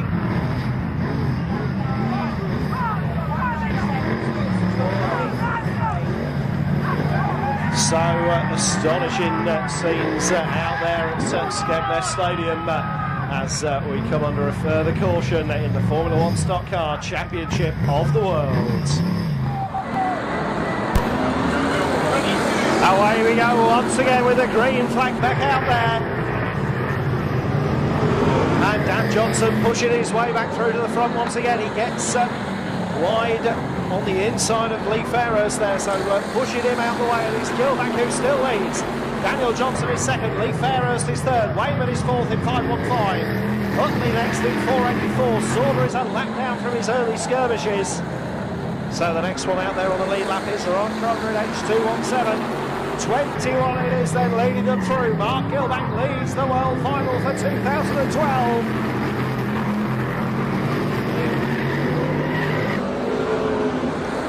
McCabe in New Zealand, 31 coming through. It's halfway next time, Madam Starter. We are halfway.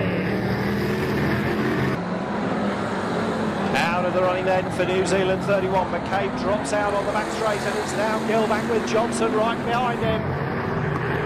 Oh, Johnson there goes in with the bumper. Mark Gilbank takes wide, he drops to third place. It's Dan Johnson who leads.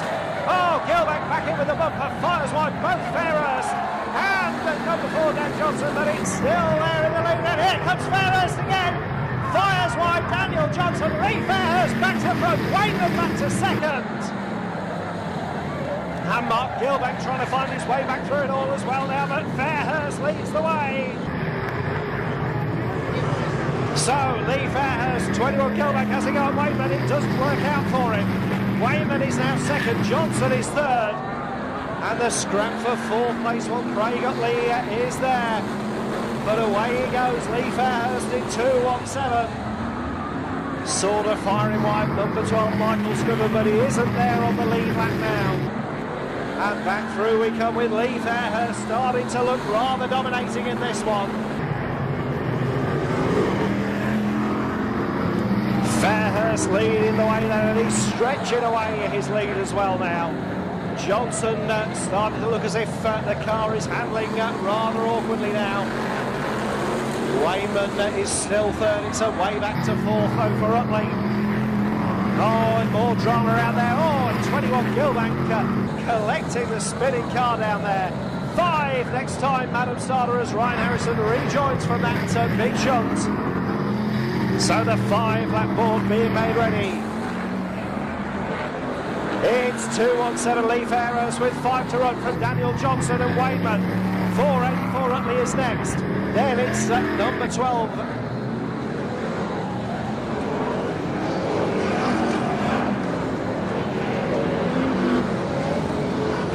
back through. We come in the closing stages of this race now. 2-1-7 Lee Fairhurst. Could this be one of the most amazing world finals of all time as the driver from the very, very back slot on the grid comes through? Up the back straight he goes for the 2-lap board this time. And if he's checking his mirrors, he will see space behind him.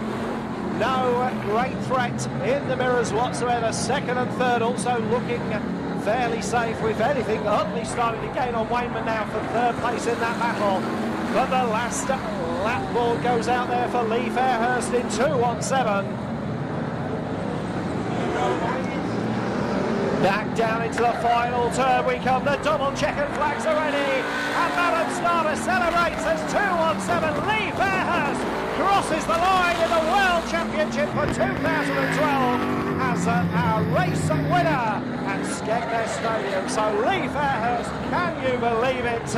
What a sensational race, and that is all of the Madam Starter. Thank you, and red flags please.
Smoke, 14:29 at 52 miles an hour.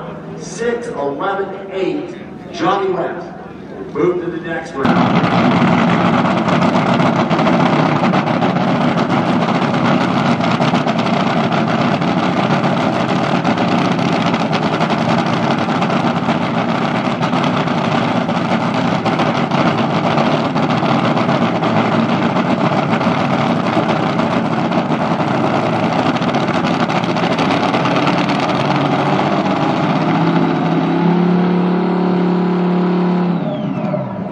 Mark Wynot on a pilot because he's neighbor down in the San Diego area could not make the call. Keith Wilson, the winch doctor, had fuel pump problems.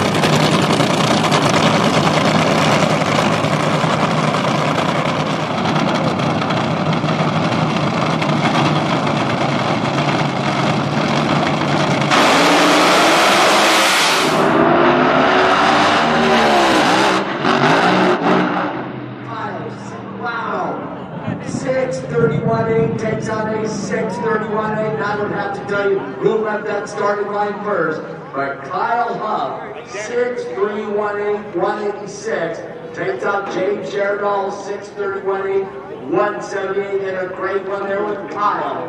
Moving to the next round.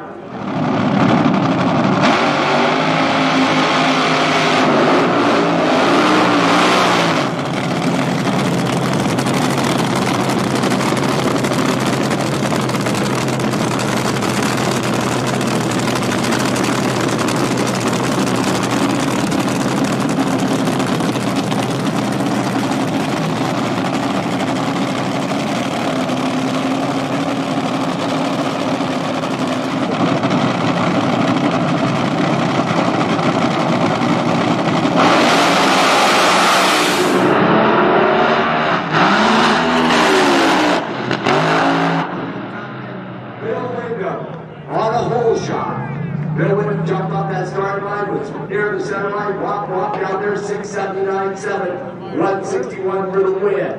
Bob Godfrey was coming, goes a quicker 661.7, 193, but with Bill Wyndham, Kyle Huff. Next round. Johnny West of the Plan A fuel altered put in the A plan and turned on the win light in E1 with a 611. That gives you the best performance of you in this index for the fuel altereds. For the rest of the day, what's it going to take to bang right near it? Well, you still want to try and run 6.0s.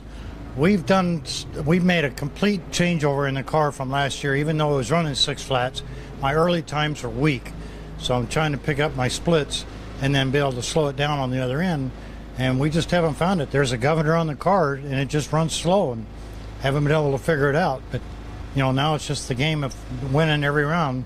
You got to stick with what we have and work it from there. Well, we know that Johnny West certainly has the plan. Speaking of plans, there's a big race happening down in Tucson, fuel altered chaos. We've got some word that Plan A might just plan to be there. Yeah, you know, but I don't think we're quick enough. You know, we're running a 4:05, 4:10 half-track times. These guys, if the track is right and the weather's right, they can run 380s.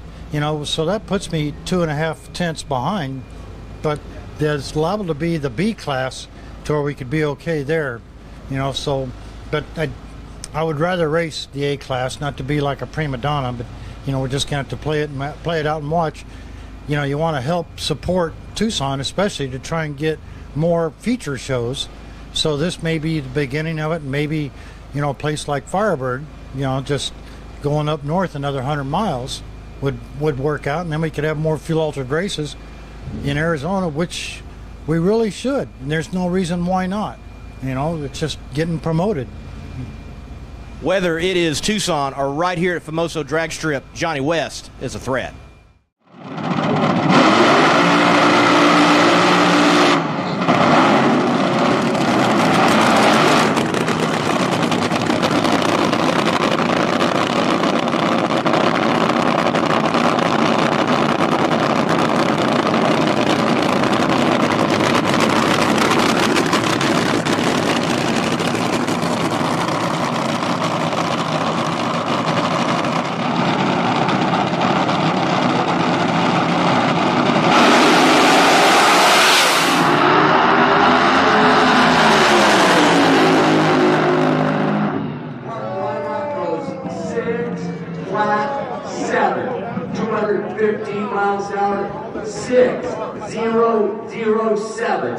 They run on a 6 flat index.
The Nitro Mamba'd on down Broadway here at Famoso Drag Strip for the March meet. Mark, why not going to yet another final round? You're not a stranger of winning the March meet.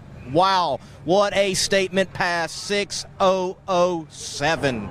Yeah, I was cutting a little close there.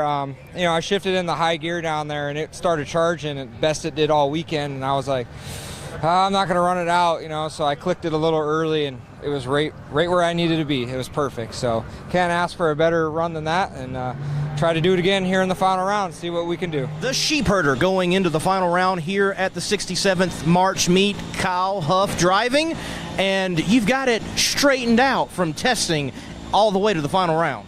Yeah, Thursday was a little exciting.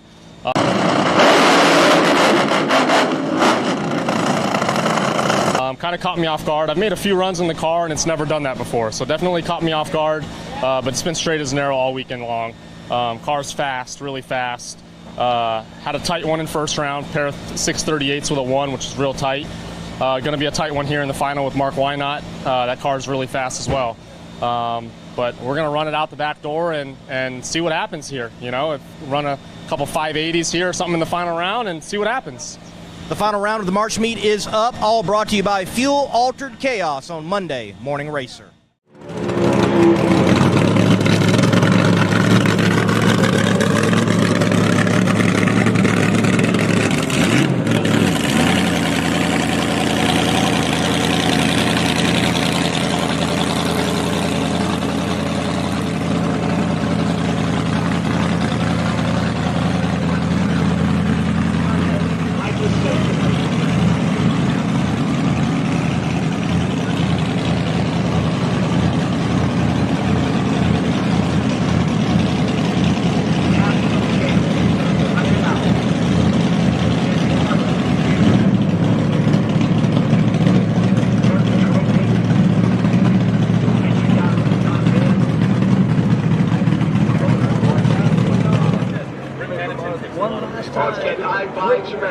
Straight down that track with a great number, real close to that 6-0 on the right side of it. Stop safe at the end, nice and clean and dry. And we'll leave the results to you one last time. In Jesus' name. Amen. Amen.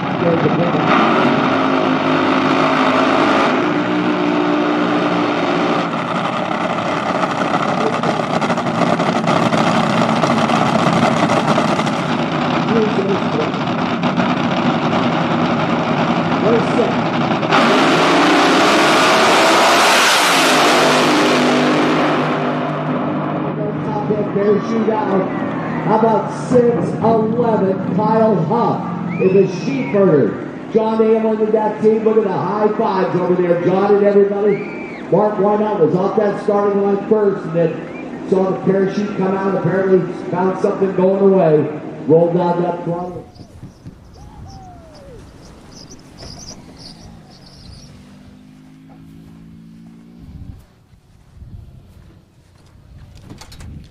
This.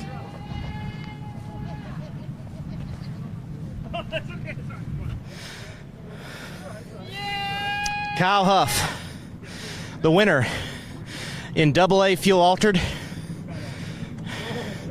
getting the treatment as a winner, the special March Meet trophy presented by Good Vibrations Motorsports. Kyle Huff started sideways and now puts it in March Meet victory lane. NHRA getting the photos. Kyle Huff. Kyle Huff, you are a winner at the March Meet. Tomorrow is 2 years since I lost my grandfather, and this is an emotional one. You know, this is my grandfather and John Alleman. They go way back to the 70s, and John asked me to drive this thing this year, and I couldn't be more excited to give him this trophy and give him this win. It was a hard-fought weekend, but well-deserved for this group. Kyle, this is all presented by Fuel Altered Chaos. How about a big win in November at Tucson? Oh, yeah, we're going to chase after it. I think we lean on it. We could probably run a 340 out there, so if the track will hold it, we'll come after it.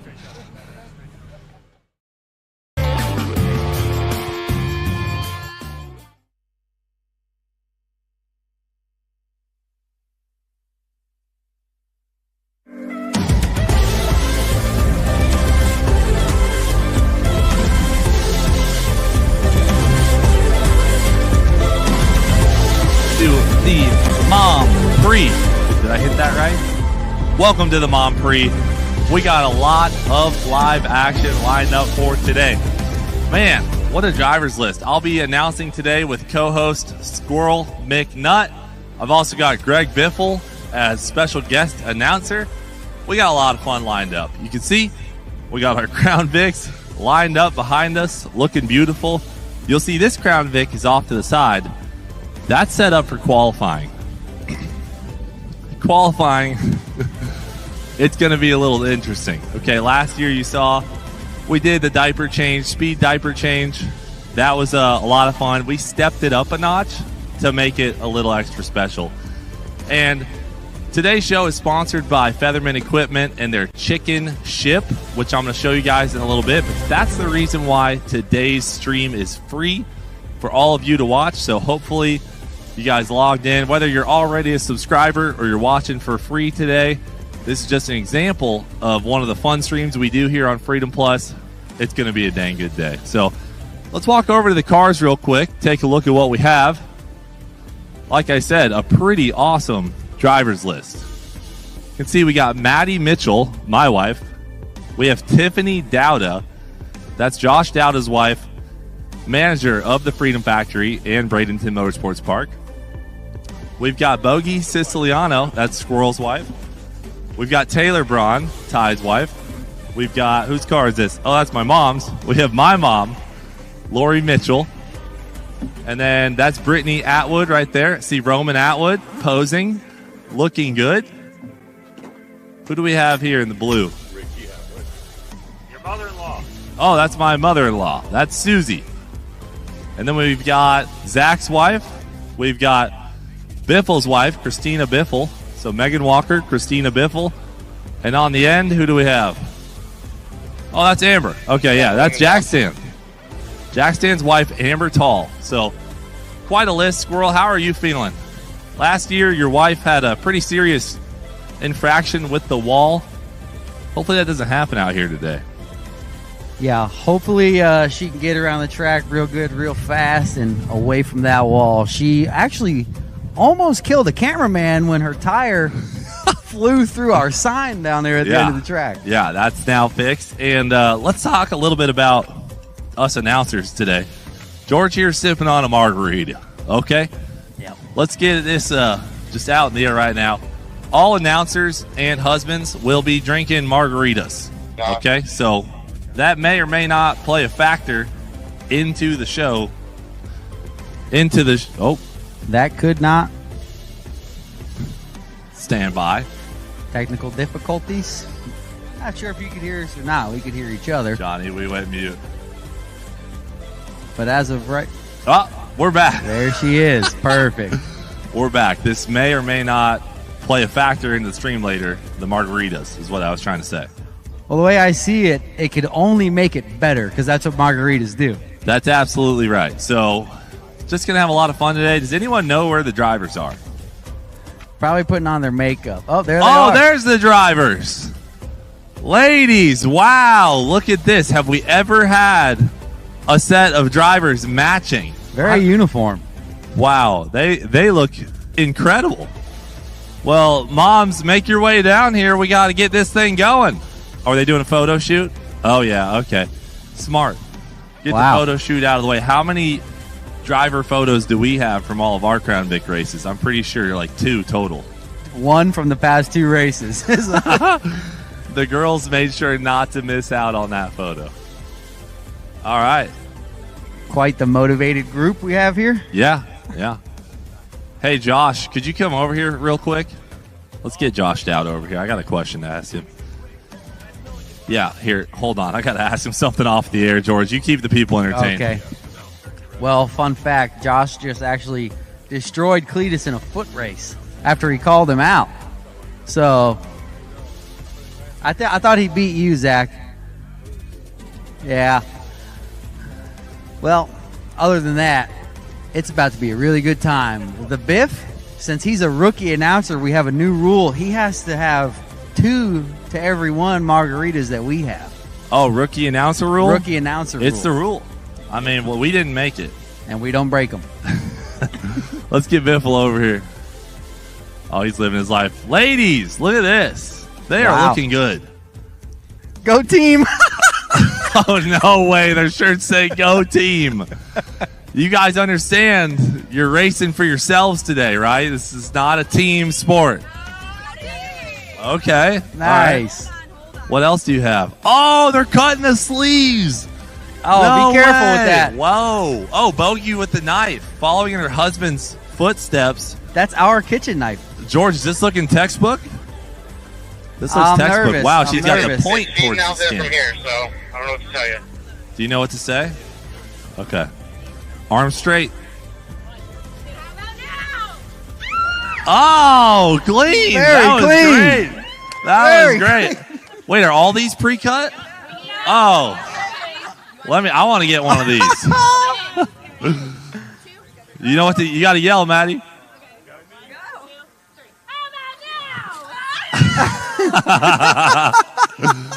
You're dialed. Next. Wow, I like this. Oh, they're all pre-cut. Holy you want me to get on there, Bogey? biscuits. You know what to say, right? Golly, dude, easy on my wife. Whoa, we don't want a nip slip on the stream here. All right, another girl should pull because I don't want to.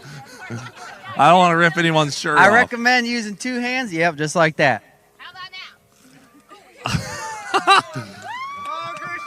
There you go. Wow, this is looking good. This is good. Where you at, Christina? Where you at? Nice. This is going good. I'm like feeling a lot this. more confident about their driving today based on the decisions they're already making today.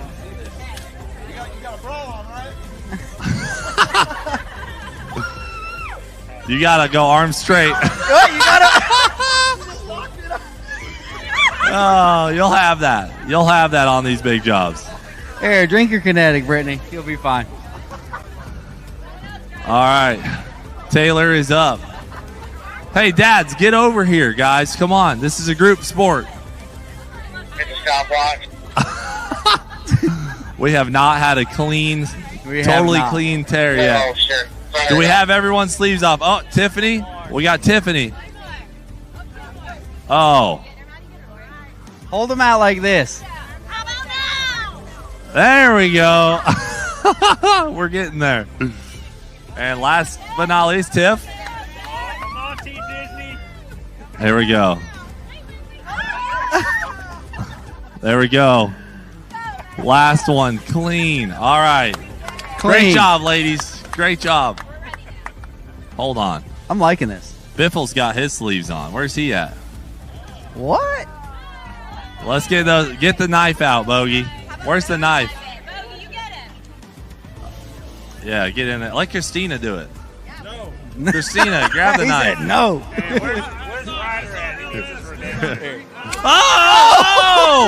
Oh! About to chop James' foot. I'm bleeding. All right, get in there, squirrel.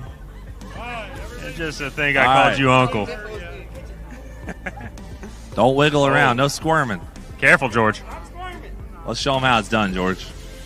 Hold on. Put that Up on arm the bottom. straight. Throw that down. Lock that arm out.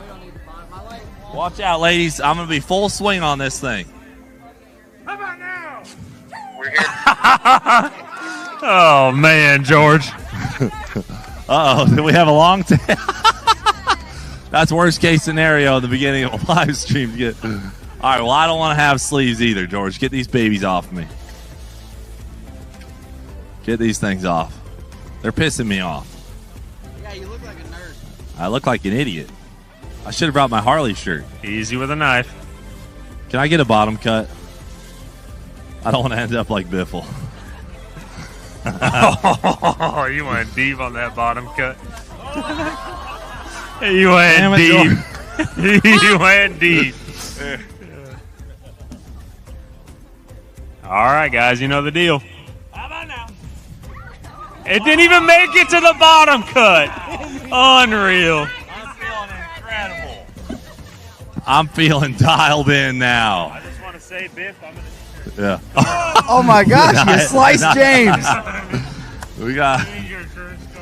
Okay. Unbelievable. All right. Ladies and gentlemen, if you could all come over here to the qualifying vehicle. Step on over. Okay, I'm only explaining this once. Unfortunately, ladies, you'll be relying on your husbands for qualifying position today. How do you feel about that? Totally fine. How do you feel about that? Locked in. Very confident. Okay, Christina? P1, baby. Ooh, okay. All right. So, what you're up against today, ladies and gentlemen, the husband will be sitting in the car, Okay, the wife is allowed to offer advice, but if she touches the husband, the car, or any of the devices involved in qualifying, back of the pack. Got it? All right, so husband will be seated in the car. He needs to bring the keys with him, come to the back of the vehicle. Oh, I almost forgot them. Run to the back, pop the trunk, okay, where you will find a stroller that you are going to need to unfold, okay? In the back seat of the Crown Vic is a baby. You will need to remove the baby from the car seat, put the baby in the stroller, and make it across the start-finish line.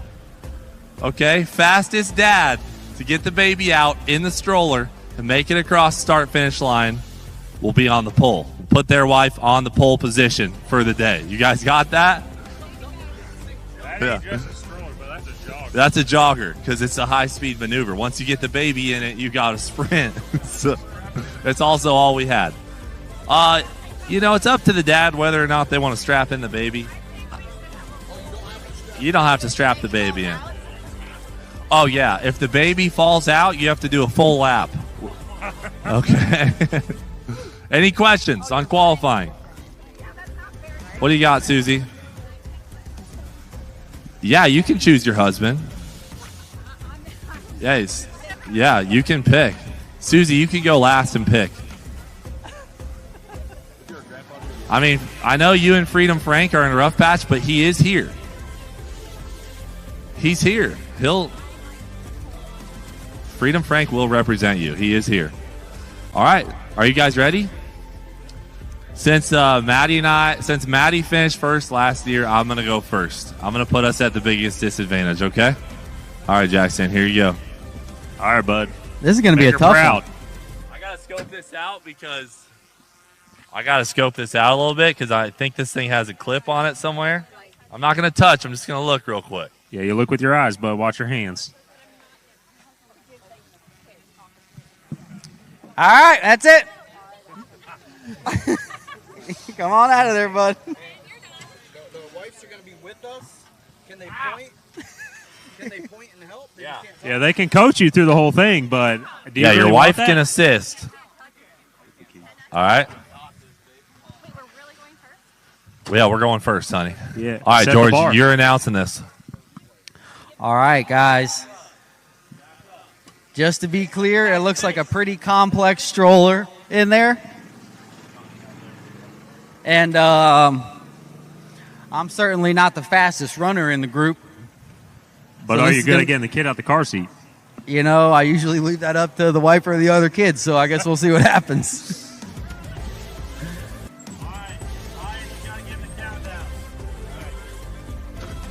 Here we All go right, with the I'm Ryan, let's countdown. go. All right, I'll give the countdown. 3, 2, 1, go. Okay, not getting out to undo the kid. Grabbing the baby with him. Not sure where he's going to put the baby when he grabs the stroller. Support the neck. Baby has a Support broken the neck.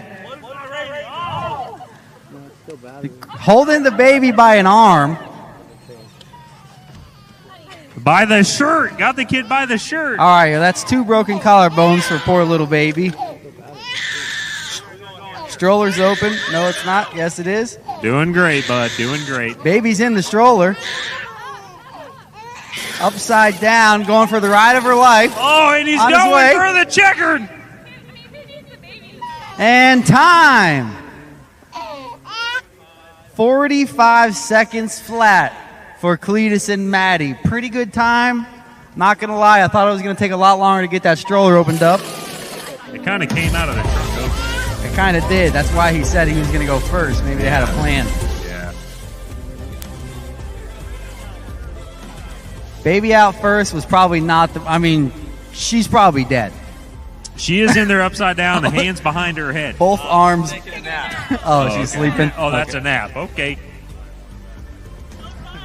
All right, any takers on the She's napping. next spot?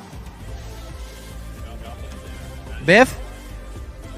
You want the number 2 spot, Biff? Ah, All right, Roman's okay. up. Roman, it's your turn, bud. Alphabetical order.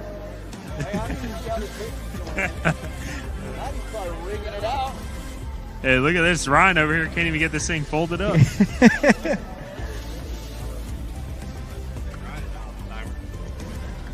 Get this thing folded up. Make sure it's all the way folded up. That wasn't like that. All right, close the trunk. Okay. Who's going, Roman? Roman is up. Yeah, well, tough break. Shut the door. What? Roman, how you feeling? Last year you put your wife on the pole position. No, I'm a little nervous about this one. Yeah. I'm confident in your skills. I'm not a stroller guy. I'm just not a stroller guy. Let's see what you got. All right. Timer, you ready? All right. Roman, in 3, 2, 1, go. Oh, going with the same method of pulling the baby out early. Oh, wait, it was he a just fake. unbuckled the baby. Brittany looks confused. And stressed. Okay, getting some coaching from the wife. Don't know if that's helping him or not. Whoa.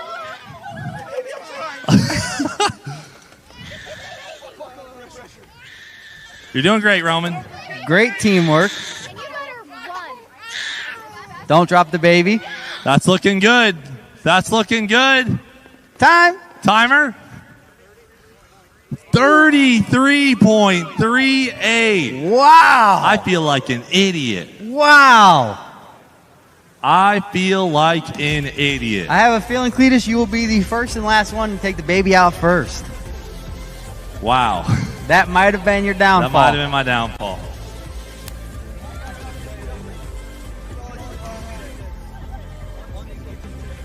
Now that's a man right there. That man can run, and the baby's sitting in there happily and safe. Freedom Frank is out here. How you doing, Frank? Yeah, doing great, doing great. It's been a rough year for us, but we're back together. Okay, just got back together recently, or what? Yeah, no kids, but we've been practicing.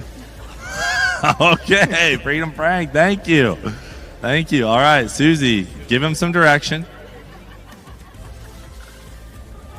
Damn, Frank, dropping some facts on the people there. Let's get our stroller folded back up.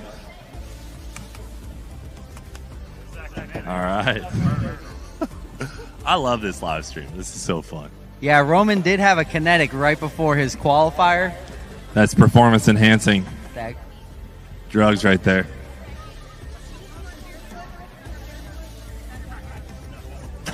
Damn, Frank, you're looking thick. Yeah. A lot of baking going on. You need to drop the carbs a little bit, brother. All right. Timer, you ready? Okay, George, kick it off for us. Freedom Frank in 3, 2, 1, go.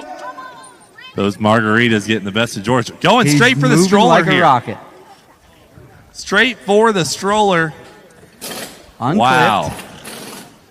He's dialed in, folks. Opened up. He's dialed in, folks. Freedom Frank is on is the not roll. playing. Oh, somebody hit the door locks on Oh, no, him. Frank.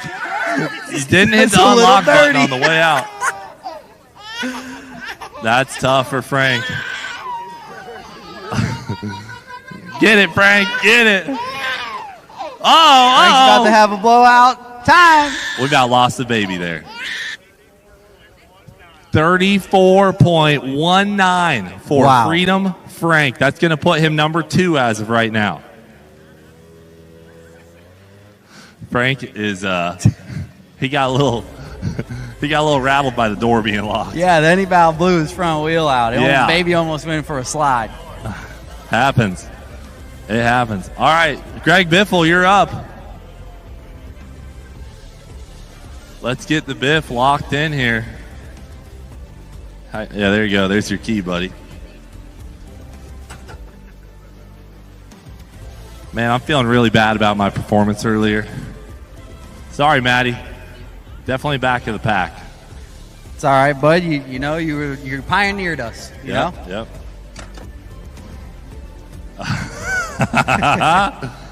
All right, here we go. The Biff. Getting our timer ready. Biff, in 3, 2, 1, go. Wow, Biff's on the move here. Biff is on the move. Whoa, slings it out. Holy, flicks it open. Wow, broke the stroller. Hold on here, hold on. Unlocks I'm it. seeing it. Oh, wow. Biff is on a rip. Not only, oh, he's got the, by the head. Grab the baby by the head. This is going to be a record-breaking run. Time. What do we got, Ryan? 25.63. Greg Biffle takes the pole. Goodness, Biff. Yeah, he's got her on the pole right now. That's a big deal for the Biffles. All right, Mark Mitchell, you're up. All right.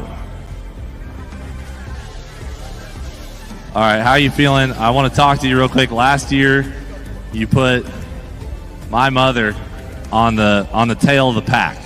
Are you feeling a little better this year? 10-second handicap for grandfathers. I think that's a really good idea. It's not going to happen. It's not going to happen. You've had tons of practice recently with Ella and Rip. You should be dialed in. You feeling a little better about this one, or? Let's do it. I'm ready. Okay. All right. Go ahead and grab a seat. All right. Cletus Sr. getting in the seat here, folks. Hopefully, he's nowhere near as terrible as his son. Oh, pop the trunk early. Hold on. Are we allowing that? It's key only, right? I mean, you didn't I said say key in that. the directions. You said bring the key with you. All right. Here's the deal. We'll let him do it. You're good. All right, big Cletus, in 3, 2, 1, go.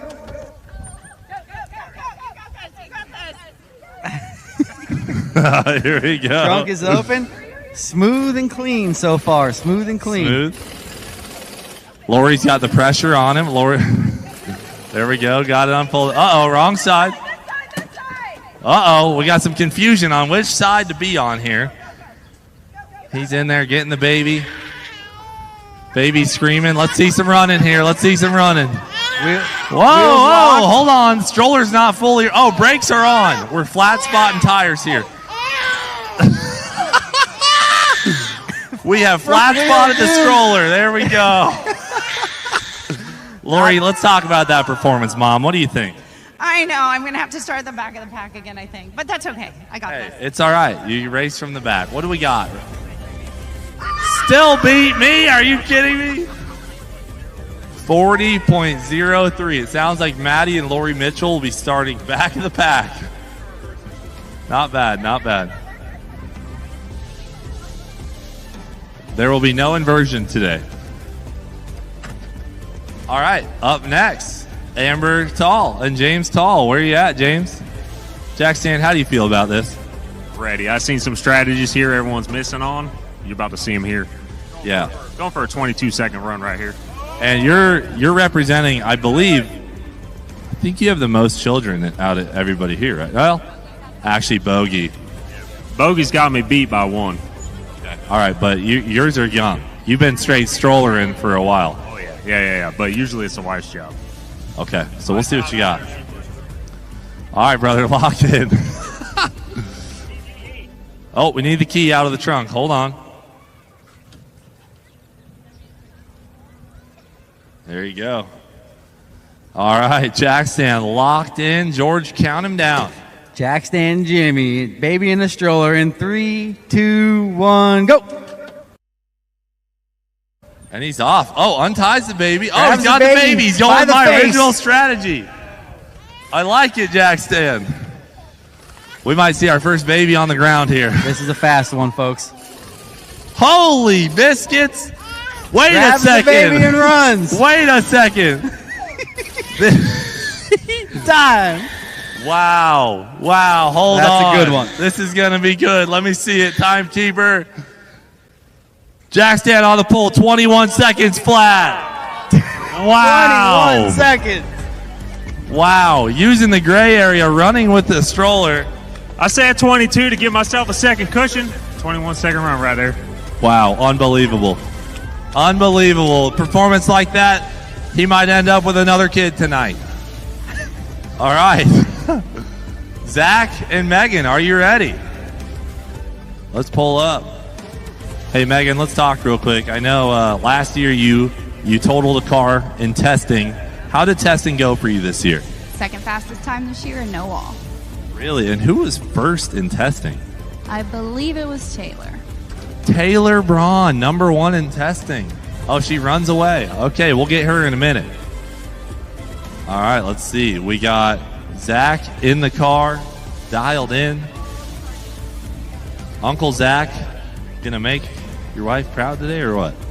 I'm hoping to get her in the middle of the pack. I mean, Jack Stan, he really set the field here, so I'm going for 3. Okay. All right, let's see what you got, Zach. All right, George, count him down. Hold on, All guys. right, I Zach. apologize, guys, real quick.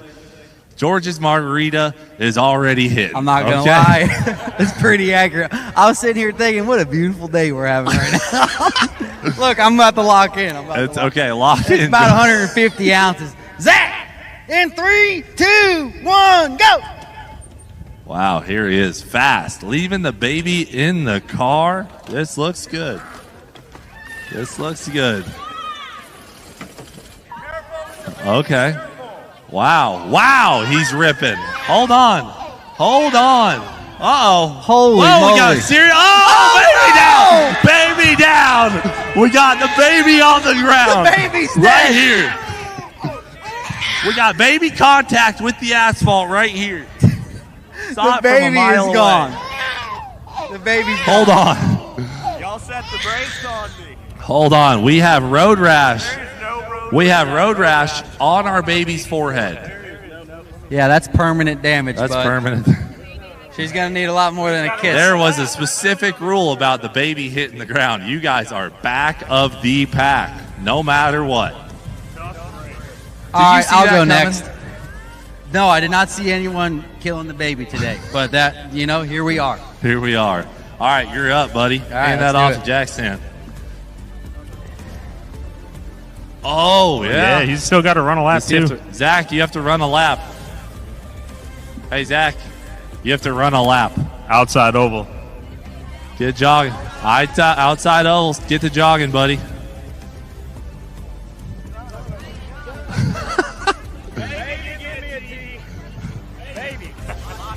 Lock in, he's saying this one.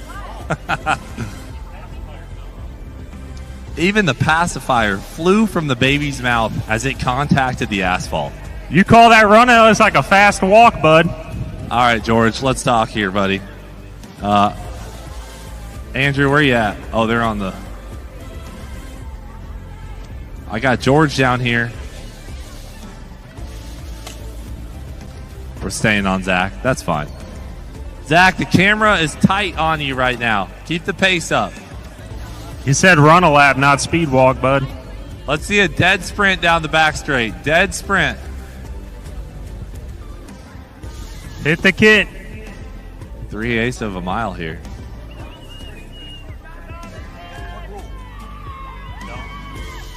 he's actually hustling pretty good. Dude, when I saw that thing start tank slapping, wobbling. it had some tank slapper going on, I knew that baby was getting thrown out of that thing. Watching it hit the asphalt, I was like, oh, he's done. Header right to the asphalt. Not good for the baby. Okay. Oh, he gave up at the hill. Gave up at the hill. All right, we got Squirrel McNutt down here. Where's your wife? Bogey? How you feeling about this? Good. Yeah. That's all? Really good. Really, really good. That's good. That's right. Yeah, Squirrel McNutt. And you guys have, I think you guys have the youngest baby in the crew right now, right? Maybe? Yeah, so I mean, you guys are strollering and strapping into car seats a lot.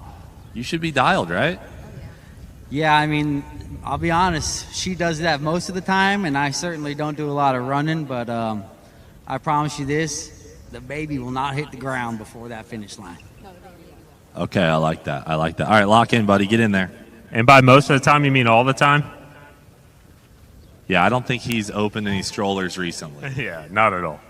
A figure like that, you're still sitting in the AC while the wife's getting the stroller. A body like that. Need the key up here for Squirrel, please. It's in the trunk. Bogey, what does George do on a regular Sunday at the house? Takes care of the baby all day long. Really? He lets you rest and sleep? So much aura. Really? Wow. All right. Are you locked in, George? Yeah. All right. 3, 2, 1, go. Oh, there he goes. Baby, stroller, and George across the finish line. Hold on. Oh, wait, he's unloading it now. Well, he ain't running. He said that. Okay, he did that to avoid the running, I suppose. Baby in the stroller now. That's all he needs. We need an official. Okay, he says time. He's got. Hold on, Ryan. Rule officiator here. What are we thinking about that? What was the time, first of all? Well, I don't know. I didn't quite hear your rules, so the time was very quick. Josh, come over here. We need to consult. Hold on. Yeah, the baby wasn't in the stroller when he crossed the line. Correct. So you crossed the line before the baby got out, and then you crossed the line backwards. I don't think that's legit. I mean, I raced the gray area, and all the rules I heard were that the baby had to cross the line. Well, hold on. Didn't I say specifically you have to run across the line with the baby in the stroller? Yeah, that car was running. Yeah, I mean, that's the gray area. Are you sure that's not just cheating? What's the time? 17.59. 17.59. Thank you, guys. That's pole 1. Hey, some call it cheating, others call it getting ahead, and I think he just got ahead on us. Bogey Siciliano is on the pole. I mean, we didn't put enough rules in place because I didn't think he was going to get in and drive it. Wow. Wow, that's unbelievable there. I really don't know what to say. So much aura, his wife says. There's that aura for you. Okay. All right. That's shocking.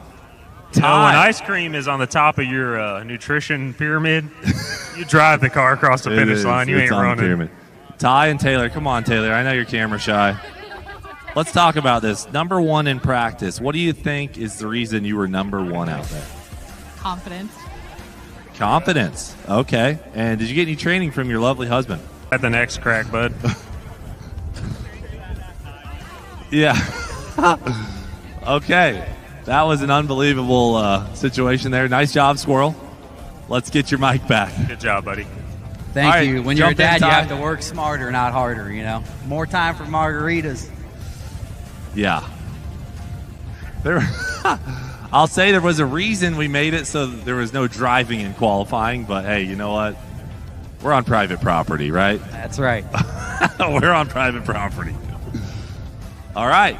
Honestly, it's probably more dangerous for me to run that far. Yeah. I don't know what to say. All right, Ty. Ty, how you looking, buddy? I'm nervous. There's a kid in the back hard. Like long time. A little baby back there. Okay, timer ready? All right, timer ready, Ty. In 3, 2, 1, go. Okay, looking clean. Going for the baby. Is he going to bring the baby out? Uh-oh, we got a clip issue going on in there. Whoa, big clip issue. I'm not sure he unstrapped her. I think he might have yanked her out of the seatbelt. Her arm is out of the socket. Oh! He broke the stroller. Hold on. No rules against breaking the stroller. I think he's good. Upside down baby, Ty's on the run. And time. Nice. Not bad. Aside from breaking the stroller, which there was no penalties against. What do we got, Ryan? 30.4. That was Ty. a clean time. She'll be middle of the pack. Good job, Ty. Okay, is it Josh and Tiffany? New racer. Tiffany, how are you feeling about this whole thing? I'm feeling good. I'm happy to be here. And I saw you have the Disney paint job on your car. Big Disney fan. Yes, doing it for Disney all day. Bringing the magic to the track. Okay. Also looking for a Disney sponsorship, possibly. Me. Email me. All right, Josh, how you feeling? It's been a hot minute since you've had a stroller out. Yeah, it's been 12 years. I'm a little rusty. Never had a jogger. I just strapped that baby on, used to run. So this is new. All right, load up. Has everyone else gone? Are you the last? Okay, lock in, bud. Just like this? No, we'll get this put away. Ryan's on it.